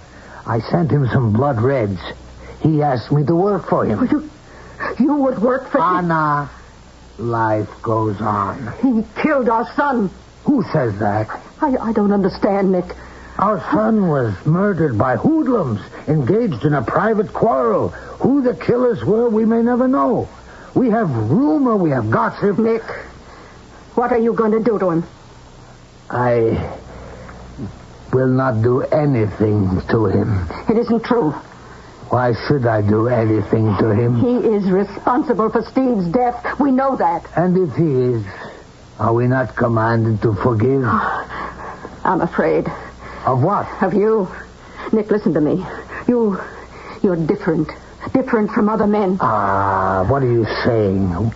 What other men have you known? Believe me, there is in you a force, a power. Oh, Nick. Anna, you really don't know what you're talking about. Listen to me. I married you because I could feel this power. Power? What power? You have the power of the earth. The forces of the earth are in you. You're a man of the earth. Look at what you can bring forth from the ground. Anna, I'm hungry. Is supper prepared? He's a bandit chief. Bandit chief? We are back in the old country. He is surrounded by fierce, heavily armed men. I wish you would listen to me, my dear Anna. And yet you have the power to destroy him. Because no one and nothing can stop you. Must I eat my supper in some cafeteria? What are you going to do to this man? How are you going to kill him?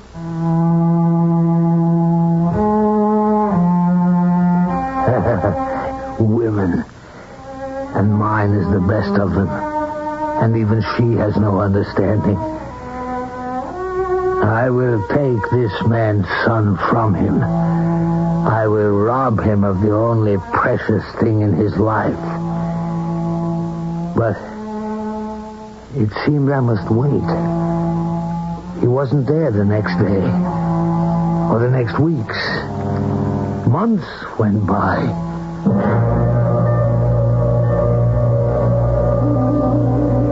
It's a miracle. This garden, it's a miracle. You know something? Nothing ever grew here before. But I saw this garden before I went to work. It was a hustle. It was all brought in, every inch of dirt. This place could only grow weeds. I cannot believe that. You know what I told the old man. I said you got too much blood in the ground. Why are you unhappy? Huh? Unhappy? Why should I be unhappy? I'm the one who asked the question. Who are you to question me? What do you know? What do you know about anything? What do you know? What do you know about anything? I had heard those words before. They were spoken to me by my own son. My own son. And with great fire and passion. What do you know? What do you know about anything? You're in America now, for crying out loud. You're not some ignorant European peasant. What are you trying to say to me, Stephen? Oh, wise up. You walk around all day with dirt on your shoes and manure on your hands. What do you know about anything? You have to be smart in this country, because what counts here is the almighty buck. That's what people understand. That's what people respect. And that's what I'm out to get. Stephen, listen to me. I know what you're going to say, and I won't buy it. Steve, look at this. Look at this rose. So what? It's just a rose. No. It's a special rose. It's my very own rose. It never existed before. This blood-red rose. All the money in the world could never buy this rose. Steve, all the money in the world could never buy this rose. Hey, who you talking to, Nick? You all right? Forgive me. Sometimes... Besides, what do you mean? All the money in the world can't buy that rose. It's for sale, isn't it? Well, what I mean is that all of the money in the world could not buy that rose before it existed. With all your wealth, my son, with all your power, let me see you cause a rose to rise from this ground. Not even a weed will obey you if it isn't God's will. The moment it had come and gone. How could I kill him when I was talking about God? And then a thought flashed into my mind. I wasn't going to kill him. I was going to save him. I knew I was going to save him. And I realized that I wanted to save him more than I wanted anything else in the world. Tell me something, Nick. What are you doing to my boy? Well, what am I doing? Well, he stays home. He doesn't run around. He's very quiet. I see him in the gardens all the time. Well, I don't think I'm doing anything. No, he's finally showing signs of turning into a very serious person. And I have to have him that way to run my business. Anyhow, whatever it is you're doing, Nick, keep it up.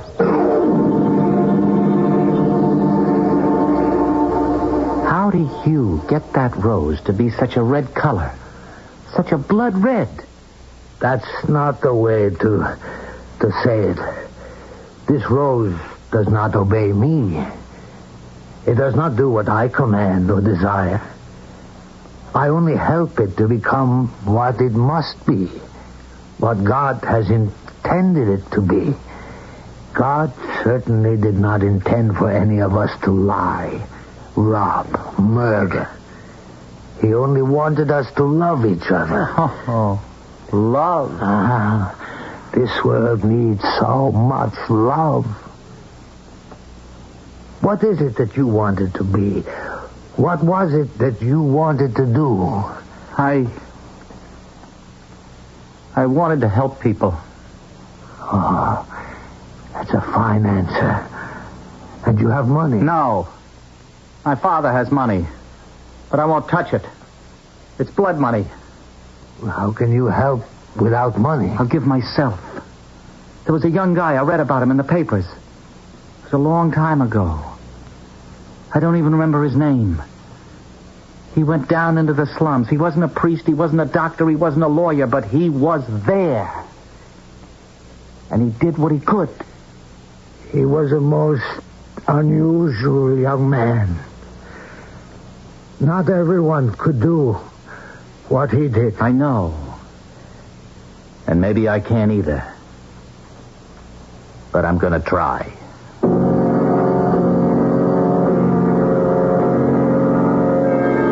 You're crazy.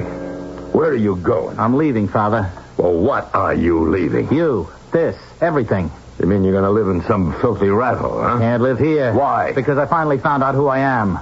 What I am and what I want to do. You're my son. You can't give this up. You can't. Goodbye, Father. But what was it for? Who was it for? Why did I do it? For you. I don't want it. Stay with me, Junior. Why, we can own the world. Come with me, Father. We can have the world. Oh, you'll come back. You'll come crawling back on your hands and knees. You'll get bit by the first rat, hit by the first rock. Yeah. Goodbye, Nick. Goodbye. Could I have some of those roses? Oh, of course. Thanks. Blood red roses. Goodbye. Nick, what's gotten into that boy? Is the whole world gone crazy? Why don't you go and live with him? You know what you're talking about? He has chosen a new way of life. Unless that way becomes your way, you'll never see him again. How can I stop being Jerry Bizet? How? Answer me. You can't. And that's why he's been taken away from you. You've lost him forever.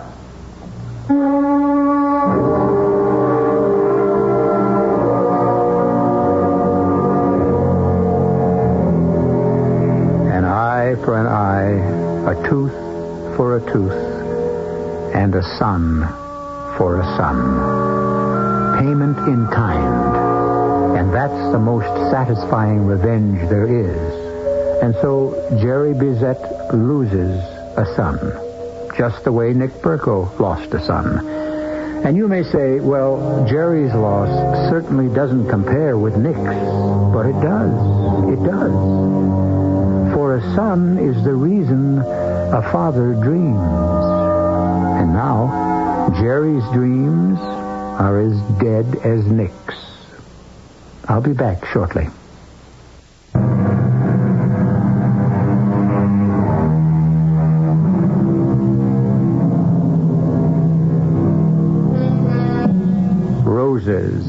the traditional flowers of romance. The red rose of courage and valor. The white rose of purity and hope. What's in a name? Everything.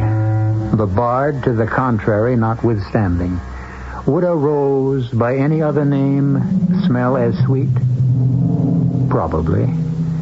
But who would believe it? Our cast included Robert Dryden, Bryna Rayburn, Arnold Moss, William Redfield, and Bob Caliban. The entire production was under the direction of Hyman Brown. Radio Mystery Theater was sponsored in part by Anheuser-Busch Incorporated, Brewers of Budweiser, and Buick Motor Division. This is E.G. Marshall inviting you to return to our Mystery Theater for another adventure in the macabre. Until next time, pleasant dreams.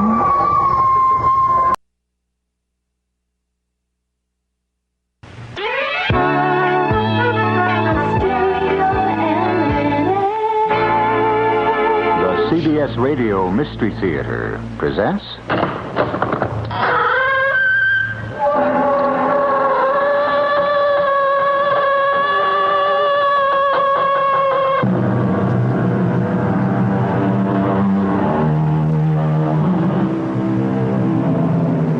Come in. Welcome. I'm E.G. Marshall. Some years ago, a famous American general observed that old soldiers never die. They just fade away. Throughout all history, there has been an unending line of those who may have died, but who gave the appearance of disappearing from life, of just fading away. Those we call missing persons. If indeed they did fade away, by what means were they able to do this? Where did they go? And what happened once they got there? Terry, what's happening? Do you see what I do? None of them are moving. They're just standing there, hundreds of them. Saying nothing. Grinning at us with those little eyes of theirs. Kent, look. Their faces, their bodies, they're changing. What do? We get out of here as fast as our legs will take us.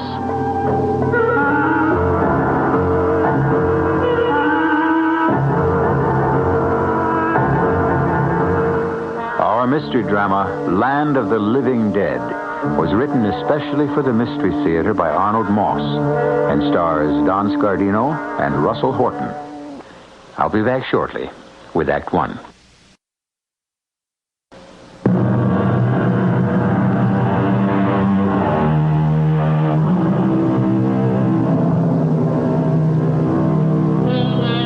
A few places left in the world that have hardly been touched by the hand of what we call civilization, where man still lives almost as primitively as at the beginning of time. Such a place can be found in South America on the western plateau of Brazil. It's called the Mato Grosso. Jungles, rainforests, and oppressive swamps cover the land. Two Americans, a young man and his older colleague, are poring over timetables in a small New England town. Maps and charts that lie spread on the floor before them. As it stands, Terry, the morning flight from New York to Rio de Janeiro will just about make the plane connection. Now, even if we take the commercial flight from Rio to Cuiabá, what kind of transportation can we get into the interior? And I mean transportation that we can depend on, Kent. Well, the answer is probably none. Not unless we want to go the way of Professor Schneider. No thanks. No mules, no native dugouts and snake-infested swamps for me. Right, so we stick to our original plan. We reserve our own airplane in advance in Rio. Mm-hmm. The best and safest in Brazil. And a grant from the foundation is generous. It'll cover all those expenses. Besides, it's not as if we didn't know what we're doing. We're both experienced pilots. Right, so we fly ourselves from Rio to Cuiabá, spend whatever time we need there for supplies. Let's take another look at the charts. Nearly 2,000 kilometers. It's a good 1,200 miles. Where do we refuel? Right here. Ribeirão Preto. I think that's how you say it. It's big enough to have an airport. The chart says so. Good. And from there, Kent, it should be clear sailing to Cuiabá. We hope. Yeah. after that... Well, once we get past the heaviest jungles and the tropical forests, we shouldn't have any trouble finding places to land, right? If we can avoid the swamps and the quicksands. You know, I have an idea that's what may have happened to Schneider on his last trip. What, quicksand? How else could he have disappeared so quickly and so completely? Never heard from again. Either that, or... The Indians? No, I don't think so, Kent. Why not? I just don't think so. True, we know almost zero about this strange tribe of Indians we're looking for, but one of the things we do know from Schneider's report of his first trip is that they're relatively peaceful, unwarlike. Relatively? Well, what have they got to be warlike about? There's no one near them for almost 100 miles. They're vegetarians. The products of the forest are their principal diet. Yeah, but, Terry, we also know that they're descended from the Jivaros, the headhunters of Ecuador, the pleasant chaps who would just as soon cut off an enemy's head, your head, Terry, or mine, and shrink it down to the size of a baseball. But you're forgetting that in the 200-300 years since some of the Jivaros migrated from Ecuador, something happened to them. They changed. Maybe. Well, that's why we're going there, to find out how they changed. And maybe even why. You know, that's what makes life so fascinating for anthropologists. The study of the whole human family of man, his mind, his body, his culture, and particularly the study of primitive groups like this one. For me, Terry, there are 3 things about this expedition of ours that get me excited. Which are? First, the prospect of seeing with my own eyes a whole tribe of white Indians, just as Professor Schneider described them. A whole community of albino Indians. And to try and find out how that came about. And second? The possibility of finding some trace, even the slightest, of the missing Professor Schneider. Yeah, I'm with you on that. How about the third and last? Well, it would be awfully nice if the both of us get back to civilization alive. When do we leave?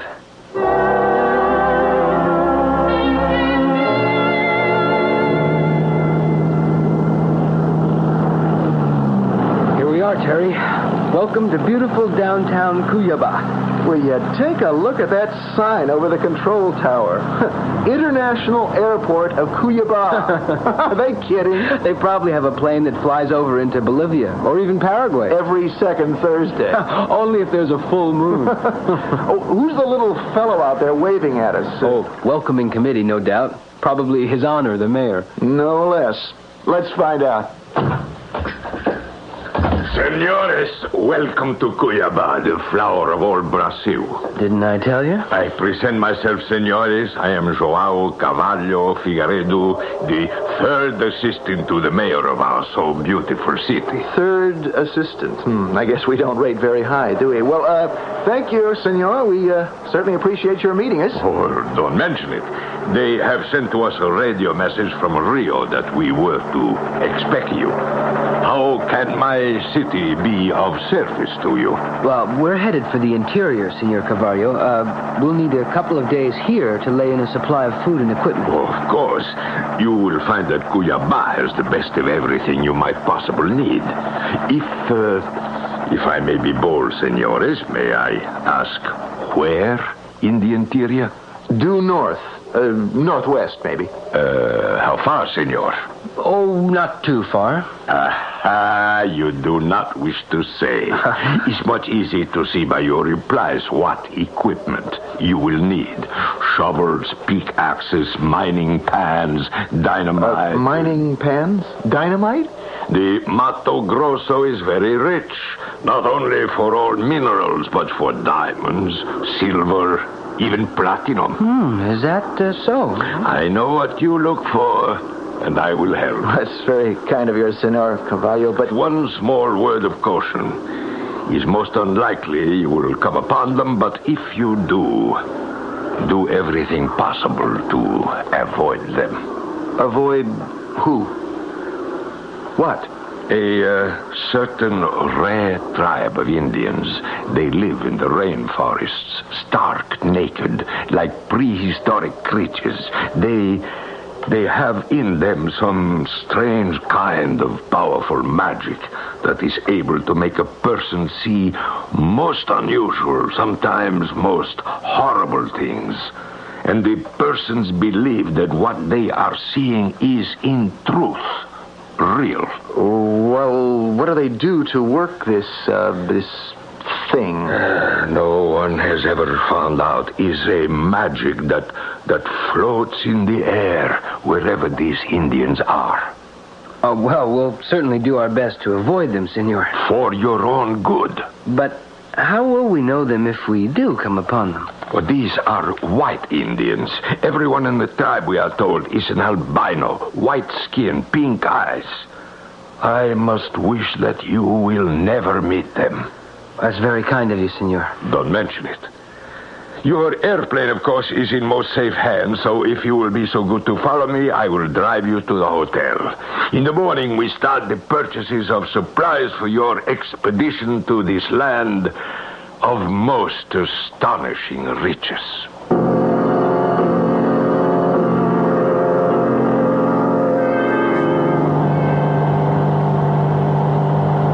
What are we going to do with all that mining stuff we bought? Give it away, throw it away. But I think we did the right thing, Kent.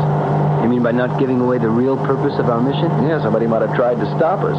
And probably would have for our own good. Then where would we be? Is anything wrong, Kent? I'm not sure. I don't like the sound of that engine. Neither do I. Look at your navigation charts, Terry. Just about where are we? Well, there isn't very much on the charts to go by. Well, it can't be much further. Well, at this point, with that engine doing tricks, it might be just as well.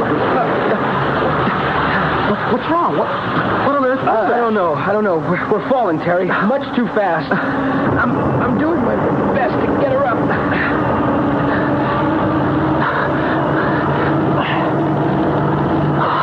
Hey, I think you got it, Kent. There we go. Up. We're all right? Probably. Funny thing.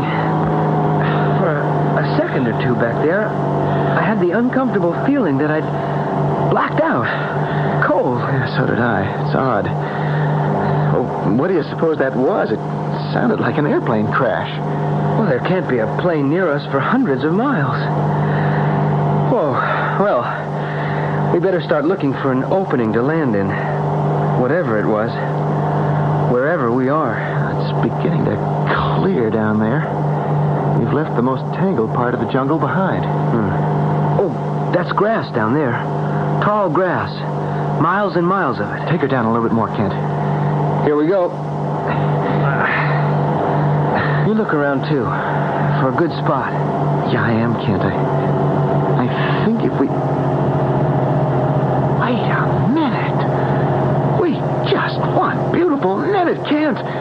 Do you see what I see? What? Down there. Over to the left. The left? Oh, no. No, I don't believe it.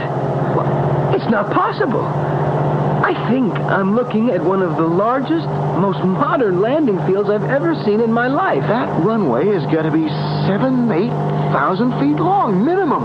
All those modern buildings and the equipment. What are they doing here in the middle of nowhere? Where the devil are we? Well, there's only one way to find out, Kent. Switch on your radio. CM 5406. We're coming in for landing. Kindly instruct.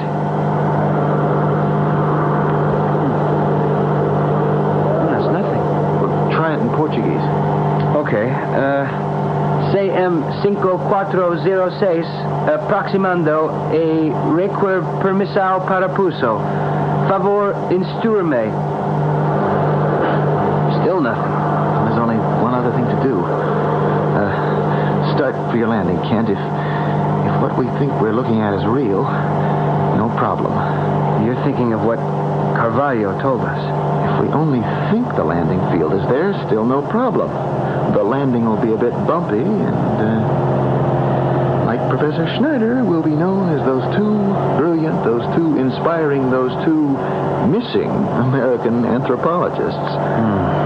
Fasten your seatbelt, Terry. Real tight. We know know that travelers on the desert will sometimes see a lake stretched out before them, where no water exists. Or a seaman will discover the inverted image of a ship in the middle of the ocean. These are what we call mirages. Scientists have explanations, optical illusions. But for some of us, they seem to take on a cold basis in reality, like the airport Terry and Kent have just discovered. I'll be back shortly with Act 2.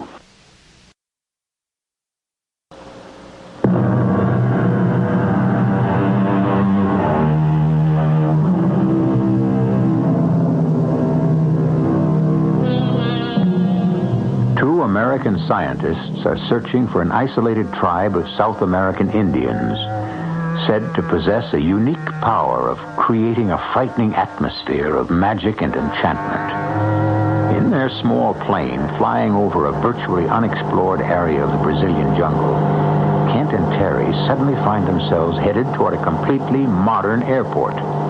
They prepare for landing. Be sure your seatbelt is fastened tight, Terry.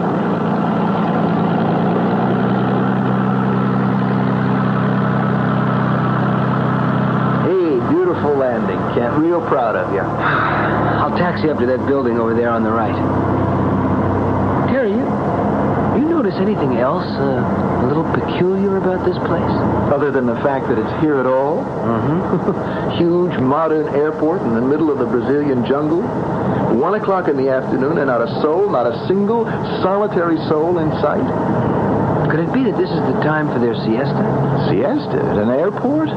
Can't. Even down here, there'd be somebody in the control tower, a mechanic on the field or near the runway, a baggage loader, somebody. This place is absolutely deserted.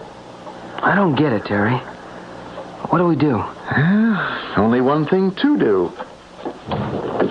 Get out of the airplane, investigate. There's got to be an explanation.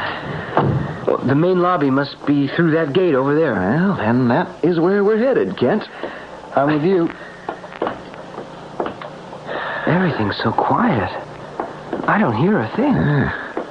Neither do I. Except our own footsteps. A big airport like this, you'd expect to hear something. An occasional airplane, or in the jungle, certainly the cries of a tropical bird, or monkeys. Something. Absolutely nothing. There's not a sound. It's as if we were... Go ahead, Kent. Say it. Never mind. Through here to the lobby. Will you take a look at this? It makes every other airport in the world look sick. The ceiling must be 10 stories high. 1, 2, 3 restaurants. A fancy bar? Oh, and that must be the main gate for arriving passengers. Where? There. Don't you see? Oh. It's marked arrivals in over a dozen languages. Chegada, arrivés, Ankunft, llegada. Kent, what's the word for departures in any language? I see what you mean. There is no departure gate. It's quite a place. There's just about everything here that you could possibly ask for, Except people. No one. Absolutely no one. Hey, here's something interesting. A kind of picture gallery. Yeah. Hundreds and hundreds of blown-up photographs, all neatly framed, covering the whole wall from ceiling to floor. Just heads. Who do you suppose they are? No idea. Oh, wait a minute. Here's a familiar face. Oh, I know him. That's an actor, a famous British actor, matinee idol. I see him every once in a while in an old movie on the Late Show. Yeah, he played Romeo in the first film they ever shot of Romeo and Juliet. Right. Disappeared over the Atlantic at the beginning of World War II. You're too young to recognize this man. What, the old fellow? Yeah, a very well-known judge in New York City. Supreme Court, I think. Got mixed up in some kind of scandal. Disappeared overnight. Complete mystery. Oh, now there's a familiar personality. I heard about her at flying school. Isn't that the great lady aviator? Yeah, the one who was flying solo over the Pacific just before World War II. And who just seemed to vanish into the drink, plane and all? Never heard from again? That's the one. I am beginning to get a very strange message, Kent. Yeah, so am I. Look up there. All those pictures of people who must have lived years and years ago. In clothes of other times, other places. Every race on Earth. All those people. They all have one thing in common. All of them are people who disappeared off the face of the Earth. Mysteriously, without any credible explanation. But why are there pictures here? Spread out over the walls of this crazy airport. An airport at the end of the world. Don't you know, Kent? Don't you know, Terry? Who's that? Whose voice is that? Oh, come now. An old friend of both of you. Where are you? I don't see anyone. No, of course not. Not yet.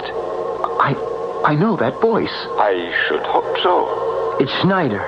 Professor Schneider. How could that be? Hans Schneider at your service, gentlemen. We hear you, but where are you? Oh, we talk about that later. What are you doing here? Better to ask what we are all doing here. Meanwhile, if you will please both to follow me this way, just follow the sound of my voice. Where are you taking us? Oh, trust me, please. Forgive me. I am always still so absent-minded. I'm supposed to give you a message. Message? From Lilith. Who? Lilith. I am supposed to say, welcome to you both. We are delighted to have you with us. Us? Who is us? Just follow my voice. You shall soon see.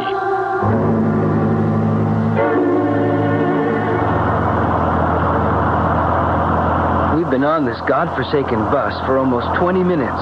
It keeps on going without even a driver. And we're still no place. Now, you gotta calm down, Kent. You gotta take it easy. There's never been anything like this. That voice, Schneider, or whoever it was, told us to get in. We did. Just the two of us into a waiting, empty bus. The bus takes off. Look over to the right. You see that? We've come to what seems to be some kind of city, a large settlement of some kind. Oh, so we have. All of it built around that tall building with a funny kind of double spire. Looks almost like a cathedral.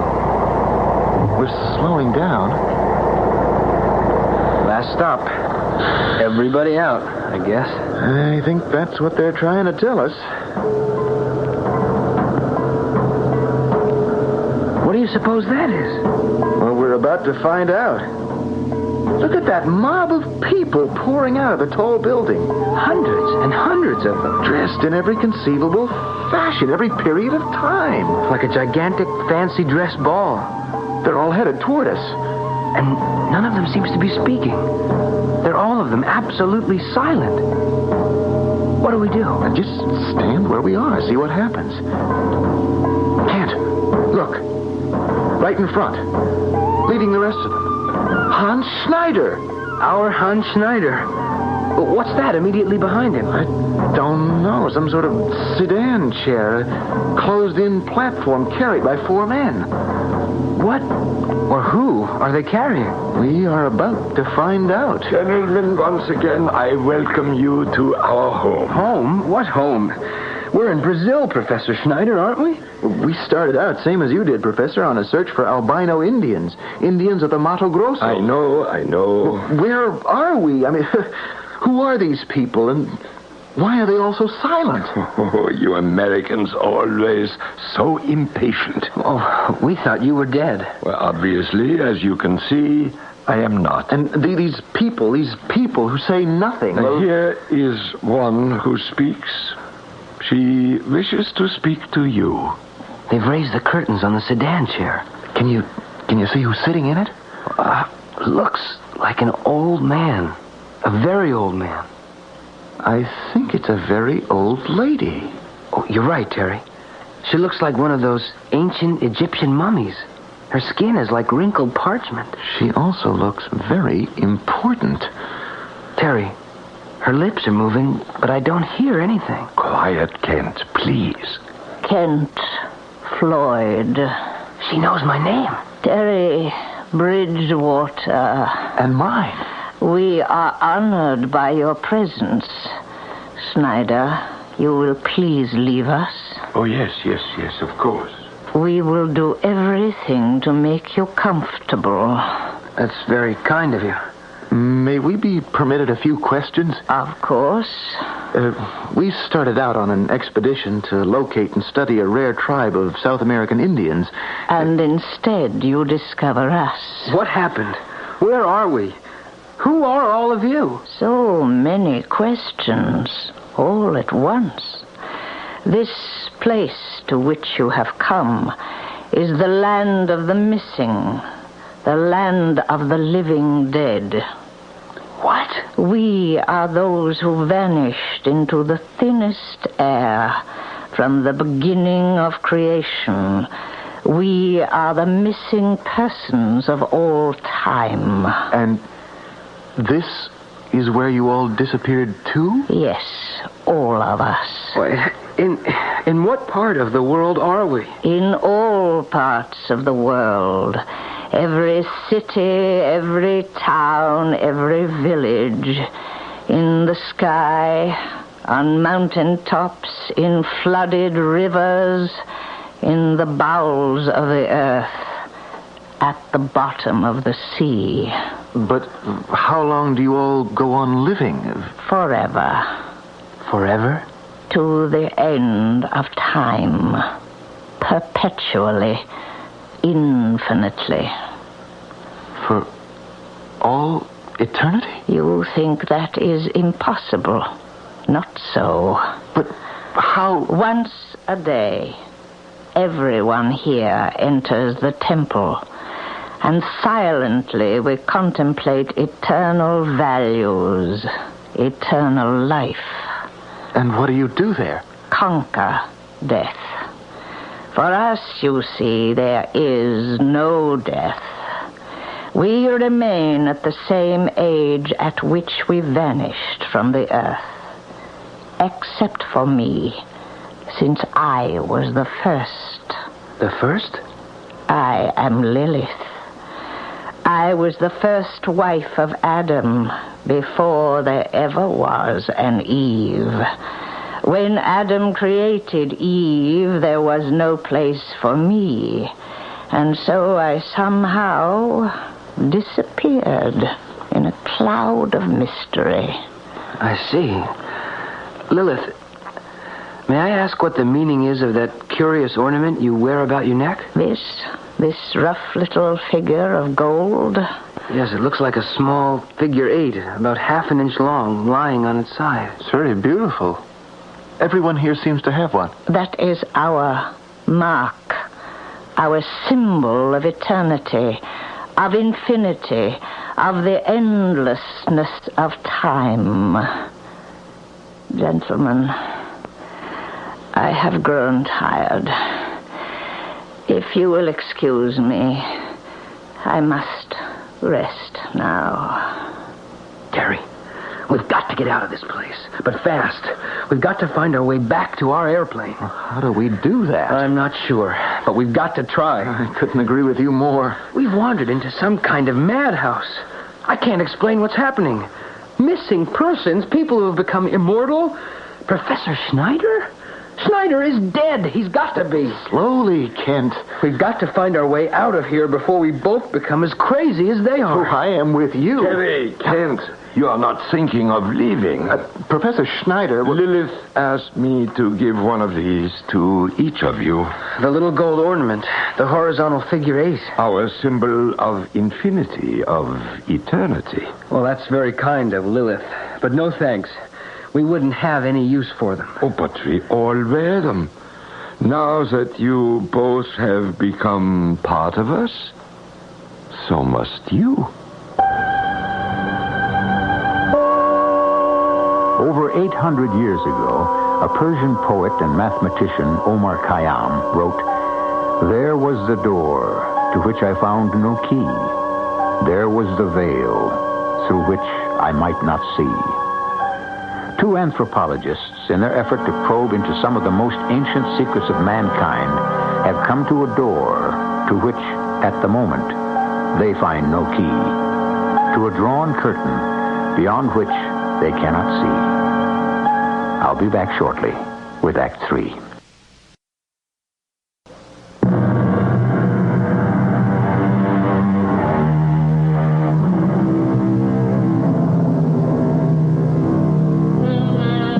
The word missing can be a terrifying word. Missing in action, for example, is a sad and all too familiar phrase. Almost every large city in the world has a Bureau of Missing Persons, whose task it is to try to unravel the often bewildering mystery of a human's disappearance. Kent Floyd and Terry Bridgewater are, at the moment, doing everything possible to find their way back into a world they know. We can stop running, Kent. Please, I don't think I can go much further. We've got to keep going, Terry. But nobody's following us. Nobody's even tried to prevent us from leaving. And did you stop to think why? Why they didn't try to stop us? Well, at this point, does that matter?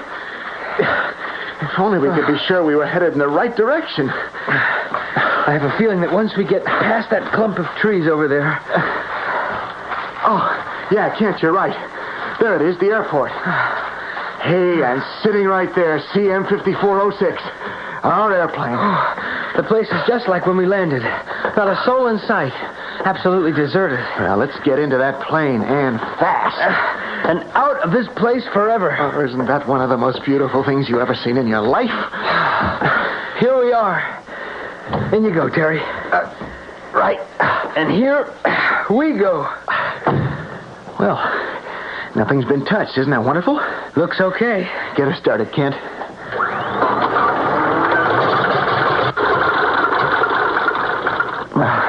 I'll try it again. Let me check everything. Let's see now. Well, what's wrong? Why doesn't it catch? They've done something with the engine. Oh, but what? That's what I'm trying to find out. Why doesn't this damn thing turn over? Oh, there we go. Whew, thank heavens. Maybe we're both overreacting. Oh, maybe. And away we go. Away we go. But where to? Any place. As long as it's away from here. Now, how's our supply of fuel, and what's our course? Oh, we've more than enough fuel to... What's the matter? The fuel gauge. It's not working. Well, what about the rest of the panel? Nothing. No, everything's dead. Wait, even my watch has stopped. Yeah, mine too. What do we do? We keep going. As long as we can. Yeah, on what course? What direction? Well, we'll have to depend on our memory and our good sense, I hope, of navigation. And maybe, pray a little? Oh, it can't hurt. But I have a feeling that tells me we're on course, or very close to it. And if we're not? If we're not, Terry, praying a little won't be quite enough. Not quite.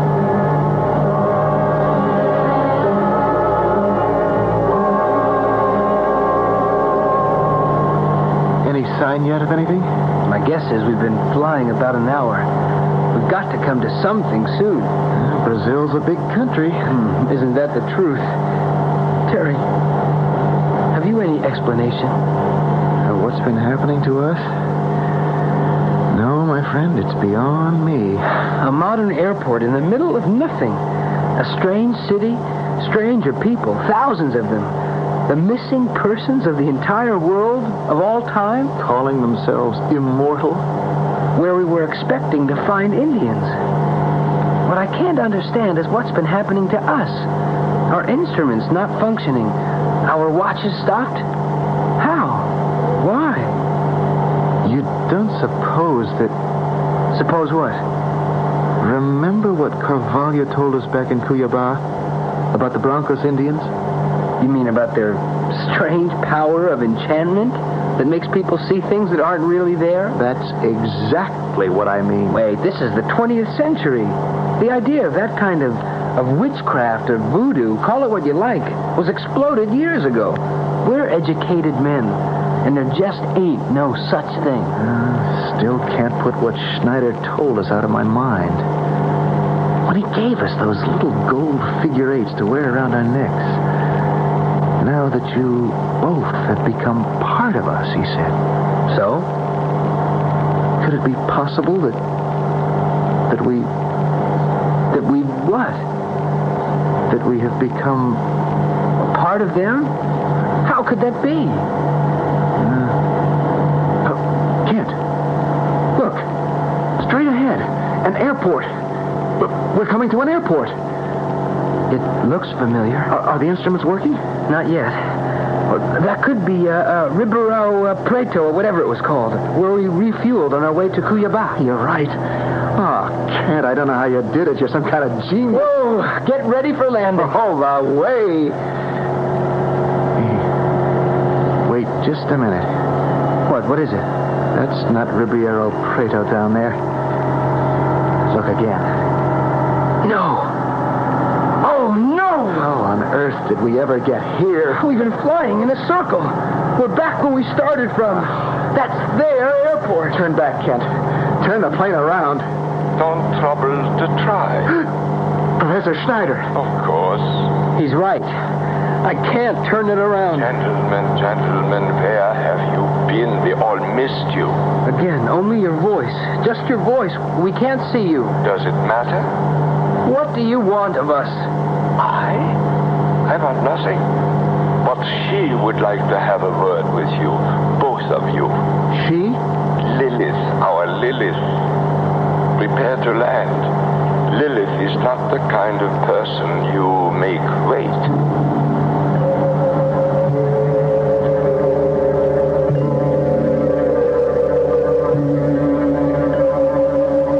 But why? Why should you want to leave us? Tell Lilith why. Because we don't belong here. That's why. You don't? We have our lives to live, and if you don't mind, we prefer not to live them here. We're scientists. We have important work to do. The exact words I said when I first arrived. You must try to understand, both of you. You remember when you were flying here on your way from Cuiabá? Yes. You heard a strange sound. Like an explosion, like an airplane splintering, crashing into bits. What you heard was your own airplane plummeting to earth into the wilds of the jungles of Brazil. What? Neither it nor either of you will ever be heard from again. So relax, both of you. Don't waste your time trying to leave us. Your life is here forever. We can't accept that. You will, my friend.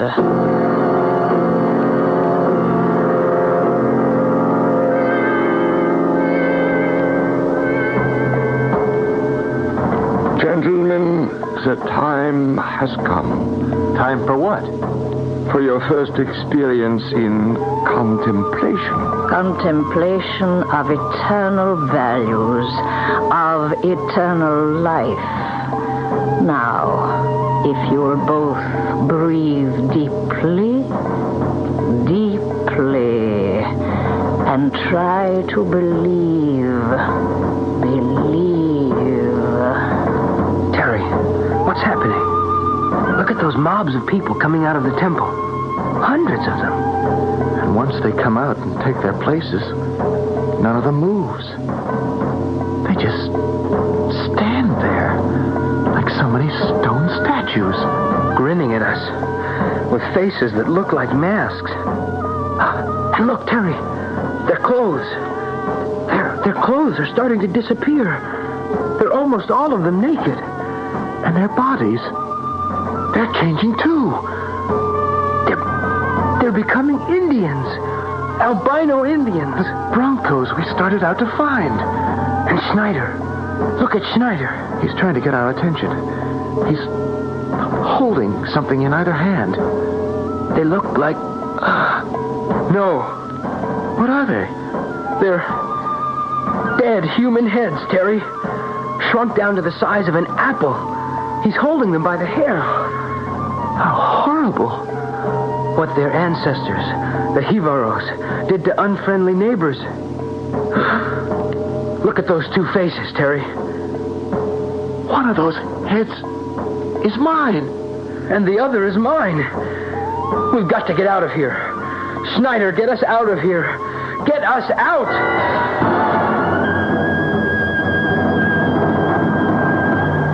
Oh, I never thought we'd make it. Why do you suppose Schneider let us escape? Maybe he felt sorry for us. Maybe he knew that our lives and our sanity depended on it. Who knows? But something did give us that extra boost of adrenaline we needed. The main thing now, Terry, is that... Terry. What is it? How long would you guess we've been in the air? Oh, let's see. It's, 1:15. Kent! My watch is going again. So's mine. And look at the instrument panel. Yeah, everything's working. I'm going to try the radio. CM 5406 calling. Calling anyone, anywhere. Radio and instruments have not been functioning. Come in, anyone. We request our position. Over. CM 5406. CM 5406. Oh, isn't that beautiful? You are 12.6 nautical miles south-southwest of Cayo Airport. Cayo? That's the control tower in Rio de Janeiro. We're approaching Rio. Runway 4 is clear. Please use runway 4. Thank you. Roger. Terry, look. There's Sugarloaf over on our left. And Guanabara Bay. And there's the Christ of the Andes. Terry, we're back. Back in Rio. Alive. And in one piece.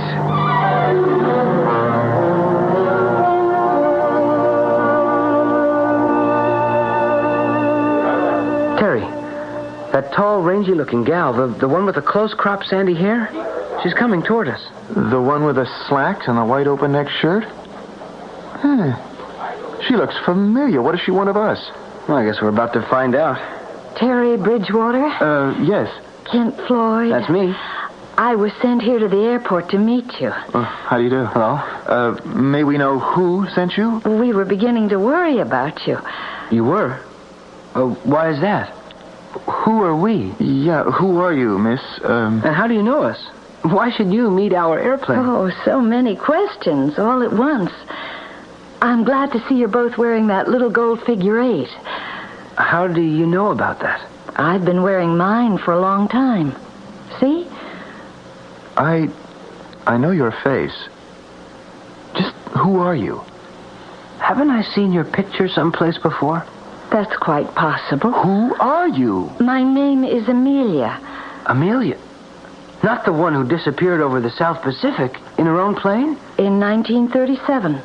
Great mystery. No one's ever explained it. Well, then what are you doing here?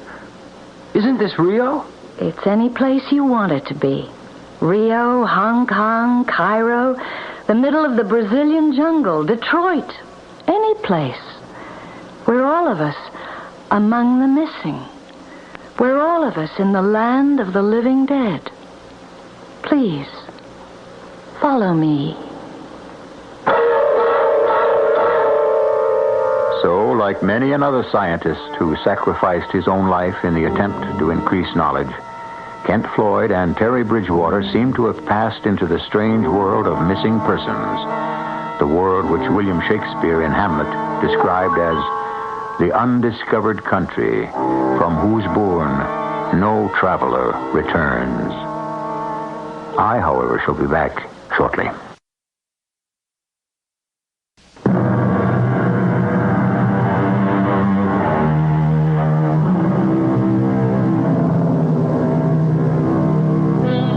When someone mysteriously disappears from the earth with no explanation, where have they disappeared to?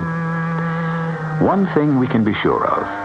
At least two people, Terry and Kent, know without question what happened to Amelia when her plane vanished over the South Pacific back in 1937. And, of course, Amelia knows what really happened to Terry and Kent as they disappeared over the jungles of Brazil.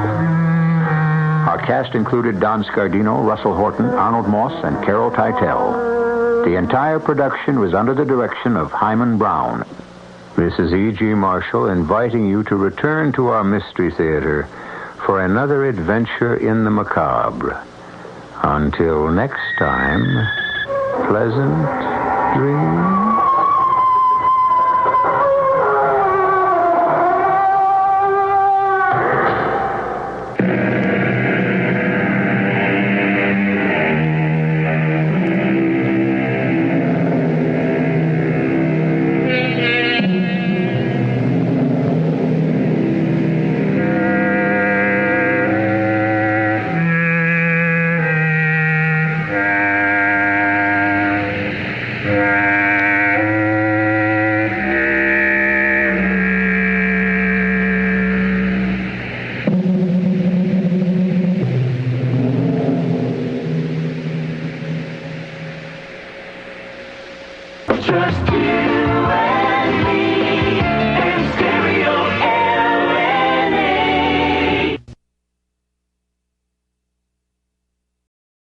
The CBS Radio Mystery Theater presents...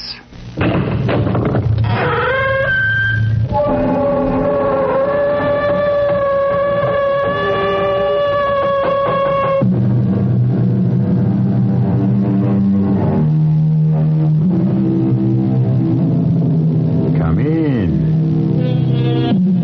Welcome. I'm E.G. Marshall. For centuries, we have heard of the search for the fountain of youth, for the magic elixir of life eternal. Oh, to be young always, to hold age and death at arm's length. Put it this way, if you could live forever, would you want to? A word of caution before you reply. What might seem at first blush to be a vision of delight could also be a reality of horror. I just thought I'd call. I'm your neighbor. Welcome to Lake Raymont. Well, thank you. Would you come in, Mrs. Mallory. Mrs. Mallory. Eleanor's gone to town on an errand. Oh, such a lovely-looking child. Must be wonderful to have a granddaughter like that. Granddaughter? Well, she is your granddaughter, ain't she? Eleanor happens to be my wife. Oh, well, me and my big mouth. No, that's all right. She does look young, doesn't she? Oh, yes, she does. Well, how old would you guess? 16, 17, 18 tops. Deceptive. She was 18 the day we were married. Oh, are you newlyweds? Newlyweds, my dear Mrs. Mallory. We're about to celebrate our 45th wedding anniversary.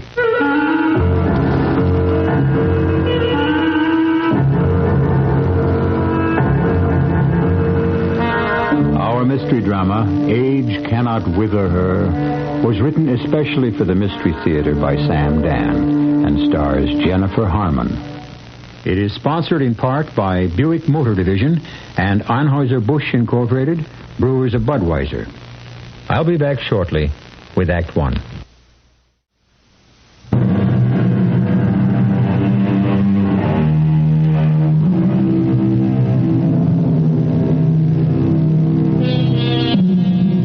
There are those women who seem to inspire hopeless passion in men.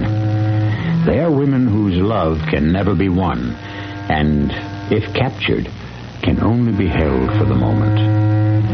We tend to sympathize with the unfortunate men who are caught in their web, but the truth is, it's the woman, as usual, who pays the price in the end. Our story is set in the town of Raymont, named, of course, after the celebrated Lake Raymont, that vast, beautiful body of water high in the Adirondack Mountains. A very determined-looking middle-aged lady is walking with purposeful stride down the main street. She has an expression on her face that bodes ill for someone. Oh, Sheriff. Oh, yeah, Mrs.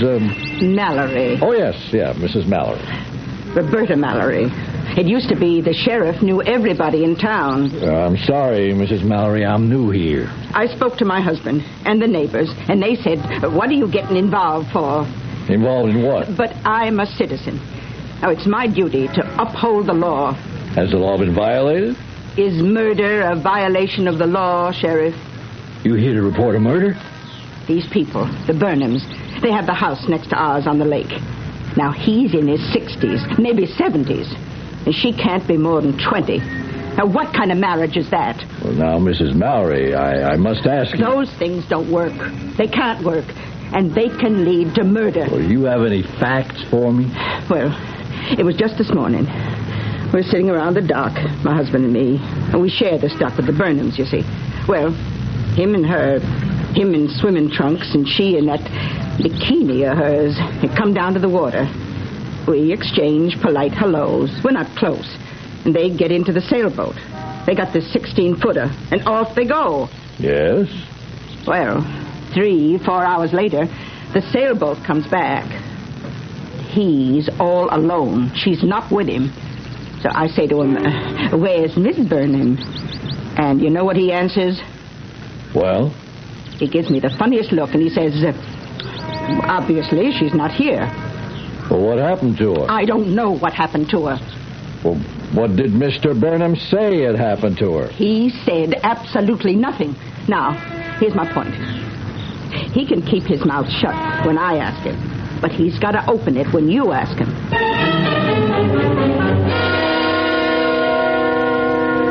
Mr. Burnham, you tell me what happened to your wife? I don't know. Sir, as I understand it, two of you went sailing this morning and you came back alone. Yes. Where's your wife? Sheriff, I've already told you. I don't know. Did she leave the boat? Well, obviously. She wasn't there when I returned to the dock. Mr. Burnham, are you feeling all right? I have a headache. I suppose it was carelessness on my part. See, we had a very strong breeze on the lake, and she let go of the boom in order to tack, and it swung free. Well, you know how swiftly it travels during that maneuver, and it just caught me across the head. I must have passed out. For how long? I don't know. When I came to, she was gone. When this accident with the boom occurred, where was the boat? Well, we were quite some distance, well, several miles from shore. Is your wife a good swimmer? Well, no. Then if she did fall overboard, she'd drown. No, because, well, she couldn't. Well, how can you say that? Because nothing can happen to her. Mr. Burnham, you better explain what that means. I can't explain it. I can only tell you that nothing can ever happen to her. Mr. Burnham, I'm afraid you don't understand the seriousness of your situation. Oh, I understand. I understand that my marriage of 45 years is over. But when a man and a wife go sailing and the man returns What did you say about being married for 45 years? Well, today was our 45th anniversary. Mr. Burnham, your wife has been described as a woman of about 20. I know she hasn't changed one bit in almost... Do you realize it's almost half a century, Sheriff? This has been a devastating day for me. I'm required to rest in the afternoon. I'm sorry. I got to get these answers. What happened to your wife? Well, as I say, she had decided to leave me. And, of course, she was right. I was making it difficult for her. Well, when I was knocked unconscious, she may have thought this would be the best time to go, so she sailed the boat to shore, got out, and then she set me adrift again. And where would she go? Away. Lose herself once again in the world. Wearing nothing but a bikini? Carrying nothing? Oh, I'm sure she had access to whatever she needed. I see. You got a picture of your wife? Well, we have only one picture in the house. It was taken the day we were engaged. Here, this one over here, on the cabinet. But that can't be the way she looks now. Oh, yes, exactly. Oh, no. She's 45 years older. Oh, you would think so, but that's not true. When that was taken, I was 25 and she was 19. Today, I'm 70, but she's still 19. Sure, excuse me. I'm very, very tired. Why don't you just lie down for a few minutes? May I? Thank you so much.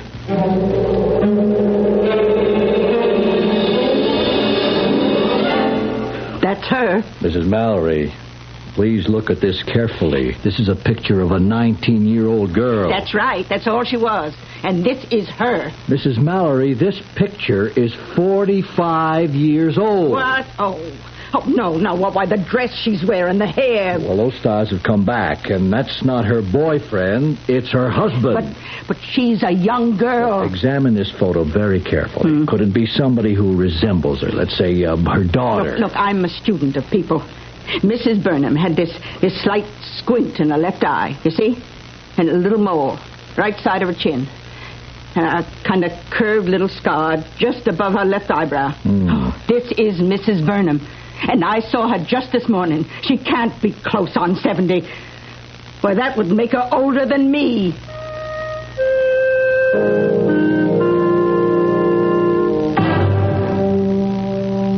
How do you feel, Mr. Burnham? Why have I been arrested? Why am I in the hospital? Why are psychiatrists having a field day with me? Well, it's part of a mental examination. In other words, the consensus is that I'm crazy. Oh, let's say that your behavior after you realized your wife was gone has not been normal. Now, believe me, Sheriff, when I tell you that my wife is alive and well. I'd like to believe you.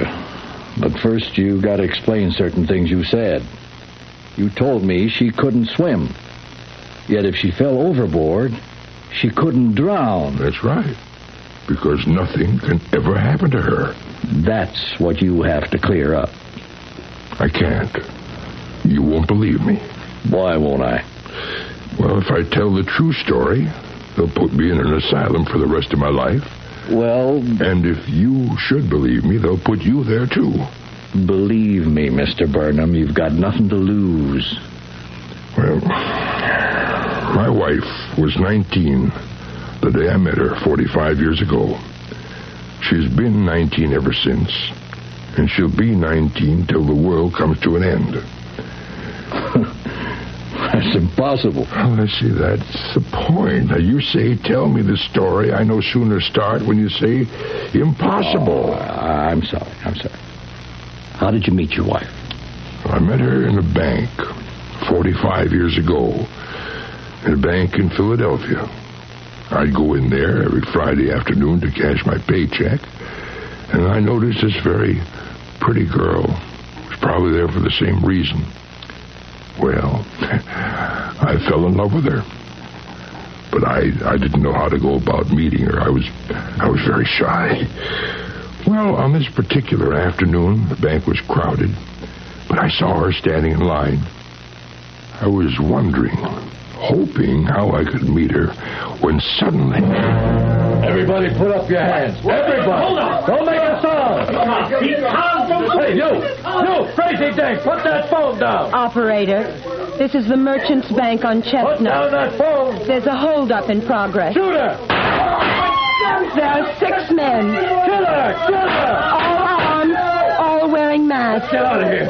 Let's get out.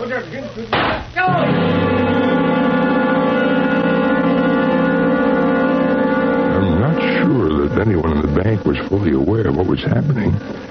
At the sound of the shooting, everybody threw himself to the floor or jumped behind desks.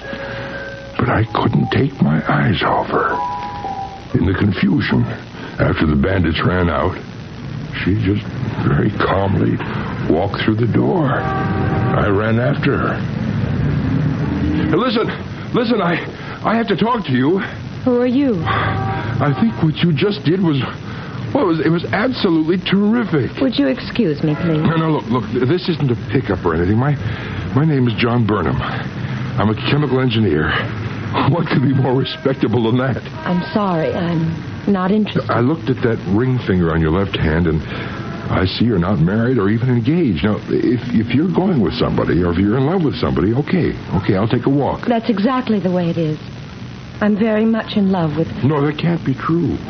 It can't be, because the very second I saw you, I knew I just knew that you and I... Oh, shut up. Please. No, forgive me. Forgive you? Why, I'm in love with you. No, you mustn't be in love with me. No one must ever be in love with me. Please go, before it's too late. Before I fall in love with you. Look, you can't help it. You're minding your own business, and suddenly, just like that, it happens. Yes, I know. I know. I saw you pick up that phone, and when they started shooting at you, it was a miracle.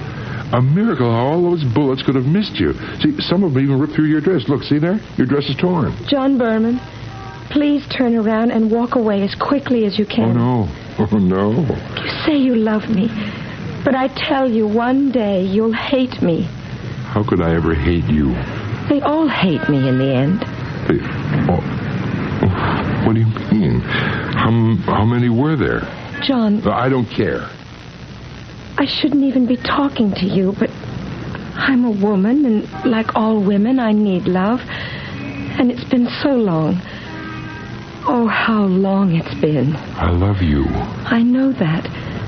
I should send you away, but I want to be loved again. It's wrong, but I can't help myself. What are you saying? Why is it wrong? Maybe this time it'll be different. Maybe you'll be different. Of course. I will. Yes. Maybe you can be different.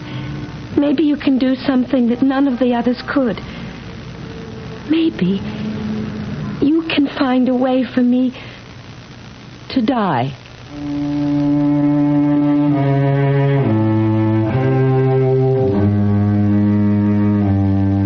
All right. That's a request you don't hear every day. Why should she want to die? She's young. She's beautiful. She should have a whole glorious life in front of her. And yet, didn't she try to die back there on the bank? Didn't she force the bandits to fire at her? Could every bullet have missed her? We'll try to answer all these questions for you when I return in just a few moments with Act Two.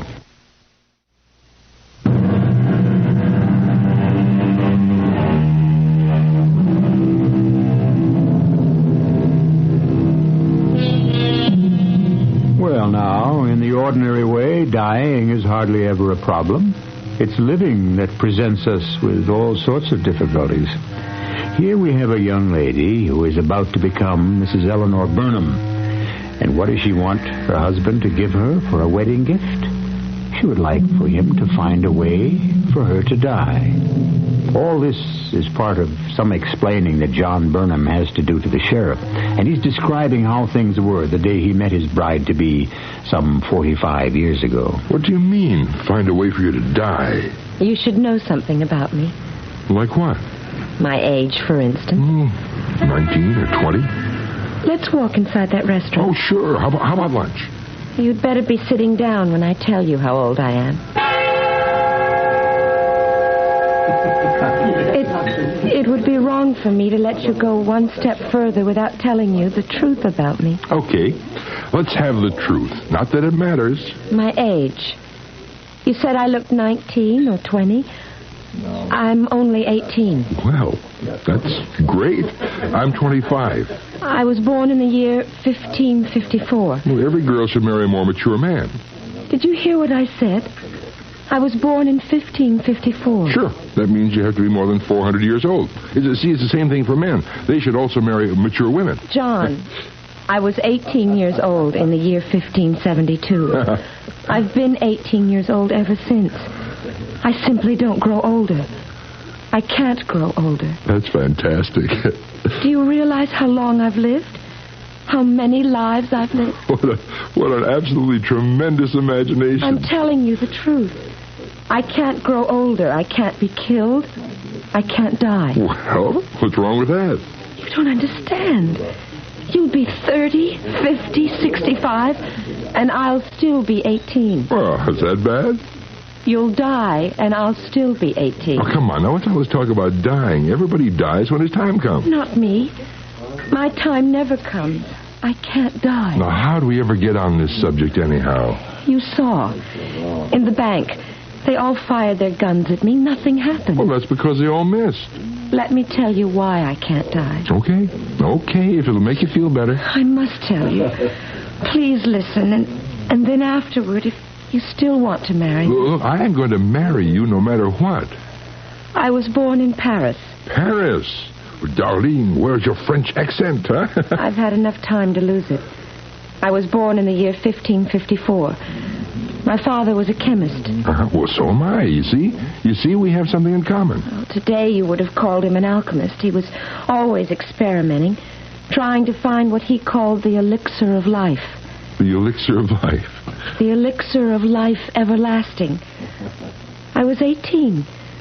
I remember it was August 23rd, the eve of St. Bartholomew's Day. I was to marry a young lieutenant in King Charles' regiment. Oh, come on now. No. You must let me tell this. It was late at night, and I heard a knock on the door, and when I opened it... Philip! Let me in, quickly. I must not be seen here. But it's bad luck to see your bride the night before the wedding. Come with me at once. What are you saying? There is no time to lose. I can hide you in my uncle's house. We can trust him. Philip, what are you...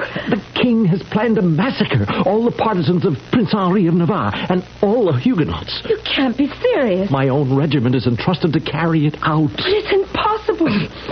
Please, there is no time to talk, to argue. It has already begun. Oh, my father. You and your father, both of you are marked for death. Now come, quickly. I won't leave without my father. Get him. We have no time. He's downstairs in the cellar. Hurry. Father? Child, do not interrupt. Father, This is almost complete. Father, listen. That glass bottle from which the vapor is steaming. Hand it to me. Father, we must leave here at once. Hand me the bottle, child. Carefully, it may explode. Oh, my poor girl. Here, let me see. Oh, dear me, how fortunate. The breaking glass missed your eye and struck you just above the brow. Father, there's going to be a massacre. Philip has come to help us escape. Now, press a clean cloth to the wound. It is not deep. We cannot stay here a moment longer. You must wait a moment longer. A moment is all I need to mix the potion. And you ancient gods, in all your might, lead my way. Grant me light. Father. I know. Philip has come to rescue us.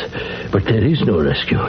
Philip will never get us through the streets alive. We cannot stay here and be murdered. No. You will not be murdered.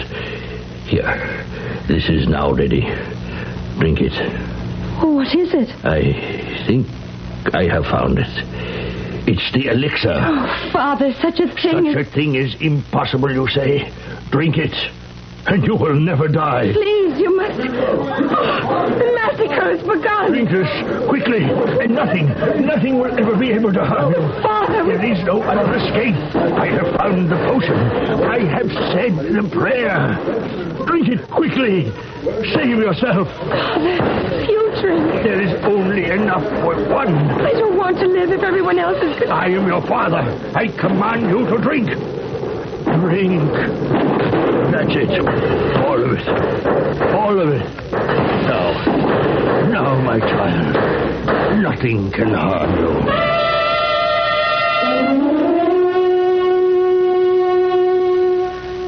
I fainted from fright, from shock. When I recovered later, my father was dead, beside me. The servants were dead. The house was in ruins. But by that time, the madness had spent itself. It was safe to be on the streets again. I made my way to Philip's house, and he married me. Well, I guess that means that I'm not your first husband, am I? Nor my second, nor my third. You see, my father, at the very last moment, had discovered his elixir of life. And what it does is it prevents you from aging. And aging is what causes death. Well, sure. And whenever a part of my body is injured, it heals immediately. So I can't be killed. Now, why would anyone want to kill you? You are so adorable. Don't do this to me. Do what? Don't make me fall in love with you. Oh, but I intend to do just that. It'll be so much harder for me to leave you when the time comes. You know, you should be a writer. You should write horror stories. You know, those science fiction things? I wouldn't know how to write. Oh, you should know how to do everything. I mean, if what you're telling me is true, you should be the wisest person in the world. Why? Why? Because you've lived for, 400 years, according to what you say, and you should have learned things, acquired wisdom. Oh, that's not true. I was just an ordinary girl. I had no special talent or ability. And over the years, over and over again, I kept leading the same kind of life. Now, why do you have the need to claim that you've been living... Do you notice my left eye? Uh-huh. The scar just above the eyebrow. That glass bottle exploded just before I drank the elixir. And that's the last time I have ever been injured. The very last time. Okay, I believe you. You don't really believe me. Oh, what does it matter? I love you. Love. When you're young, you think love is all there is, and that it lasts forever. It does. I know what love is. And I know what forever is.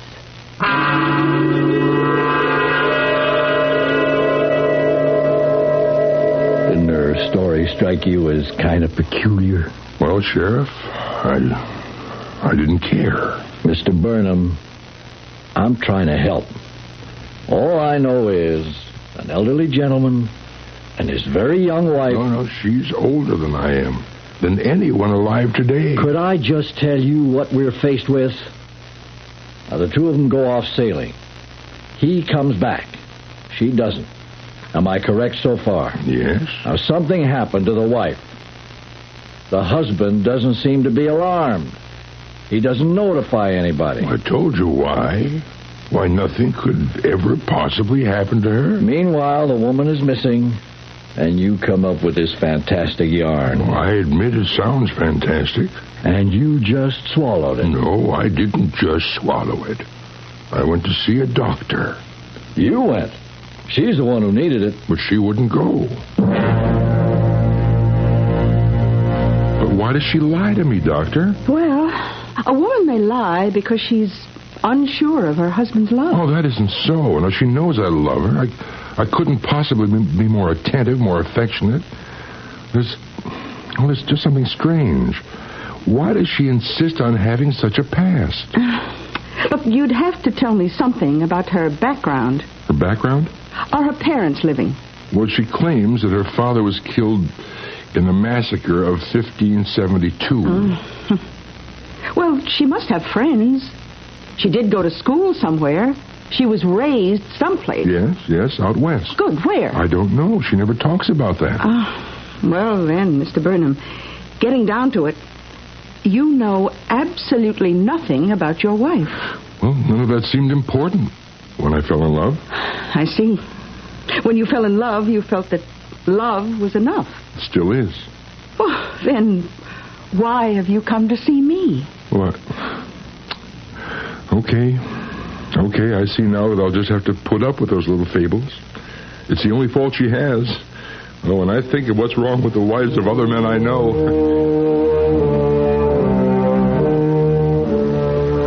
Well, a few years went by. We were happy. I started doing well financially. It seemed to me that there was no reason. Well, see, I'm old-fashioned. And I think one of the basic reasons for marriage is a family. No. But you like kids. I've seen you around children. I don't even want to talk about having children. But we've been married 10 years. You're 28. I'm 18. You should have kids before... Well, your first one before 30. Look at me. Do I look a day older? Well, You look 10 years older. You're still young, but you're over 30, and you look it. All I want is for us to have children, but if you have a good reason... The answer is no. Well, let it be no, but tell me why. I don't want to bury any more of my children. I can't go through all that again. John, there are certain things you must never ask me. Have you had children? Yes, I've had children. Well, what happened to them? Where are they? They're dead. Dead? How? How? 400, 300, 200 years ago? Children died like flies. The ones who weren't killed by fever died of old age. I refuse to outlive another child. All right, Eleanor, now look.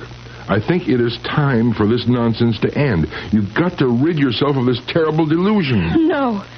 Keep away from me. Don't touch me. Eleanor. Let me out of here. Oh, you look like that soldier who stabbed my father. Like the Indian who scalped my daughter. Eleanor. Let me out of here. Eleanor. She ran out of the house.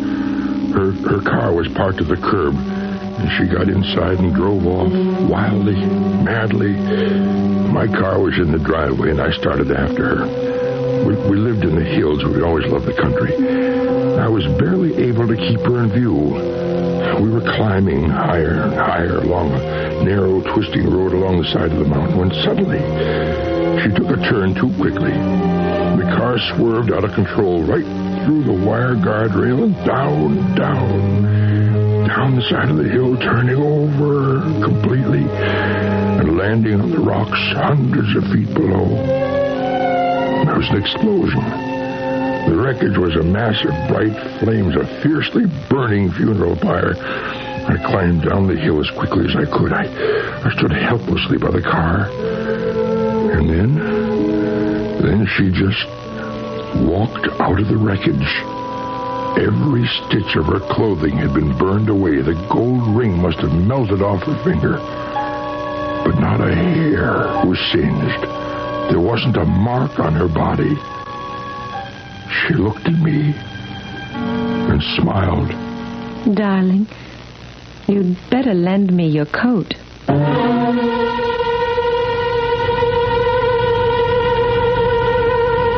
Well, what does it take to make a believer?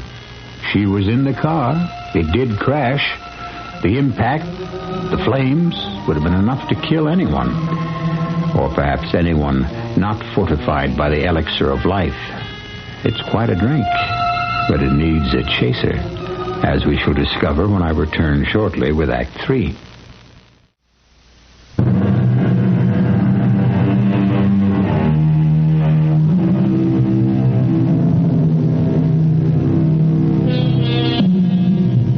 Age cannot wither, nor custom stale her infinite variety, said the poet. Well, our friend William Shakespeare was talking figuratively. For someone whom age really cannot wither, we present Eleanor Burnham, or Mrs. John Burnham, if you prefer. Eleanor claims she was born in 1554, that she drank a mysterious elixir of life when she was 18. And she's been 18 ever since. Or at least that's the story her husband John is telling the sheriff. Eleanor, it's a miracle. No, it's not a miracle. It's the elixir. To live through that crash. John, do you believe me? Now do you believe me? Yes, Eleanor. Yes, I have to believe you.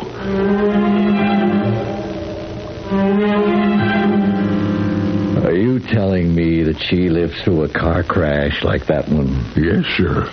Yes. Mr. Burnham, you're an intelligent man, but you evidently find yourself in, an intolerable situation. You were jealous of your wife's youth, beauty. You could no longer keep pace with it. Sheriff, I didn't kill her. I love her. So you manufacture this, well, it's up to you. We'll drag the lake.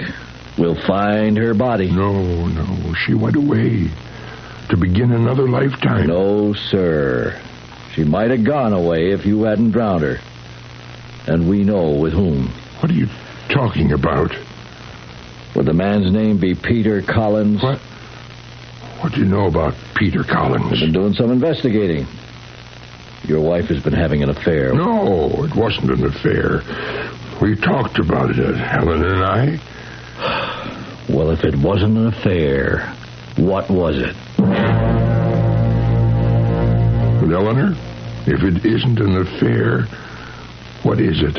I was driving into the city, and the car started acting up.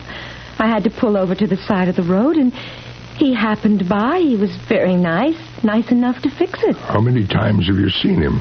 Well, How many? Just a few times. Why?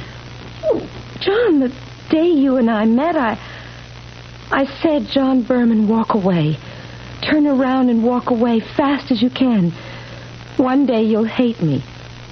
That day is here. Why? Do you have to ask why? Look at yourself. You're almost 70. I'm still 18. But, Eleanor... I can't help it. I can't help myself. Please. Oh, John. I've never had a chance to become anything but an 18-year-old girl. My blood is 18. My heart. The things I want. The things I need. I'm sorry. You're no longer the... Eleanor. I love you. It's no longer the kind of love I need. Eleanor. Oh, John, please pity me. Pity you? Yes, me. How many times have I stood like this, talked like this, had my heart broken like this? And I must do it again and again. Each time I hope, I pray, maybe he'll be different. Maybe he'll be different. I thought maybe you'd be different. I tried to love you more. But I don't want love. I've had too much love. I want death. If you really loved me, you'd kill me. Kill me, and I'll be free. How can I kill you? You can't die. Find a way. How? I don't know how. What do I know? I'm just a young girl who was born at the end of the Dark Ages. This is a new world. Civilized. Scientific. Can't you find a way? You're a part of that world. You want me to kill you? Kill me. Take me with you when you die. I'll go with you. I love you best. I love you more than any of them. But I don't know... For the first time, I have hope. You're a man like my father. You're a chemist. No, I'm a chemical engineer. And he was an alchemist. It's the same mystery, isn't it? Well, He found an elixir of life. You find me an elixir of death. I thought it was crazy. But what could I do? I tried. I had to try, and so I went about it scientifically. Something existed in her blood, her tissues. I boned up again on pathology, biology, hematology. I analyzed her blood. I searched. I tried every approach I could think of. But there was nothing to be seen. Nothing to be found. Did you ever hear your father mention any names of things, of chemicals? Oh, sulfur, nitrites, I think gold, silver, mercury. Yes, and? Oils. What kind of oils? The only kind of oils used in those days were olive oils. They were used for everything, for cooking, for soothing wounds. For soothing wounds. Burns, yes. Now, this elixir, this potion you drank, what did it taste like? I can't remember. You must remember. It was so long ago. Try to remember. They were breaking down the door to kill us. I was so frightened. Please try to remember. Well, he recited a certain verse. What do you mean, a verse? It was a prayer, a magic prayer. I guess you'd call it an incantation. I don't mean nonsense like that. Don't call it nonsense. My father believed it. Without the incantation, it couldn't. Nothing could have ever been done. Listen, I remember how he would say it. You ancient gods in all your might, lead my way and grant me light. Well, all I can do is try. Keep trying.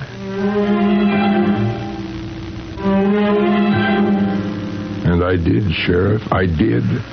I suggest you either get a new story, or you stick to that one, you try to make it just a bit more believable. I know. It is difficult for you. You say you tried to find a way to kill her. Yes, and the other morning, I thought I had matched something that... Well, I called her into my laboratory. What is it? Drink it. Do you think you found? I don't know. Drink it. First, you must say the prayer. Eleanor, please. Hold the cup to the light. Now pray. Say it. You ancient gods in all your might, lead my way and grant me light. Oh, very well, very well.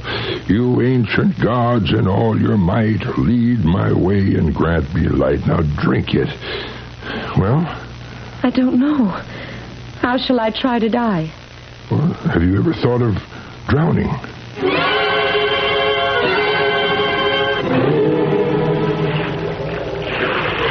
Well, darling, we're out of sight of everyone now. I should have gone out alone. Why? I want to be here. Well, the Mallorys, they saw us leave. If you come back alone, they might... I know, dear, but I won't come back alone because, you see, you're not going to die. I'm not? No, this potion, this formula, whatever you want to call it, it can't work. I failed you. But you said the prayer. I also overheard the phone conversation. Which conversation? I wasn't asleep. I listened on the extension. I shouldn't have. But you and Peter planned to run away today. John. I don't blame you. John, if you can't kill me, I can't live with you any longer. And Peter's going to be waiting for you at the south end of the lake. If I'm still alive. You'll be alive. No. Somehow, I believe you're the one who's destined to be different. You have found the way to kill me. I found nothing. But you said the prayer just the way my father said it. With the same tone in your voice. I hope you'll be happy with Peter. I loved you. Hold down the tiller. I'm going to release the boom. No, don't. John! Oh, John!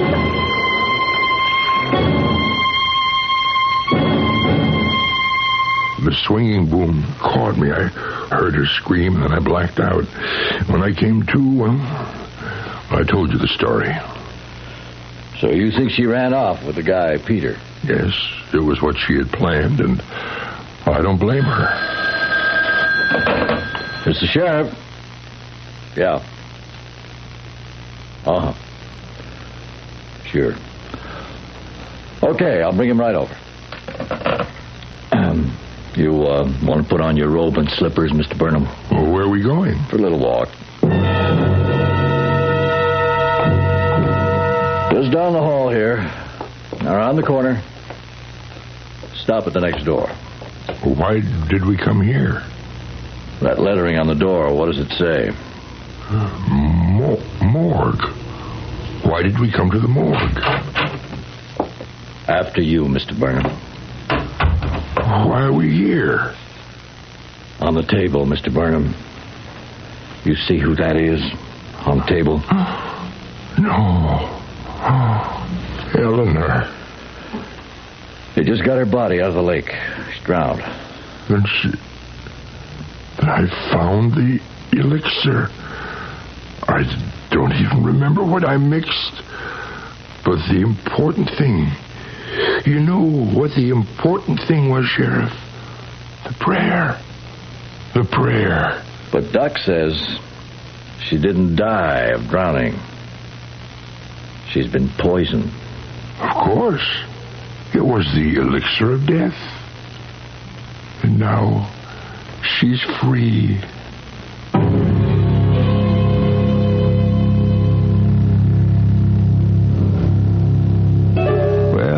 She may have been free, but poor John wasn't. He was accused of poisoning his young wife. And although the jury lent a sympathetic ear to his story, they turned an analytical mind to the verdict, which was life. Well, I'll be back with other verdicts in just a few moments.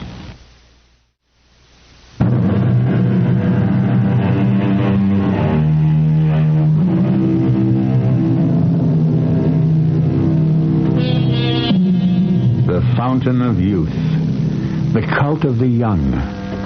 How we worship them in this country. The young, the strong, the beautiful. How we hate to age, to mature, to grow old, and yet to stand still while the world goes by is to be left behind in a strange, alien place forever. Our cast included Jennifer Harmon, Joe Silver, Bryna Rayburn, Ken Harvey, and Earl Hammond. The entire production was under the direction of Hyman Brown.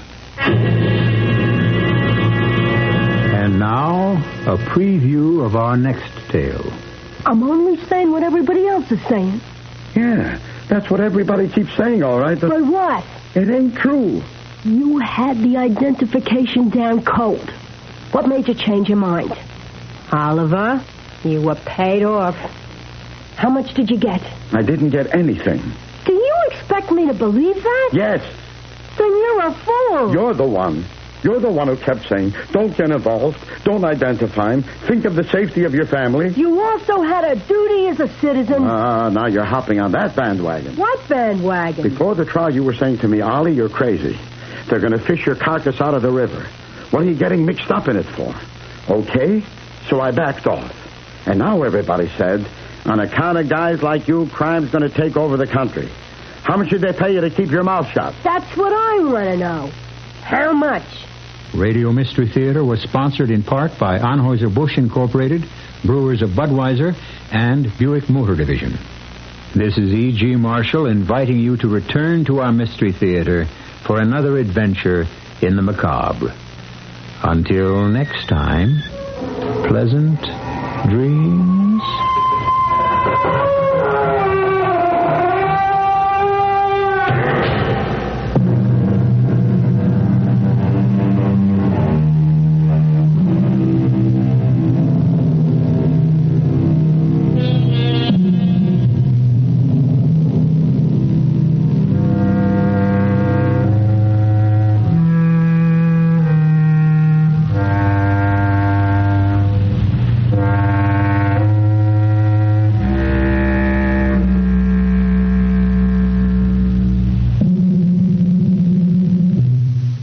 Represents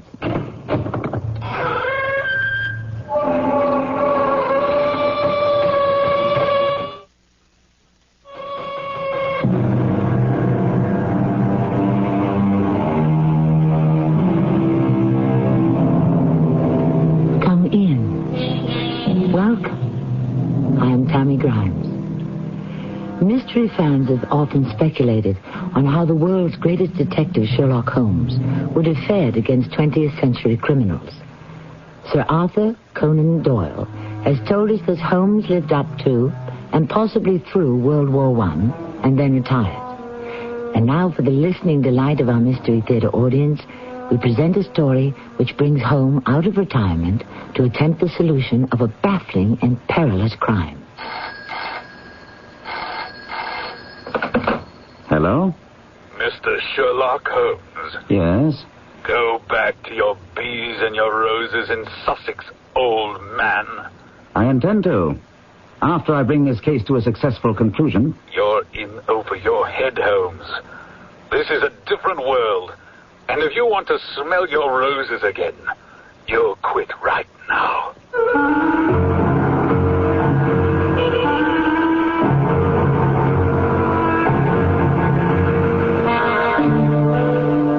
Mystery drama The Naval Treaty was written especially for the Mystery Theater by Murray Burnett and stars Gordon Gould. I'll be back shortly with Act One. Wednesday on CBS television. For Annie Potts, it's in security. When her boss picks her to replace him, the rest of the security staff rallies around her. I'll kill if he picks you. So she throws a party to show her appreciation. But things don't work out quite as she planned. Wally said he was sorry he couldn't make it. He's at home converting our den into a garage. It's a guaranteed good time when you tune in to the rollicking comedy In Security. Wednesday at 8:30, 7:30 Central and Mountain on CBS television. For over 3/4 of a century, Buick has enjoyed a reputation for having fine, luxurious cars.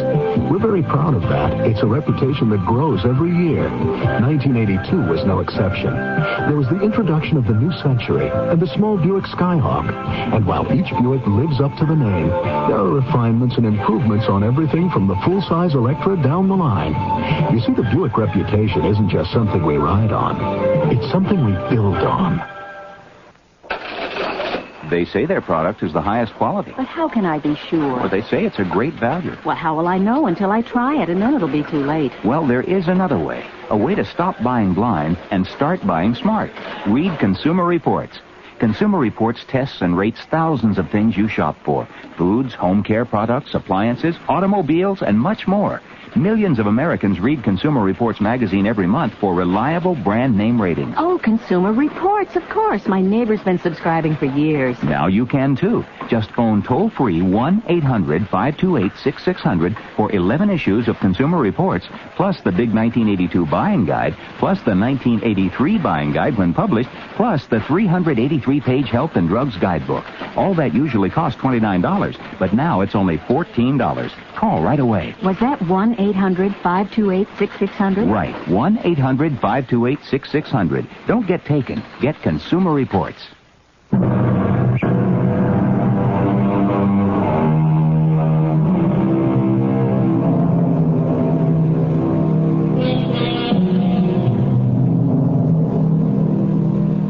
Retirement is a much discussed topic today. At what age should a person retire? Opinions vary, but facts don't lie. Winston Churchill was in his 70s when he led England through World War II. Thomas Edison was advisor and consultant to the United States Navy during World War I when he was 75 years old. And Casey Stengel led the New York Yankees to 4 straight World Series triumphs when he was in his 70s. It seems that the answer to the question depends on the individual, and Dr. Watson would agree with me. Holmes! Watson, my dear old friend. It's a delight to see you after so many years. Come in, come in. Oh, thank you. Did you enjoy your nap on the train? Holmes, how in the world did you know I napped? Simplicity itself, my dear chap. Tell me, was the cushion you used as a headrest comfortable? No, Holmes, this is too much. You must have spoken to someone who traveled with me. Watson, we've been separated far too long. Now, you're a man who is always meticulously groomed. Yet I perceive that the hair on the right side of your head is disarranged and indented. There are also a few red threads which are certainly not your hair. Now, since I know you came down on the Brighton Belle first class, you leaned your head against the window. Probably finding that uncomfortable, you took one of the red velvet cushions and used that as a headrest. Right? Amazing. Elementary, Watson. You know, Holmes, I'm very glad to see that you're the old Holmes, as brilliant and as alert as ever. You expected to find a doddering old man? Come now, Watson. All you had to do was look in the mirror. You're hale and hearty enough. Now, why the haste? You remember Sanford Phelps? Your old schoolmate, Sandy? Of course. Is he in some kind of trouble? No, not he. But his son is in a frightful mess. His whole career at the Foreign Office is going down the drain. Sandy is desperate. Scotland Yard and even MI5 are completely baffled. Sandy asked me to see you and ask you to give him a hand. I'm enjoying my retirement, Watson. But if you'd like me to undertake this task, I'm your man.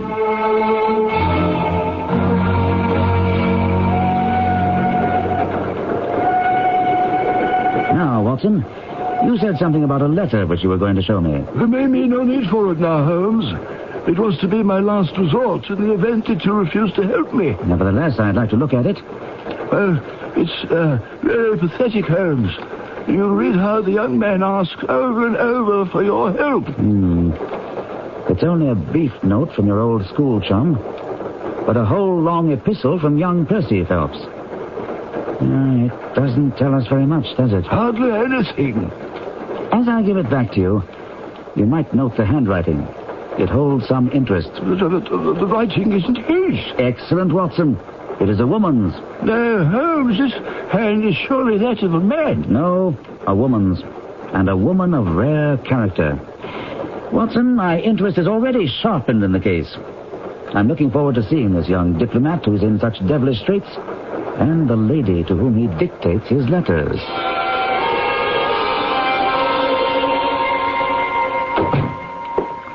Mr. Holmes and Mr. Watson, I'm so glad you've come. Percy has been asking for you all morning. The poor chap clings to any straw. His father and mother asked me to see you, for the mere mention of the subject is very painful to them. We've had no details yet, but I see that you yourself are not a member of the family. What? Oh. Yes, you saw the J.H. monogram on my shirt. Of course. For a moment, I thought you'd done something extremely clever. Joseph Harrison is my name. And as Percy is to marry my sister Anne, I shall at least be a relation by marriage. I see. You'll find my sister in his room. Now, she has nursed him day and night these past 3 weeks. Perhaps we'd better go in at once. I know how impatient he is. Step this way. Ah, Mr. Holmes and Mr. Watson. I should recognize you two anywhere. I do hope you can help me. We shall try. I'll leave then. Shall I go also, Percy? Oh, no, Anne. I want you to stay if you can bear to hear the whole thing over again. Oh, I can bear anything. Anything that will help. I suppose I'd better start at the beginning, Mr. Holmes. It would save time in the long run. Well, Watson may have told you I'm in the Foreign Office. Through the influence of my uncle, Lord Holdhurst, I rose rapidly. When my uncle became Foreign Minister, prospects looked even brighter. I became engaged to my lovely Anne here, and 3 weeks ago, I'll never forget the date, the 23rd of May, my uncle called me into his office. I can recall every word of that conversation, every detail. Percy, my boy, you've handled every matter I've entrusted to you with the utmost discretion, but this is by far the most important matter you've yet to deal with. This is an agreement between our country, and you will see the name of the other country when you copy the document. The agreement would never leave my office if it weren't absolutely necessary to be copied. I regret to say that some rumors have already leaked to the press. You have a safe in your office? Oh, yes, sir. Then take the agreement and lock it up inside there. You may have to work late tonight. I want no one in the office while you're doing the copying. Understood? I do. I cannot risk anyone catching a glimpse of it. I understand. Now, when you have finished copying, replace both the original and the copy in the safe and hand them both over to me personally tomorrow morning. Yes, sir. Then you may lock them in your safe now. I shan't rest easy until the original and your copy are back in my possession. So, Mr. Holmes, I took the document. I did exactly as my uncle instructed. When the others had all gone, I took the document from the safe and began work. Without going into details, I saw at once that it was of such importance that at least 3 of the large powers would have paid fortunes to get their hands on it.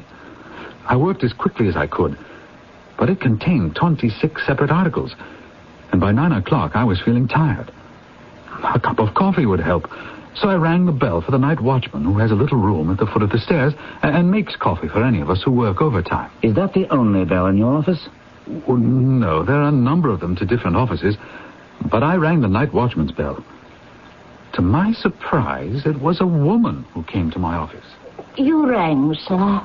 Oh, well, where's the night watchman? He's not too well, sir, so I climbed the stairs for him. And who are you? Well, I'm his wife, sir, and I'm also one of the cleaning women. Is there anything you want? Well, yes, I'd like some coffee, please. Well, I'll see to it that my Sam gets it for you, sir. And that was the last I saw of her, Mr. Holmes, until much later. You had never seen this woman before? Oh, never.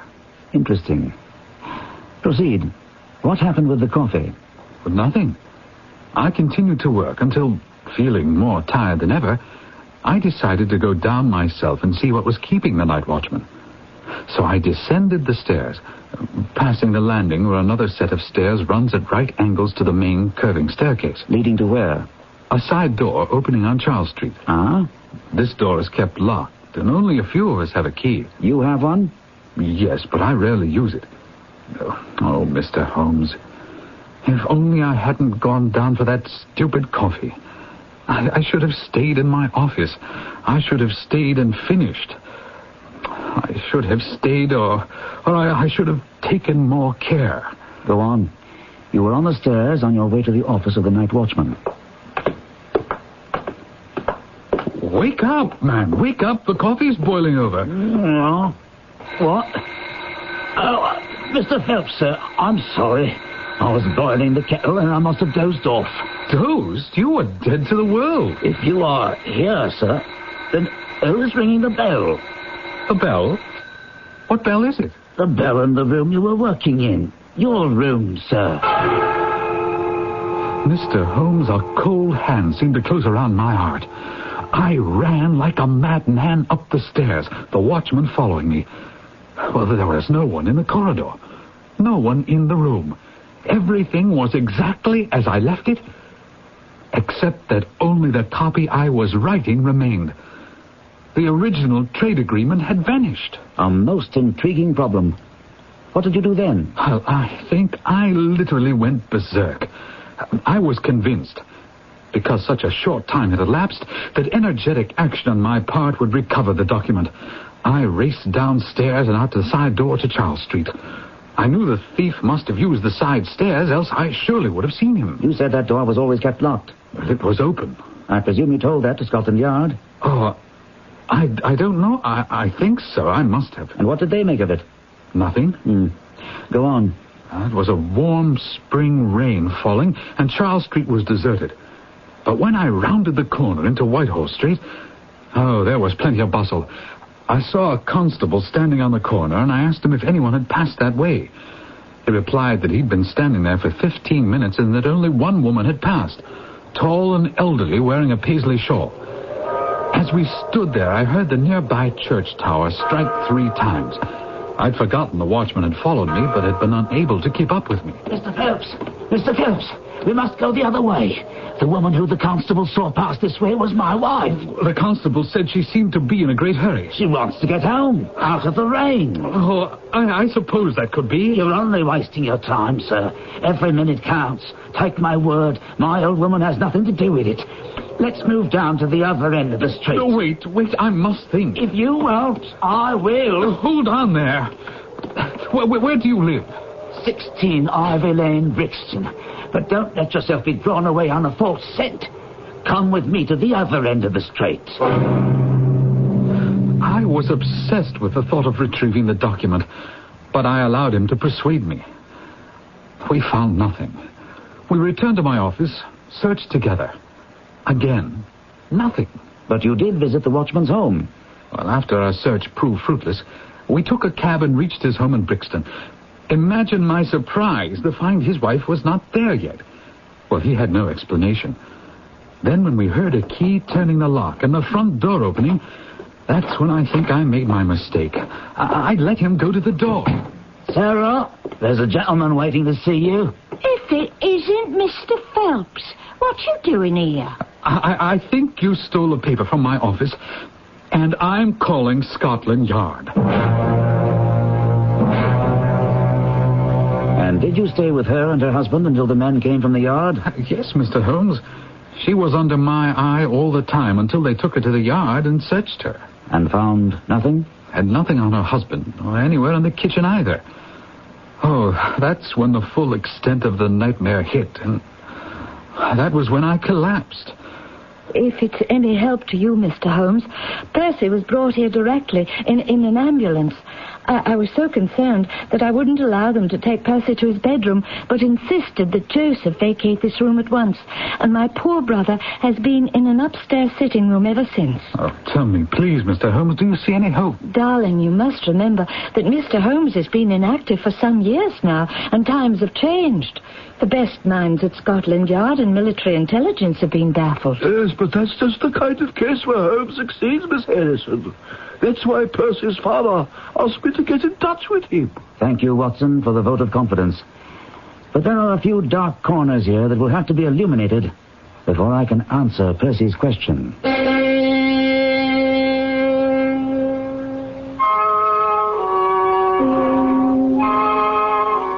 Do you believe that time has passed our old hero by? That the powers of Sherlock Holmes, the pure deductive reasoning, the microscope, and the encyclopedic knowledge are no match for the more modern criminals? Whichever side you choose, and I caution you, it's not a sure thing. You'll find the answers coming up shortly in Act 2. Right now, independently owned True Value hardware stores are celebrating American independence by offering special values on True Test paints during True Test anniversary paint days. Hi, Pat Summerall to say, until July 11th, Weatherall latex flat house paint in 26 colors, black and white, is just $11.98 a gallon, with custom colors slightly higher. And gives siding, shutters, and trim all-season protection with new Weatherall satin or gloss finish, both value-priced, exclusively at participating True Value hardware stores and home centers. Hotel coupon and discount offers are confusing and limited. That's why the world's largest lodging chain invites you to call Best Western before you call anyone else. Chances are you'll find the Best Western just where you need it most at a price you'll want to pay. No strings attached. Call 1-800-528-1234. Best Western. 1-800-528-1234. Best Western. When you turn on the 11 o'clock news tonight, you'd like to think that what you're watching is the best newscast in Detroit, especially if it's the only newscast you've had a chance to watch all day. You want reporters who'll give you the best possible coverage of news, weather, and sports, reports that are up to date, exacting, uncompromising. News 4 Tonight at 11 gives you just that, but not only just that. It gives you special features and reports that gives it an edge over other newscasts. Information that could translate into an added edge for you. A consumer tip that might alter your shopping list. A warning about that latest Hollywood blockbuster destined to bomb at the box office. It's this kind of complete reporting that qualifies News 4 at 11 as the best late-night newscast you can watch in Detroit. And it's this kind of reporting that won it this year's Emmy Award for Excellence.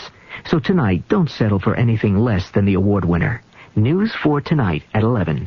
Thousands have already switched. Now the one we want is you.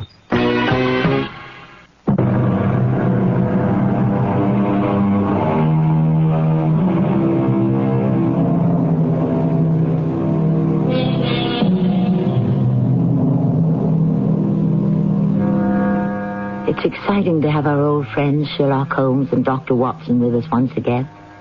With Holmes faced with solving a puzzle that appears to be insoluble. Does Holmes retain his old skills? Certainly Watson believes he's as keen as ever. But there are doubters. Time takes its toll of all of us. Let us rejoin Holmes and Watson as they stroll back to Percy Phelps' sick room in the lovely Phelps house. You do have some ideas, Holmes. You see some way to clear Percy Phelps. I'd say, Watson, that at the moment we're equidistant between failure and success. But let's go in now and see if a little refreshment has strengthened Percy Phelps. Well, Miss Harrison, I must say the patient's color is much better. Beef tea works wonders. And so does Sherlock Holmes. There is one question of utmost importance that remains to be answered. Did you tell anyone that you had this special task to perform? Oh, no one. And I'm sure the yard went into the night watchman's background. Oh, yes. He's an old soldier. I believe he was in the Coldstream Guards. Mr. Phelps, I've been noticing your roses are lovely. The moss rose in particular. We know that roses are your speciality, Mr. Holmes, but Percy was hoping for something on the mystery, which will ruin him. Do you see any clue? You furnished me with several, but of course I must test them before I can evaluate them. You suspect someone? I suspect myself. What? Of coming to conclusions too rapidly. Then go to London and test your conclusions. Excellent advice. Watson, come along. And Miss Harrison, I see what excellent nursing care you've given Mr. Phelps. May I urge that you continue it? I need no urging, Mr. Holmes. Since I'm not offering you hope, I thought at least I'd give you advice.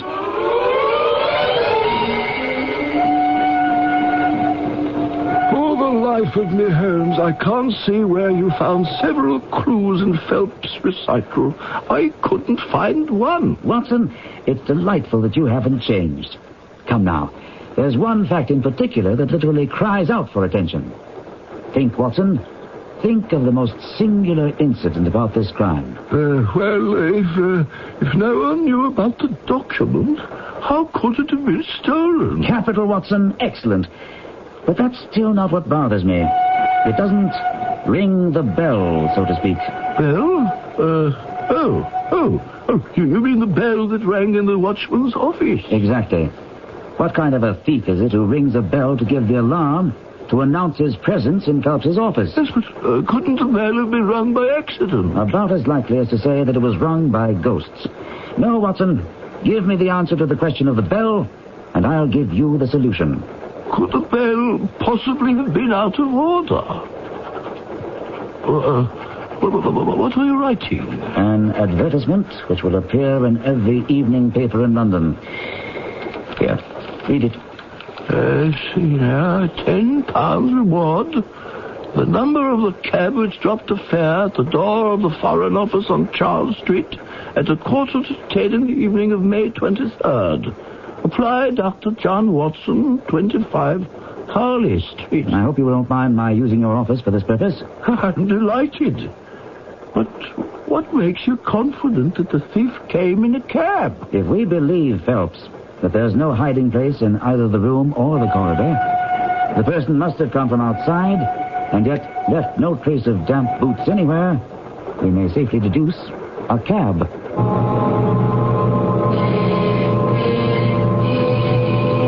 We barely arrived at my quarters above my office on Harley Street and settled ourselves when the telephone jangled.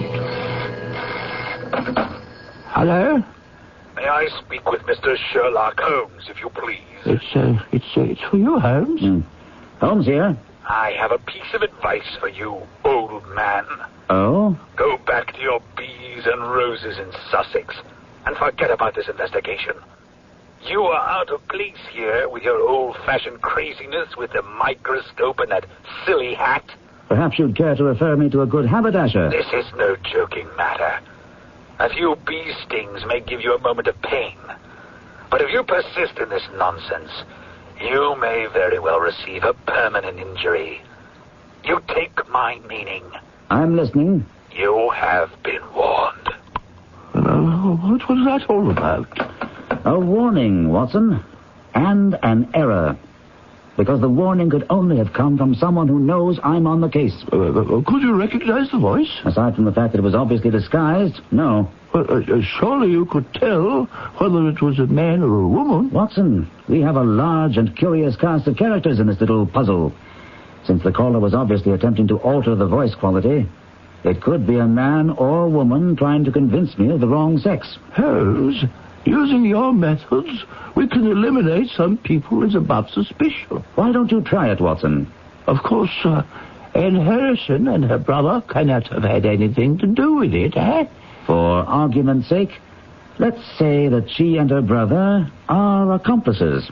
Don't forget, her brother was in London on the night of the theft.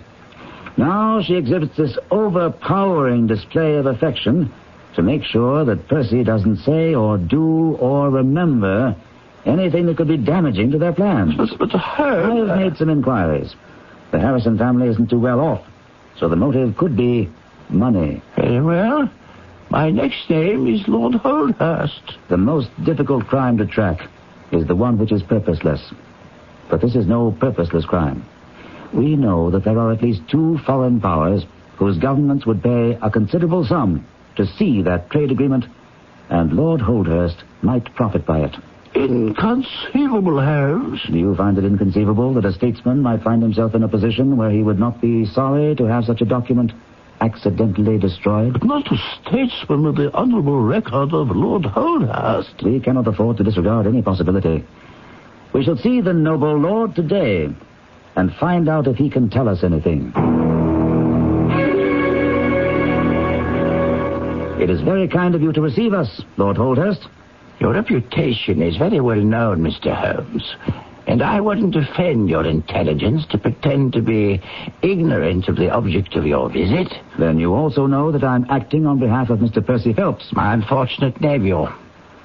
Despite the fact that my kinship makes it the more impossible to screen him in any way, I have made diligent inquiries. May I ask as to what or whom? Certainly.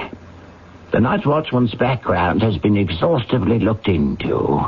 We find that he left the service with a good character.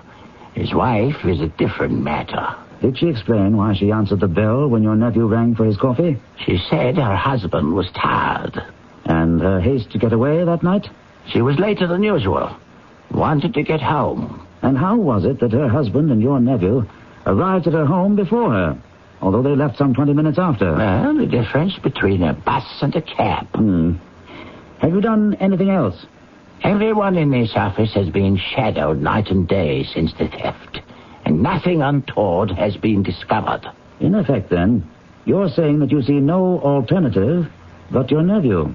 I'd rather not comment on that. Isn't that your territory? But suppose the document were found. At this point, that seems most unlikely. But if the document were found, it would make a great difference. And now, Mr. Holmes, unless you have some further... Just a few minutes more, Your Lordship. Did you ever mention to anyone that you were having the document copied? Never. You're certain of that? Absolutely. Then it follows that since neither you nor your nephew ever mentioned the matter, the thief's presence in the room was purely accidental. He saw his chance, and he took it. Once again, that is your province, Mr. Holmes, not mine. Have you looked into the matter of the bell ringing at all? I wouldn't know what to make of it. Seems very strange, indeed. One more point, if you please. I understand that you feared very grave results might follow if the details of this document became known. Very grave, indeed. Have any such events occurred? Not yet. Since nearly 3 weeks have elapsed, would it be fair to assume that the document has not reached them? We can hardly assume that the thief took the document in order to frame and hang it. But then why has he not sold it? Do you have any explanation for that? None. Unless you suppose that the culprit had suddenly been taken ill. With a nervous breakdown, perhaps? I didn't say that. Now, really, Mr. Holmes, I have pressing matters waiting. I wish you every success in your investigation, no matter who the criminal may be. Well, Holmes, isn't Lord Holdhurst a fine fellow? Oh, yes. But he has to struggle to keep up his position. He's far from rich. Why don't you say that? Didn't you notice that his boots had been resold? No. But, surely, Holmes, it's unthinkable. Watson, I have a line of inquiry I must pursue on my own. But I'd appreciate it if you would meet me tomorrow on the same train we took to Woking yesterday. Because, unless I'm badly mistaken, that is where the next action will occur.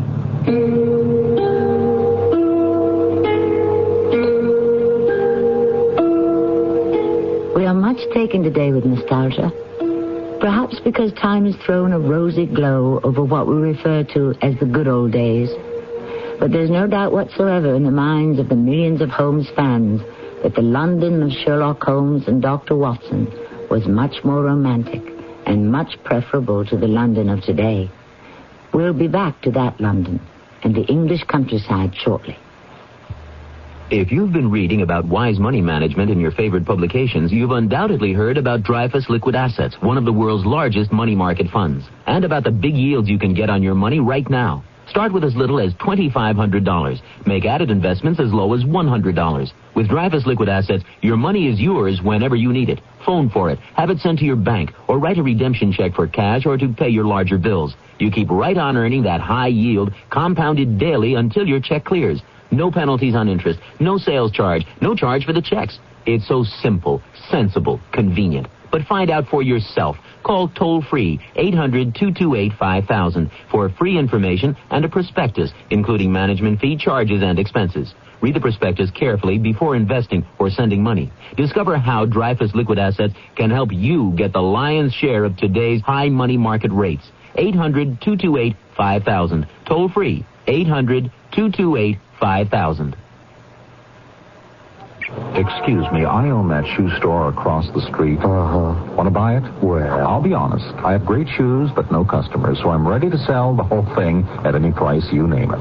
$12. Sold. Ooh, well, now that you own a shoe store, what'll you do with it? Well, advertise. Well, I tried. A lot of newspaper ads, then TV and magazines. I'll probably go radio. Radio? Yeah, according to the latest studies, everyday radio reaches more people than newspaper, TV, or magazine. How did you What's know? more, radio targets customers. I'll match up the right stations for my dressier lines and different stations for young casual. Since radio costs a lot less than newspapers or TV, I'll get good efficiency.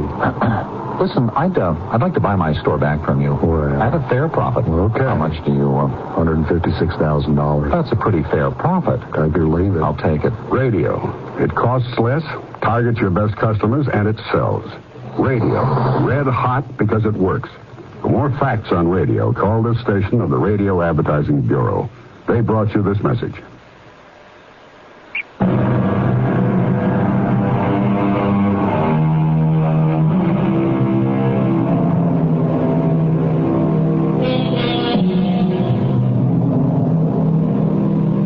One line of a famous poem reads, "Oh, to be in England, now that spring is here." I'd like to paraphrase that to read, "Oh, to be in England, whenever Holmes is there." Stay with me and you can be transported to England and be with Sherlock Holmes and Dr. Watson as Holmes comes out of his retirement to match wits with a criminal whose crime threatens to destroy a promising career. Holmes, why are we traveling to Woking again? Because, Watson, if my deductions are correct, that is where the next happening must occur. Young Percy has gotten himself into some very deep waters, and it may be difficult to get him safely ashore. You think that somehow Percy has gotten himself involved with international spies? International spies do not announce their presence by ringing a bell just moments before they get their hands on a document. Is it possible that young Percy was the target of some plot by a jealous colleague? I do not think it likely. How do you explain what happened? From all the facts that I've been able to gather, I think that Percy Phelps was a young man in the wrong place at the right time. When we arrived at Woking, it was a glorious afternoon. Holmes suggested we walk to the Phelps residence. Accordingly, we set out along a winding path which led to the grounds.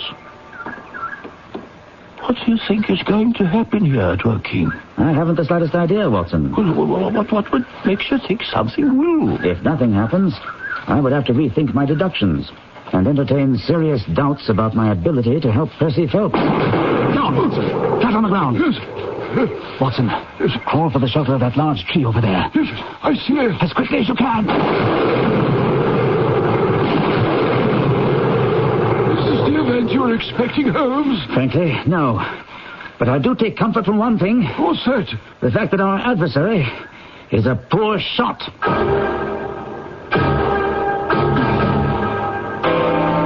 Come in, Mr. Holmes. Percy's been asking for you every 5 minutes. I've made a perfect nuisance of myself, Mr. Holmes. Have you any news for us? I have a report. The best I can say is that it isn't completely negative. Well, that is better than I expected. Could we hear the positive aspects right away? You may not view it in the same light as I, but I have been warned to get off the case. Once over the telephone, and somebody took some pot shots at us on our way here. That's terrible. On the contrary, someone is worried, and that should give us heart. Mr. Holmes, I'm beginning to believe that my life, as well as my honor, is threatened. What makes you say that? What happened last night? The very first night I slept alone, without my dear Anne nearby. About 2 a.m, I was awakened. I knew someone was opening the window. For a moment, I was frozen. Then I leaped out of bed, rushed to the window, flung back the shutters. You there. What are you doing? Joseph! Anne, there's someone trying to get in my room!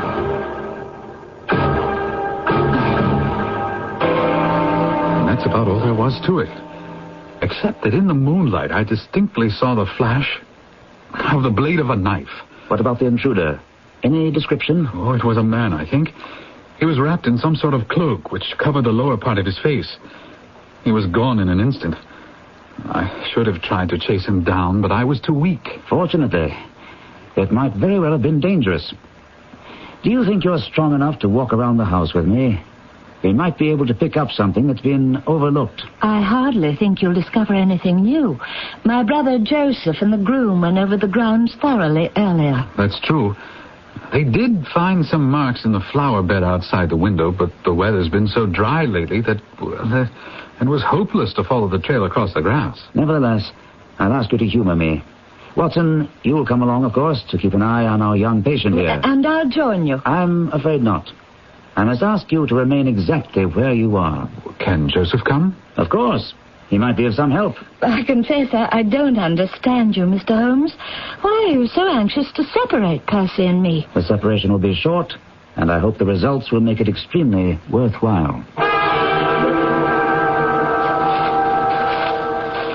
You were right, Joseph. No one could make much of these marks in the flower bed.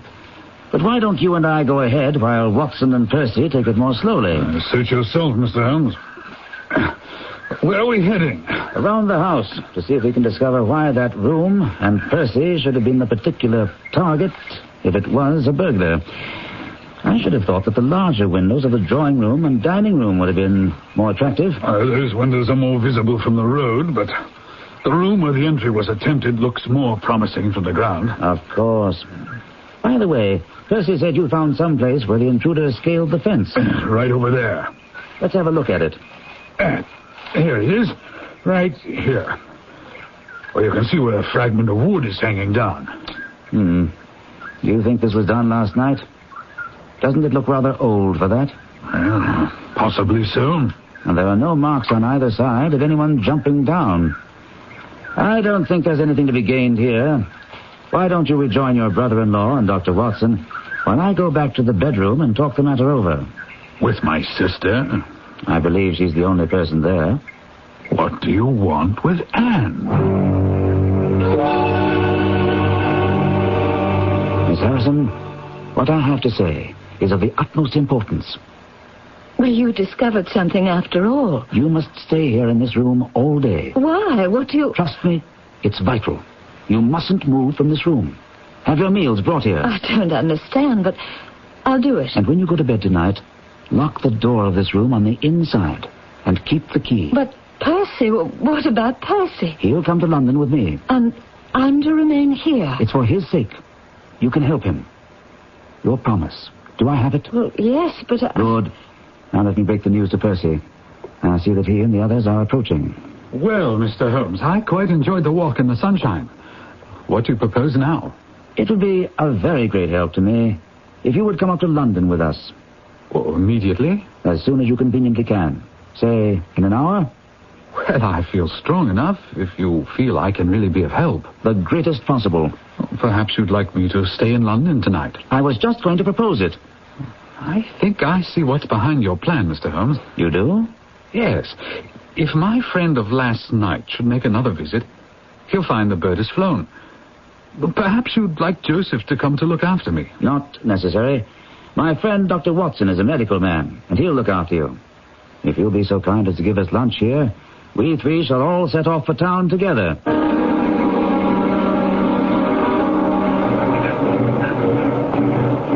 Well, Watson and Mr. Phelps, I shall see you to your compartment and wish you a good journey. See here, Holmes, you said that you were going to accompany us to London. There are one or two small points which I need to clear up. Your absence, Mr. Phelps, will in some ways rather assist me. What about our investigation in London? We can do that tomorrow. I think that just at present, I can be more of use here. But I say, Holmes, what about... Accommodations for our young friend? Exactly. You have a spare bedroom, I believe? Of course. But when will we see you? I expect to breakfast with you tomorrow. There's a train which will bring me into Waterloo at 8.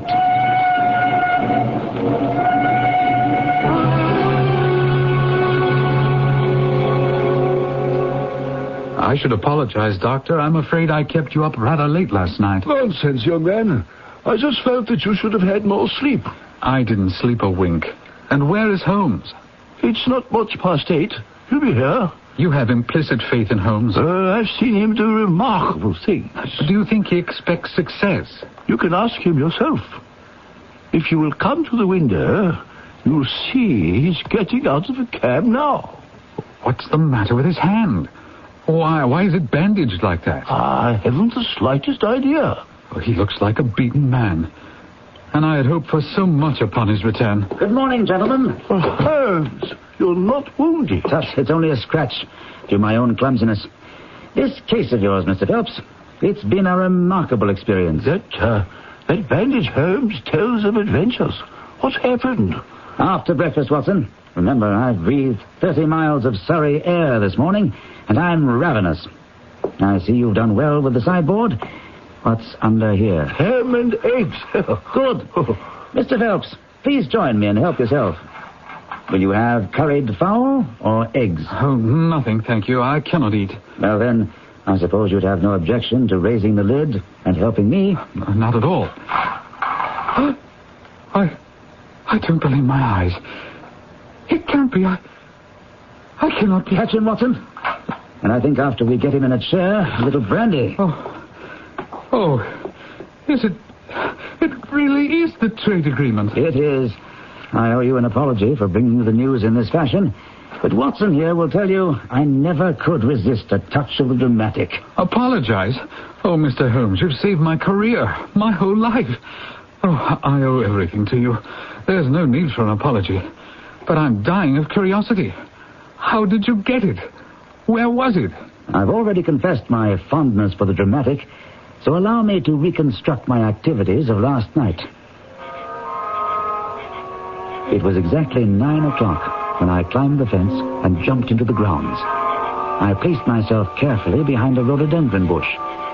The night was fine, but it was still a long, weary vigil. A little after 2, the peaceful country sounds were broken by the sound of a boat being thrown back. And a moment later, a door creaked open, and Mr. Joseph Harrison stepped out into the moonlight. Joseph? My brother-in-law? Joseph, you're about to be brother-in-law, and also a merciless scoundrel who took advantage of you and your hospitality and very nearly ruined you. But why? What had he to gain? Money. A great deal of money, which my inquiries show he badly needed.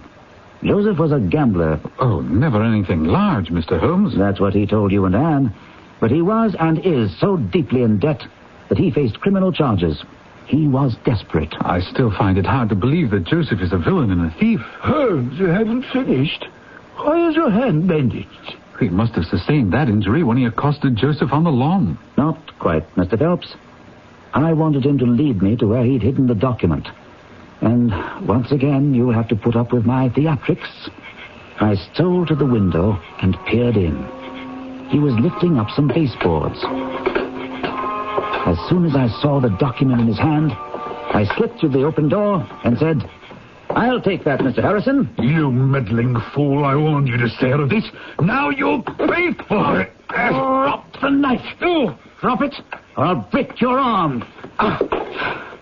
Now, Mr. Harrison, if you're as clever as you are vicious, you won't make me use this revolver.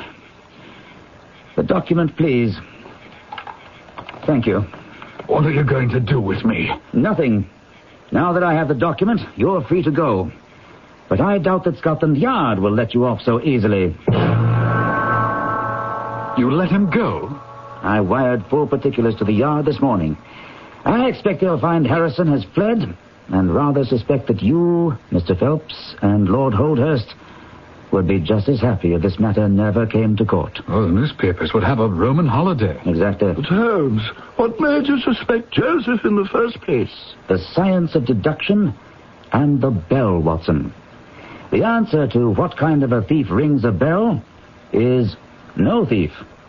If not a thief, then who? A friend who'd come to visit and decided to steal. In short, Joseph Harrison was in London. He was to meet at the train with Phelps. It seemed logical that Harrison might be early, and so he drops in on Percy. No one is in the office. Not knowing where Percy might be, he rings all the bells, including the one in the watchman's office. While doing this, he sees the document, realizes its value, and in a flash is down the stairs and away. Once back at Woking, he secretes the trade agreement in his room, and is stunned when you evict him that same night. All this was deductive theory, which was proved when he made the attempt to enter your room the very first night you were alone. Well, you don't think he had any murderous intentions? The knife was to be used only as a tool. Perhaps. I can only say that Joseph Harrison is a gentleman to whose mercy I should be extremely unwilling to trust.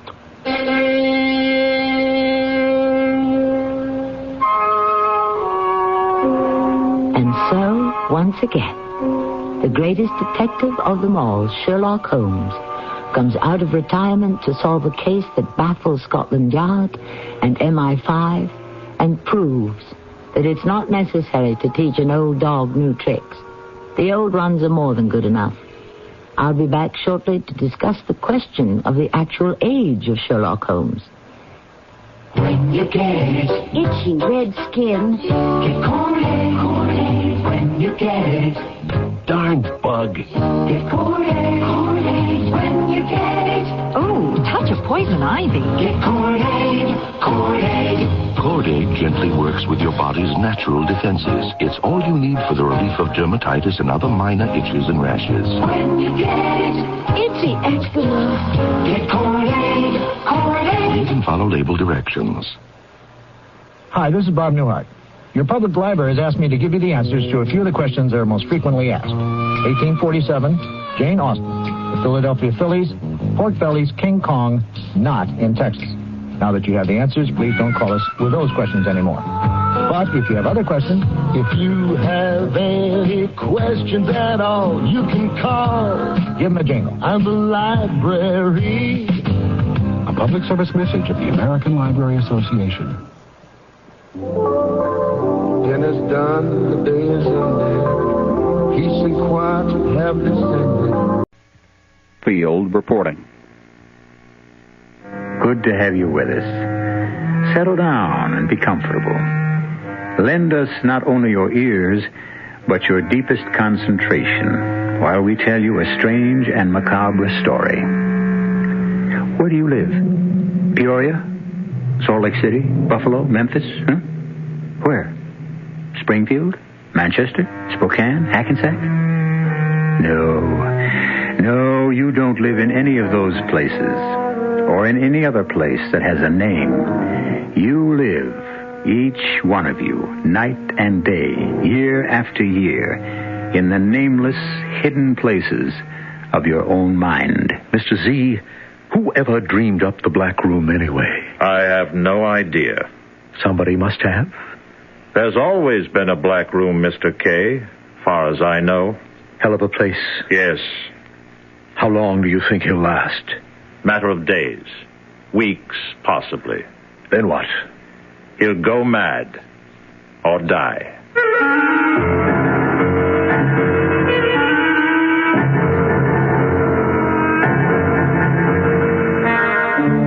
Our mystery drama, The Black Room, was written especially for the Mystery Theater by Elspeth Eric and stars Larry Haynes. It is sponsored in part by Buick Motor Division and Anheuser-Busch Incorporated, Brewers of Budweiser. I'll be back shortly with Act One. There is a fresh new spirit sweeping the land. A free spirit that demands good products. Products that satisfy your sense of good taste and desire for economy. But above all, products that perform. Buick has been touched by this spirit. And this year, our crisply designed, solidly built Buicks will bring joy even to the most demanding of free spirits. The 1975 Buicks, dedicated to the free spirit in just about everyone. Hi, this is Pearl Bailey. Today I'm not going to try and entertain you. Instead, I'm going to put before you the distressing story of the needy children of the world. They need your help. The bright side is that you can give them all of this by working with Save the Children Federation. Together you can forge a better world, one in which children can have hope instead of despair. To find out how, you write today to Save the Children Federation, Box 120, Grand Central Station, New York, 10017. Please help these children. All over Monroe County, we're faced with the difficult problems of today. If we're going to solve them, we'll all have to get involved. We need leadership more than ever before, but we can't do it without you. So if we all get together, we can put it all together. So let's all join together and vote with us. This message has been brought to you by a lot of Monroe County Republican people. 10 minutes. It isn't a lot of time, but it can be forever. 10 minutes is all it takes for a child to suffocate inside an unused refrigerator. Don't let this tragedy happen. If there's an unused refrigerator where children play, do one of these things. Seal the door shut, block it open, or remove it completely. Entrapment is not child's play, but a matter of life. and death.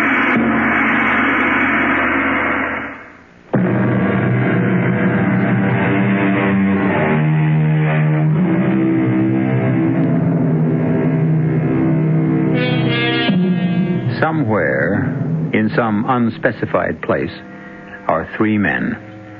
Three men of no particular distinction and no particular importance except to themselves.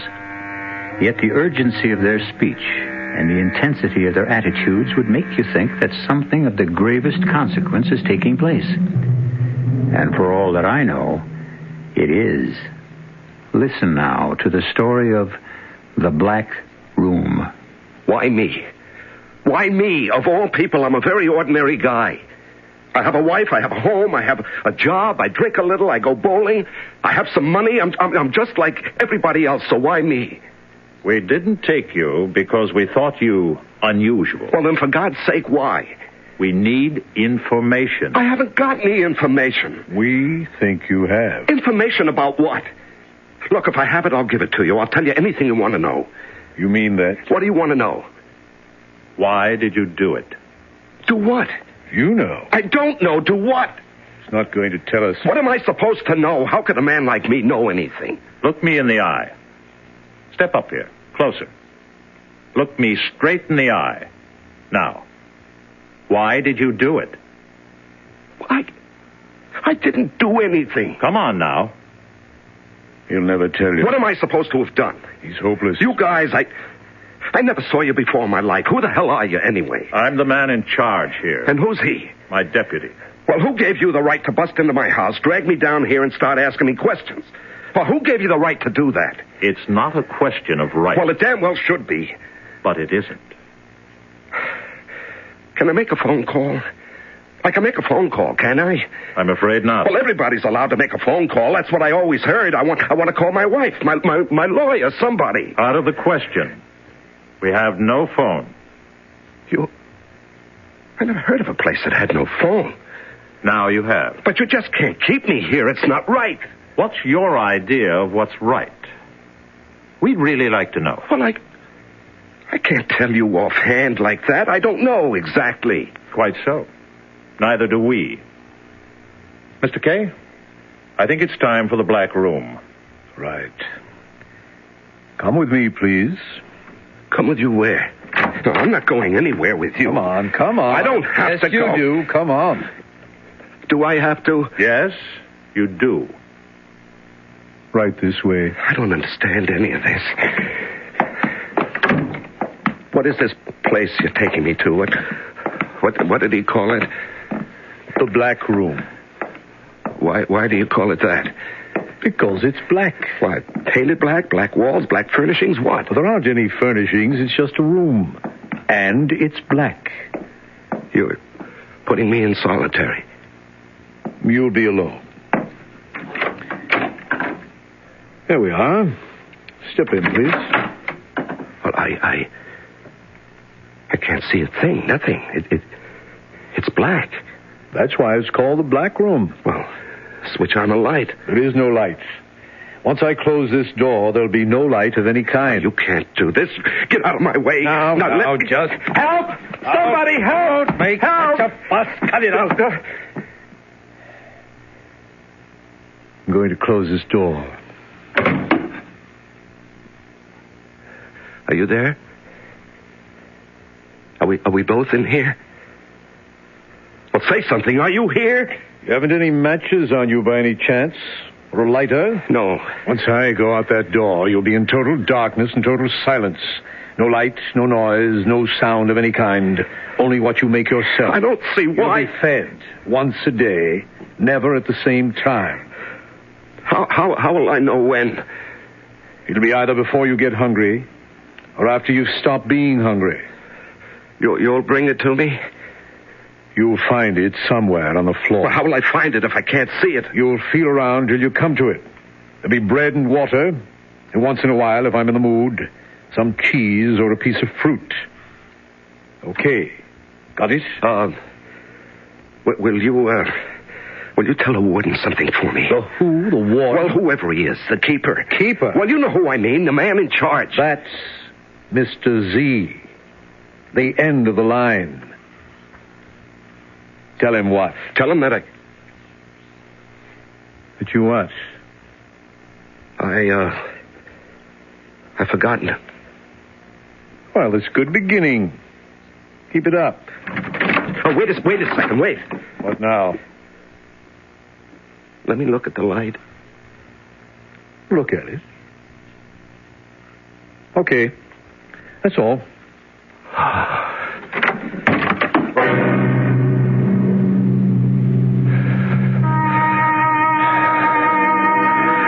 The thing is, not to be frightened. Only thing to fear. Fear itself. Yes. Why am I whispering? I should be shouting.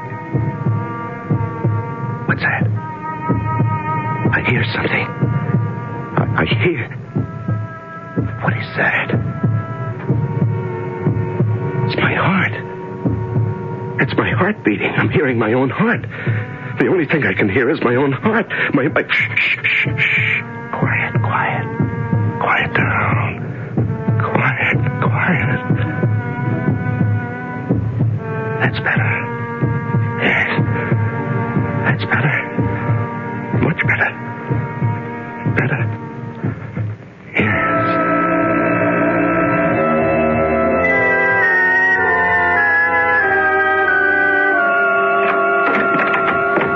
How did it go? Very routine. Good. He fussed a little. Oh? I found it necessary to step inside with him for a few seconds. No trouble, though. He went numb pretty fast. I thought he would. He wanted me to give you a message, but then he couldn't remember what it was.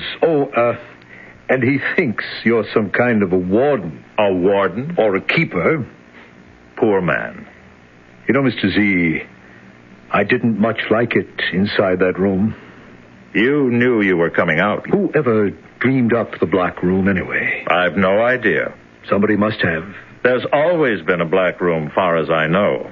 Hell of a place. Yes. How long will he last, do you think? Matter of days. Weeks, possibly. Then what? He'll go mad. Or die. Wonder what he's doing now. Oh, counting by twos, then by threes, then by fours. Anything to keep from thinking. That's what they all do. Remember things. Beautiful things. Remember the ocean, the sand, the sounds of the sea, the waves, winds, running on the beach. Oh, God, I'm crying. These are my tears. Come on, now, let's not have any of that. None of that. No, just remember other things. The house. No, not the house. I'm not ready to think about the house. School. Yes, school. Matthew Arnold, English poet, 1822 to 1888. Yeah, something like that anyway. Is it so small a thing to have enjoyed the sun, to have lived light in the spring, to have lived, to have thought, to have done, I don't know the rest. Sleep. I want to sleep. No, I'm afraid to sleep. Will I ever sleep? What's that? I heard something. Yes, I hear something. Shh. Quiet. Shh.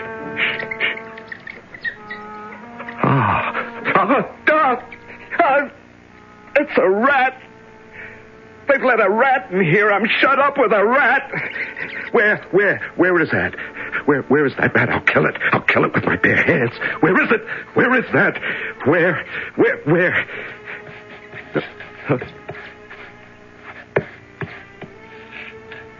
Can't hear it anymore. Where is that rat? Where is it hiding? What'll it do? No, that's enough of that. Just lie down on the floor. Stretch out. Just let go. What'll happen will happen. Just let it happen. That's the best way. Don't fight. Don't struggle. Just lie quiet. Empty your mind. Yes. It doesn't matter if my eyes are open or closed.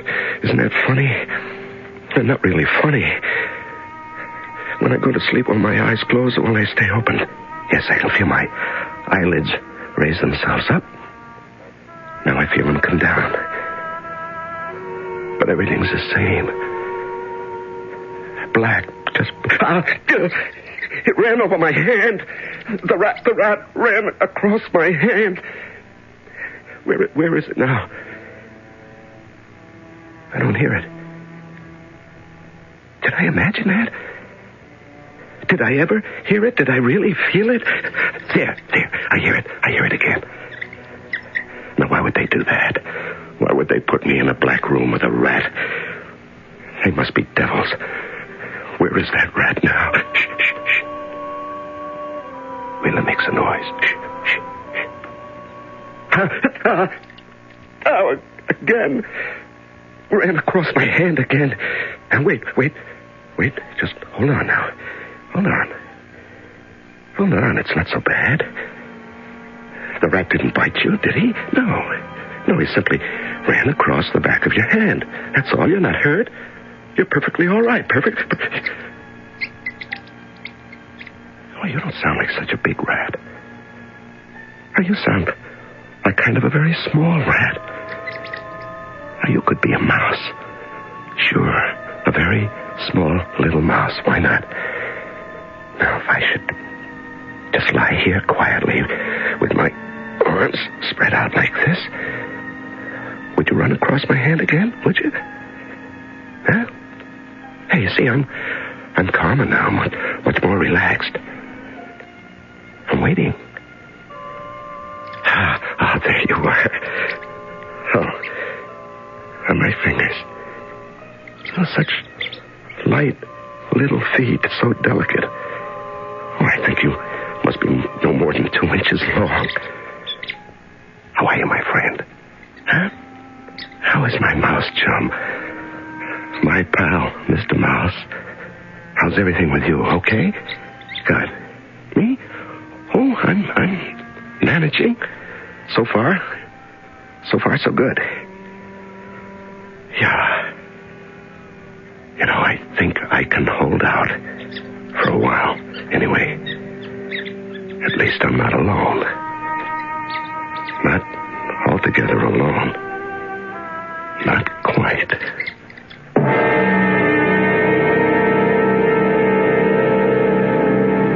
The great horror is the fear of being alone. Man will do anything, suffer anything to avoid it, and to postpone that crucial moment when, no matter what he does or what he suffers, he must face his own essential aloneness, the very last moment of his life. We'll be back shortly with Act 2. Who knows how to help you solve your shopping problems? Your Better Business Bureau. I'm Inspector Pry, Miss. Violet, Inspector. Miss Violet. According to the report, you say someone is hiding in your house? Oh, I'm sure of it, Inspector. I've found things. Sweaters, blouses like mine, but they're not mine. They're much too small for me and all faded and torn. I'll help you, Miss Violet.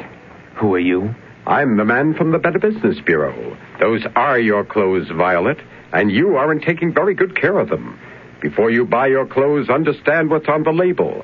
For example, if you buy a garment which is labeled pre-shrunk, make sure you understand the cleaning instructions on the label before you wash. And I thought, from now on I'll read the labels before I buy. And no more shrinking, Violet. Just another helpful tip from your Better Business Bureau. Some people think we play ping pong all day. They're wrong. The USO isn't all fun and games. Today, the USO has millions of problems like this one in Germany. My family's going crazy living in a tiny apartment. Where can we live? Today's USO has millions of problems, like this one in Asia. I'm hooked on drugs. Where can I get help? Or this problem in Athens. Our marriage is breaking up. Can you help us? Today's USO has little time for ping pong. We've got serious work to do. We've got lots of new problems here and overseas. The problems are big. How big? Well, if someone asks you, who needs the USO? Tell them, We do! We do! over 5 million American military personnel and their families need today's USO. And because we get no government funds, we need all your support. Please give to USO through the United Way or local USO campaign.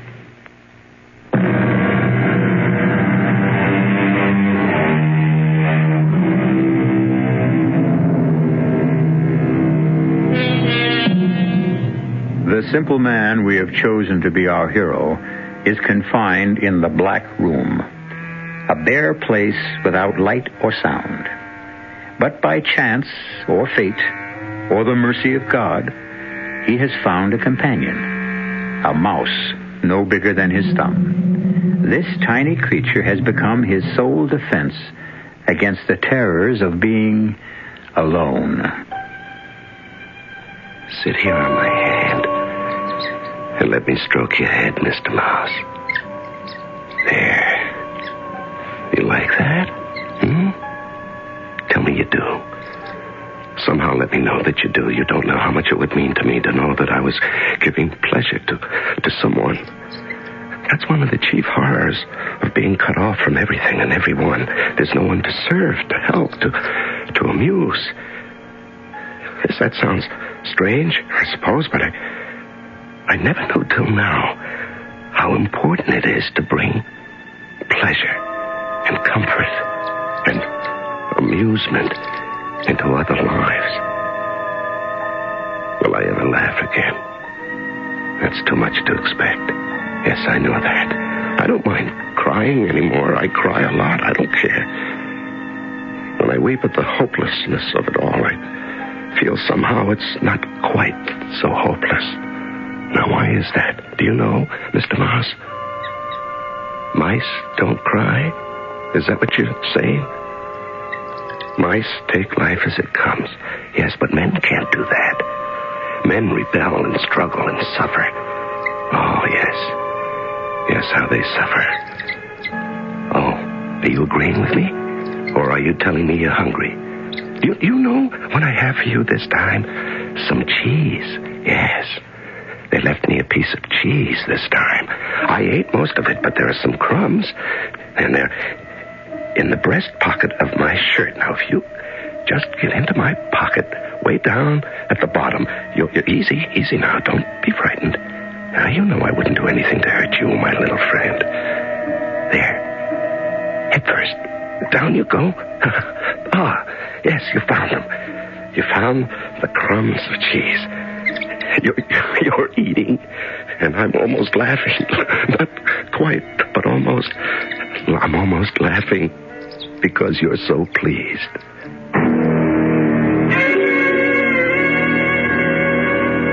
I gave him a piece of cheese this time. What for? Oh, I don't know. Just give him a little hope, I guess. Well, if you want to drag it out. Bread and water get so monotonous. I imagine the last thing in the world that concerns him is monotony.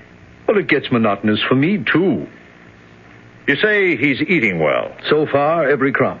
That won't last. I suppose not. Not if he's like the others, it won't. A few more days, then. Now stay out of my way, Mr. Mouse. Don't get hurt. I'm just looking for our food. Well, maybe he hasn't left it yet. Now, there hasn't been any cheese for a long time. No, I can't count the days anymore, but it's been a long time. Oh, I found it. What is this? What? It's an apple. Imagine an apple. Say, I wonder, is it red or green or yellow? Perhaps I could tell by the taste. Macintosh. of apples. I used to know it so well. You want some, do you? Now, wait till I bite off a piece for you. Wait, you know where it is. Come on now, you know. The pocket. It's in the pocket. That's it. There, I can feel you move against my chest. I think I have never felt anything so comforting. Now, how did I get here? How did I come to be living in a soundless, lightless room with a friendly mouse? It's almost laughable, but I've forgotten how to laugh. But think about it. How did I arrive at this place, these circumstances? For that matter, how did I arrive at any of the places, any of the circumstances of my life? I planned, yes. Yes, I made plans. But they never seemed to work out precisely as I planned them. The marriage. It looked all right, but it wasn't quite what I meant. The job. Yes, the job seemed to be a good job, but it wasn't quite what I'd expected. The house. It was a good house. A nice house. But not quite. Oh, are you coming out of my pocket now, Mr. Mouse? Have you had enough? Huh? Hey, what are you doing? Are you trying to get inside my shirt? What for? What do you want? Oh, I know. To be close to me is that... Ow! Hey, what was that? What did you do? You know, I felt something... Oh, there it is again. Hey, I think you're pulling out the hairs on my chest. Is that what you're doing, Mr. Mouse? Ah, yes, you are. Now, why? Why would you do that? Not to hurt me. I know you would never hurt me. Are you playing? Are you making up a game trying to divert me from the awfulness? Yes, you're telling me it could be worse. There are things we can do. There is always something. It is never absolutely hopeless. Oh, little mouse, you're trying to make me laugh.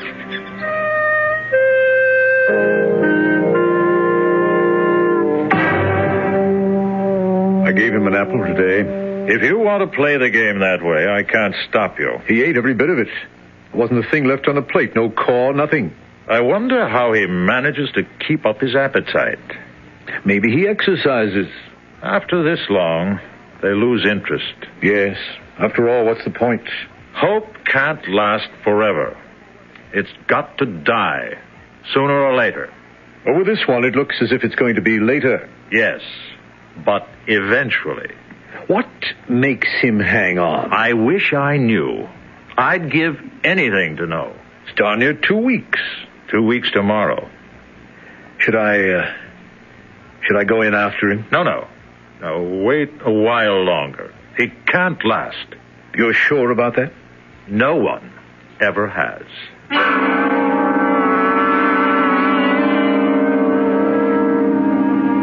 It's only breadcrumbs today. Sorry, Mr. Mouse. Hey, where are you? Mouse? Mouse, I have breadcrumbs for you in my pocket. Now, where are you? Are you here? Why don't you come when I call you? Now, there's no place to go in this blackness. I can't look for you. I might hurt you. Now, why don't you come when I call you? I have food for... Oh, what a fool I am. You've gone out of the black room. You've escaped. But where? How? There must be a place. Yes, you haven't always lived in this room. You came in at some point, and now you've gone out.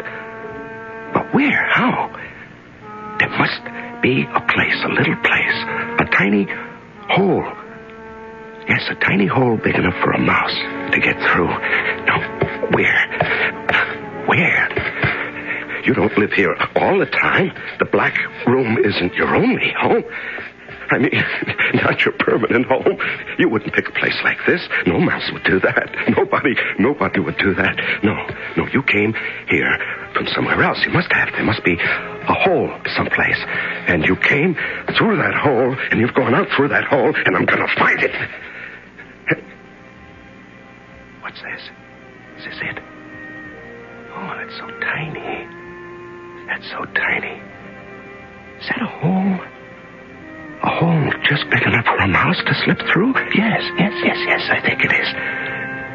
Then on the other side, there must be something. The blasted hole is right next to the floor. It's no bigger than my thumb. Oh, I can't get my face up to it. Yes, I can. I see. I see a light. I see light. A very little light. Oh, thank you. Thank whoever you are for this little bit of light. And what's happening? What's happened to the light? There's still a little, but there's something gray, something milky gray. What? It's my mouse. He's on the other side of the hole. I'm looking into the small gray eye of my friend. Oh, Lord, it's too much. Who could think of such a thing? Who could think that I would be straining at a mouse hole, bent almost double, to look into the eyes of my friend, the mouse? It's too much. It's too much. I can't comprehend. What is there to do? What is there to do but laugh?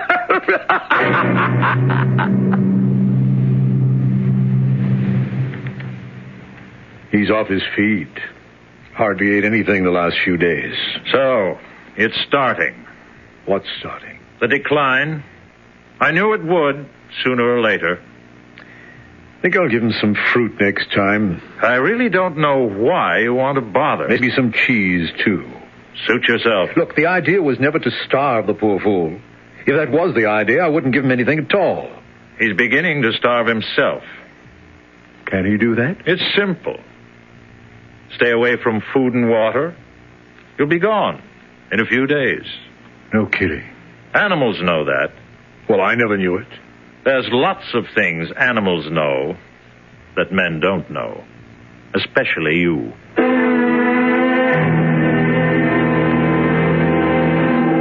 I could cry. But there's a place beyond crying.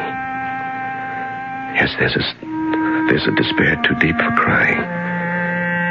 Here, in the dark and the silence, there's nobody. Not a creature is stirring, not even a mouse. I can't laugh either. I think my life is closing. What? Oh, you're back. You're back, are you? You're in the pocket of my shirt. Well, I have some cheese and part of a pear. You'll have to come to me if you want it. No, I can't look for you again. I just don't care anymore. I just don't care. I don't care anymore.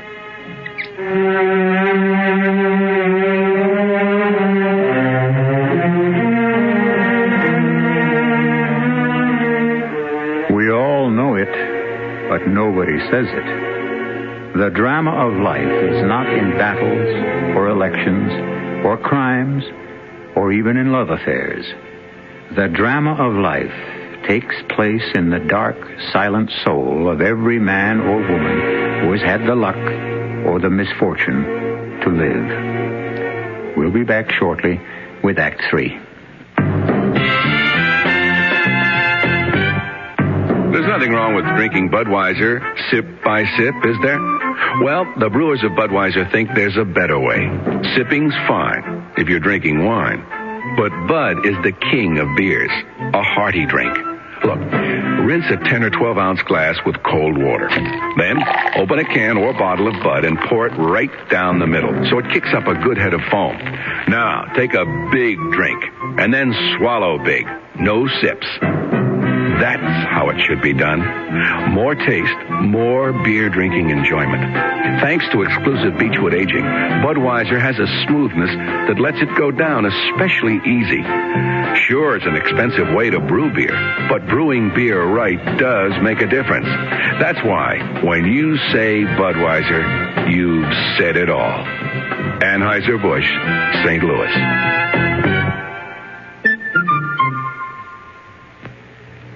From 17 to 25, young minds are so alive. They see things that others may not see. College is the place they learn the things they'll need when it's their turn to show the way to you and me. College is a place where the future of America is being built right now. But colleges are in financial trouble, and they need all the help that you and I can give them. The dollars you give to the college of your choice are an investment in America's most important asset, the minds of her children. So please, give to the college of your choice now. From 17 to 25, young minds are so alive. A public service message of this station and the Advertising Council.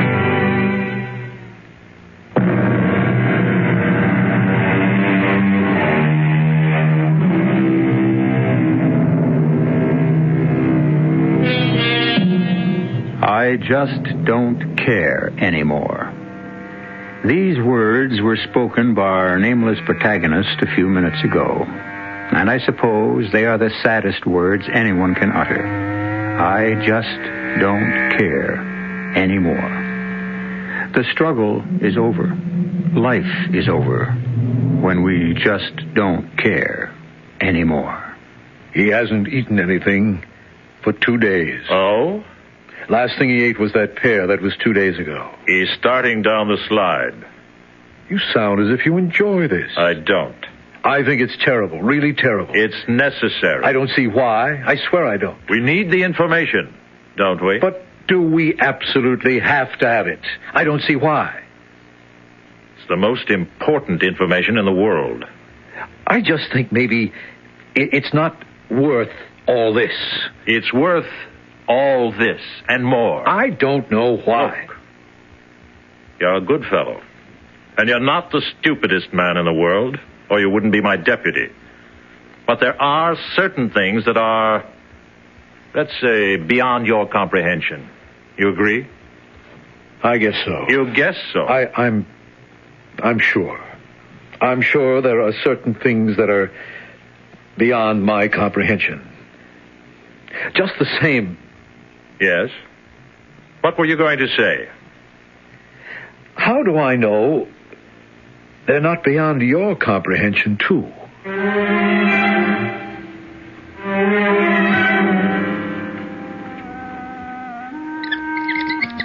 I hear you.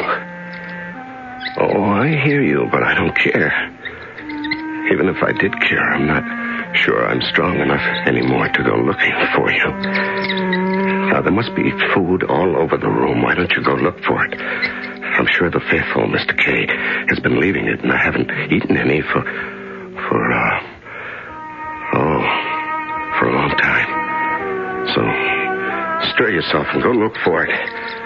Huh? You want me to bring it to you? Well, that's rough. Those days are over, my friend. I loved you. Do you know that? I really did. I thought you loved me in your own little mousy way, but you didn't. I was just somebody to feed you. That's all. Well, our friendship has come to an end. Mr. Mouse, has all things come to an end.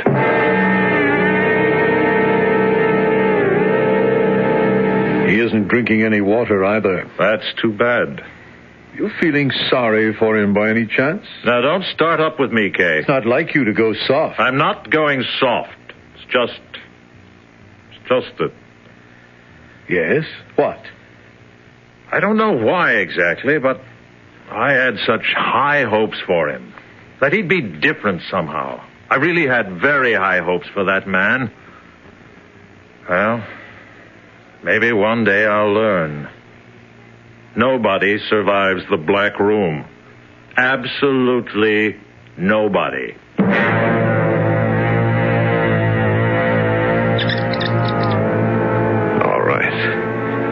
All right, one more time.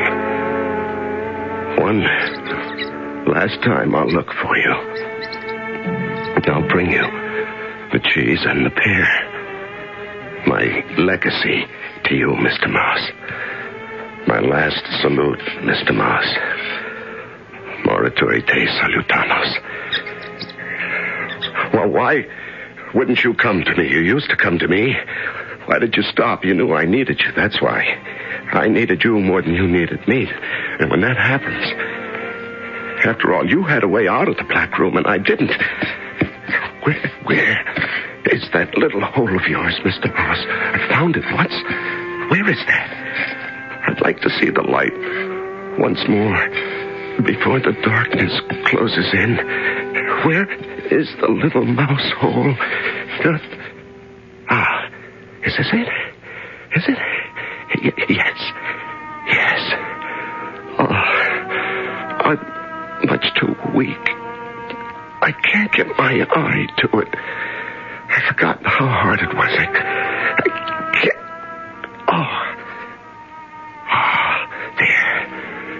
There it is.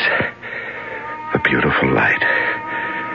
That little sliver of light. A lovely light. Yes, I'm a little stronger now. I'll find you. Just keep talking, Mr. Mouse. I'll find you. I think I'm nearer. Just keep talking and I'll find you. You sound very loud. I must be close. Or is it because my hearing has become sharper? Does that happen? Does the hearing become sharper when there's nothing to hear?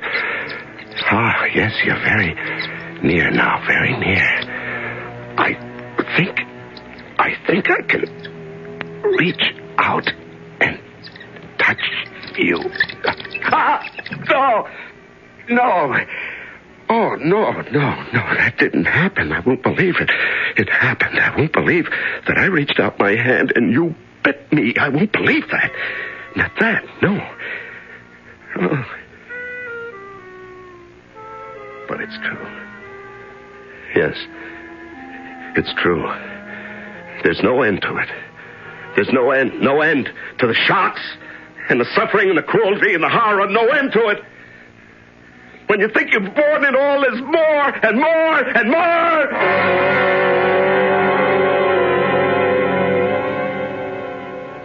How is he? Not eating, not drinking, nothing. Too bad. I think it's time to go in. You think he's alive? I don't know. He could be, I guess. Okay. Go on in. I hate this part.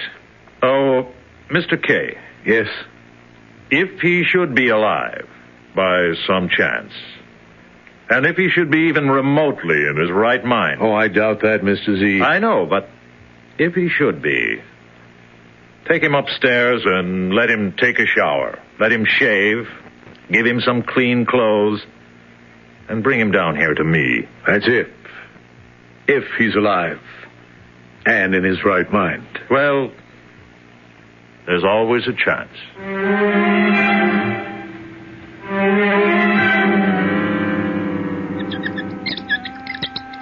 Why did you bite me?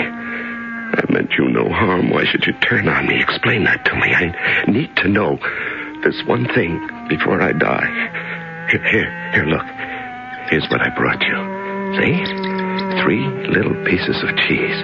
And I'll put them down right here. You know what? Do you know what? I could kill you if I wanted to, but I don't want to. Now, for a little while, you kept me from going mad. And for that, I'm grateful. Yes.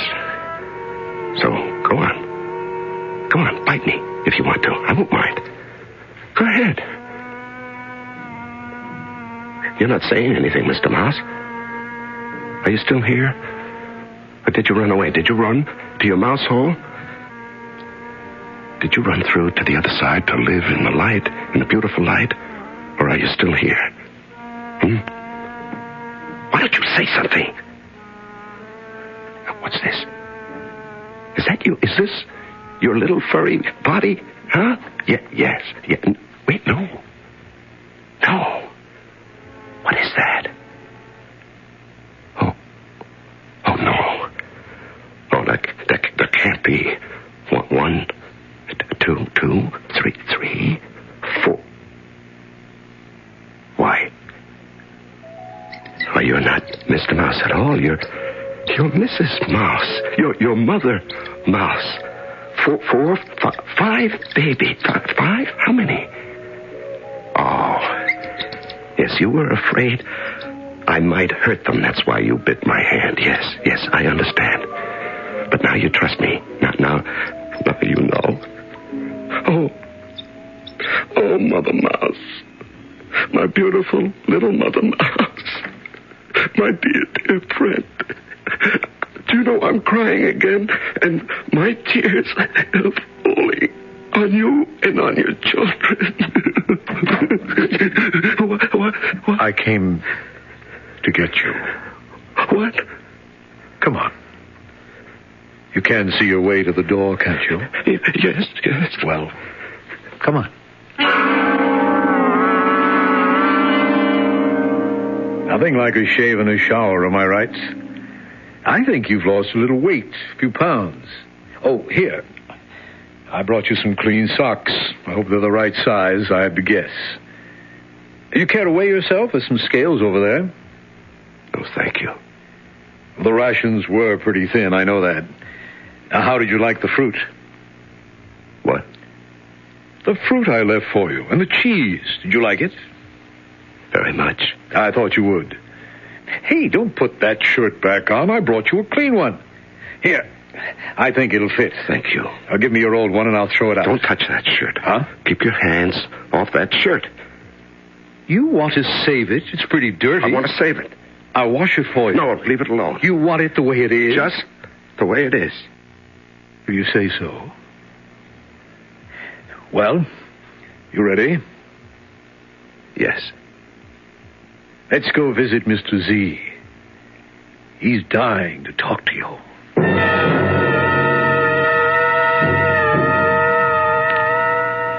You look rather well. Surprisingly well. Please, sit down. I'm glad to see you. Are you really? Yes, really. Very glad. You've no idea how glad. It's been, let's see, 26 days. That's remarkable. Truly remarkable. Tell me something, if you can. How did you do it? How does a man survive 26 days in the Black Room? Can you tell me? I really want to know. What does a man need to have to come out of there intact?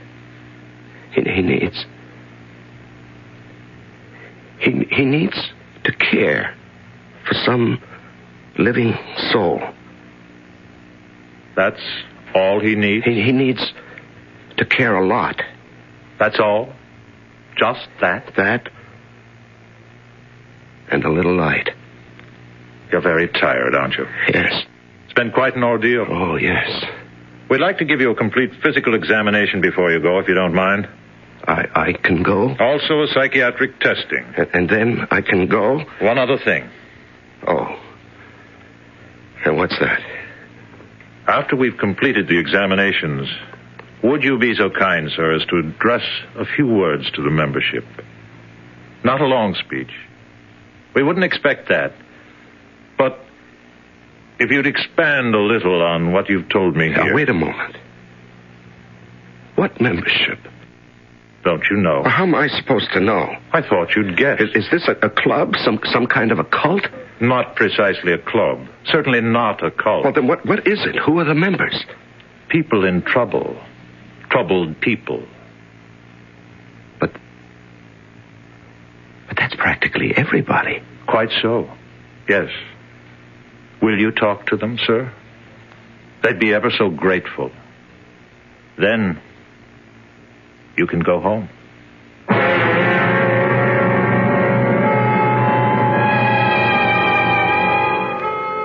Where do you live? Main Street? Lakeshore Drive? Mulberry Lane? Park Place, Lenox Avenue, corner of 4th and Walnut, 3 miles out on Route 7? Come now. You know better than that.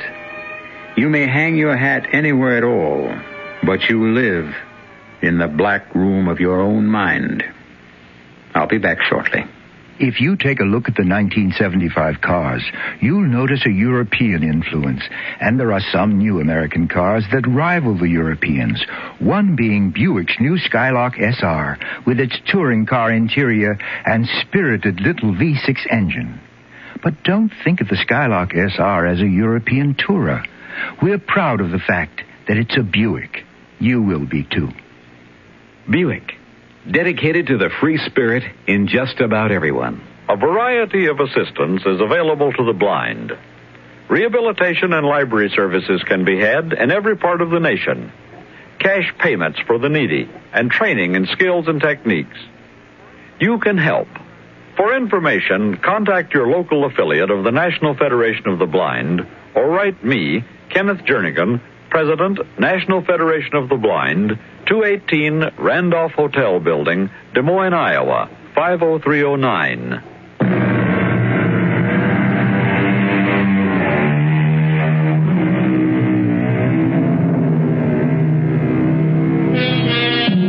Has our little story depressed you? Made you unhappy? I hope not. And if it has, I'm sorry. I'd like to leave you with a piece of gentle advice. As long as you must live in the black room at the center of yourself, get to know it. Know it well. It will frighten you, yes, but it will reward you, too, in ways you would hardly believe. Our cast included Larry Haynes, George Petrie, and Peter Collins. The entire production was under the direction of Hyman Brown. Now, a preview of our next tale. What is the whole contract? That while a person owns this dark imp in the bottle, any request that concerns money, gold, or wealth, no matter how unreasonable, will be satisfied. And that to dispose of this creature and its spell, you must sell it for less than your original price. Oh, here, $7.40. $5 is enough. Okay, cheap at nearly half the price. Oh, think first, Barry, think. Remember, it will keep you rich as long as you live. But remember, too, if you do not sell it for less than you paid for it before you die, your soul will surely rot in hell for eternity. Radio Mystery Theater was sponsored in part by Anheuser-Busch Incorporated, Brewers of Budweiser, and Buick Motor Division. This is E.G. Marshall inviting you to return to our Mystery Theater for another adventure in the macabre. Until next time, pleasant dreams.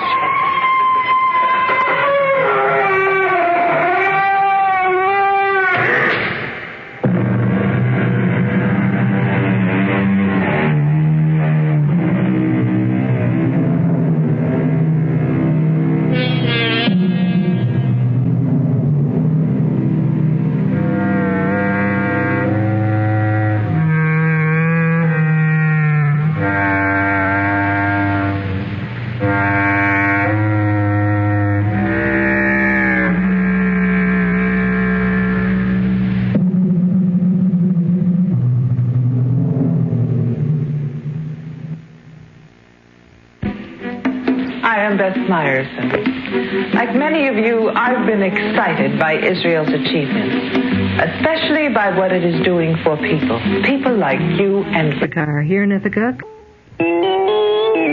CBS News. Former President Nixon is listed in critical condition in a California hospital. I'm Jim Kilpatrick reporting on the CBS Radio Network. Mr. Nixon underwent surgery early this morning for the insertion of a plastic clip to block the troublesome further movement of a blood clot. Doctors described the operation as a success and earlier said Mr. Nixon was in good condition. However, some 6 hours after the surgery, complications developed. Harold Dow has details from the latest medical bulletin. At 12:45 this afternoon, former President Richard Nixon suddenly went into vascular shock. A team of physicians and intensive care nurses administered counter-shock measures for 3 hours until a stable vascular condition was once again restored. According to the bulletin, the cause of this serious complication was in all probability due to some bleeding behind the stomach wall lining. The medical report goes on to say that replacement of blood loss and relaxation of anticoagulant therapy was instituted at 5 p.m. this evening. The vascular stability is still being maintained. He remains in intensive care and is still in critical condition. Harold Dowell, CBS News, Los Angeles. A hospital spokesman is meeting now with Nixon aides and is expected to make additional statements after the meeting. Hospital authorities delayed releasing the information on Mr. Nixon's worsening condition for almost 6 hours. The Associated Press science editor says the medical shock that put former President Nixon in critical condition tonight means a collapse of blood circulation. Small arteries lose the ability to push freshened blood to all parts of the body. Treatment of Mr. Nixon's kind of shock usually involves giving massive blood transfusions. One physician told the Associated Press Mr. Nixon was particularly susceptible to excessive bleeding because he has been given anticoagulant drugs to prevent formation of new clots and dissolve old ones. Muhammad Ali has regained the World Heavyweight Boxing Championship by knocking out George Herman in the 8th round of their title fight in Zaire. More CBS News after this. I'm Art Linkletter. I believe in close family ties. You know, one way to make it happen is for the whole family to play games together, particularly Milton Bradley games. You know, I've been working with Milton Bradley for over 15 years, so I know they make games the whole family can enjoy. Like Memory, the game that tests your memory skills by locating and matching cards. And then there's Password, the fascinating word association game. And Concentration, which requires a lot of concentration to match numbered slides. Both Password and Concentration are based on famous TV shows, and both are now out in brand new editions. Games that teach, games that have exciting play value. They're the kind Milton Bradley has always made. That's why I so wholeheartedly recommend Memory, Password, and Concentration for your family. And all the other fine Milton Bradley games. They'll give many, many hours of enjoyment and maybe even help bring the family a little closer together. President Ford returns to Washington within the hour. He spent the day campaigning in his hometown of Grand Rapids, Michigan, where he learned of former President Nixon's condition. Robert Pierpoint reports. After enjoying a rousing welcome back to his hometown and delivering a hard-hitting political speech on behalf of Republicans here, President Ford was given the bad news about the critical condition of Richard Nixon. The president then issued a brief statement declaring, "I am deeply concerned about the former president's health, and I pray for his complete recovery."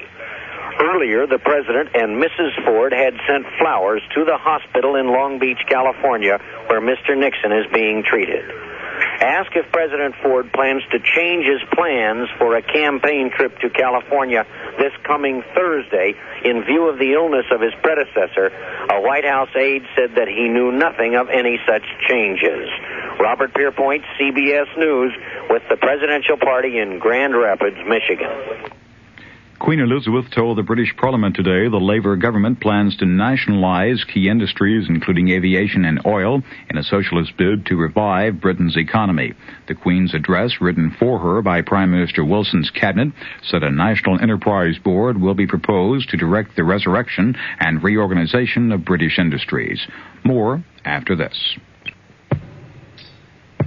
Give your hand to a friend. Give your heart to your love, but give your cold to contact. The sooner the better. A common cold is a rotten thing. You miss so much. Sneezing, drips, and congestion can drag you down. Then ask yourself the contact question. 6 or 3 or 1? You'd need 6 cold tablets, 2 every 4 hours, or 3 ounces of Cold's liquid, 1 every 4 hours, or just 1 contact for up to 12 hours continuous relief of those symptoms. That's daytime, then nighttime relief. Both the others have things for aches and fever, and the liquid, something for coughs. Not found in Contact 600 Tiny Time pills. Give your cold to contact. 6 or 3 or what? Take contact. Only as directed.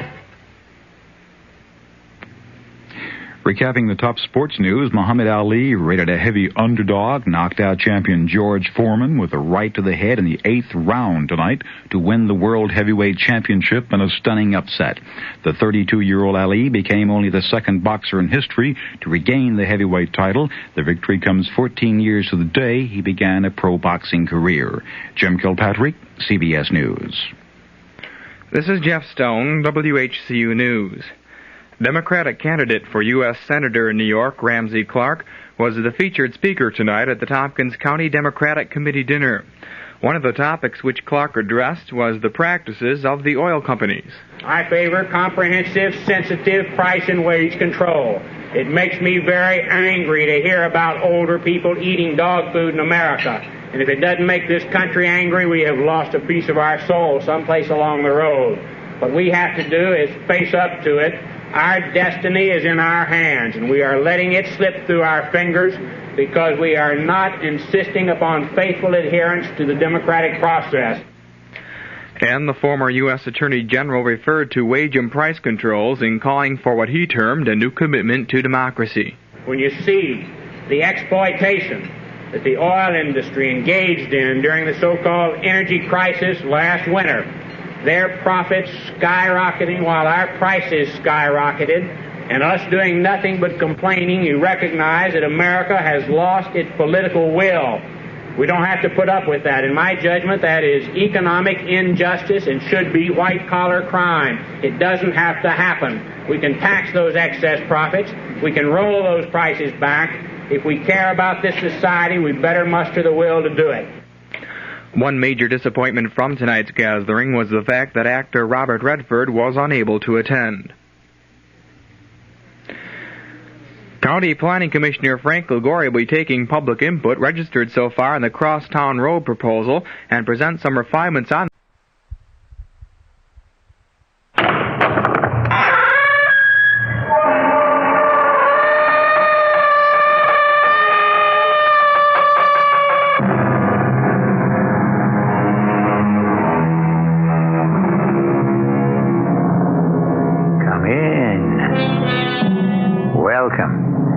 I'm E.G. Marshall, who shares with you an interest which few can deny in strange tales of the macabre, stories that arise from suppressed motives and odd personal experiences. You've heard, no doubt, of ESP, extrasensory perception. Do you believe that such a gift exists? The power to perceive the thoughts of another? Believe me, it does. In some persons, it has been developed to a high degree, and there is scientific evidence to prove such a contention. Our mystery drama, The Doctor's Evidence, was written especially for Mystery Theater by Roy Windsor and stars Francis Sternhagen and Tony Roberts. It is sponsored in part by the Greyhound Ameripass and True Value Hardware Stores. I'll be back shortly with Act One. The standard engine is a V8. Standard tires, steel-belted radials. There are front and rear stabilizer bars, special springs and shock valving, fast-ratio power steering, and a rally steering wheel. What makes all this interesting is that it belongs to a full-size, six-passenger Buick, the 1977 LeSabre Sport Coupe. You'll have to drive it to believe it.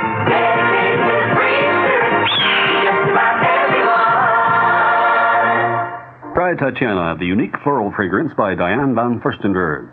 Now available in special gift packaging at the Diane von Furstenberg Cosmetic Counter and all fine stores. Stop the music. This is Santa Claus. Can I get personal with you for a moment? The Livingston Mall has permitted me to get down to the bare facts of Christmas shopping. Now that ought to get your attention. I'm pleased to announce that I'm adding a bear to my roster of reindeer help. Not just any bear, but Yogi Bear. Yogi will be joining me this month for an extended visit to New Jersey's Livingston Mall. You'll find me in my library not far from Yogi, Augie Doggy, Fred Flintstone, and the whole Jellystone gang. And don't forget the mall's 120 quality stores under one roof, ready to fill all your holiday shopping needs. So come on out and say hello to old Santa and my pal Yogi Bear at the Livingston Mall. We're just minutes away from exit 4A, Route 280. Now, if the reindeer union will go along with that dare...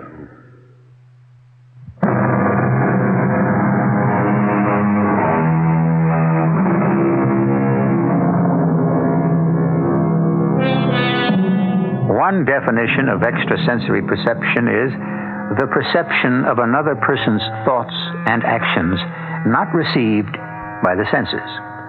At one time or another, most of us have had the experience of knowing what another person was thinking. A strange experience, the kind which psychical research has been studying at least since 1882, when the Society for Psychical Research was founded. Share with me this strange story of Ellen Robertshaw, who had this supernormal faculty. After an automobile accident, it seemed to increase, as Ken, her husband, explains to his secretary, Kay. Ellen had the gift, or whatever you want to call it. It's ghastly. Falling to her death. Can you imagine what thoughts went through that poor woman's head? Could she have anticipated her death? I have no idea, Kay.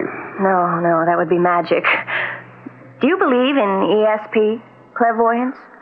Well, they're not the same things. ESP is telepathy. I'm told it's a scientific fact. But you do believe in telepathy and that Ellen had the faculty? I really don't know. You surprise me. How so? You're a hard-headed, practical businessman. This occult bit seems out of character. Oh, now it's occult. No. Don't assume I believe in telepathy. I'm still a skeptic. All the same, Ellen surprised me several times in the past few years by seeming to read my thoughts. That could have been uncomfortable. Well, sometimes, yes, but... that's all behind us now. So it is. When's the funeral? Well, I haven't thought about it. I'll have to talk over the arrangements with her son. Bruce, is that right? Yes, he's at the hospital now. He is? I thought he lived in Philadelphia. Oh, he does, but he's here. He arrived at the building just after Ellen fell. Before me. Should I attend the services? I don't think so, Kay. Ellen suspected you and me. She probably said so to her son. I see. Okay. I can't help loving you. That's nice to hear. All the same, you could have divorced, Ellen. I never liked our furtive relationship. I felt so hypocritical. Marked. The other woman. Well, you won't be any longer. We'll be married, Kay. Say, in 6 months. It's what I've always wanted. 6 months. Well, why do you say it that way? It's hard to explain. It's almost as if we'd been waiting for your wife to die. Say she hadn't, Ken. Then what would have happened? How long could I have continued to be your office wife? Darling, I would have divorced Ellen. But you didn't. Well, believe me, I'm sorry she died a violent death, but it's a fact. I'm free now. So are you. I wonder. What's the matter with you, Kay? Well, you say she was telepathic. Could she have anticipated her own death? Oh, how the devil would I know? You mean, did she intimate to me that she was going to die? Of course not. When I left for work this morning, she seemed to be all right. Still weak, but alert. Stretched out on the living room couch. What is all this, Kay? Why is her son, Bruce, what's his last name? Bruce Ellis. He's a lawyer in Philadelphia. What about him? Why did he appear in New York just after his mother fell to her death? Because he was in the city, and naturally he'd come to say hello to us. Well, to her, he never liked to approve of me. Could Ellen have transferred her thoughts to him? What if she did? Are you suggesting that he arrived here because she indicated she was going to die? Isn't that possible? Oh, I don't know. And anyway, so what? Maybe she knew when and how she was going to die. But she didn't say anything to you. Not a word. Why? Curiosity, that's all. For some reason, her death haunts me.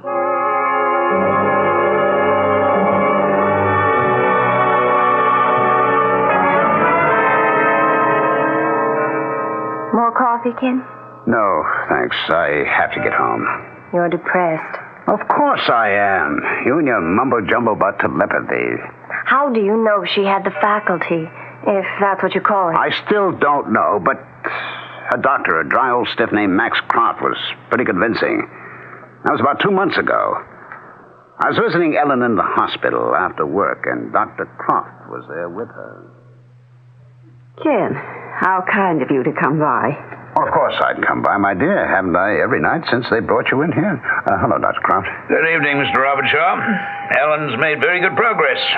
No after effects from the concussion, and I'll have the cast off her arm in a month. Oh, that's good news. No complications? Well, only slight psychic trauma, but that'll fade away. I had a premonition about the accident. I knew it was going to happen. When it did, I even knew who ran into my car. Oh, I see. So did the police. They found the two cars smashed up. I mean before that. Isn't that, ESP? No, it's clairvoyance. Not the same thing at all. Well, whatever you say. I don't understand either one or happen to believe in them. What about my 2-year-old grandson? I told you about that, Max. Was I correct? Well, it would seem so, Ellen. I know that you were worried about the little boy. More than worried. Frightened. I knew he had more than a common cold. He had a dangerous virus. Well, how in heaven's name could you know that, Ellen? I don't know. But ever since being hospitalized, I seem to have acquired whatever you want to call it. Telepathy is the name of the faculty. You believe in that stuff, Dr. Croft? Oh, without question. And you know what happened, Ken. Mm-hmm. Your son challenged the doctor, and sure enough, the little boy did have a dangerous virus. And you claim that you put that thought in your son's head, eh? I think so. Huh. That's fantasy. The doctor spotted the virus. Not at first. The sickness was diagnosed as a common cold. Well, have it your own way. I'm glad you're feeling good, dear. It's lonely home without you. Well, I'll say good night. Give my regards to Kay. Yes, I'll do that. Good night, Doctor. I'll be leaving too, Ellen. Have a good rest. I'll be by in the morning. Thank you. And Ken, ask Kay to stop by some afternoon. I'd like to see her. You got a moment, Dr. Croft? Well, of course. Has Ellen's mind been affected? Well, no, indeed. But that junk about ESP, clairvoyance, that doesn't sound rational to me. Were you kidding her, or do you believe in such things? Second sight, that kind of thing? Well, you've asked me a very involved question. Those terms are not interchangeable. We assign all manifestations of supernormal knowledge derived from another person's mind to telepathy. Your wife appears to have had such a manifestation from her son Bruce. He was concerned about his little boy. His mother, your wife, shared that concern and telephoned him. Then he harried the pediatrician. You can derive knowledge from another person's mind? Well, some persons can. I myself, for example, cannot. The evidence for supernormal cognition is very extensive, and it's impressive. Ellen seems always to have had the faculty, however slight. The accident seems to have increased her power. And, clairvoyance, it's not the same thing, eh? No. A clairvoyant does not derive supernormal knowledge from the mind of another. He just derives it, and that's all. Haven't you ever sat in a room with another person and discovered that both of you were thinking about the same thing? I'm afraid I'll have to pass, Doctor. Well, I've taken up your time. Oh, perfectly all right. Psychical research is an intriguing subject. Your wife does have the telepathic faculty, and I suspect she also has an ability with clairvoyance. May I ask a question? Certainly. But I'm curious to know what your wife meant when she said, "Give my regards to Kay." My secretary, Kay Tyler. I'm meeting her for dinner at 6:30. Ellen knew that? I suppose I mentioned it to her when I spoke with her this afternoon. I see. Well, enjoy yourself. Good night, Mr. Robertshaw. What you've just told me is pretty spooky stuff, Ken. I don't think so. Something happened to Ellen. Ever since she got home from the hospital, she's talked weirdly. Did you tell her that you were having dinner with me? Oh, I must have. But you don't know. And now this. dead from a fall from the 8th floor. And it was only a week ago I called on her. Remember how uncomfortable the visit became? Yes, vividly. Kay, how nice to see you. Ken's told me how quickly you were recovering, but I had to see for myself. Dr. Croft says I'm almost completely well. Oh, see, the cast is off her arm. Will you have some tea and toast or something stronger? No, thank you. I just stopped by to pay my respects. I have a date, so I have to go home and change. But thank you. A date? I'm glad to hear that. You're such a lovely-looking young woman and so bright. I'm surprised some man hasn't insisted that you marry him. I enjoy my freedom and my independence. Those are precious rights. But they don't have to be given up in marriage, and marriage does offer many benefits. Darling, I wish you wouldn't urge Kay to get married. She's my secretary. I don't know what I'd do if she left me. I know that, Ken, but you're being selfish. Please stop by whenever you're in the neighborhood. Ken often talks about you. If I didn't know him, I think I might be jealous. I'd better be running along, Mrs. Robertshaw.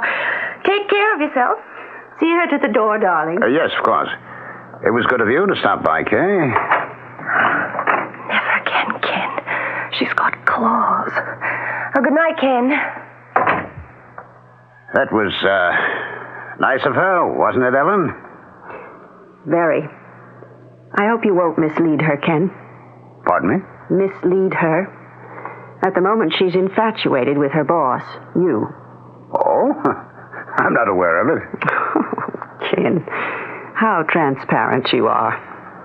She loves you, and you're in love with her. It's the oldest story in the world. You're going through the middle-age death dance. If you give yourself half a chance, you'll recover. What is this, more telepathy? Oh, I don't need telepathy to know what's going on. Heavens, it's as plain as the blush on your cheek. Just don't hurt her, Ken. She really is a fine young woman. I wouldn't think of hurting her. You might. In fact, I think that you will. Is that intuition or more of that telepathic twaddle? A little of both. My instinct tells me that you might break her heart. My telepathic faculty warns me that you will. And what else do you foresee? You know, Ken. And I'm very sorry for the three of us.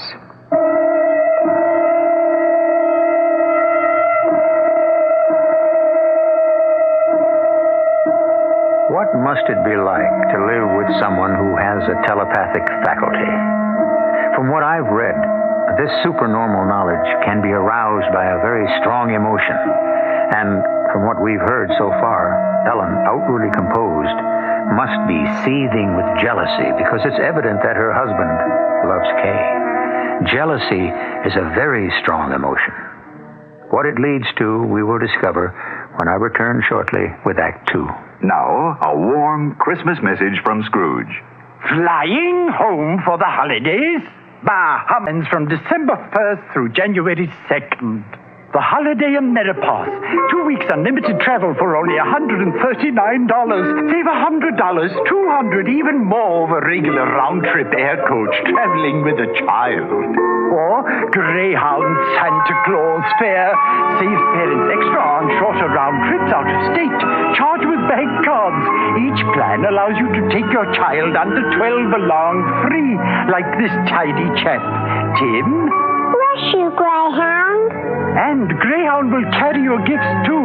Ship them in time for Christmas for sure from any Greyhound station or from special gift shipping centers in many major city shopping centers. One more time, Nipper. Bless you, Greyhound. What's for dinner has an old familiar ring. Where does a mother go for the best of everything? What's for dinner? The family wants to know. Who's got the answers? Who's got the most to show? ShopRite has.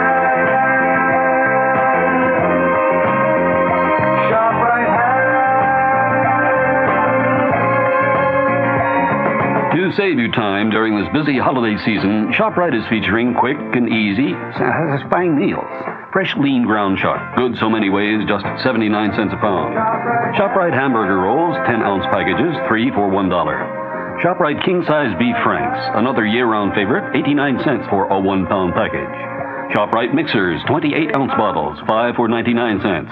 And for all your holiday needs, toys, trimmings, and wrappings, too, ShopRite, the holiday place. My name is René Charbot, and here in France, my vintage Charbot champagne is so highly regarded. It costs about as much as Piper, Moet, or Mumm. But prices change when champagne leaves France. For the Piper, Moet, or Mumm to get to America, they go through large importers who mark up the price substantially, then to distributors who add at least another 20%, and finally to your store. But Charbot is shipped directly from my vineyards to my export director, Monsieur Portier, in New York. He then distributes them to fine wine shops where Charbot vintage champagne is sold for only $8.99, about $5 less a bottle than Piper, Moet, or Mumm. Try Charbot and pay only for fine champagne, not for its journey across the Atlantic. Charbot, the imported champagne without the importer's profit. Imported by Patrick G. Portier, New York, New York.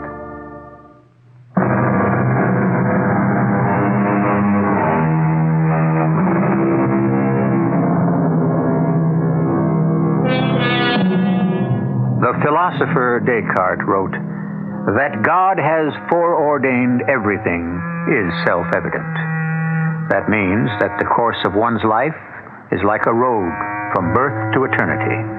Sometimes we wish that we could see what's in store for us around the next curve, but we can't.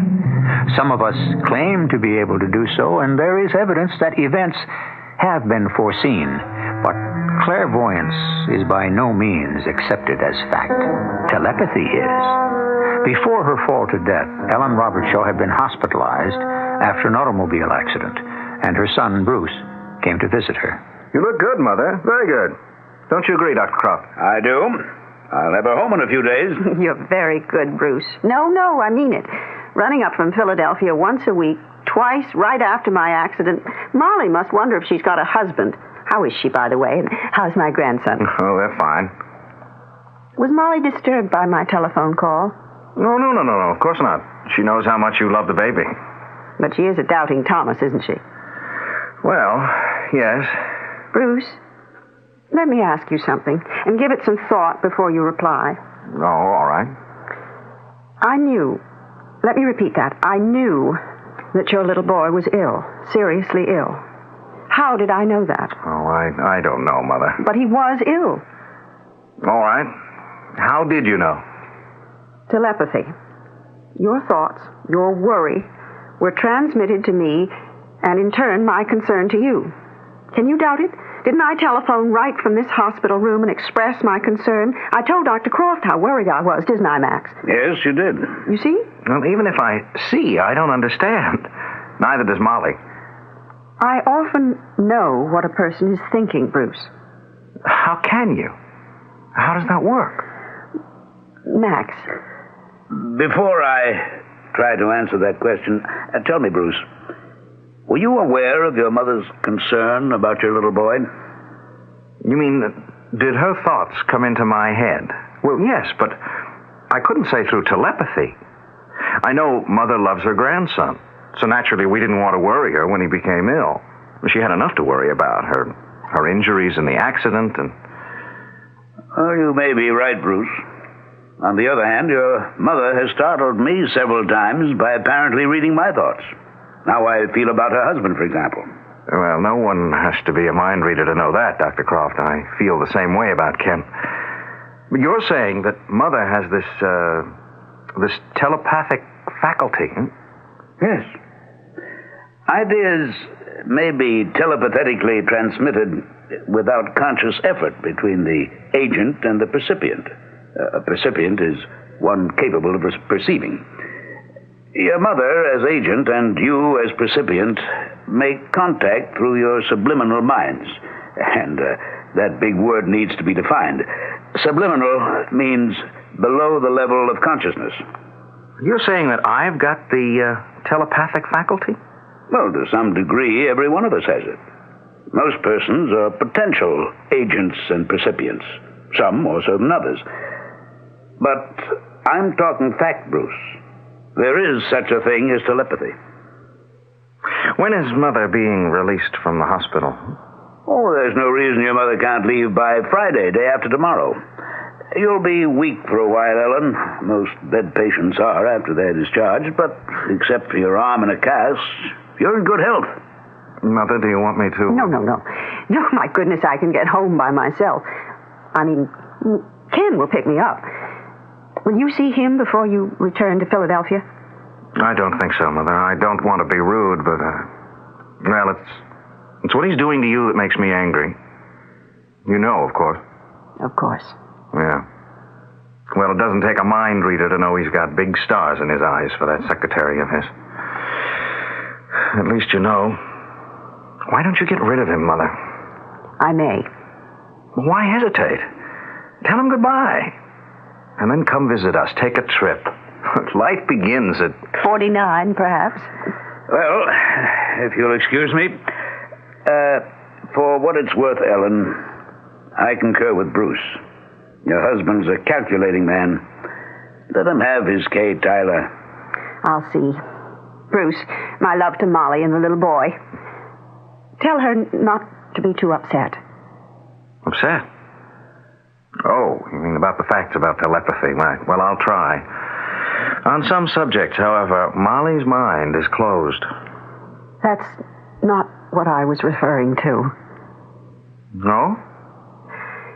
You'll find out when you return to Philadelphia. What are you talking about, Mother? I can't say. Or maybe I'd rather not. I could be wrong. A decision can be changed. Maybe it will be. I hope so. But I have my doubts.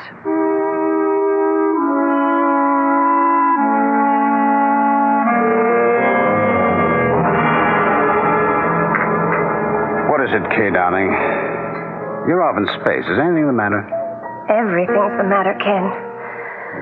I'm going to have to break it off. I see. I wish you did. I just can't stand being two-faced anymore. If you want me as much as you've said you do something about it. Otherwise, let me go.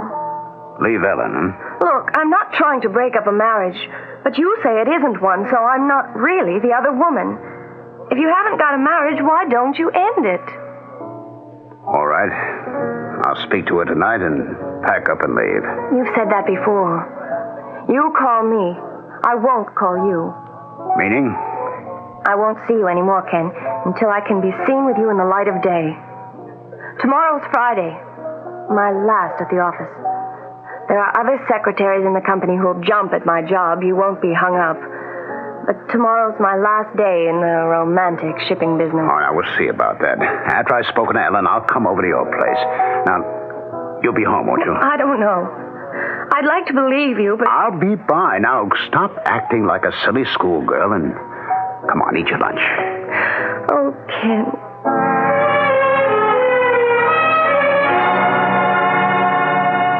Hello? Is that you, Dr. Croft? Yes, Bruce. I'm telephoning from Philadelphia. Is my mother all right? Why, yes, she's been home over a week now. I'd say she's completely recovered. Oh, you're no longer calling on her? Why, no. What is it, Bruce? I've had the feeling all day long that something's wrong. I see. It may seem foolish, but... Not at all. It's, let me see, 2 o'clock. I'll pay her a visit within the hour and report back to you. Oh, I'd appreciate that, Dr. Not at all. I've tried to reach Mother by telephone, and there's no answer. That's odd. What about the maid? I don't know. Earlier in the day, Mother spoke to my wife and told Molly, don't be upset. Strange. Yes, I thought so. I have no idea what she meant by it. Don't be upset, that's all she said. She wouldn't explain it to Molly. Of course, I am upset. Well, I understand. Let me stop by and pay her a visit, Bruce. I'll telephone you from her place. Ellen, you're white as chalk. Take my arm, my dear. I heard your voice, and I managed to struggle to the door. I'm all right now. Now, you sit down. Here, let me take your pulse. I don't know what came over me. And I do. Your pulse is very rapid. What's frightened you, Ellen? I really can't see. Now lie back on the couch and try to relax. Now, what is it? Something's upset you. Tell me. There's nothing you can do about it. There's nothing I can do about it, Max. But it's all right. Well, I take it you're alone here. Yes. I gave the maid the afternoon off. She's gone down to Richmond. Her sister had a baby, and they're going home from the hospital tomorrow. Have you been awake most of the afternoon? Why? Well, Bruce telephoned you here, but he got no answer. Oh, dear. Now I've upset both Molly and him. How thoughtless of me. Why did you tell Molly not to be upset? About what? Well, foolishness. Why didn't you answer the telephone, Ellen? I tried, but I'm still pretty weak. I didn't reach the phone in time. Is that the truth? Why, of course. Well, you should be strong again, Ellen. I don't quite believe there's anything physically wrong with you.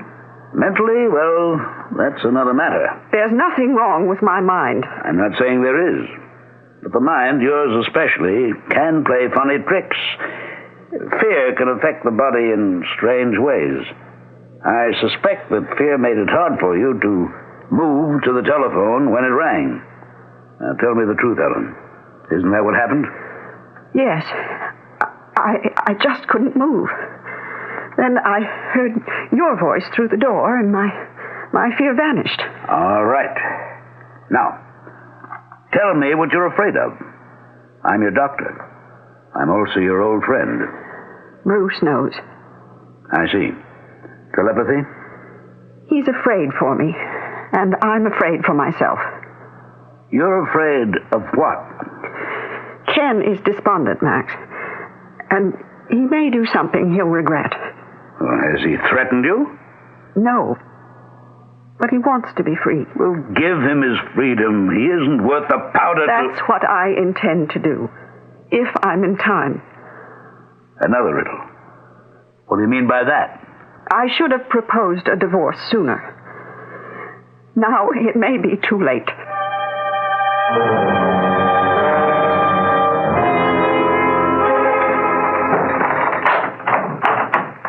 Ellen? Yes, Ken. I'm on the terrace. Busy day? Oh, just the usual. Where's the maid? Richmond. She'll be gone for the weekend. Her sister's had a baby. How are you feeling? Better. At least I was when Dr. Croft left me. Oh, why was he here? Bruce asked him to stop in and see me. Oh? Bruce was worried about me.